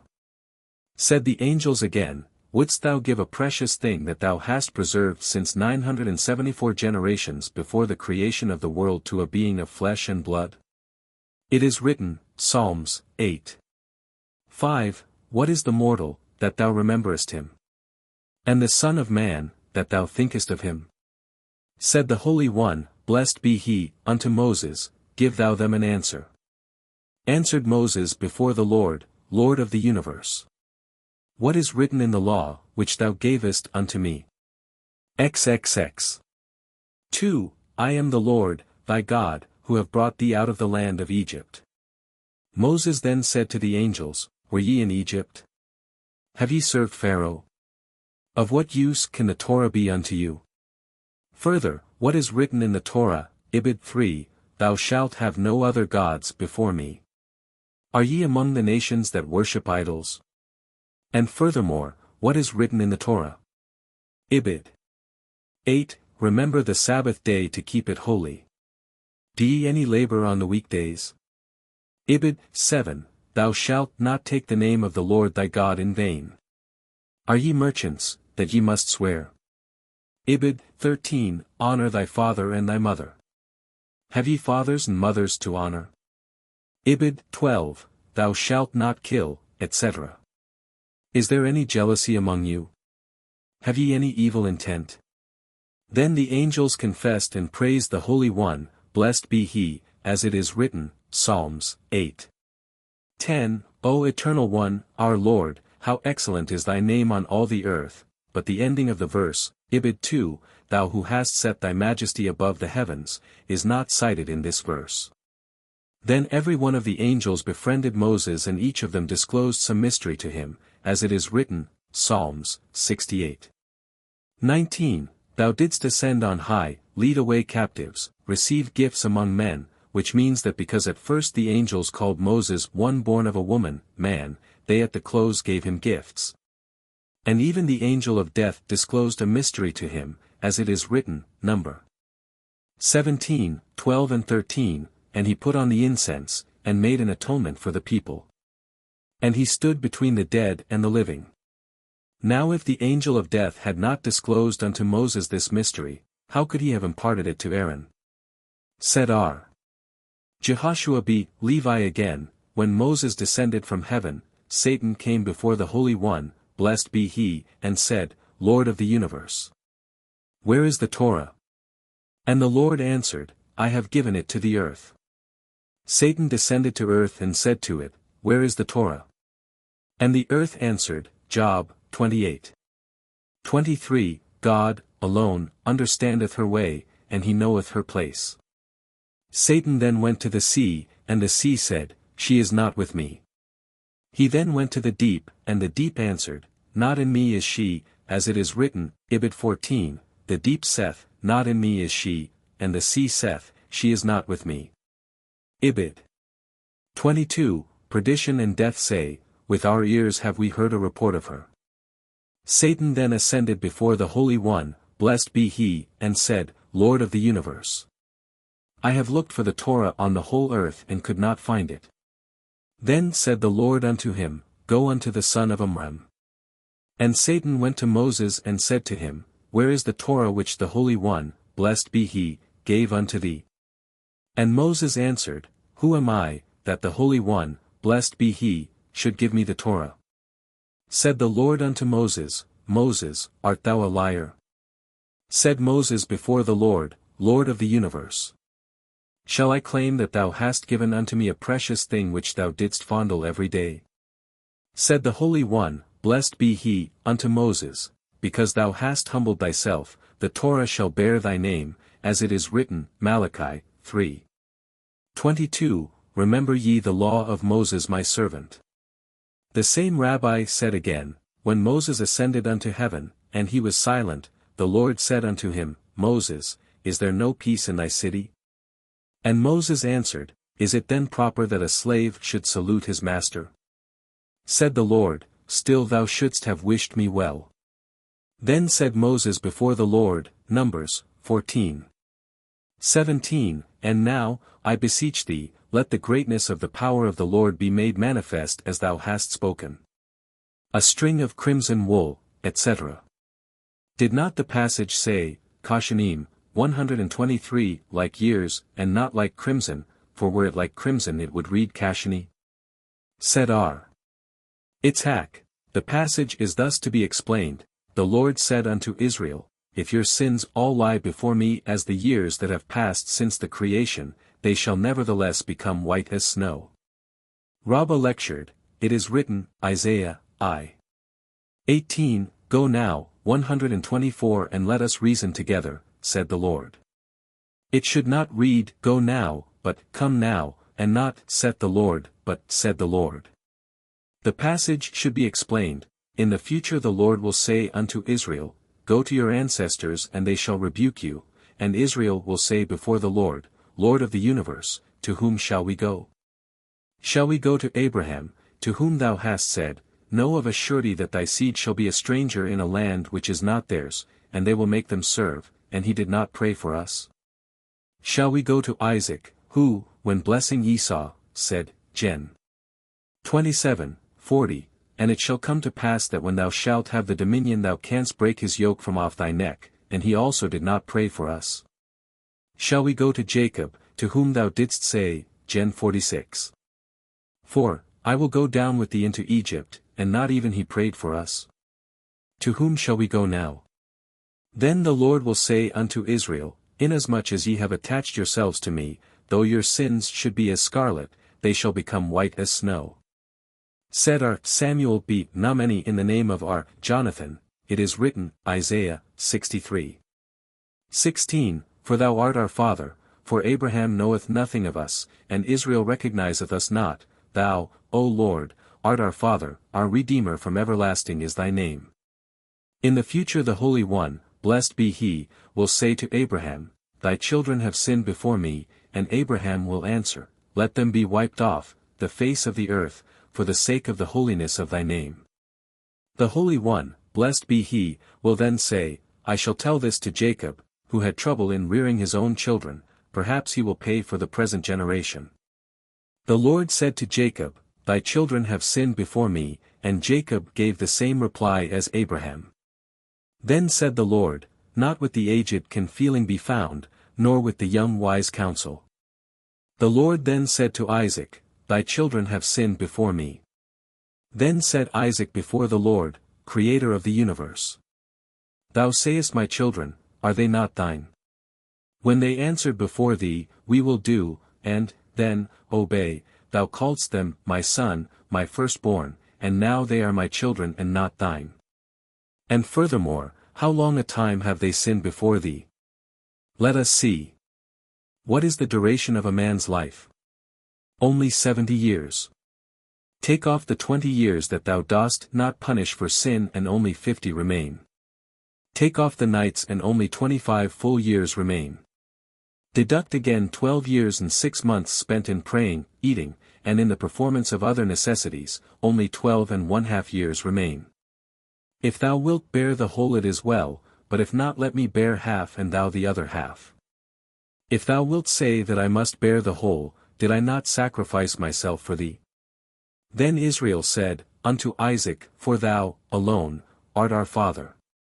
Said Isaac unto them, Instead of praising me, praise ye the Holy One, blessed be he, and he pointed them on high with his finger. There is the Lord.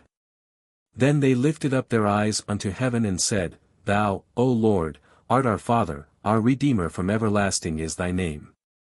Our Aba said in the name of our Johanan, Jacob deserved to go down into Egypt in iron shackles, because that is the usual way of going into exile, but his merits precluded such a thing, as it is written, With human cords I ever drew them forward, with leading strings of love. And I was to them as those that lift off the yoke from their jaws, and I held out unto them food, Hosea 11. 4. Mishnah v. The prescribed quantity for wood is as much as suffices to cook an easily boiled egg. For spices as much as would suffice to spice such an egg, and the different spices are counted together, nut shells, pomegranate peel, isatis, and cochineal, as much as suffices to dye the edge of a small piece of cloth. Alum, native carbonate of soda, simoleon chalk, vegetable soap, as much as suffices to wash the edge of a small piece of cloth. Ark Jehuda says as much as will suffice to remove a blood stain. Gemara, have we not learned this already? Reeds, split, as much as will suffice to cook an egg. In that case we must assume that the reeds could not be used for any other purpose, but wood which can be put to a multitude of uses, as, for instance, to make the handle for a key, should be limited to a smaller quantity. He comes to teach us that the same quantity also applies in this case. Nutshells, etc. Is this not a contradiction to what we have learned elsewhere, that dyes may not be carried in quantities sufficient to exhibit a sample of the color in the market? Said our Naaman in the name of Rabbi Abulhu, because one will not take the trouble to make dye sufficient only for a sample. Native carbonate, etc. A Berakhot in addition to this states, that coming from Alexandria but not from Anphantron. Vegetable soap, ashleg. Said Samuel, I have inquired of a number of seafaring men and they have told me that the name for it is a shalgo, it is found in the shells of a pearl oyster and it is extracted with iron needles. Mishnah 6. The prescribed quantity for aromatic, pepper, pimento, is the least possible amount, for tar it is the same, for different kinds of spices and metals it is also the same. For the stone and the earth of the altar, torn pieces of the scroll of laws or its cover, it is also the same, because such things are generally preserved by men. R. Jehudah said, the same quantity applies to everything pertaining to the worship of idols, because it is written, Deuteronomy 13:18, and there shall not cleave to thy hand aught of the devoted things. Gemara, to what use can such a small quantity of pepper be put? It may be used by one whose breath is foul. For tar. For what purpose can tar in so small a quantity be used? It may be used by one who has the sickness tzilkatha, an illness where only one half of the head aches. For different kinds of spices. The rabbis taught, the prescribed quantity both for aromatic spices as well as for ill-smelling oils is the same, least possible quantity, for purple dye also the same, and for roses only one rosebud. And metals. Of what use are they? We have learned, our Simon B. Eleazar said, they can be used to make a goad. The torn pieces of the scroll of laws. Said our Jehudah, bookworms, silkworms, vine worms, date worms, and pomegranate worms are all dangerous to human life. There was a disciple sitting before our Johanan eating dates, and the disciple said to him, Rabbi, there are thorns in the dates. Said the rabbi, the date worm, Peah, has killed this man. Mishnah 7. One who carries the chest of a spice dealer is liable for one sin offering only, although there may be many spices in the chest. The prescribed quantity for garden seeds is the equivalent in size to a dried figure or, Jehudah B. Bethira said. 5 different seeds. The prescribed quantity for cucumber seeds are 2, for pumpkin seeds the same, for Egyptian beans the same. A living locust, which may be eaten, be it ever so small, must not be carried, but dead locusts may be carried in quantities less than a dried fig. The prescribed quantity for vineyard birds 125 living or dead is the smallest possible quantity, because they were preserved for medicinal purposes. R. Jehudah said, one must not carry out a living locust, which must not be eaten, be it ever so small, because such locusts were kept as playthings for small children. Gemara, cucumber seeds. The rabbis taught, the prescribed quantity for seeds used for planting is 2, but for seeds used for food it is the equivalent of a pig's mouthful. How much is a pig's mouthful? The seeds of 1 cucumber. For cucumber seeds used as fuel the prescribed quantity is as much as will suffice to cook an egg, for cucumber seeds used as counters, for figures, only 2. Anonymous teachers say 5. The rabbis taught, one who carries 2 hairs from the tail of a horse or a cow is culpable, because the hairs are always preserved for making nets. The prescribed quantity for hog bristles is only 1, for willows, used for wickerwork, 2. For tree bark 126 1 strip. Jehudah says, a locust, which must not be eaten, etc. Why did not the first Tana of the Mishnah mention this? Because in his opinion it is forbidden to carry it even on weekdays, lest one eat it. If such is the case, why should an eatable locust be allowed to be carried? Did not our kahana stand before Rab and a small locust lighted on his lips? Rab said to him, Our kahana, take it away, lest people say that thou hast eaten it and thou hast violated the commandment. Leviticus 11:43. Ye shall not make yourselves abominable with any creeping thing that creepeth. Nay. There was no fear that the locust would be eaten alive, but they apprehended lest it die and then be eaten.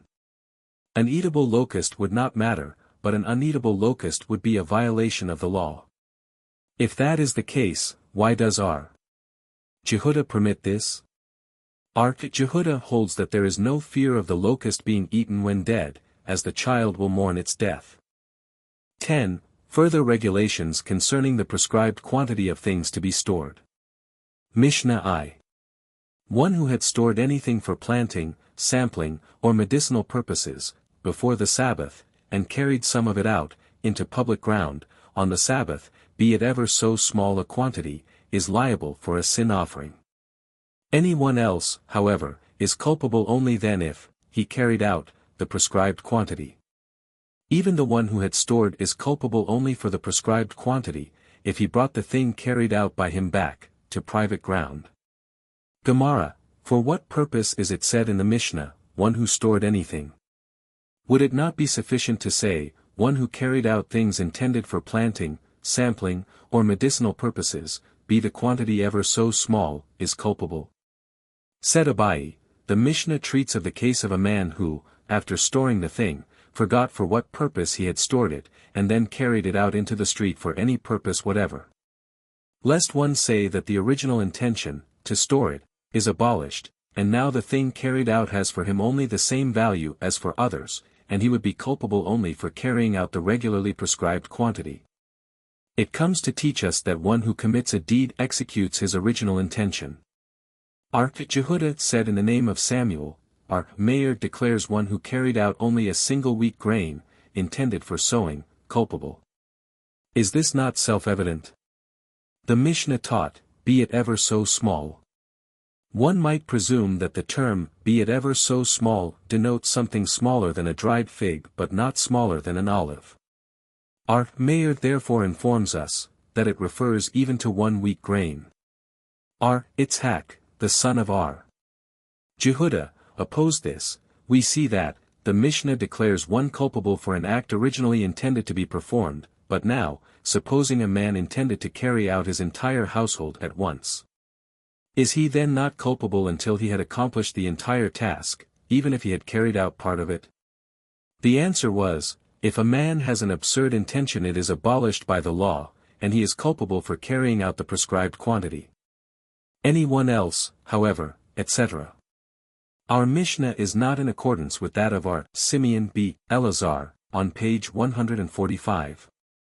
Rabbi in the name of our Naaman said, if one carried out a thing the size of a dried fig with the intention of eating it, but changed his mind in the meantime and then intended to sow it, or, on the contrary, first intended to sow it and then to eat it, he is culpable. Is this not self-evident? The prescribed quantity for both eating and sowing was carried. Lest one say that the removing and the depositing of a thing must be done with the very same intention in order to make one culpable, which is not so in this case, he comes to teach us that he is culpable. If he brought the thing, etc. Is this not self-evident? For he did not sow it, we then see that his original intention is abolished. Said Abai, the Mishnah speaks of a case where the man took the thing brought from his house, and threw it into the place where his full supply was kept, and the place where he threw it remained conspicuous. Lest one say, if the place is conspicuous, his original intention is not yet abolished, because he took the same thing again, it comes to teach us that the throwing of the thing among his other supplies annulled his original intention.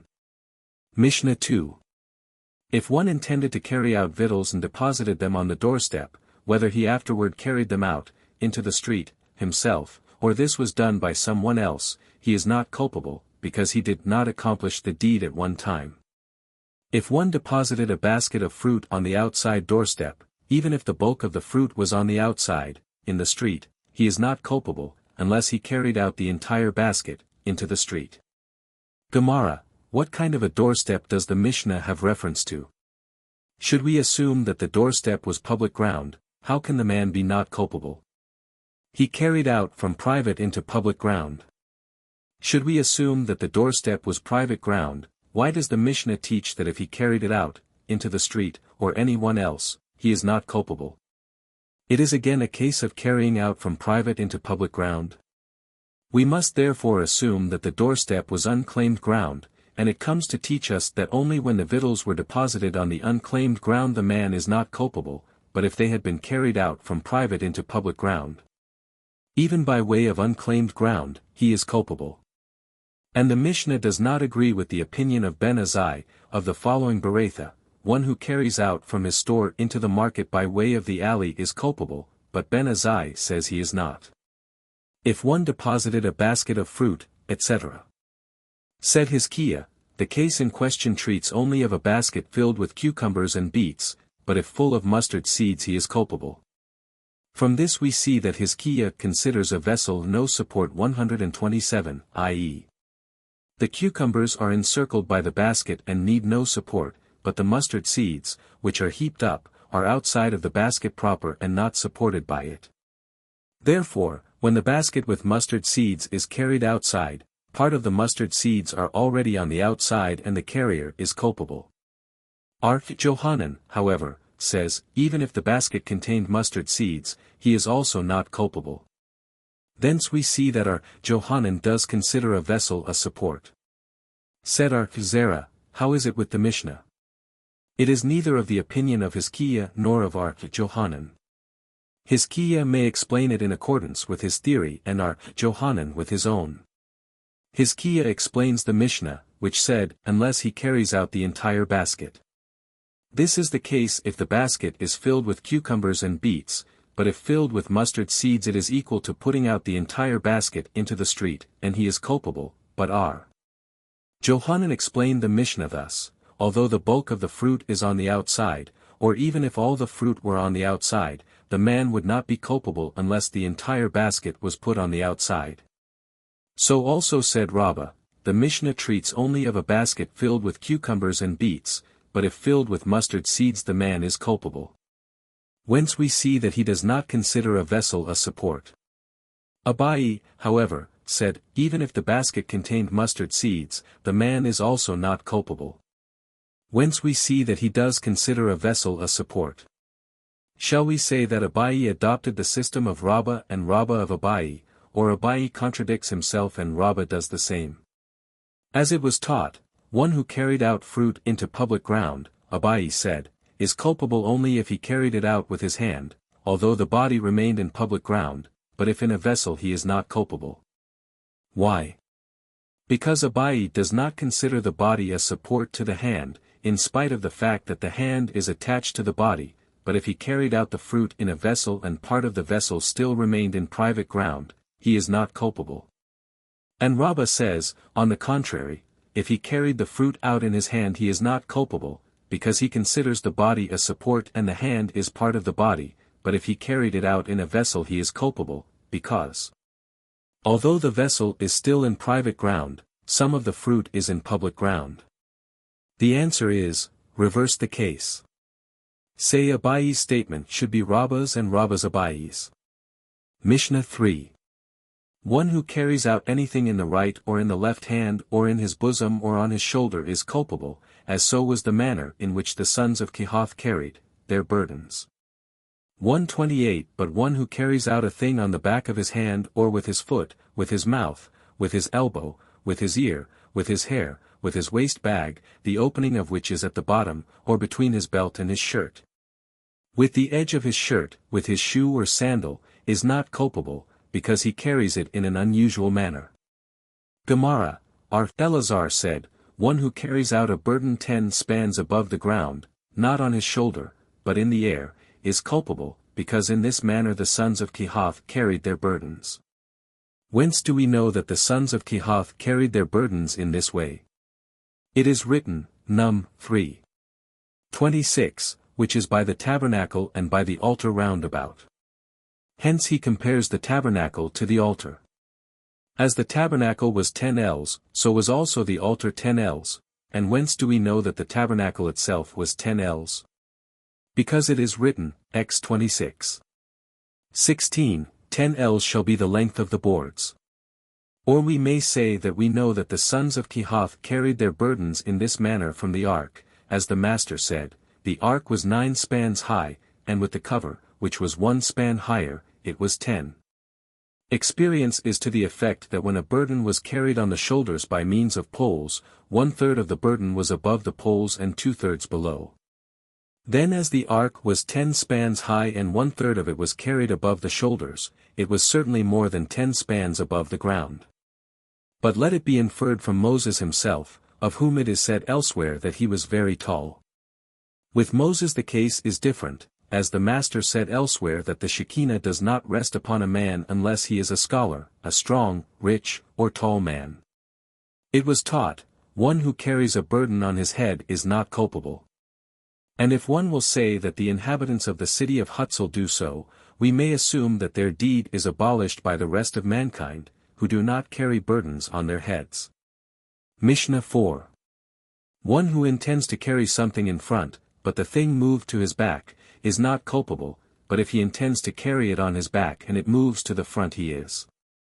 Of a truth it was said, a woman who wears a girdle, whether she carries something in the front or in the back of it, is culpable, because the girdle invariably turns around. Yehuda says the same rule applies to letter carriers. Gemara, where is the difference? The main object, here is the intention. And in either case his intention was not carried out. Why is he not culpable if the thing moved from the front to the back and culpable if it moved from the back to the front? Said Elazar, divide the Mishnah into 2 parts. The second part was not taught by the same Tana as the first. Said Ashi, this is no question at all. Perhaps the Mishnah may be explained thus, not only did the man intend to carry it on his back and did so, which would make him culpable, because his intention was carried out. But even if he intended to carry it on his back and it moved to the front, in which case his intention was not carried out, lest one say that then he is not culpable. It comes to teach us that when one intends to preserve the thing with little safety, and it occurs that he has done so with a proper safety, he is benefited by it. Hence he is culpable. Of a truth it was said. There is a Beratha, wherever it is said, of a truth it was said, it is to be considered that so the halakha prevails. Yehuda says the same rule applies to letter carriers. A Beratha in addition to it states that so it is because the carriers of the government usually do so. Mishnah v. One who carries out a large loaf of bread into public ground is culpable. If 2 persons do this together they are both innocent, provided it could be done by one of them. If, however, they did so because it could not be done by one, both are culpable. Simeon, however, declares them not culpable. Gemara, said Jehuda in the name of Rab, according to others Abai said, and still others say that it was learned in a Beratha, if of both men who carried the loaf either was able to carry it himself, Meir makes them both culpable, but Jehuda and Simeon declare them both innocent. If, of the 2, neither was able to do it himself, Jehuda and Meir declare them culpable and Simeon declares them free. If one of the 2, however, was able, and the other unable, all agree that the able man is culpable. Whence is all this deduced? From what the rabbis taught, it is written, Leviticus 4:2, if any person sin, etc., i.e. if he committed the whole deed but not a part of it. How so? If 2 persons held one pitchfork and threw grain with it, or a weaver's spindle and wove with it, or a quill and wrote with it, or a reed and carried it into public ground, one might say that they are culpable. It is written, Ibid. If any person sin, etc. But if 2 persons held a date press, or a log, and carried them out into public ground, Jehuda says, if one of the 2 was not able to carry it himself and they both carried it, they are both culpable, but if either of them was able, both are not culpable. Simeon says, even if one alone is not able to carry it and they carried it out together, they are also free. For only referring to such an instance the scriptures say, if any person, etc. And it is plain that one is culpable if he performs work alone, but if two persons did one thing they are both free. The Master said, if one of the two was able to perform the work alone and the other unable, all agree that he is culpable. Which of them was culpable? Hista said, the one who was able. As to the one who was unable, why should he be so? What did he? Said Hanukah to Hista, why not? Did he not assist the one who was able? Answered Hista, assisting is not of consequence, because if he alone is not able to perform the work himself, his assistance is of no value. Said Zbid in the name of Rabbi, we have also learned in a Berakhot in support of this argument, if one suffering from a venereal disease rides an animal, the feet of which are encased in 4 pieces of cloth. The pieces of cloth are not subject to defilement, for the reason that the animal is able to stand on 3 feet. Why are they not subject to defilement? Was not one foot a help to the other 3? Hence we must assume that one of the feet must be regarded as a help to the other 3.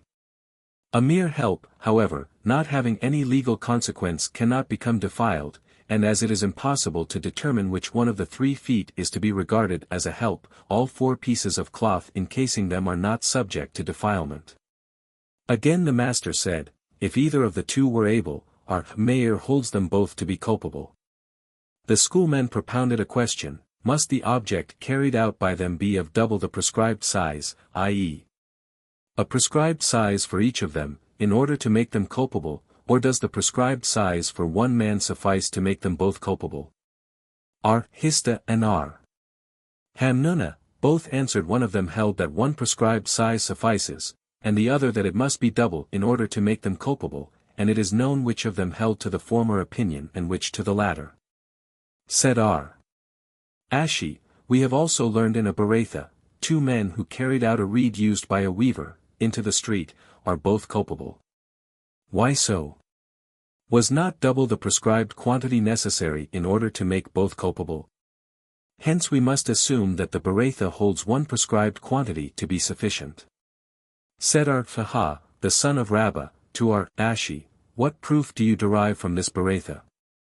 Perhaps it refers to a reed that was of sufficient size to cook an egg for one and another for the other. Ashi answered, if such were the case, the Berakhot would say merely a reed and not a reed used by a weaver.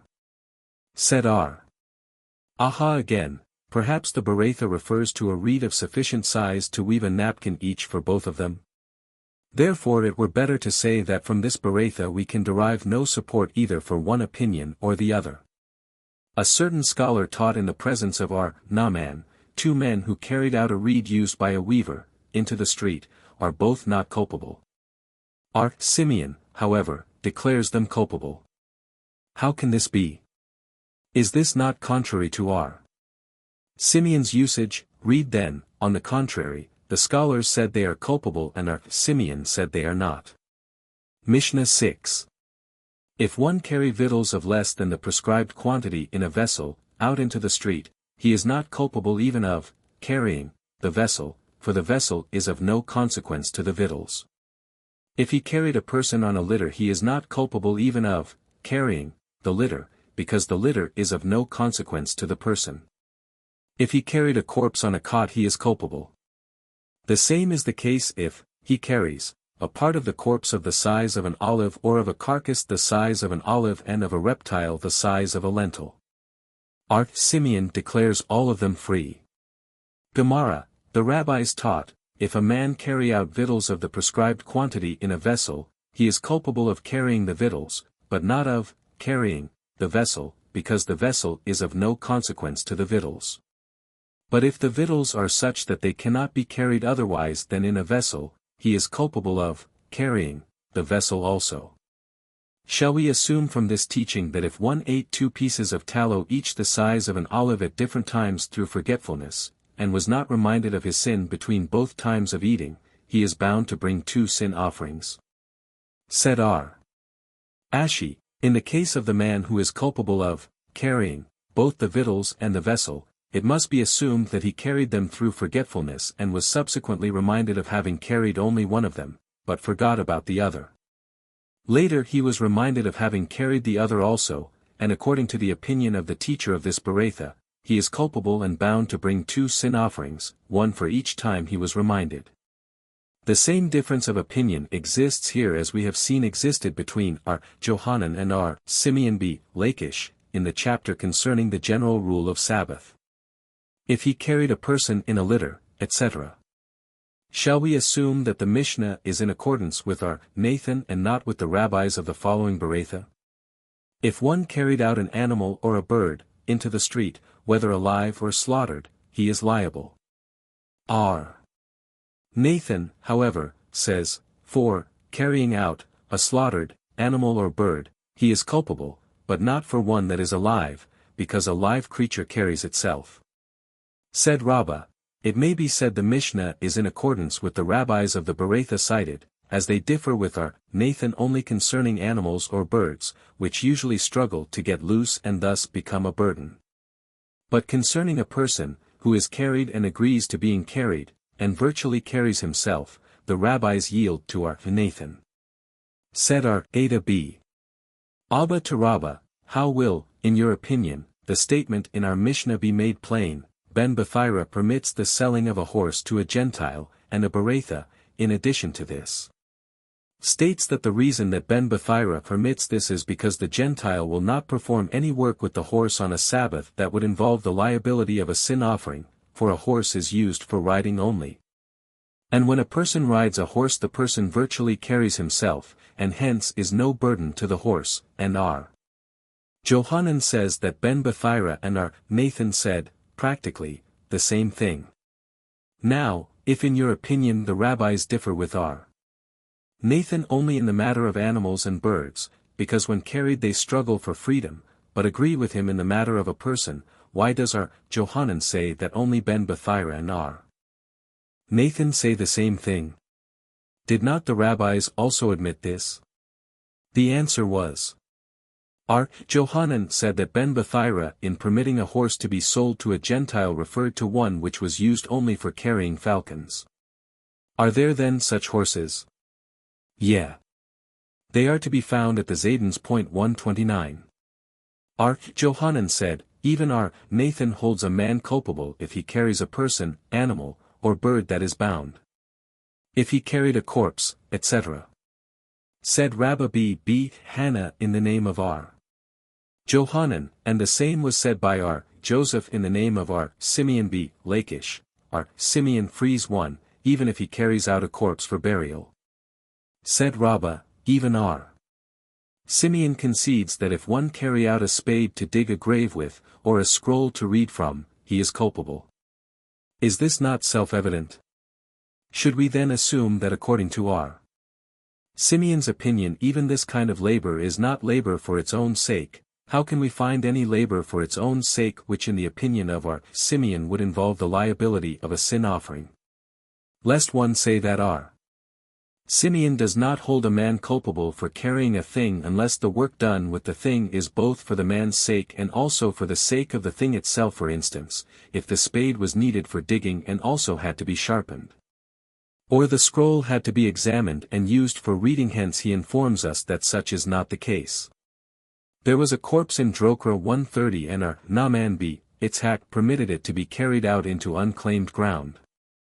Said R. Johanan, the brother of Mar, son of Rabina, to R. Naaman b. Itzhak, according to which Tana's opinion do you act? According to R. Simeon. Did R. Simeon allow this? He only stated that the act does not involve the liability of a sin offering, but he did not permit it to start with. R. Naaman answered, by the Lord. You yourself, and even R. Jehuda, would allow this to be done the same as I did. Did I say that it was to be carried into public ground? I said unclaimed ground. Do not forget that this was also for the sake of the honor due a human being, of which it is said, precious is the honor of man, and for its sake even a direct commandment of the Scripture may be circumvened. Mishnah 7. One who pares his fingernails, either by means of his nails or by means of his teeth, also one who plucks hair from his head, beard, or lip, also a woman who braids her hair, or paints her eyebrows, or parts her hair, is, according to R. Eliezer, culpable. The sages, however, declare this to be prohibited only by rabbinical law, as a precautionary measure. Gemara, said R. Elazar, the difference of opinion exists only in the case of paring the fingernails by means of the nails, but if taken off with an instrument, all agree that he is culpable. Is this not self-evident? Is it not plainly written in the Mishnah, if he pares his fingernails, one by means of the others? One might think that the difference of opinion is also concerning an instrument, and the reason the Mishnah does not mention an instrument is only to show the firmness of our Eliezer in prohibiting the paring of fingernails even with one's own nails. He informs us that the difference of opinion is concerning the nails only. Our Elazar said furthermore, the difference of opinion is only concerning a man's paring his own fingernails, but if he pared another's all agree that he is not culpable. The reason for this is because when paring one's own fingernails a man can make them look as if trimmed with an instrument, but when trimming another's this is not possible. Is this not self-evident? Did not the Mishnah say plainly, his own fingernails? Nay. One might think that according to the opinion of R. Eliezer the trimming of another's fingernails also makes one culpable, but the Mishnah, stating plainly, his own fingernails, intends only to show the firmness of the rabbis in making not culpable even those who pare their own nails. Therefore he informs that such is not the case. Also one who plucks hair from his head, etc. There is a Berakhot, one who cuts off a scissorsful of hair from his bead on the Sabbath is culpable. How much is a scissorsful supposed to be? 2 hairs. R. Eliezer says, 1. The rabbis agree with R. Eliezer that in case one gray hair is plucked from a number of black hairs a man is culpable even for one, and not only on Sabbath but even on weekdays it is also prohibited, as it is written, Deuteronomy 22. 5. And a man shall not put on a woman's garment. We have learned in a Berakhot, R. Simeon B. Elazar said, if a fingernail becomes separated from the finger of its own accord, a man may remove the adhering part, providing the greater part of the nail was separated. He may do this with his fingers, but not with an instrument. If he did it, however, with an instrument, he is not liable for a sin offering. If the smaller part only was separated, he may not remove it. If he did so, however, with his fingers, he is not culpable, but with an instrument he is. Said R. Jehudah, the halakha prevails in accordance with R. Simeon b. Elazar. Said Rabbi b. Hannah in the name of R. Johanan, provided the nail was bent upward and was troublesome. Also a woman who braids her hair, etc. In what category can her work be counted? Said R. Fabuhu, it was explained to me by R. Jossi b. Hanina, painting the eyebrows comes in the class of work enumerated as dyeing, braiding, and parting the hair in the class of building. Is this the manner of building? Yeah, as our Simeon b. Manasseh taught, it is written, Gen 2. 22, and the Lord God formed 131 the rib which he had taken from the man. From this may be adduced that the Holy One, blessed be he, braided the hair of Eve and brought her to Adam. For in the seaports hair braiding and dressing is called building. We have learned in a Berakhot, R. Simeon b. Elazar said, braiding the hair, painting the eyebrows, and parting the hair, if done for herself, does not make her culpable, because it cannot be properly termed building, but if done for another it does make her culpable. Furthermore, R. Simeon b. Elazar said in the name of R. Eliezer, a woman shall not put red dye on her face, because that constitutes painting. The rabbis taught, if one milked a cow and then made cheese of the milk to the size of a dried fig. If he swept a floor or dampened a floor, to lay the dust. Or if he removed honeycombs from a beehive, his case is as follows, if he performed these acts unintentionally on Sabbath, he is bound to bring a sin offering, and if he did all this intentionally on a biblical feast day, he shall receive 40 stripes. Such is the opinion of our Eliezer, but the sages said, all this is only prohibited by rabbinical law as a precautionary measure. Says the Gemara. Now the ordinance having prevailed according to the opinion of our Simeon, all these acts are not prohibited at all. Mishnah 8, one who plucks something from a perforated flower pot is culpable, from a flower pot that is not perforated he is not culpable. Our Simeon held him not culpable in both cases. Abai put a contradictory question to Rabbi, according to others our Haya b. Rab to his father Rab, the Mishnah states that our Simeon holds one not culpable in either case. From this we see well that to our Simeon a perforated or a solid flower pot is one and the same thing. We have learned in another Berakhot, our Simeon said that there is no difference between a perforated and a solid flower pot except to make the seeds grown in the flower pot subject to defilement, i.e., in a solid flower pot the seeds are not accounted as seeds. Hence there is a difference between the pots in the opinion of our Simeon. The answer was, in all cases except defilement our Simeon regards seeds in either a perforated or a solid flower pot as loose, i.e., detached from the ground. In the case of defilement, however, it is different, because the scriptures themselves added a special provision regarding defilement of seeds, as it is written, Leviticus 11:37, and if any part of their carcass fall upon any sowing seed which hath been sown, it shall be clean. Volume 2. Explanatory Remarks. In our translation we adopted these principles. 1. Tenon of the original we have learned in a Mishnah, Tanya we have learned in a Berakhot, Itmar it was taught. 2.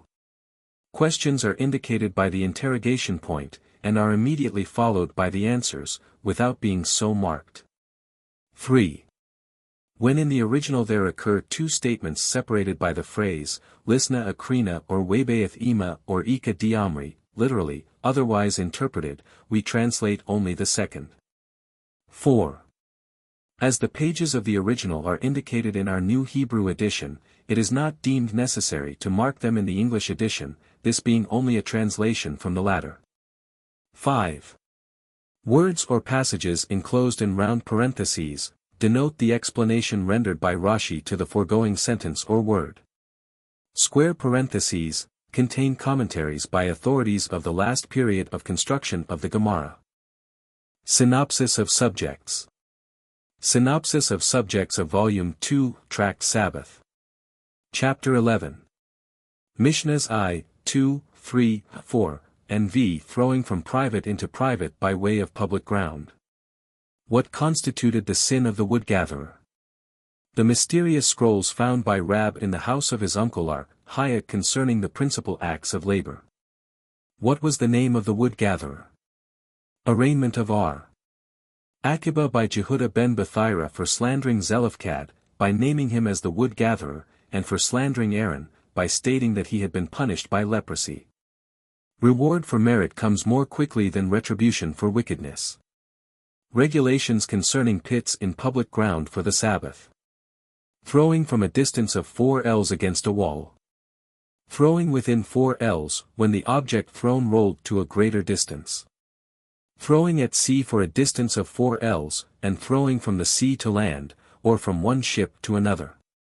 Throwing a thing on Sabbath and recollecting that it was Sabbath immediately afterwards. If the thing thrown was caught by another. The rule concerning what constitutes committing an act through error, involving the liability for a sin offering, 189-203. Chapter 12. Mishnahs I, 2, 3, and 4. Concerning building. The amount of building involving liability for a sin offering, the amount of ploughing. The writing of how many letters make one liable for a sin offering, with which hand that is to be done. The wonderful statement of some young men at the schoolhouse, which was not heard of even in the time of Joshua the son of Nun. Why the letters of the word sheker, lie, are so close together, in the order of sequence of the alphabet, and the letters of emeth, truth, so far apart. Because lies are very frequent and truth very scarce. Tattooing. Ben Sadadai, being a fool, cannot be cited as an instance, 204 to 212. Chapter 13. Mishnahs I, 2, 3, and 4. Concerning weaving. How many threads one must weave to become culpable. One who tears an article or breaks a vessel on the Sabbath in a moment of fury is regarded as one who practices idolatry. Concerning one who rends his garments upon being advised of the death of a relative on Sabbath. Reward for shedding tears over the death of a righteous man. Fate of those who fail to mourn the death of a scholar. If one member of the community die, let the entire community beware. Rules pertaining to hunting and trapping. May the door be closed on a stag who seeks refuge in a dwelling. 213 to 218. Chapter 14. Mishnah I, concerning the 8 kinds of vermin mentioned in the Torah. On what material the phylacteries may be written. Samuel's and Karna's experience with Rab upon the arrival of the latter in Babylon from Palestine. Questions put to Rab by Karna. Samuel's remedies given Rab during the latter's illness. Questions put to R. Joshua of Garti by Abathasi, and R. Joshua's replies, 219 to 222. Mishnah 2. Concerning the preparation of salt water on Sabbath. A drop of water the best remedy for sore eyes. Which parts of the body must not be touched by the hand immediately after arising and before performing the morning ablutions. The comparison of the eye to a princess, who should not be touched by a hand that had not been washed 3 times. Is it permitted to bathe a sore hand in wine or vinegar on Sabbath? 222 to 225. Mishnahs 3 and 4. Concerning foods and beverages which may be partaken of on Sabbath for medicinal purposes. Definition of the tree water mentioned in the Mishnah. The aptitude of Babylonian beer as a remedy. The use of ikarim, a preventive against pregnancy, 225 to 229. Chapter 15. Mishnahs I, 2, and 3. Concerning the tying and untying of knots on Sabbath. The poverty of R. Jehudah, the brother of Salah the pious, and the manner he and his shared the use of 1 pair of sandals, 230 to -233. Mishnah 4. Concerning the folding of clothes and the making of beds on the Sabbath. Laws concerning a Sabbath that is concurrent with the Day of Atonement. Distinction of attire on Sabbath from that on weekdays. Johannan's statement in reference to clothes. Rules for walking on the Sabbath. Inferences drawn from the biblical passage, give unto the wise, and he will become wiser. Boaz's object in marrying Ruth. The mention made in the Torah concerning change of attire. The necessity for a scholar of keeping his attire immaculate. The degree of trustworthiness required of a scholar in order that he may recover a lost article without identification. The degree of worth required of a scholar to allow of his eligibility to the presidency of a congregation. Rules concerning the cleansing of food on the afternoon of the Day of Atonement, 233 to 238. Chapter 16. Mishnahs I and 2.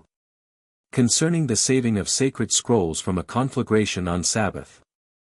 What is the law concerning such scrolls if written in Aramaic, Coptic, Median, Old Hebrew, Elamite, and Greek?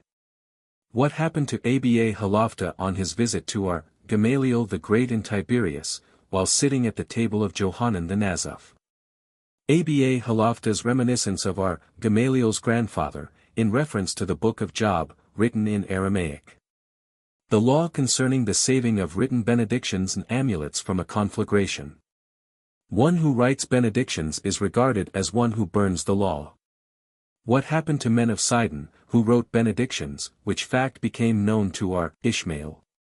Why are the 2 verses, Numbers X, 35 and 36, marked by signs? What is the law concerning the saving of the Gileanim and the books of the Sadducees from a conflagration? R. Tarfon's dictum in this matter. Emma Shalom, R. Eleazar's wives, and her brother R. Gamaliel's experience with a philosopher, who was also a judge. The law concerning covers of books, and to which place they may be taken in case of fire, 239 to 257. Mishnah 3. How much food may be saved from a conflagration on Sabbath? How should bread be cut on the Sabbath? The number of meals to be eaten on Sabbath. The amount of property a poor man may own and still not be debarred from accepting charitable gifts. What should be given to an itinerant beggar, the reward of those who observe the eating of 3 meals on the Sabbath. The reward of one who maketh the Sabbath a delight. By what means we may make the Sabbath a delight? The good deeds related by several Tanaim and Amoraim, to have been especially taken care of by them. The different kinds of work performed by each one of the Amoraim personally in honor of the Sabbath. Anecdote told of Joseph, who honored the Sabbath, and his rich Gentile neighbor.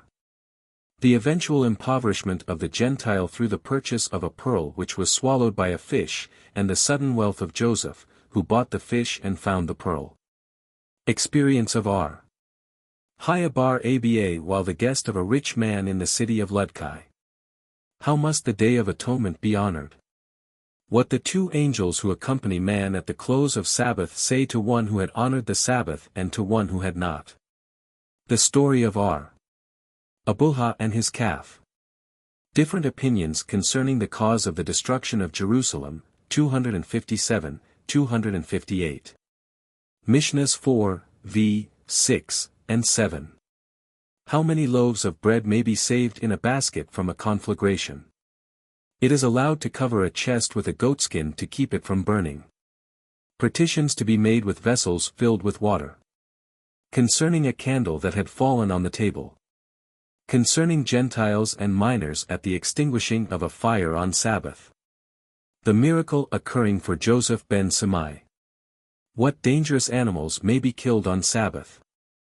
The dissatisfaction of the pious with those who kill on the Sabbath, and the dissatisfaction of the sages with the pious.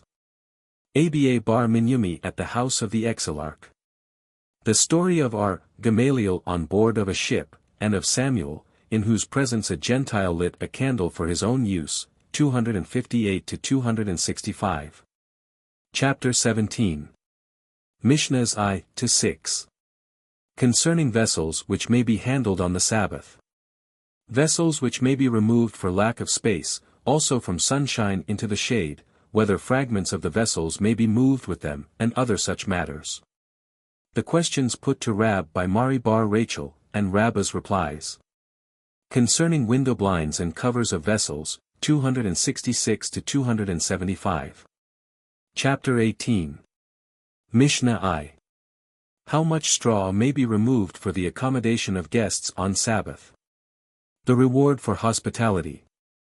Different opinions concerning the merits of hospitality. The 6 things of which the interest is paid to man on earth and the principal in the world to come. The 4 additional things which include the previous 6. Concerning one who judges his neighbor charitably, and his reward above. The story of the man who was hired by the father of Hyrcanos for 3 years, and who was not paid at the end of the term. The story of the pious man who ransomed a maiden from captivity. The story of R. Jehoshua and the Roman matron, and his disciples. Whether salt meat and salt fish may be handled, 276 to 281. Mishnah 2. Concerning a basket set down for chickens to climb. Concerning a woman carrying her child. What may be done in the event of an animal falling into the water on Sabbath, 281, 282. Mishnah 3. Concerning animals about to calve on a festival. What assistance may be given a woman about to give birth to child on a Sabbath?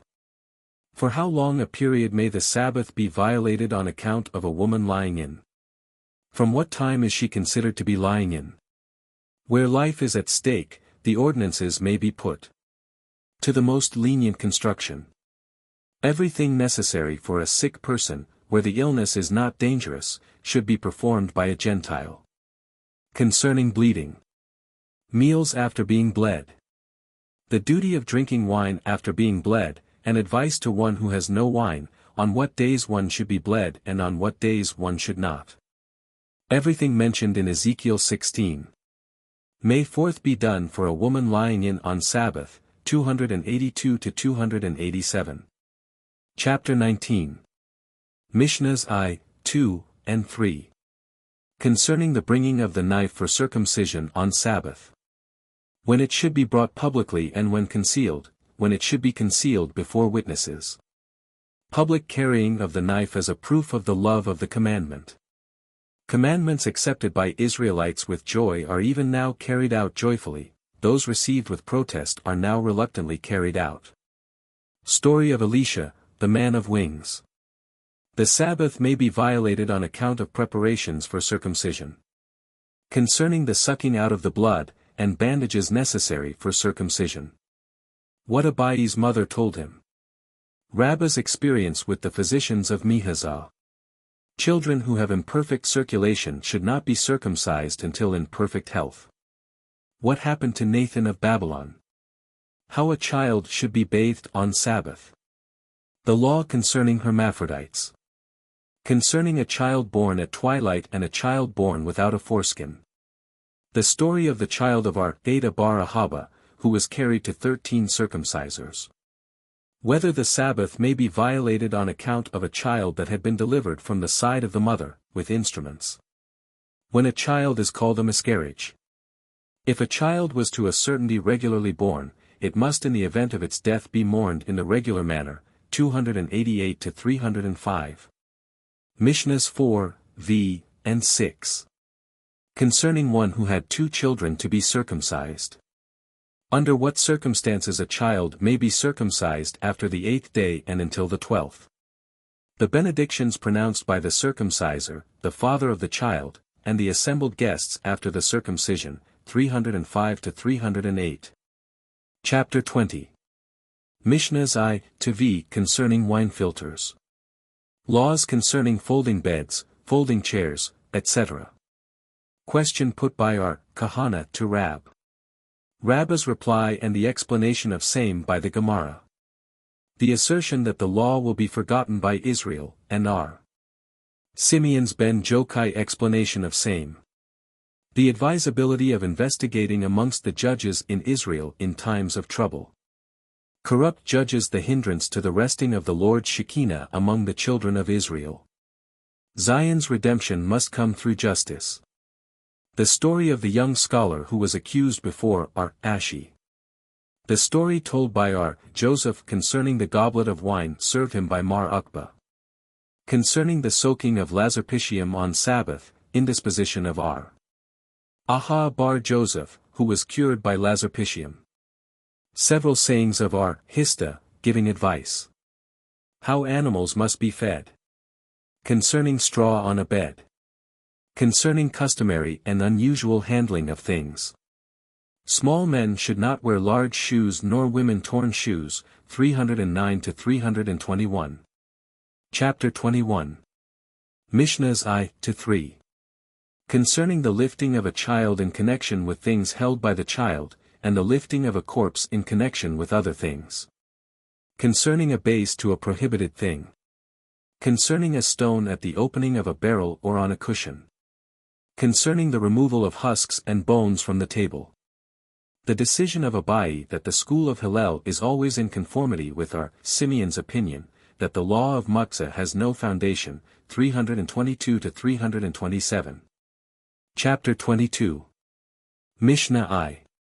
How much may be saved from a broken cask? Concerning fruit which is pressed in order to extract the juice. Bunches of grapes may be pressed into the cooking pot direct, but not into a bowl. According to biblical law, one is not culpable for pressing any fruit, with the exception of grapes and olives. Witnesses testifying from hearsay are not accredited, 328 to 331. Mishnah 2. Concerning eatables that are dressed with hot water. The 3 questions propounded by Haya bar Aba, why are the fowls of Babylon so fat? Why are the Babylonians so merry during the festivals? Why are the scholars of Babylon so well dressed? The answers of Johanan, if a thing is as certain to thee as the fact that thou canst not marry thy own sister, then say it. Otherwise, say it not. 331, 332. Mishnahs 3 and 4. Concerning the breaking open of a cask and eating its contents. Rab shows his respect for his pupils are kahana and are ashi by refusing to sit on a bolster when they sat on the ground. Concerning the depositing of victuals in a cave. Concerning the dusting of clothes on Sabbath. R. Shishas, the son of Edi, tasteful arrangement of his cloak.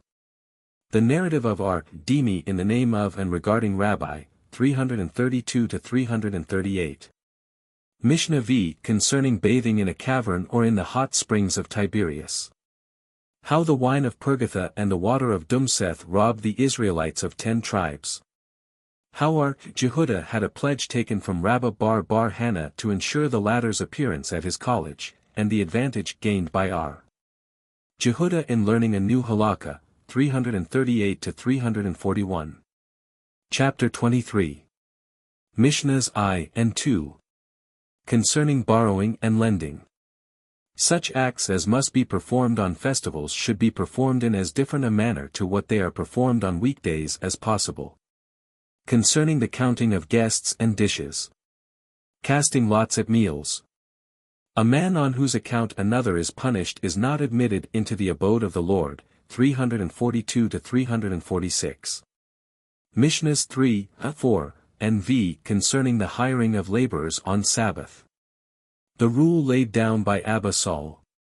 Concerning the transaction of the affairs of a community on Sabbath. The betrothal of children on the Sabbath. The miracle which occurred to a man who would not mend a fence of his field on Sabbath. Concerning waiting at the Tekum on account of a bride or a corpse. Concerning the performance of all necessities for a corpse on Sabbath, 346 to 353. Mishnah 6. Closing the eyes of a corpse on Sabbath. Concerning the closing of the eyes of a dying person on a weekday. On account of a living child, only 1 day old, the Sabbath may be violated, but not even for David, king of Israel, if he be dead, may this be done.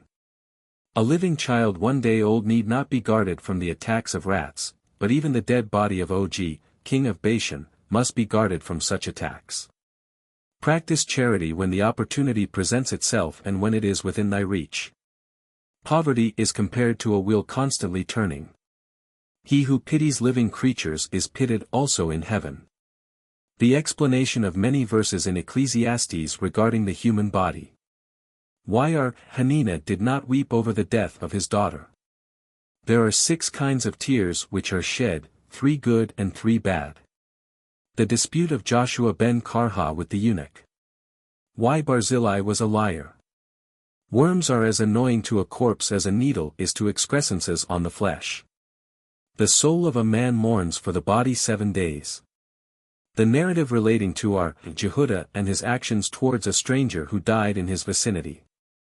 Return thy soul as clean as it was given thee, and the parable connected with the statement. The conversation between R. Naaman and the dead body of R. Ahai ben Yassi. The bones of a man who had no jealousy in his heart will not rot. The souls of the righteous are ensconced underneath the throne of honor a 12-month after leaving the body. Make my funeral sermon impressive, for I shall be present. To repent 1 day before death means to repent every day, lest the morrow bring death. At all times let thy garments be white, and the parable connected with it, 353 to 362. Chapter 24. Mishnah I. Concerning one who was overtaken by dusk on the eve of Sabbath while on the road. The Sabbath rest must be kept inviolate as far as one's animal is concerned, but one is not responsible for the Sabbath rest of a Gentile. An additional statement concerning the Sabbath rest, which the sages would not reveal. On the day the 18 precautionary ordinances were instituted, according to the opinion of some, the measure of laws was made heaping full, while, according to others, it was not filled enough. The examples connected with this statement. Y.R. Gamaliel allowed his ass to drop dead under a load, 363 to 367. Mishnahs 2, 3, and 4. Concerning the untying of straw for cattle. Concerning the cramming of camels, calves, poultry, and doves. Kneading on Sabbath. The fate of those born on the different days of the week, according to the diary of our Jehoshua ben Levi. The 7 planets guiding the destiny of man. Designation, Muksa, on account of filth and on account of expensive articles. Concerning the cutting up of pumpkins and carrion, 367 to 376. Mishnah v. What vows may be annulled on Sabbath? Whether a vow may be annulled before the expiration of 24 hours after one hears it pronounced, or only during the same day. How consultation concerning vows must be had. Should a chacham, sage, only be consulted, or will 3 ordinary men suffice for that purpose? How vows are to be annulled on Sabbath? By thought or by word of mouth? May one say merely, go, eat and drink? The sages comply with the request of Mar Zutra and annul his vow on a Sabbath. How water for ritual purposes may be measured on Sabbath? What happened to Ulla at the house of the Exilarch regarding the measuring of water in a hath, 376 to 378. Customary concluding prayer. Epigraph. Translator's Remarks, 379, 380. Appendix. 132. Concerning the 18 regulations enacted in the Attic of Hananiah ben Hizkiah ben Gerin. Their importance and influence on the government of the Jews. The degeneracy of priestdom, 381 to 390. 11. Regulations concerning throwing from one ground into another. Mishnah, one who throws a thing from private into public or from public into private ground is culpable. From private into private ground, by way of public ground, R. Aqiba holds him to be culpable, but the sages declare him free. How so? If 2 balconies face each other across a street, one who transfers or throws something from one into the other is free. If the 2 balconies, however, are in the same building, he who transfers a thing from one into the other is culpable, but he who throws is free. Because the work of the Levites, in the tabernacle, was as follows: from 2 wagons facing each other in public ground boards were transferred, but not thrown from one into the other. Gemara, let us see. Throwing is but the offspring of transferring. Where is transfer itself mentioned in the scriptures? Said our Johanan, it is written, X 36. 6. And Moses gave the command and they caused it to be proclaimed throughout the camp, etc. Where was Moses sitting? In the quarters of the Levites.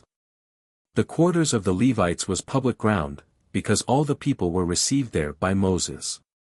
And Moses said unto Israel, Ye shall not transfer anything from your quarters, which was private ground, into these quarters.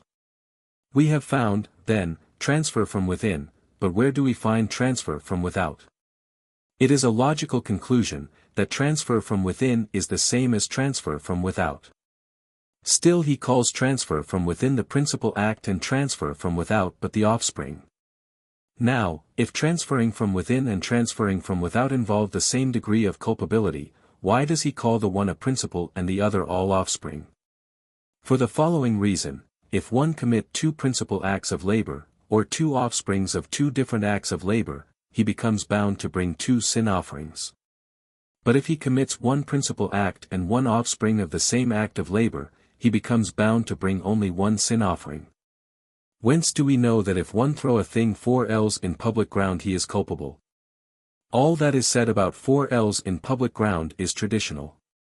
Jehudah said in the name of Samuel, the wood-gatherer's sin, mentioned in Numbers 15. 32 to 35, consisted in carrying 4 ells in public ground. We learned in a Beratha, however, that he pulled out sticks growing in the ground. Jacob said, he gathered the sticks and bound them into bundles. What difference is there in the acts? Why this dissension?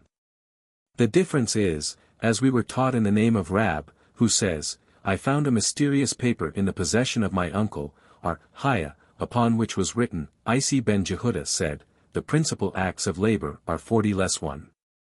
One of them does not involve culpability. Jehuda holds that carrying in public ground is not this one act, and the Berakhot holds that pulling out of the ground is not that one, and Ahabi.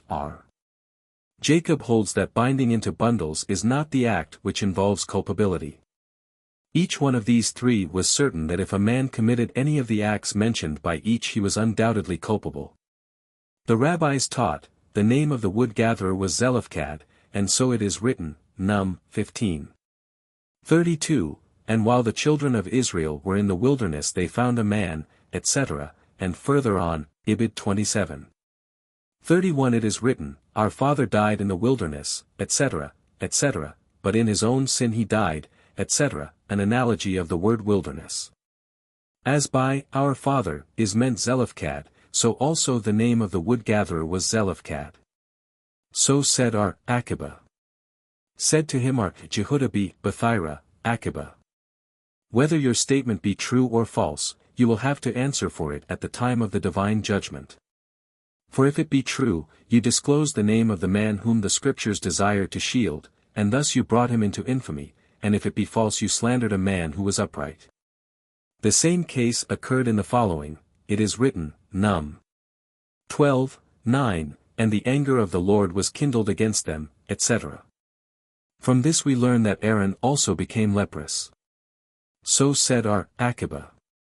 Said to him Jehuda be Bethira, Aqiba. Whether your statement be true or false, you will have to answer for it at the divine judgment. For if it be true, you disclosed a thing the scriptures desired to conceal, and thus you brought infamy upon Aaron, and if it be false, you slandered a man who was upright. But the scriptures say, and the anger of the Lord was kindled against them. This signifies only that Aaron was included among those against whom the anger of the Lord was kindled.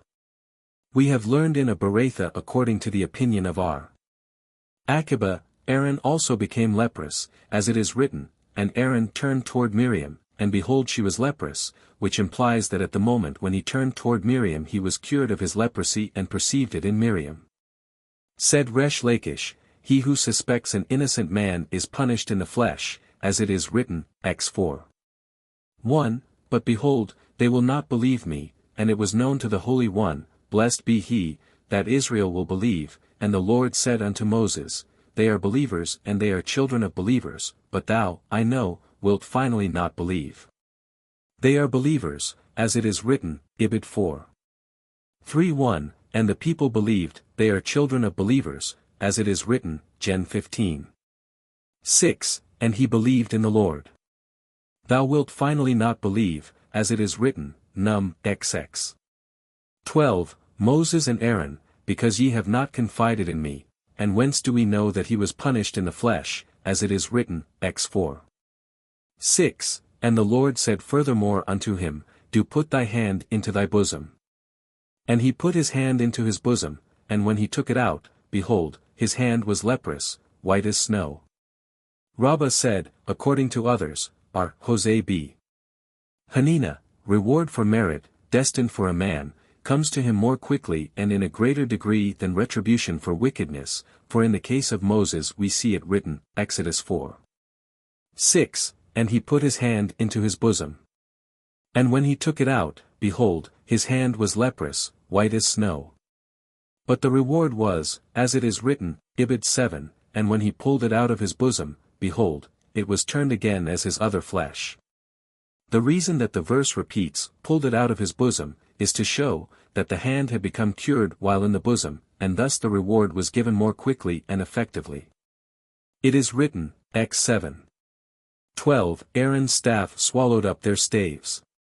Said Eleazar, this was a miracle within a miracle, for Aaron's staff did not swallow up the staves, of the Egyptian magicians, which had become serpents, while it was itself a serpent, but after it was become a staff again.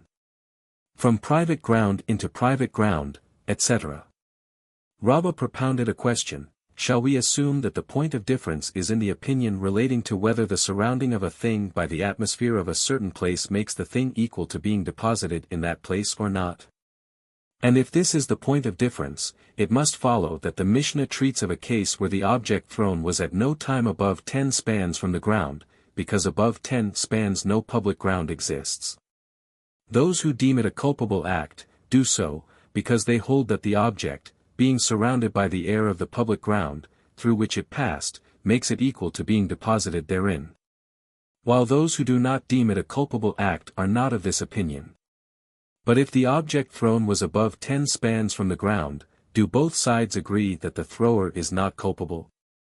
Or shall we assume that both sides do not differ as to the object thrown being equal to being deposited in the place, the atmosphere of which surrounded it, agreeing that such is the case? But their point of difference is as to whether throwing is equal to transfer or not. He who holds that the thrower is culpable does so because he considers throwing equal to transfer by hand, and as transfer makes a man culpable, even if it was accomplished above 10 spans from the ground, it also applies to throwing. But he who holds that the thrower is not culpable, does so because he does not consider throwing equal to transfer by hand. And the case treated of by the Mishnah is one where the throwing was done above 10 spans from the ground? Said R. Joseph, this question was also propounded by R. Hista, and R. Hanukah decided it from the following Berakhot: from private into private ground, by way of public ground itself, R. Aqiba makes him culpable, but the sages declare him free. Now, if he says, by way of public ground itself, it implies that it was below 10 spans from the ground. Let us then see wherein was the difference of opinion. Shall we say that it was a case of transfer by hand and still the one who holds him culpable does so because it was below 10 spans, but if it was above 10 spans he would concede that he was not culpable? How can this be? Did not R. Elazar say, he who transfers a burden above 10 spans from the ground is culpable, because thus were burdens transferred by the sons of Kehath? Therefore we must assume that the Berakhot treats of a case of throwing and not of transfer by hand, and hence one holds that an object surrounded by the atmosphere of a certain place below 10 spans from the ground is equal to an object deposited in that place, while the other holds that such is not the case. Conclude then from this that the Mishnah treats of a case where the throwing was done below 10 spans from the ground. The above teaching, however, is not in accord with the opinion of R. Elazar, for he said, R. Aqiba makes the thrower culpable even when the throwing was done above 10 spans from the ground, but for what purpose does the Berakhot state, public ground itself? Merely to show the firmness of the rabbis in declaring one free, even when he transferred a thing by hand through public ground. All that was said above is contrary to the opinion of R. Helkia b. Tubi, because he said, if the throwing was below 3 spans from the ground, all agree that the thrower is culpable, if above 10 spans, all agree that he is not culpable. But if the throwing was done between 3 and 10 spans above the ground, then the difference of opinion between R. Aqiba and the sages arises. We have learned in a Berakhot in support of R. Helkia, below 3 all agree that one is culpable. Above 10 all agree that only a rabbinical prohibition exists, as a precautionary measure, because no irub was made. 133 If the two premises belonged to the thrower, he may throw to start with. From 3 to 10 spans is where the point of difference between R. Aqiba and the sages arises. It is certain, that if it is one's intention to throw 8 ells and he throws only 4, one is culpable. Because it is equivalent to the case where one intends to write the name Simeon and only write Sim, for Sim alone is also a name, and 4 ells is the prescribed distance for throwing. But what is not certain is, if one intended to throw only 4 ells and threw 8, what is his case? Shall we assume that he threw the prescribed distance and is thus culpable, or, because the object did not reach the desired destination, he is not culpable? The answer was, that according to this question Rabina asked R. Ashi, and the latter answered that no culpability can exist unless he intended that the object should remain wherever it happened to alight, i.e. if the man intended to throw 8 ells and threw only 4 he is also not culpable, and the assertion that the last named act is equivalent to writing Sim when the intention was to write Simeon, which according to the succeeding Mishnah is an act involving culpability, does not hold good. For he cannot write Simeon without first writing Sim, but surely he can throw 8 ells without previously throwing 4 ells. The rabbis taught, if one threw from public into public ground and private ground was in between, and the 4 ells commenced and ended in the 2 public grounds, including the private ground, he is culpable. But if he threw less than 4 ells he is not culpable. What news does this convey to us? It is to inform us, that the different premises are counted together and that the culpability arises not from the fact that the atmosphere of the private ground, having surrounded the object thrown, makes that object equal to having been deposited in that private ground. Because that ordinance does not hold good, and the culpability arises merely from throwing 4 ells in public ground. R. Samuel B. Jehudah, quoting R. Abba, who quoted R. Hunah in the name of Rab, said, if one transferred an object for 4 ells in a roofed public ground, he is not culpable. Why so? Because this public ground is not equal to the public ground under the standards in the desert traversed by the Israelites. This is not so. We know that the wagons which carried the boards of the tabernacle were roofed, and Rab said in the name of our Hiah that the ground beneath the wagons, between them, or alongside of them, was all public.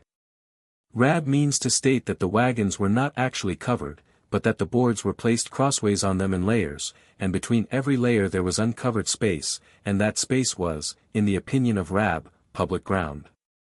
The rabbis taught, the boards used at the tabernacle were 1 ell thick and sloped gradually until they attained the thickness of 1 finger at one end, as it is written, Ex 26:24, and they shall be closely joined together on top by means of 1 ring, and in another passage, Joshua 3:16, it is written, failed, were cut off. 134 So said R. Jehudah. Hence it is evident that on top the boards were only 1 finger thick. R. Nehemiah says, they were also 1 ell thick on top, as it is written, Ibid. Joined together, and the together means that they were to be the same on top and on the bottom. But it says, joined, tamim. The tamim here signifies that they must be whole, unbroken. The school of R. Ishmael taught, to what can the tabernacle be compared? To a woman going to market, whose dress hangs down and drags on the ground, i.e., the curtains were hanging down and dragging on the ground. The rabbis taught, the boards of the tabernacle came to a point and the thresholds contained sockets on which the boards were fitted. The hooks and fillets of the curtains appeared like stars in the sky. The rabbis taught, the lower curtains were of blue, purple, and scarlet yarn and of twisted linen thread, and the upper curtains were of goat's hair. And more skill was necessary to make the curtains of goat's hair than of the first-named materials, for concerning the lower curtains it is written, and all the women that were wise-hearted spun with their hands. And they brought that which they had spun of the blue, and of the purple, and of the scarlet yarn, and of the linen thread. But concerning the upper curtains it is written, Ibid 26, and all the women whose hearts stirred them up in wisdom spun the goat's hair. And we have learned in the name of our Nehemiah, the goat's hair was woven right from the goats' backs without being shorn. If the 2 balconies, etc.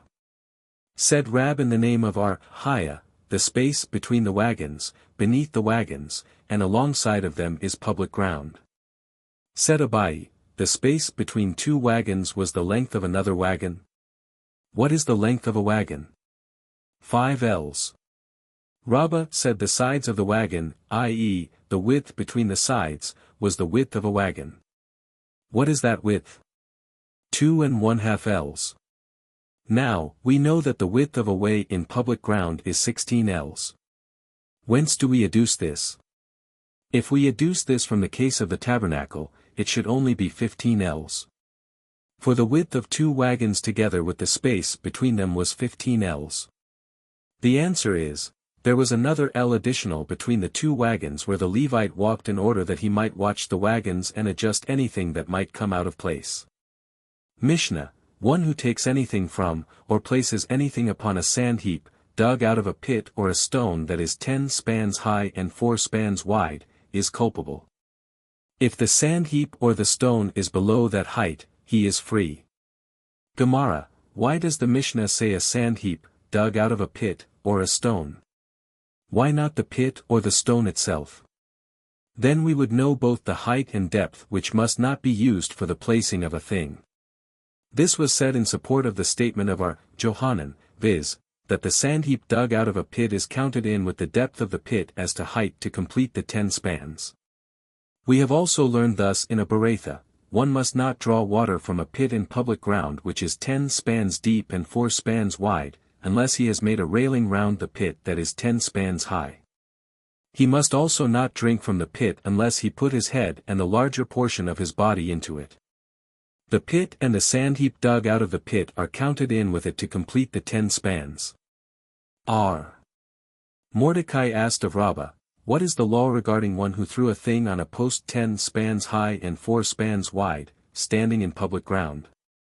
Shall we assume that he is culpable because he removed the thing unlawfully and also deposited it unlawfully, i.e., from public ground into private, or that he is not culpable because the object which lighted on the post came from ground which is under no jurisdiction, being above 10 spans from the ground? If the man had the intention to throw the object on top of the post, he must have thrown it high up into the air, and before lighting on the post it passed through space above 10 spans from the ground. And that space is regarded as ground under no jurisdiction, therefore he is not culpable. Rabbi answered, this is explained in the Mishnah.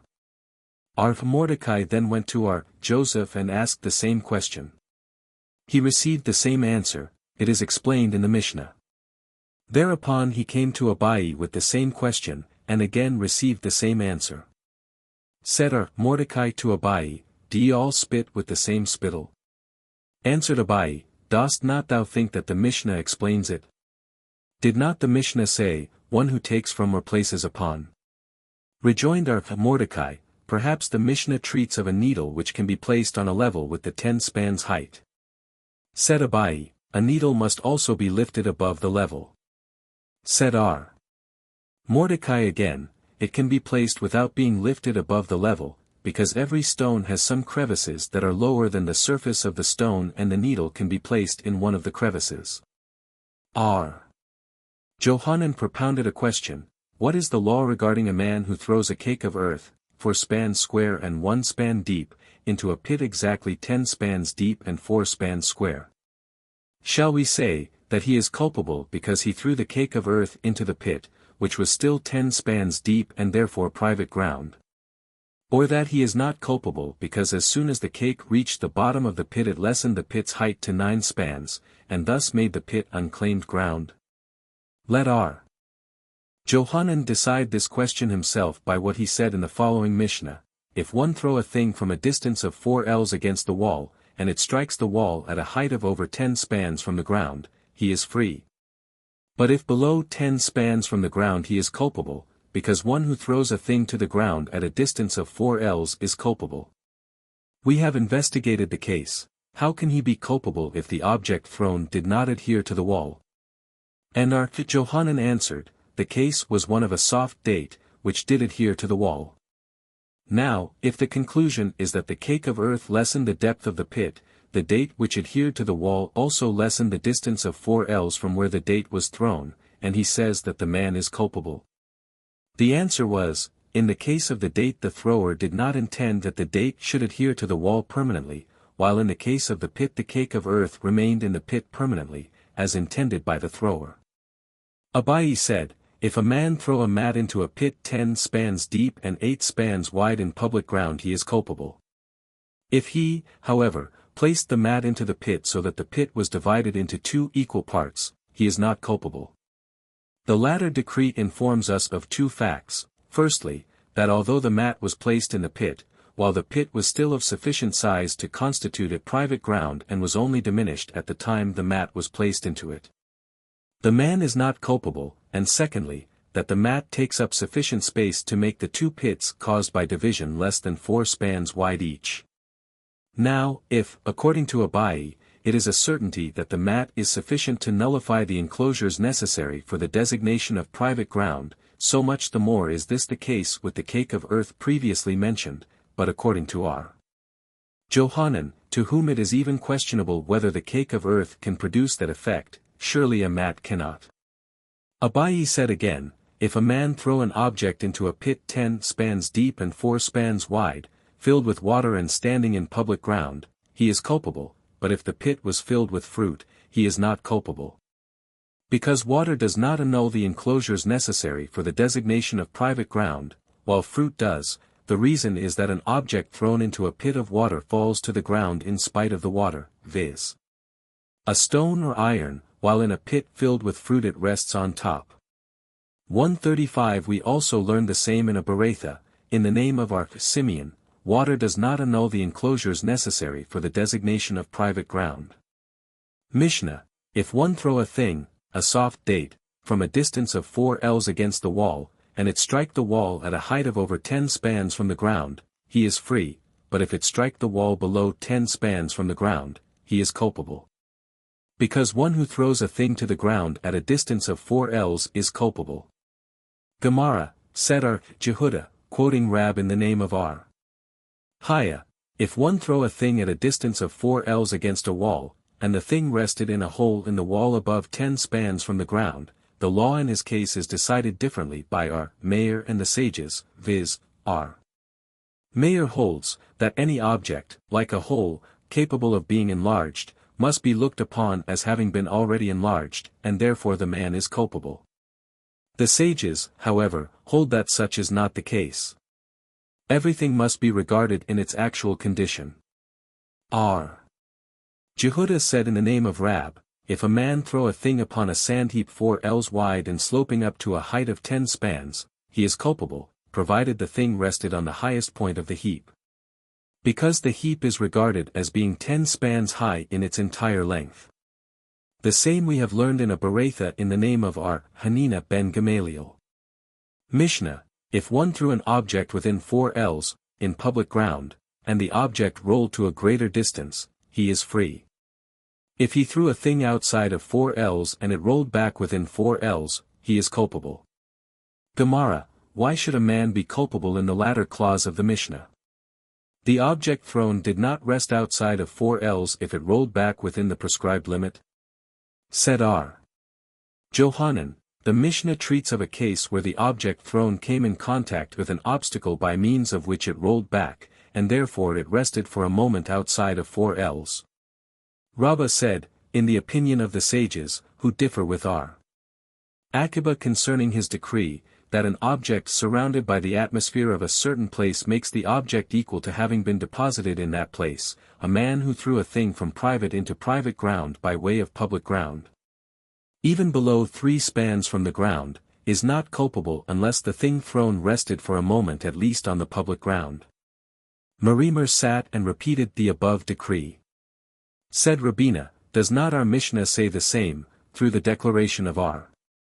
Johanan, who decrees that the Mishnah holds a man culpable only if the object thrown by the man rests at its destination for a moment? Answered Marimer, thou speakest of a rolling thing, which is carried along by the wind and it is not known when it will stand still. Such a thing cannot be regarded as resting, although it is below 3 spans from the ground, but in our case it is different. The thing was thrown, and was not rolled by the wind. So we might assume that when it reached a distance of less than 3 spans from the ground, it must be considered as resting on the ground. He informs us, that such is not the case. Mishnah, if one throw a distance of 4 ells on the sea, he is free, if there happen to be shallow water, through which a public thoroughfare leads, where he threw the 4 ells, he is culpable. What must be the maximum depth of such shallow water? Less than 10 spans, for one who throws 4 ells in shallow water, through which only occasionally a public thoroughfare leads, is culpable.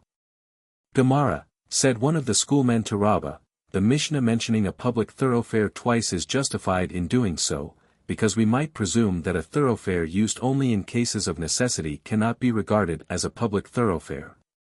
And hence the Mishnah informs us that while in other cases use from necessity is not to be regarded as customary, in this case it is different. But why is shallow water mentioned twice?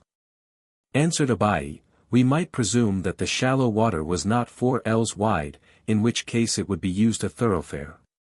But if it was 4 ells, people would circumvene it, and thus it would not be considered a public thoroughfare, therefore it is repeated to inform us that there is no difference between shallow water less than 4 ells wide or more.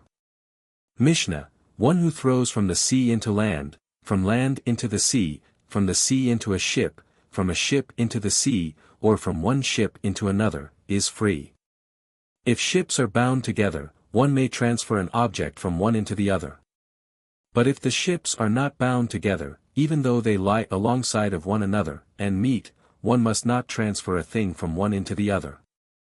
Gemara, we have learned, if one desires to draw water from the sea into the ship, he must make a small, board, attachment to the side of the ship, and then he can draw the water. So said R. Huna, because he holds that unclaimed ground commences from the bottom of the sea and ends with the surface.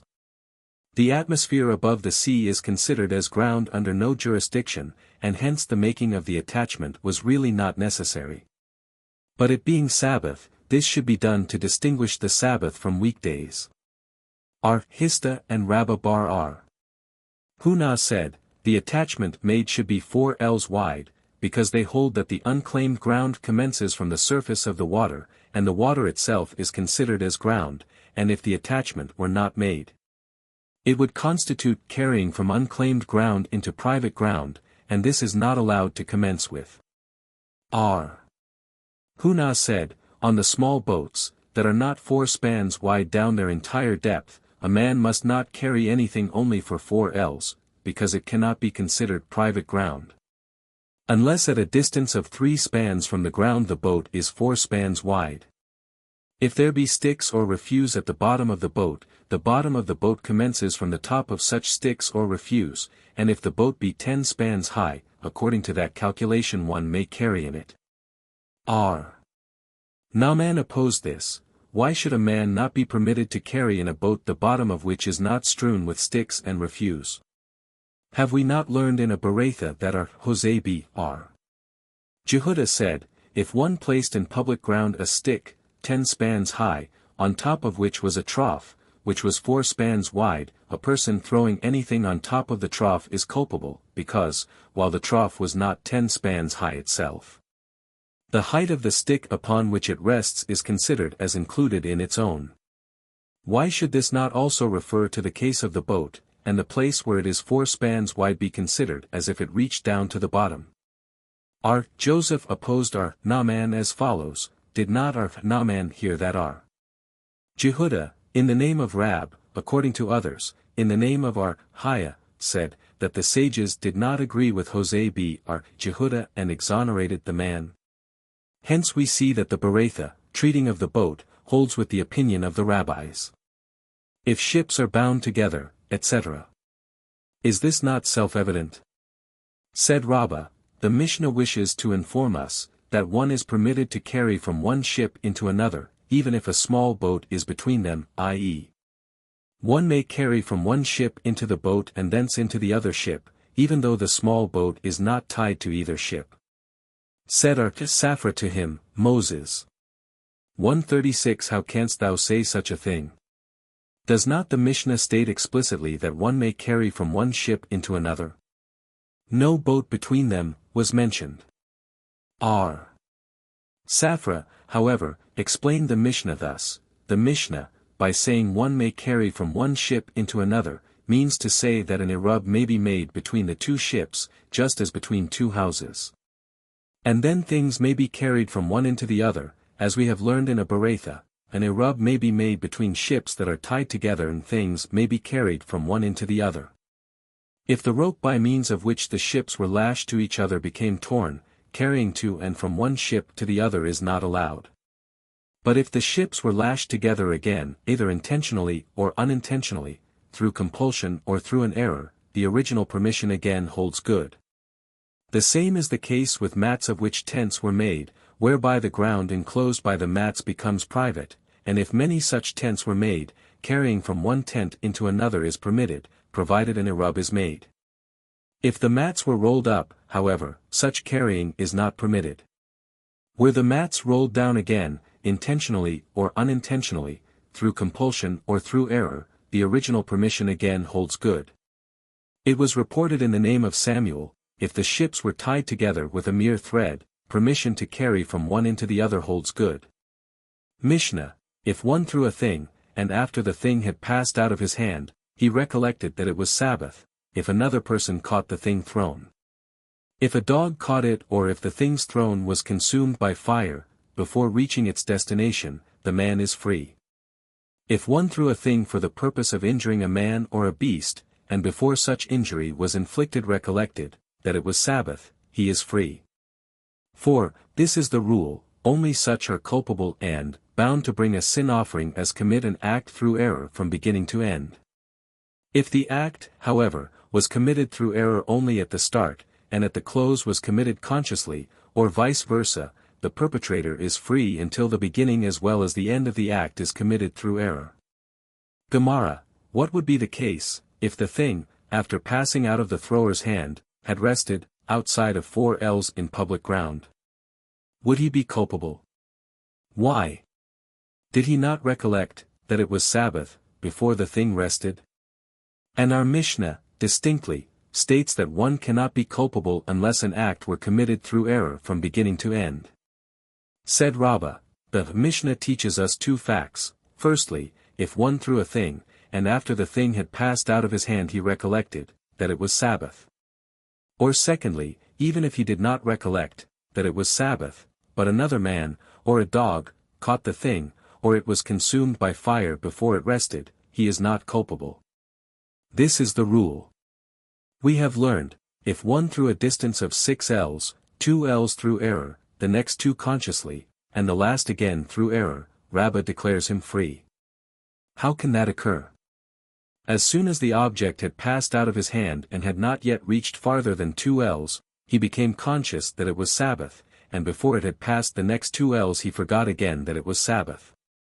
Rabbi, however, declares him culpable. Rabbi declares him free, even according to the opinion of our Gamaliel, in the last Mishnah of chapter 12.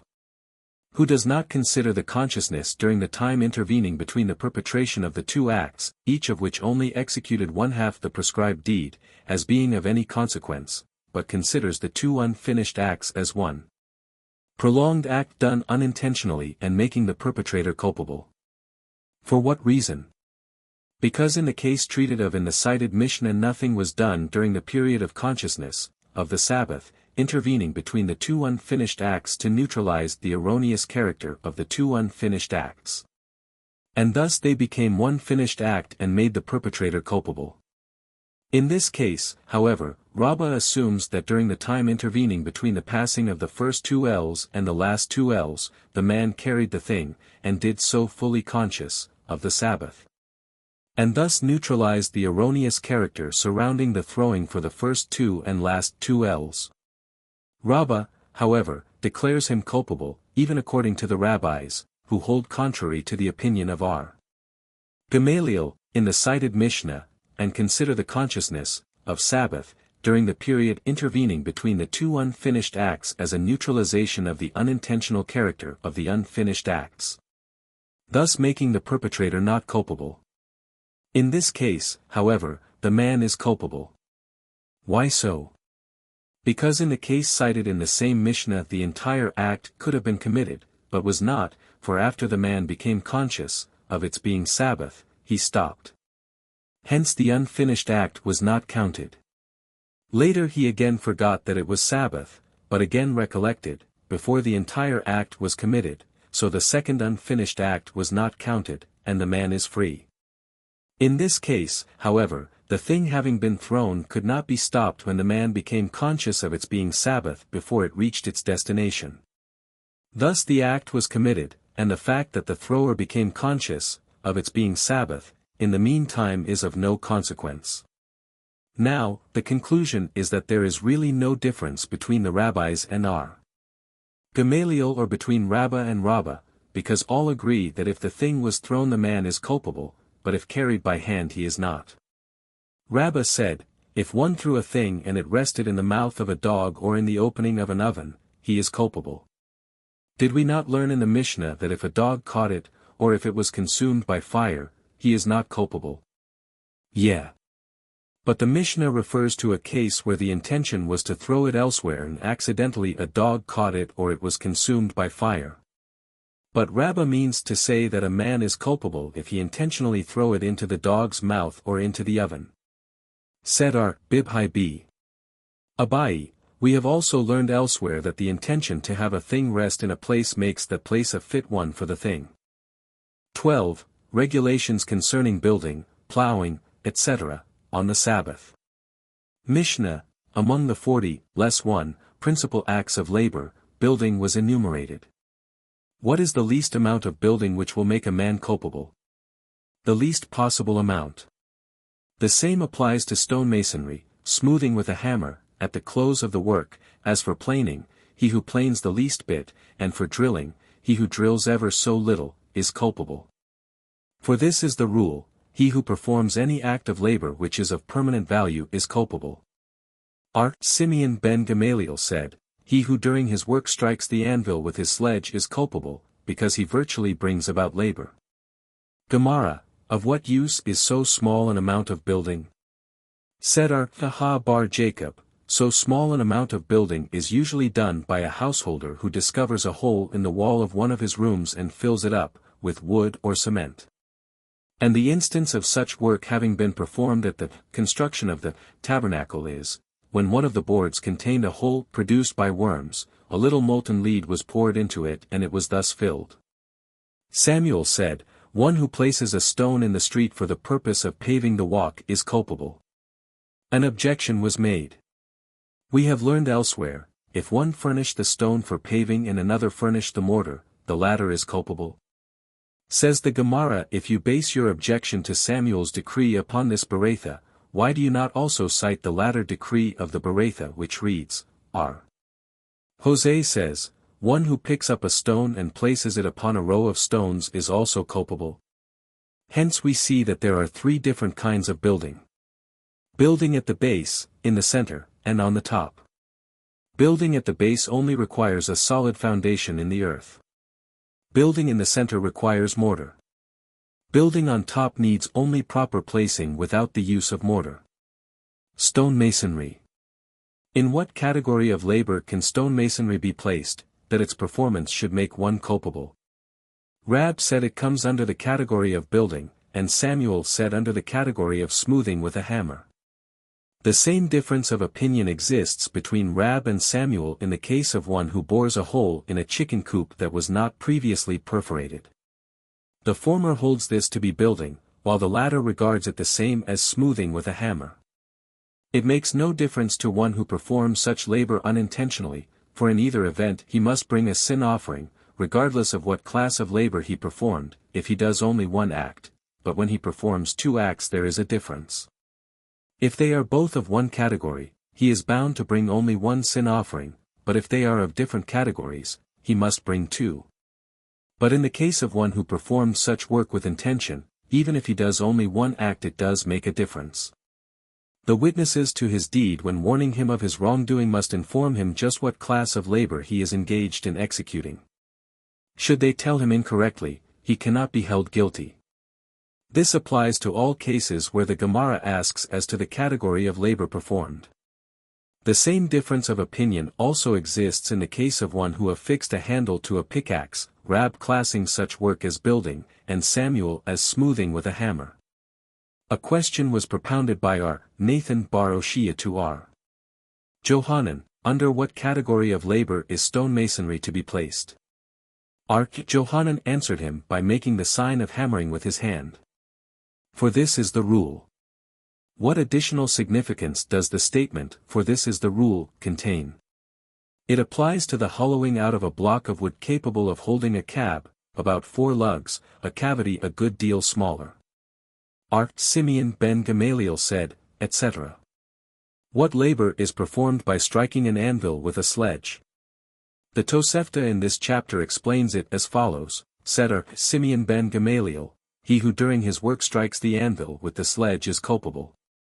Because at the construction of the tabernacle those that covered the boards with metal plate would strike the plates with their hammers. Mishnah, one who plows, grubs, weeds, or prunes ever so little is culpable. One who gathers wood for the purpose of using the space occupied by the wood is culpable if he gathers ever so little. But if he gathers it for the purpose of lighting a fire with it, he is culpable only if he gathered as much as is required to cook an easily boiled egg. If one gathered grass for the sake of the space occupied by it, he is culpable for gathering even ever so little. If for the purpose of feeding cattle, he does not become liable unless he gathered as much as a goat's mouthful. Gemara, of what use is a place where a man plowed ever so little? It may be used to plant one seed of a cucumber in. This was also done at the tabernacle, where one root was all that was necessary, for dyeing, and was pulled out of the ground, thereby making a hole. This is not contradictory to what we have learned previously, that the minimum prescribed quantity for cucumber seeds was 2, because a man will not take one cucumber seed out for sowing. But when sowing a separate hole is made for each seed and thus the prescribed quantity in this case is limited to 1. One who plows, grubs, weeds, or prunes. The rabbis taught, one who tears out herbs, which when damp are good for human food, for the purpose of eating them is culpable if the quantity equals or exceeds the size of a dried fig. For cattle the prescribed quantity is that of a goat's mouthful.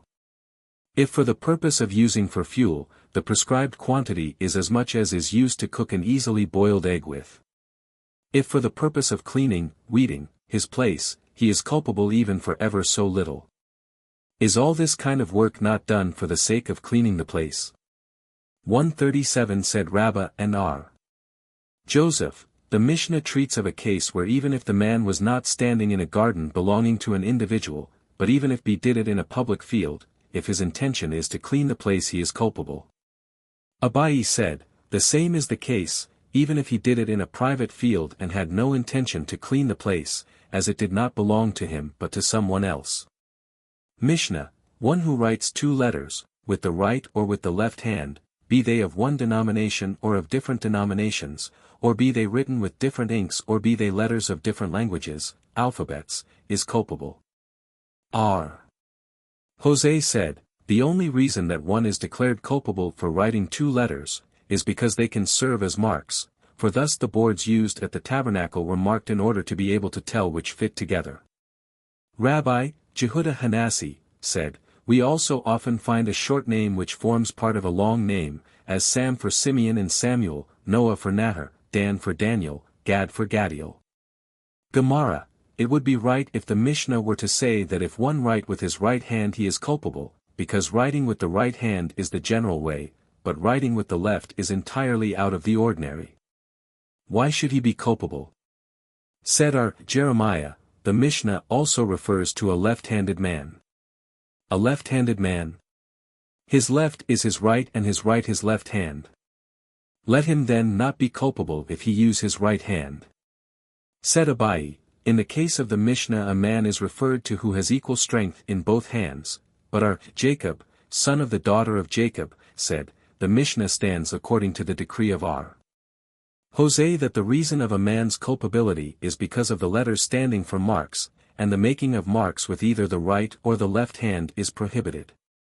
How can the first part of the Mishnah be according to the opinion of R. Jose? It teaches further, R. Jose said. If the latter part is explicitly attributed to R. Jose, the first part cannot be in accord with him. Nay, the entire Mishnah is in accord with R. Jose, say then because R. Jose said.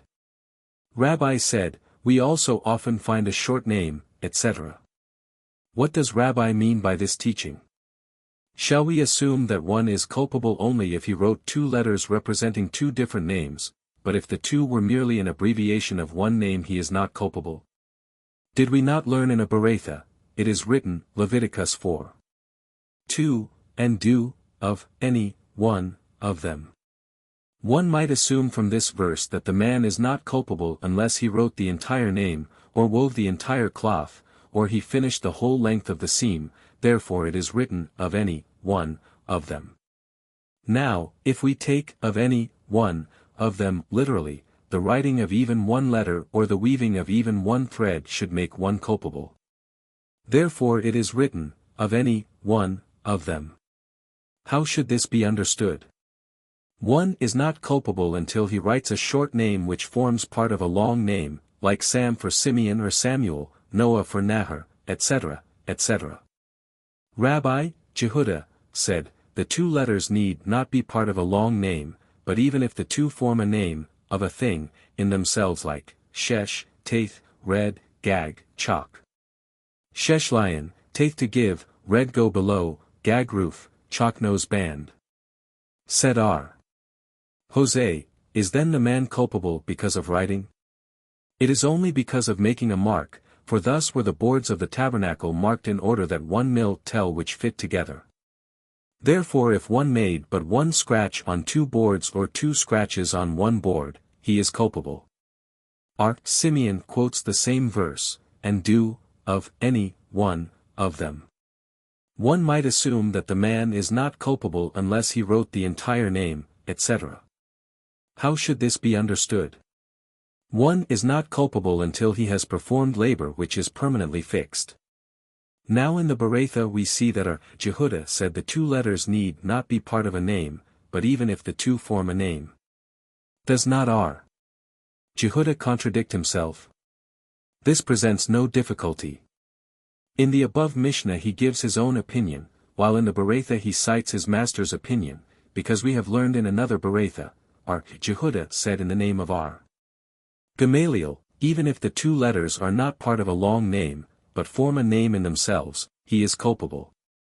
For instance, Shesh, Taith, etc. Did not R. Simeon say the very same thing as the first Tana? Perhaps one might say that R. Simeon refers to one who wrote two letters that have no meaning and are part of a long word. For instance, A from Azrico, I assisted you. In such a case R. Simeon would be the stricter and the first Tana the more lenient.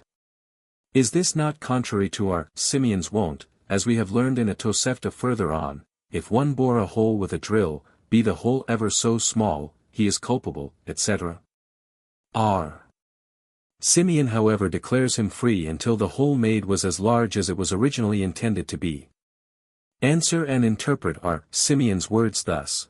One might say that one is not culpable until he writes the whole verse. Therefore it is written, of any one, signifying that one word is sufficient. Rabbi said, we also often find, etc.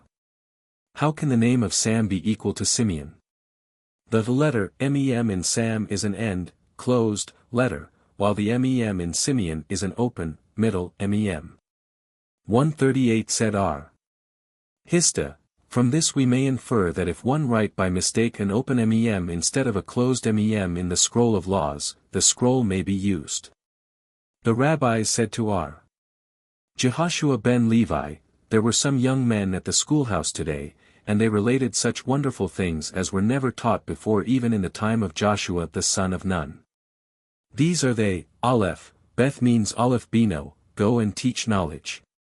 Gimel, Daled means Gmol, be bountiful, Dalim, to the poor. Why is the foot of the Gimel pointed toward the Daled? Because so should be the feet of those who are bountiful ever ready to seek beneficiaries. Why is the foot of the Daled pointed back toward the Gimel? In order that the poor man may know that he must not conceal himself from his benefactor. Why does the Daled turn its face from the Gimel? In order to teach us that the benefactor should give to the poor without ostentation and that the poor man be not abashed. Hey, Vav, Zayin, Cheth, Taith, Ayad, Kaf, Lamed means, Hey Vav, which is the name of the Holy One, blessed be he, Zayin, Zon he will feed thee, Cheth, Chain will be gracious unto thee, Taith, Tov will be good to thee. Ayad, Yerusha he will make thee inherit in the world to come, Kaf, Keser he will give thee a crown, Lamed, Lolam habo in the world to come. Mem open, middle, and mem closed, end, means Maymar, sayings, pathwalk, open, implying that there are such sayings of God as are open to every one. But Maymar, sayings, sat hum, closed, implying that there are sayings of God which are hidden to most men. Noon curved, middle, and noon straight, end, means Neman, an upright man. Kaf, curved, should be, curved, bowed down, modest in this life, and in the life hereafter he will become a Neman, an upright man, Pahat, straight. Samak means smach, assist. Ayin means anium, the poor.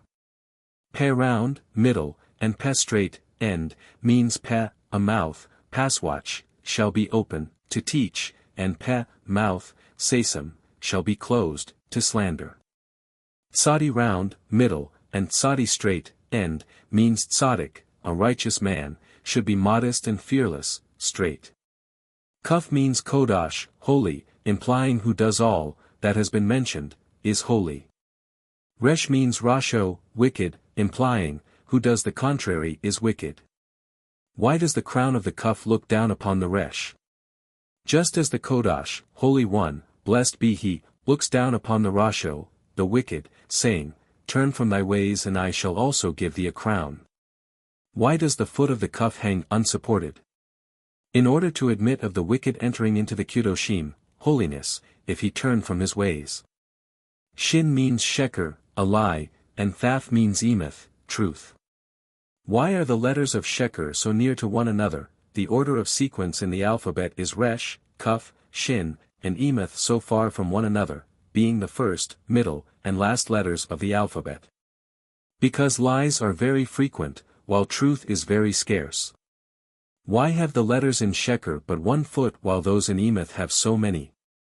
Because lies will finally totter, while truth will stand supreme. Mishnah, one who through forgetfulness at one time wrote 2 letters is culpable. He may have written with ink, paint, dye, gum, or vitriol, or with anything making a permanent mark. Further, one who wrote on 2 walls forming a corner, or on 2 covers of an arithmetical book, so that the 2 letters can be read together, is culpable. One who writes on his own body is culpable.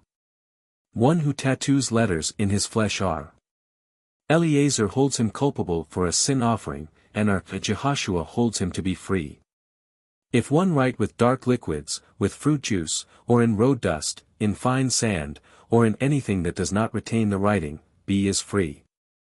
If one write with the back of his hand, with his feet, with his mouth, with his elbow, or if one write one letter to another letter, that had already been written, or writes over letters that had been written before.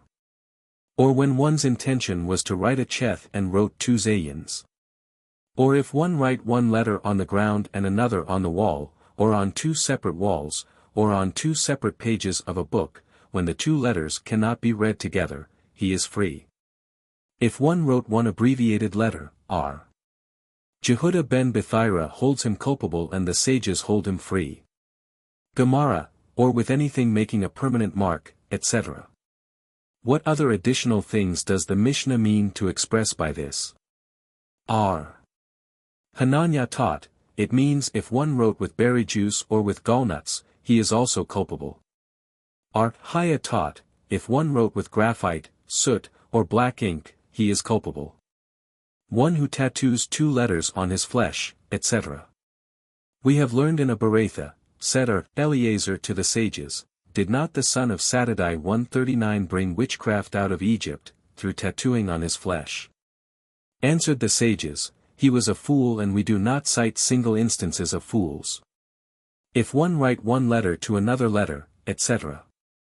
According to which Tana's opinion is this? Said Rabbi Bar Huna, this is not according to the opinion of Eliezer, for Eliezer said that if one add another thread to one already woven, he is culpable. We have learned in a Beratha, if one wrote one letter at the end of any scriptural book, thereby finishing that particular book, or if one added another thread to one already woven, he is culpable. According to which Tana's opinion is this? Said Rabbi Bar Huna, this is in accordance with the opinion of Eliezer, who said that if one add another thread to one already woven he is culpable. Ashi said, we may assume that the opinion of the sages does not conflict with this opinion, because the case of finishing a book differs from that of adding another thread. Hence, according to their opinion, one is also culpable, for finishing a book by adding one letter. We have learned in a Beratha, if one corrected one letter in the scroll of laws, he is culpable. How can this be? One is not held culpable for writing one letter, how can the Beratha hold one culpable for merely correcting one letter? Said Shesheth, here a special case is treated of, i.e. if one take off the top bar of the cheth and make 2 zayins out of it. Rabbi said, the same is the case if, for instance, one remove the square portion of a daled and form a resh therefrom. If one wrote one abbreviated letter, etc. R. Johanan said in the name of our Jose ben Zimra, whence do we know that there are abbreviated letters in the scriptures? As it is written, in Gen 17. 5, Kayab Hamon Goyim Sathika, for the father of a multitude of nations have I made thee. In the word of the Aleph is the abbreviation of a father, and the Beth stands for Bashur selected, Hamon stands for Haviv lovely, Melech king, Vathig modest, Neman upright. All this I have made thee among the nations. R. Johanan declares of his own accord, the 10 commandments commence with Anachi when it could be Ani, meaning I am. The Anachi is an abbreviation for Ano, I, Nafshi, my soul, Ktovith, I have written, Yehovith, and have given. Mishnah, if one, through forgetfulness at 2 different times, write 2 letters, say one in the morning and the other toward evening, or Gamaliel holds him to be culpable and the sages declare him free. Gemara, on what point do R. Gamaliel and the sages differ? R. Gamaliel does not consider the consciousness, of its being Sabbath, during the time intervening between the perpetration of the 2 acts, each of which executed only half the prescribed deed, as being of any consequence, but considers the 2 unfinished acts as one prolonged act done unintentionally and making the perpetrator culpable. The sages, however, consider the consciousness, of Sabbath, during the period intervening between the 2 unfinished acts as a neutralization of the unintentional character of the unfinished acts and thus make the perpetrator not culpable. 13. Regulations concerning weaving, tearing, hunting, etc., on the Sabbath. Mishnah, R. Eliezer said, one who weaves, on the Sabbath, is culpable, as soon as he has woven 3 threads at the beginning of the web, and with a web already begun the addition of 1 thread suffices to make him culpable. The sages said, both at the commencement of a new web, as well as at the continuation of one already begun, the prescribed quantity, making one culpable, is 2 threads. One who attaches 2 threads to the web, either to the warp or to the shoot, to the fine or to the coarse sieve, or to the basket, is culpable. Also one who sews 2 stitches, or tears asunder, in order to sew, together with, 2 stitches. Gemara, when our Itzhak came to Babylon, he taught that our Eliezer said 2 threads and not 3, as stated in the Mishnah. But we learn 3. This is no contradiction. Our Itzhak refers to thick threads and the Mishnah to thin. One who attaches 2 threads, etc. Said Abai, this means, one who attached 2 threads to the web and 1 in the web. One who sews 2 stitches, etc. Was this not taught in the Mishnah treating of the principal acts of labor? Because in the succeeding Mishnah the rule is taught concerning one, who tears while in a rage, or through grief at the death of a near relative, sewing and tearing is repeated in this Mishnah. Or tears asunder in order to sew together with 2 stitches. How is this to be imagined? If by tearing the thing one means to spoil it, he may tear even as much as will require any number of stitches and not be culpable, but if he tears in order to sew together with 2 stitches and thus improve the thing, how can that be done? This can be done in the case of a piece of cloth protruding from a garment, which one would tear off, and then sew up the remaining rent. Mishnah, one who tears a thing while enraged, or through grief on account of his dead, and, in general, all who spoil a thing are not culpable. If, however, one destroy a thing with the intention to mend it, the prescribed quantity, making him culpable, is determined according to the prescribed quantity of the act by which it is mended. The prescribed quantity of wool when being washed, carded, dyed or spun is a thread the length of a double sit, 140 in the weaving. The prescribed quantity for wool is the breadth of 1 sit. Gemara, there is a contradiction, we have learned in a Beretha, one who tears a thing while in a rage, or through grief, or through mourning for the dead, is culpable, and although he desecrates the Sabbath. The duty of tearing, ordained in cases of mourners for the dead, is fulfilled. This presents no difficulty. The Berakhot treats of the case of a man who tore his garment on account of the death of one on whose account it was his duty to tear his garment, while the Mishnah treats of the case of a man who did not do so for duty's sake, but on account of a death of a stranger, and this not being his duty, he merely spoiled his garment. How can you say, that the Mishnah treats of a man who tore his garment on account of the death of a stranger? It says distinctly his dead. Yeah, it says his dead, but he has such relatives, on whose account he need not tear his garment. Though it may be his duty to bury them, he being the nearest living relative, and tearing one's garment becomes a duty only in the event of the death of a father, mother, son, daughter, brother, or sister. Now, there is no contradiction then as far as mourning for the dead is concerned, but there surely is as regards one who is enraged. In the Berakhot he is held culpable and in the Mishnah he is not. Here also there is no difficulty, the Mishnah's statement is in accord with our Simeon's decree, who holds, that one is not culpable of performing a deed not for its own sake, while the Berakhot is in accord with the opinion of our Jehudah, who holds one culpable of performing work even not for its own sake. But you have heard that our Jehudah's opinion only applied to an act by which a thing was mended? Did you also hear that he decreed thus in the case of where a thing was destroyed? Said our Abhin.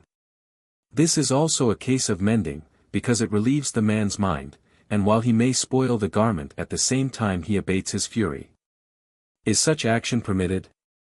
Have we not learned that our Simeon ben Elazar said in the name of Hilpha bar Agra, quoting our Johanan ben Nuri, he who tears his garments in his fury, or he who breaks his vessels, or he who throws away his money while in a rage, shall be regarded in your eyes as a worshipper of idols.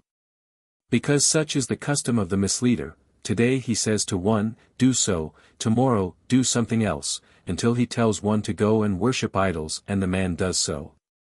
Our Abhin added to this, where can a scriptural passage be found prohibiting this? Psalms 81. 10. There shall not be among thee a foreign god, nor shalt thou bow thyself down to any strange god. This means that no foreign god, misleader, shall be in thy heart, because it says Becho, in thee. The latter part of the verse infers, that if he allows the misleader to dwell in his heart it will bring him to bowing down to idols. Such action is permitted only when a man is not in an actual fury, but wishes to appear as if enraged in order to command obedience, from his family, as our Aha bar Jacob used to do, viz. When he wanted to show displeasure at the deeds of his family, he would take up a broken vessel and shatter it, making his family believe that he was furious and was breaking whole vessels. Said our Simeon ben Potzi in the name of our Jehoshua ben Levi, quoting Bar Capra, 141. The tears shed by a man on account of the death of an upright man are counted by the Holy One, blessed be he, and stored in his treasury, as it is written, Psalms LVI. 9. My wanderings hast thou well numbered, put thou my tears into thy bottle, behold they are numbered by thee. R. Jehudah in the name of Rab said, one who is slow to mourn the death of a scholar deserves being buried alive, as it is written, Joshua 24. 30. And they buried him on the border of his inheritance at Thimna-Serach, which is on the mountain of Ephraim, on the north side of Mount Jaash. Jaash signifies storm, and from this it is inferred, that because the people did not mourn the death of Joshua the mount stormed and tried to bury them alive. Said our Hayab bar Aba in the name of our Johanan, one who is slow to mourn the death of a scholar will not have long life. This is in retaliation, because he did not mourn the death of the scholar, his own death will be hastened, as it is written, Isaiah 26. 8. In measure, by driving him forth, thou strivest with him. Our Hayabar Aba objected and said to our Johanan, how canst thou say, that one who is slow to mourn the death of a scholar will not have long life? Is it not written, Judges 2. 7, and the people served the Lord all the days of Joshua, and all the days of the elders, that lived many days after Joshua, who had seen all the great deeds of the Lord, which he had done for Israel. Our Johanan answered, thou Babylonite. Does the verse say, that lived many years? It only says many days. Now, according to our Johannan's argument, does the verse, Deuteronomy 11:21, in order that your days may be multiplied, and the days of your children, etc. also mean days and not years? In this verse it is different. Where a blessing is conferred, days and years are meant. Our Chaya bar Aba said again in the name of our Johanan, if one brother die, let the remaining brothers take care that they do not die. Or if a member of a society die, let the other members take care that they die not. This means, if the best one among them die. Another says, on the contrary, if the least one among them die. The prescribed quantity of wool, etc. Our Joseph showed the extent of a double sit as being twice the distance between the fore and the middle finger when spread out, and our Chaya bar Amma showed its extent as being the distance between the thumb and the forefinger when spread out. Mishnah, our Jehudah said, one who chases a bird into a bird tower or a deer into a house is culpable. The sages said, one who chases a bird into a bird tower, a deer into a house, yard, or into a menagerie, is culpable. Said our Simeon ben Gamaliel, not all menageries are equal. Following is the rule, where another chase would be necessary, to catch the deer, one is not culpable, where no further chase is necessary, one is culpable. Gemara, the rabbis taught, one who caught a blind or a sleeping deer is culpable, but if the deer is lame, sick or old he is not culpable. Said Abai to our Joseph, what difference is there between the two?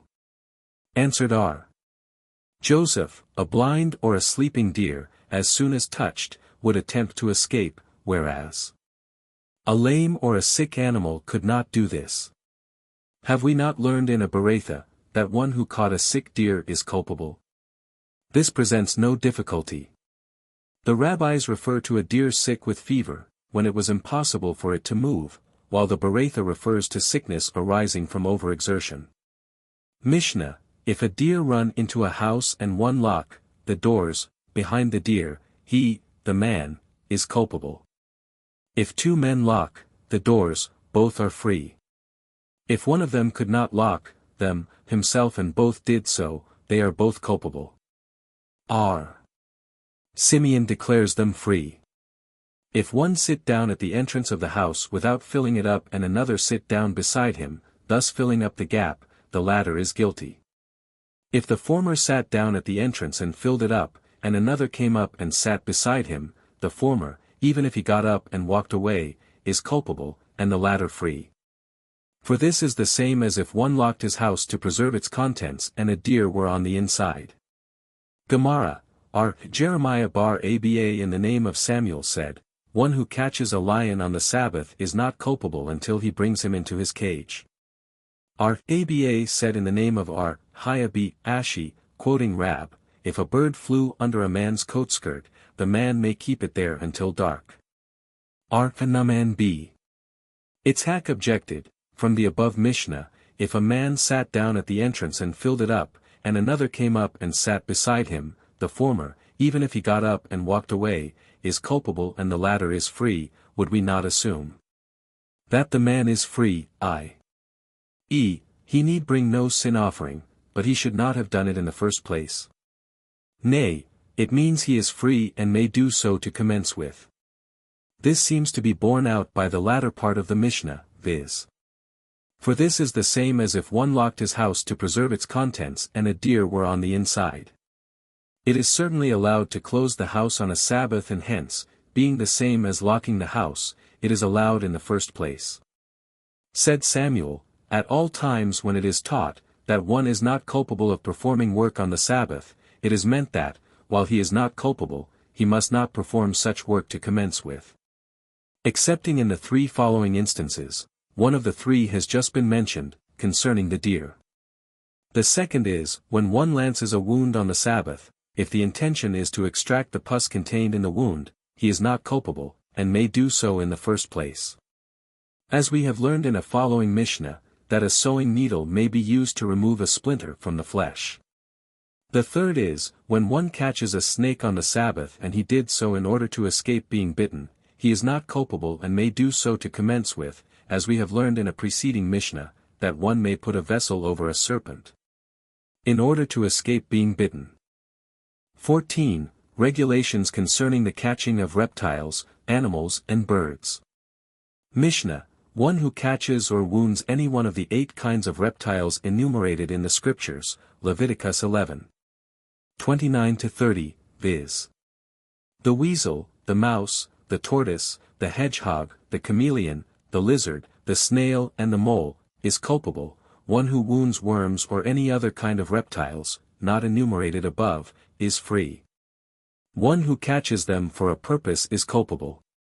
He who does so without the intention to use them is free. He who catches such animals or birds as are within his domain is free. He who wounds them is culpable. Gemara: from the teaching of the Mishnah that the reptiles, enumerated above, must not be wounded, it is evident that such reptiles must be possessed of a skin, which can be wounded. According to whose opinion is this? Said Samuel, this is according to the opinion of our Johanan ben Nuri, for he so stated, in Tract Shulin. Rabbi bar R.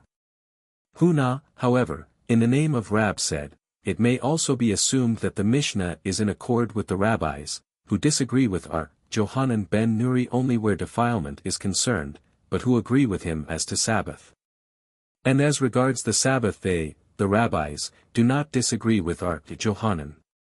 Have we not learned in a Berakhot, that one who caught one of the 8 kinds of reptiles enumerated in the Scriptures, or who wounds them, is culpable, and that this applies only to such reptiles as have skins? And only such a wound is called incurable which has been produced by the blood clotting in the skin and remaining there, even when no blood came to the surface?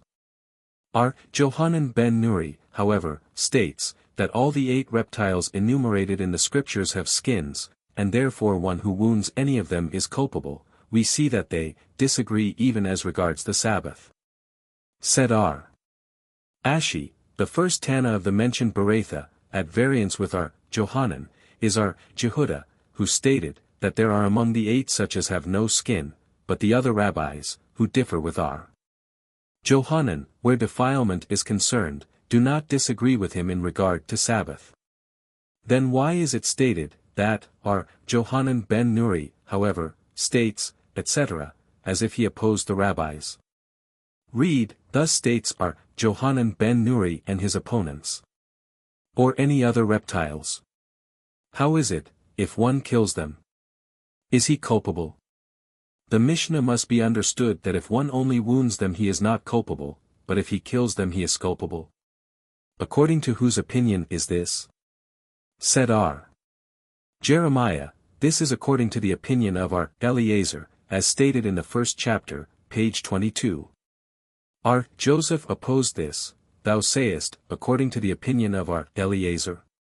The rabbis only differ with R. Eliezer when such reptiles as are incapable of breeding are concerned, for then they are not considered as actual living beings. But as to reptiles that are capable of breeding, they also agree, that one who kills them, on the Sabbath, is culpable, because that would be taking life, and taking life is prohibited on the Sabbath. One who catches them for a purpose is culpable. He who does so without any intention, to use them, is free. According to whose opinion is this teaching? Said our Jehuda in the name of Rab, it is according to the opinion of our Simeon, who states, that any work not committed for its own sake does not make one culpable.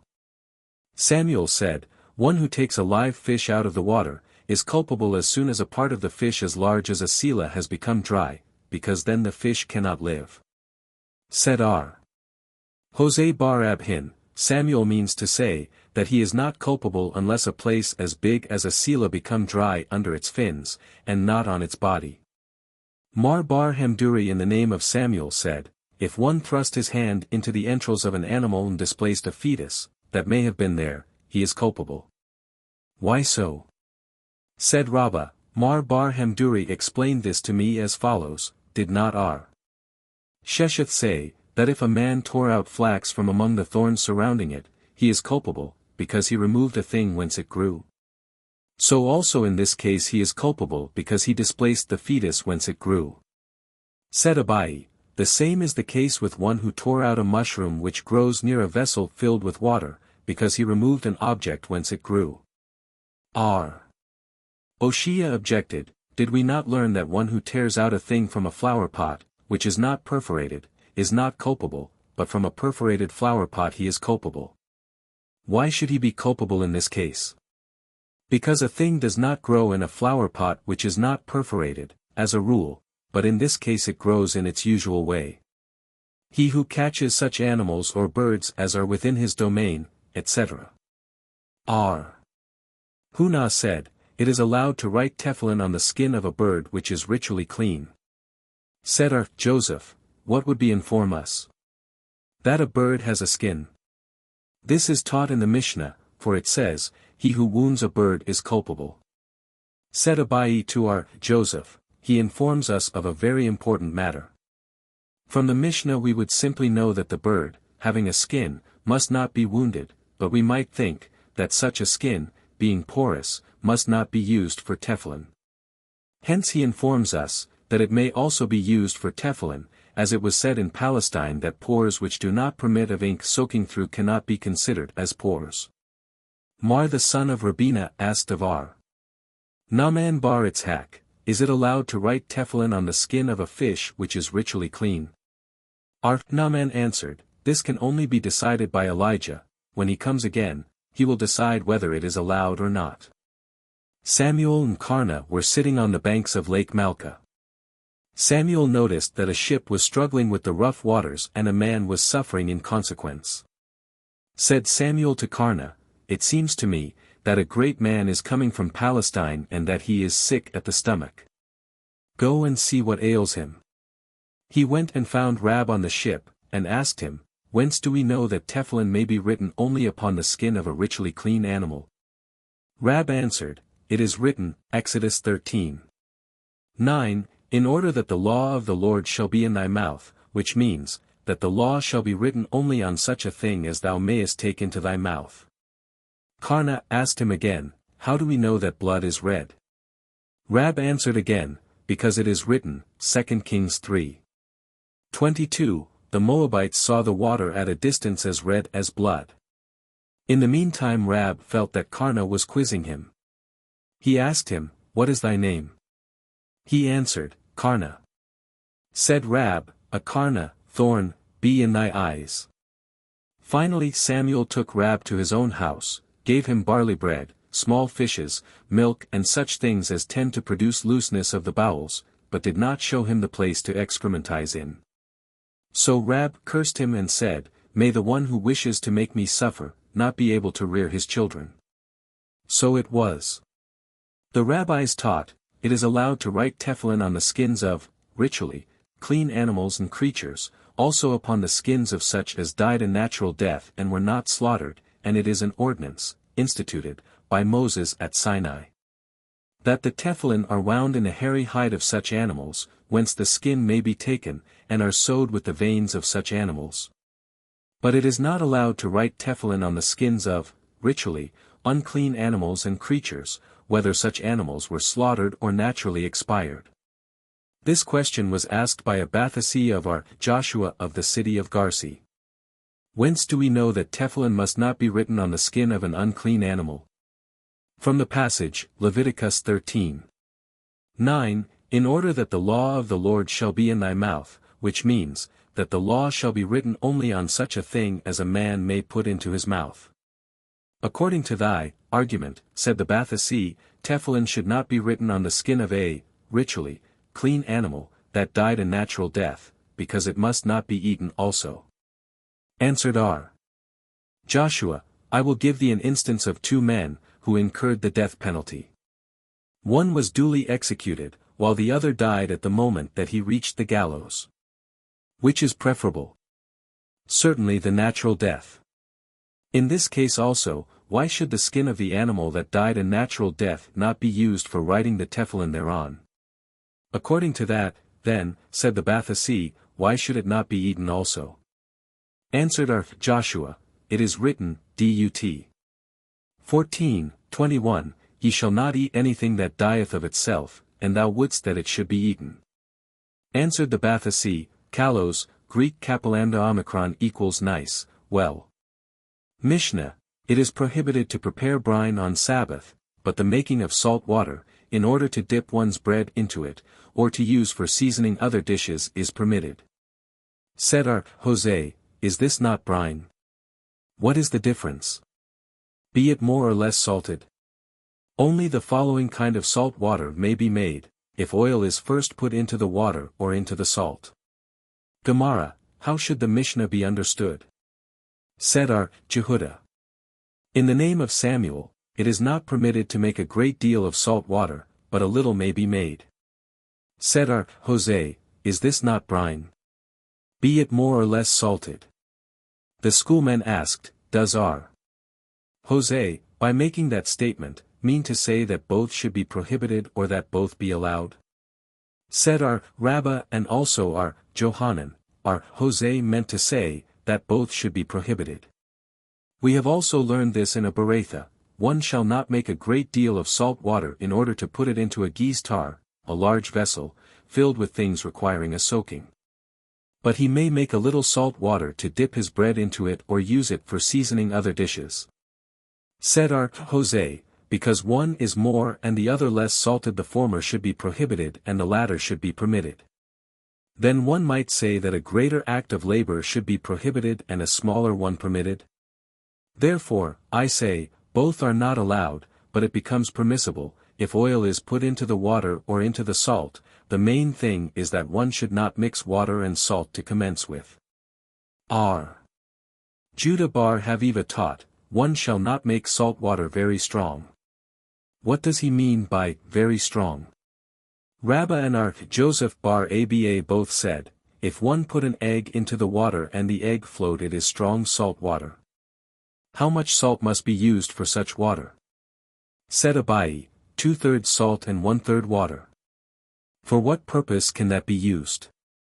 For fish brine. The same Judah b. Haviva taught, one must not salt pieces of radishes and eggs on the Sabbath. Hizkiah in the name of Abai said, salting radishes is not allowed, but salting eggs is. The same Judah b. Haviva taught, if citrons, radishes and eggs are eaten without the peel, in the case of an egg, the yolk without the white, they remain in the stomach. Rabbin walked behind Jeremiah on the banks of the Sea of Zidon. Rabbin asked Jeremiah, is it allowed to wash oneself in this water on Sabbath? Jeremiah said, yes, it is. Asked Rabbin again, how is it if a man who is bathing in this water, opens and closes his eyes, so that the water has access to the eyes? Answered Jeremiah, I never heard of just such a case, but of one similar to it. I heard Zerah say at one time in the name of Mathni, another time in the name of Mar Aqiba, both of whom said, that the father of Samuel differed with Levi, and that one of them said, that pouring wine on the eyes as a remedy is allowed but pouring wine into the eyes is not allowed. While the other said that the saliva of a man who had not broken his fast is a remedy for the eyes and must not even be put on the eyes.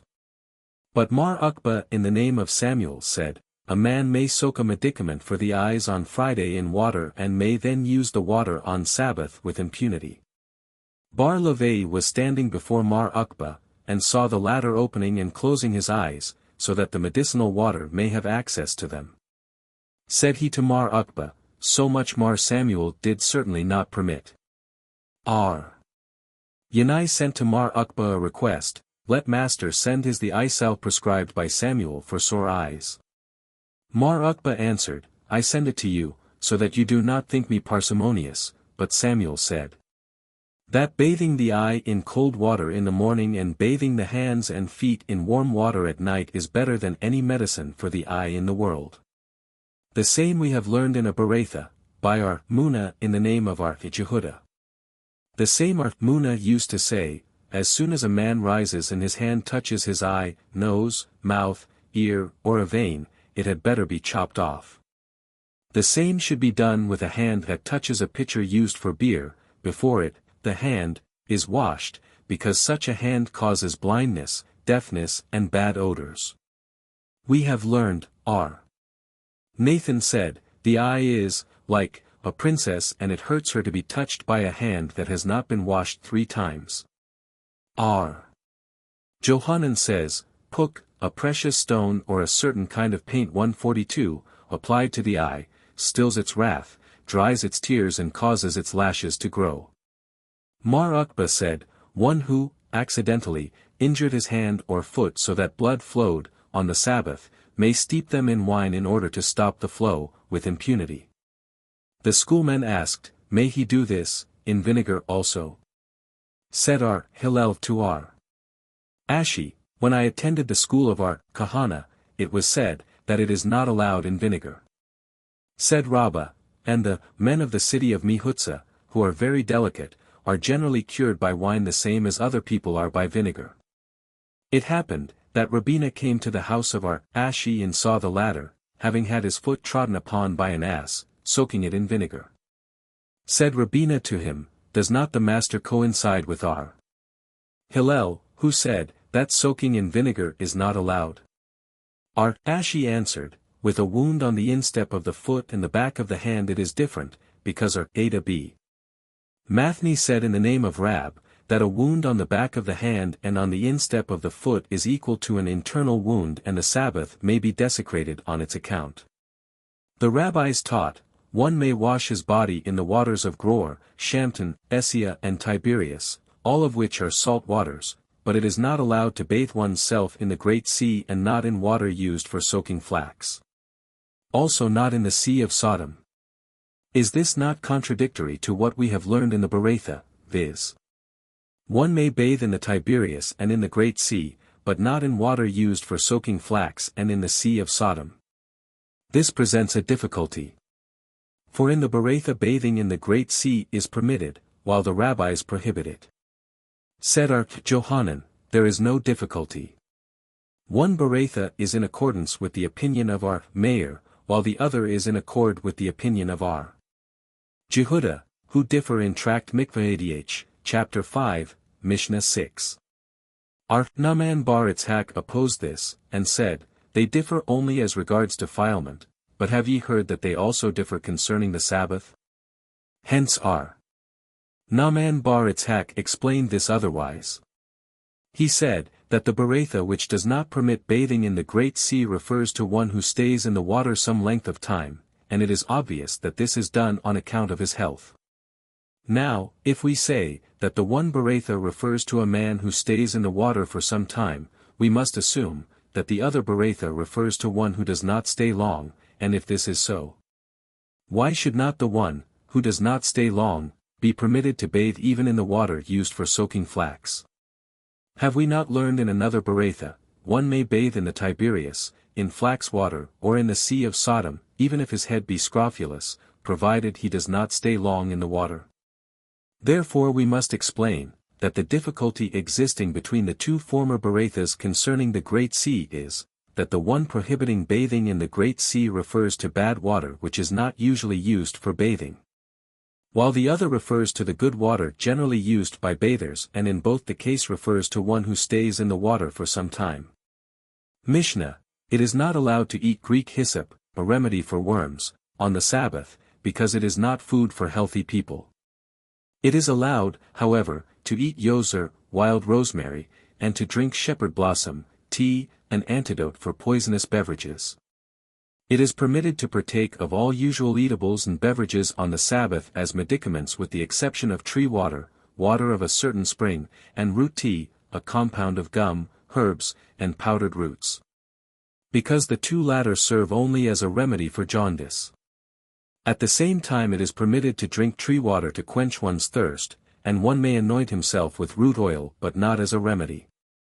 Gemara, it is allowed, however, to eat wild rosemary, etc. For what purpose is it eaten? To drive out worms in one's liver. What is it eaten with? With 7 white dates. What does the illness, requiring this remedy, arise from?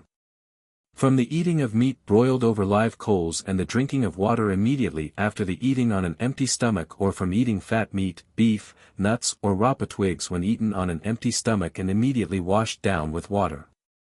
The mother of R. Ahad boy b.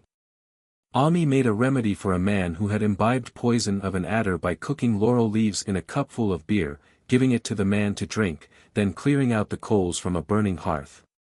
Placing a brick on the hearth and making him sit on that brick until the poison left the man in the shape of a green fern. Ivia said, that she did not cook the laurel leaves in beer but in a quarter lug of milk of a white goat. One who swallowed a small snake should eat kostos, an Indian root of which a precious salve was made, called in the Bible Hanukah, in salt and should run 3 miles. Simeon b. Ashi once saw a man who had swallowed a snake, so he disguised himself as a Persian horseman, called to the man, compelled him to eat kostos with salt, then chased him for 3 miles. In consequence of fright the man then vomited the snake piece by piece. One who was bitten by a snake should get a bearing, female, ass, tear her open, take out the fetus, and apply it to the wound. One who was encircled by a snake should run to the water, take a basket, place it over the snake's head, and as soon as the snake winds itself around the basket, throw it into the water and escape. One who is pursued by a snake should, if he is in company of a friend, jump on the friend's back and have the friend carry him at least 4 ells so as to hide the scent of his footsteps, or, if alone, should jump over a stream or pond of water. At night he should place his bed on 4 empty casks, then tie 4 cats to the casks, and sleep in an unroofed space. He should also place a lot of twigs and dry branches in front of his bed, so that if the snake glide among them they will rustle, in which event the cats will hear the noise and devour the snake. If one is pursued by a snake, he should run to a sandy place, where it is hard for a snake to glide. It is permitted to partake of all usual eatables, etc. What does the Mishnah mean to add by the word all? A milt, which is good for the teeth, although it is bad for a weak stomach, or bran, which is good for the stomach, but bad for the teeth. What does the Mishnah mean to add by the word all, referring to beverages? Water of islet, kaffir corn, boiled with vinegar. With the exception of tree water. We have learned in a Beratha, with the exception of prickly water. One who teaches prickly water does so because the water pricks the gall, and one who teaches tree water refers to water running out of 2 trees. What does he mean by this? Said Rabbi Bar Brona, there are 2 date trees in Palestine that are called Dalai, and between them is a spring of water. The first cup of this water produces a weak sensation in the stomach, the second cup purges and the third leaves the stomach as clear as when imbibed. Said Ula, I drank the Babylonian beer with better effects than that tree water, but it is only then effective if drunk for the first time in 40 days. Joseph said, the water called prickly water above is Egyptian beer, which is 1/3 barley, 1/3 wild saffron, and 1/3 salt. Papa said, it is 1/3 wheat, 1/3 wild saffron, and 1/3 salt, and it should be drunk between Passover and Pentecost, when it will relieve constipation and stop diarrhea. And root tea. What is root tea? Said Johanan, it is made of Alexandrian gum, alum, and garden saffron, each the weight of 1 zuz, and ground together. To one who suffers with too frequent menstruation, 3 cups of this tea should be given in wine, and she will not be barren. For jaundice 2 cups are to be administered, in beer, but the patient will be barren ever after. May this be done? Have we not learned in a Beratha, whence do we know that castrating a man is prohibited? From the passage, Leviticus 22:24, and in your land shall ye not make the like. Which means, ye shall not do this on your own bodies. So said Hanina. This is said only in reference to one who has the intention of making one a eunuch, but not with reference to one who administers the remedy for jaundice, and incidentally makes one impotent, as Johanan said, one who wishes to castrate a cock shall cut his comb, and thus the cock will become impotent. Did not Ashi say, that a cock whose comb is cut off is not rendered impotent thereby, but, being very proud, will have no more coition with hens on that account? Were he actually rendered impotent, it would not be allowed to remove his comb, for it is written, Ibid, and in your land shall ye not make the like. It is allowed to give a man 2 cups of root tea for jaundice, providing he was already impotent. But even this is prohibited, in Menachot 56. Say rather it may be given to a woman who is not subject to the command of bearing children. Mishnah, one who suffers with toothache must not gargle vinegar for it, but he may dip something in vinegar and apply it, and if the pain is relieved hereby, he need have no fear of the consequences. One who has pains in his loins must not rub them with wine or vinegar, but may anoint them with oil, not with rose oil, however. Children of princes may anoint their wounds even with rose oil, because it is their wont even on weekdays to anoint themselves with rose oil.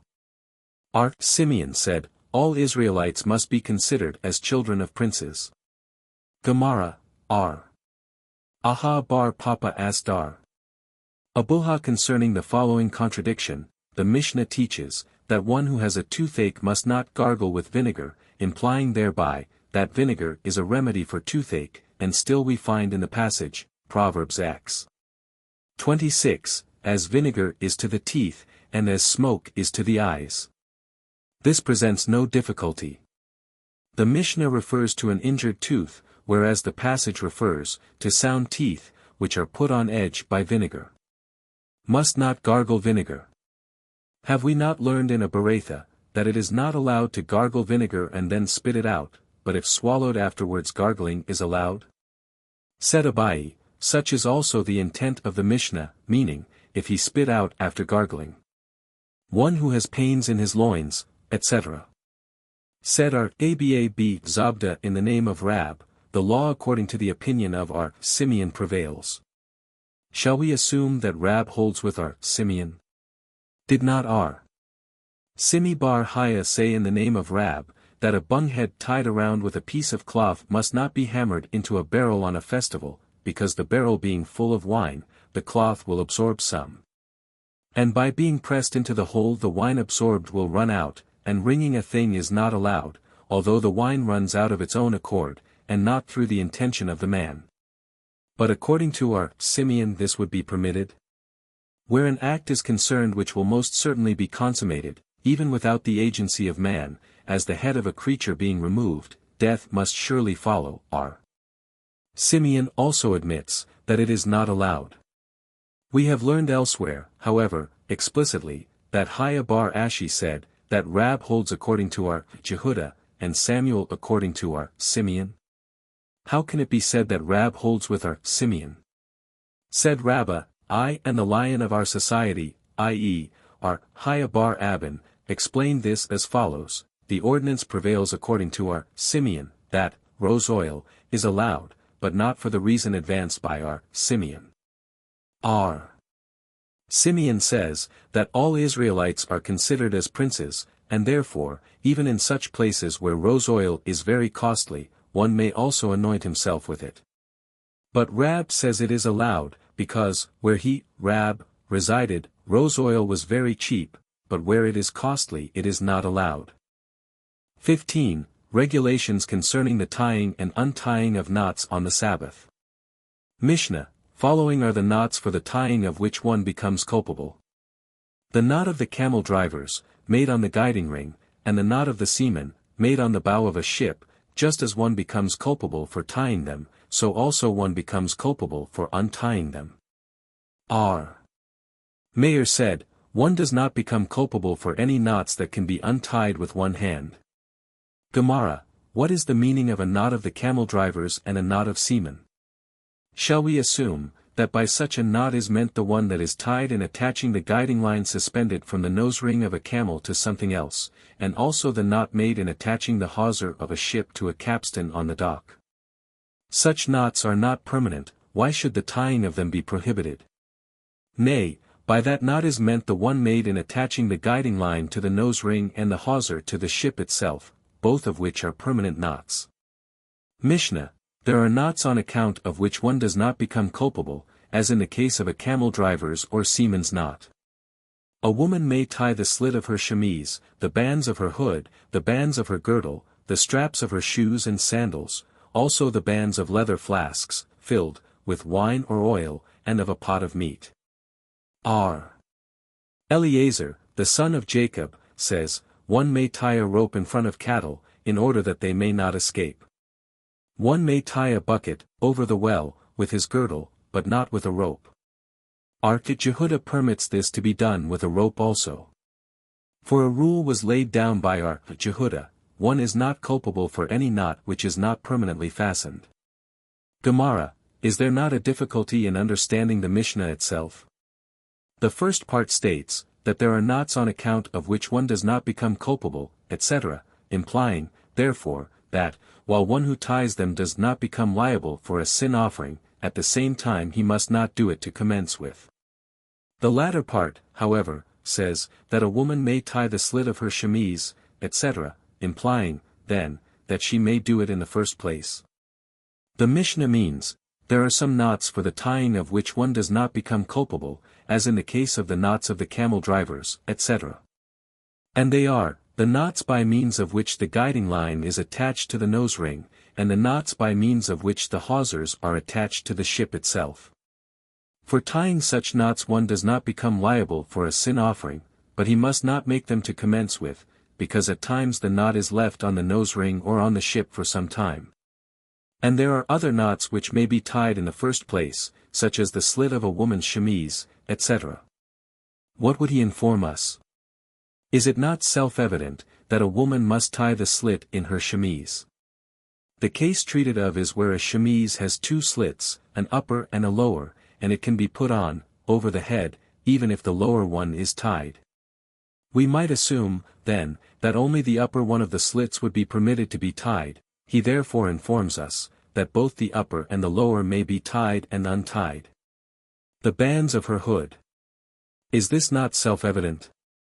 The case is, that the bands of the hood are always tied, and the woman slips on the hood without untying or tying the bands, and we might assume that for this reason the knot is considered permanent. He therefore informs us, that if a hair become entangled in the hood, the woman may tie and untie the bands. The straps of her shoes and sandals, etc. Jehudah, the brother of Salah the pious, had a pair of sandals, which were sometimes worn by him and sometimes by his child. He came to Abai and asked him whether he might tie and untie them, on Sabbath.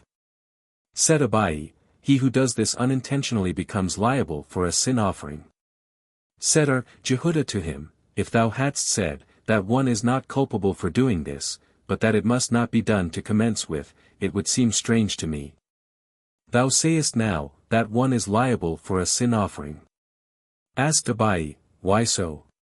Answered Jehudah, because on weekdays I sometimes also wear the sandals, and, if my child wishes to use them, I untie them and adjust them to the child's foot.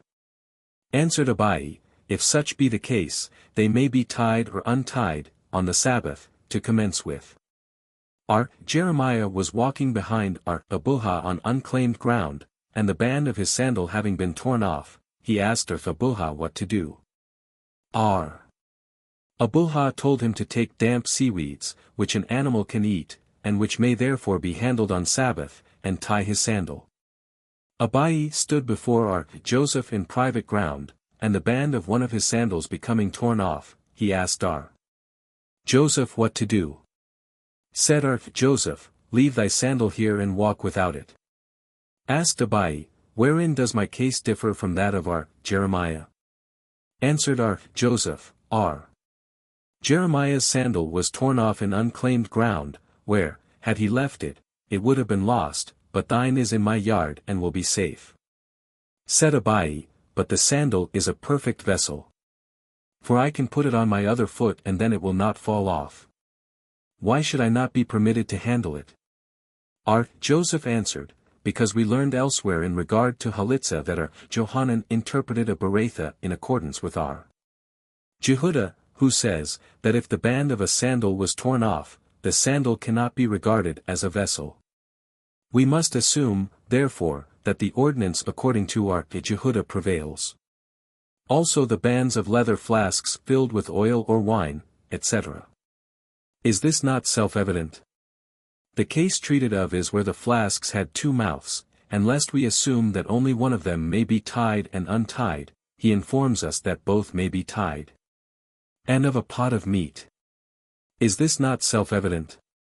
The Mishnah means to state, that even if the pot have an opening at the bottom, it might be assumed that the knot tied around the mouth of the pot is permanent and should not be untied. We are informed that it may be untied, nevertheless. Eliezer, the son of Jacob, said, etc. Is this not self-evident? The case treated of is where there were two ropes, one tied higher up and the other lower. We might assume, that because the lower one is tied permanently one may not untie it, therefore he informs us that both may be tied and untied. Said Jehudah in the name of Samuel, the halakha prevails according to Eliezer ben Jacob. One may tie a bucket with his girdle, but not with a rope, etc. What kind of a rope is not permitted? Is it an ordinary rope? Why does Jehudah permit it? It remains permanently tied. Shall we assume that it refers to the rope of a weaver? Why is it not permitted? It will surely be removed, because the weaver will need it. Or is it prohibited simply as a precautionary measure, lest someone tie the bucket with an ordinary rope, and Jehudah does not entertain this apprehension? Then it is contradictory to the following Berakhot: a rope fastened to a bucket which became torn, should not be tied into a firm knot, but simply tied into a loop. Jehudah says, it should be joined together with the owner's girdle, but it must not be tied into a loop. This would be a case of where both the rabbis and Jehudah contradict themselves. There is no contradiction at all. As for the rabbis, they hold, that an ordinary rope may be mistaken for the rope of a weaver, because both are called ropes, but a loop cannot be mistaken for a knot, because they have different names. As for Jehudah, he prohibits a loop to be made, not because he holds that a loop may be mistaken for a knot, but because the loop in this case is equal to a knot. Aba in the name of Hiya. Ashi, quoting Rab, said, one may bring a rope from his house and can tie it to the cow, and then fasten it to the crib. Johanan asked of Jehudah bar Levi, may weaving utensils, either upper or lower, be handled on the Sabbath? Answered Jehudah, nay, they may not. Why so? Because on weekdays they are also never used for any other purpose, being too heavy, hence they are always used for weaving alone, and therefore must not be handled on Sabbath. Mishnah, one may fold his clothes, just removed, even 4 or 5 times, on the Sabbath. On the eve of Sabbath one may prepare his beds for use on the Sabbath, but not at the close of Sabbath for use after the Sabbath is gone. Ishmael says, one may arrange his clothes and prepare his beds on the Day of Atonement for the Sabbath. Further, the sacrificial tallow left over from the Sabbath may be offered up on the Day of Atonement, if the two succeed one another, before the Jewish calendar was arranged, but not such as is left over from the Day of Atonement on the Sabbath. Aqiba said, neither that tallow, left over from the Sabbath may be offered up on the Day of Atonement, nor that of the Day of Atonement on the Sabbath. Gemara, the school of Yanai said, the Mishnah only permits the folding of clothes by one man, but not by two, and also only in case the clothes are new, but not if they are old, because old clothes are better preserved by folding. New clothes must only be folded if they are white clothes, but not if they are colored. White clothes may be folded only if they constitute all the garments possessed by the man. But if he had others, he must not fold even those, as we have learned in a Tosefta. The family of Gamaliel did not even fold white clothes, because they had others for a change. Huna said, if one have a change of clothes for the Sabbath, he should change them, if not, he should at least let them down. 143 Safra opposed this, if one let down his garments, he will be considered as a vain man. If he does this only on the Sabbath and not on weekdays, he will not be considered vain but simply as one desirous of keeping the Sabbath with due respect, as it is written, Isaiah 58. 13, and honor it by not doing thy usual pursuits. Honor it, is meant to imply that, by wearing different clothes on the Sabbath should be honored, for Johanan calls clothes signs of honor, and through clothes a man is honored. By not doing thy usual pursuits means that the walk on the Sabbath should not be as on weekdays, ibid. By not following thy own business, means to say, that only thy own business is not allowed, but heavenly business is. And speaking, vain, words, the mode of speaking on Sabbath should not be like that on weekdays. Speaking is not allowed, but thinking is. All this is perfectly proper, not to dress as on weekdays, nor to speak as on weekdays. But what does a different walk on the Sabbath signify?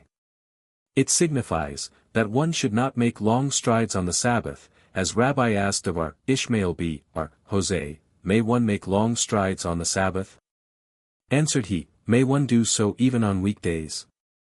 For I say, that a long stride deprives a man of a 500th part of the light of his eyes. A remedy for this is, however, the drinking of the wine over which the benediction is made on the eve before the Sabbath. It is written, Ruth 3. 3. Therefore bathe and anoint thyself, and put thy garments upon thee, by which, said R. Eleazar, is meant the Sabbath garments. It is written, Proverbs 9. 9. Give to the wise instruction, and he will become yet wiser. Said R. Eleazar, by that is meant Ruth the Moabite and the prophet Samuel of Ramah. Naomi said to Ruth, therefore bathe and anoint thyself, and put thy garments upon thee, and go down to the threshing floor, but Ruth did as it is written further, Ibid. 6. And she went down unto the threshing floor, and did in accordance with all that her mother-in-law had commanded her, which means, that she first went down to the threshing floor and then dressed herself, in order not to soil her clothes. As for Samuel, when Eli said unto him, 1 Samuel 3. 9, Go, lie down, and it shall be, if he call thee, that thou shalt say, Speak, Lord, for thy servant heareth, he did at the time as it is written, Ibid. 10. And the Lord came, and placed himself, and called as at previous times, Samuel, Samuel. And Samuel said, Speak, for thy servant heareth, but did not say, Speak, Jehovah, as he was told to do by Eli, because, not knowing who was speaking, he did not want to speak the Lord's name in vain. It is written, Ruth 2. 3. And she went, and came, and gleaned in the field after the reapers. Said R. Eleazar, she went and came to and fro until she found such men as were fit company for her. Then said Boaz unto his young man that was appointed over the reapers, whose maiden is this? Ibid 5. Was it proper for Boaz to inquire whose maiden she was? We have learned in a Beratha, he, Boaz, noticed that she was very modest, for when gleaning from the sheaves, she did so standing if the sheaves were also standing, and if the sheaves were on the ground, she did not stoop. Lest she reveal some of her form, but sat down and gleaned in that position. But keep close company with my own maidens, Ibid 8. Was it proper for Boaz to say, my own maidens? Was it his custom to mingle with the women? Said R. Eleazar, because Boaz saw that Orpah kissed her mother-in-law. But Ruth cleaved unto her, Ibid 14, he thought, that if she were such a woman it would be proper for him to associate with her. And Boaz said unto her, At mealtime come near hither, Hallam, Ibid 2. 14, said R. Eleazar, by the word Hallam, near hither, Boaz hinted to her that from her would spring the kingdom of David, who used the expression, Hallam, as it is written in 2 Samuel 7. 18, Then went King David in and sat down before the Lord, and he said, Who am I, O Lord eternal? And what is my house, that thou hast brought me as far as hitherward, Hallam? And eat of the bread, and dip thy morsel in the vinegar, Ruth 2. 14, From this it can be inferred, that vinegar is good for, relieving excessive, heat, said R. Eleazar. But R. Samuel ben Naamani said, This was also a hint to Ruth, that from her would spring forth a son, whose deeds would be sour as vinegar, and that was King Manasseh. And she seated herself beside the reapers, Ibid. Said R. Eleazar, beside the reapers and not between them, was also a hint that the kingdom of David would eventually be divided. And he reached her parched corn, and she ate, and was satisfied, and had some left. Said R. Eleazar, this is a reference to the kingdom of David. 8 At the time of David, was satisfied in the time of Solomon, and had some left in the time of King Chizkiah. Others say, 8 During the days of David and Solomon, was satisfied during the days of Chizkiah, and had some left in the time of Jehudah Hanassi, a descendant of David, whose coachman even, according to the teaching of the master, was said to be richer than the Shahur, king, Shah, of Persia.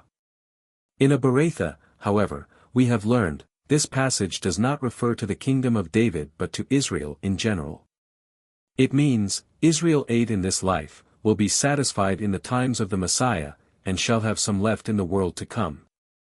Haya bar Aba said in the name of Johanan, whence do we know that a change of clothes is a biblical prescription?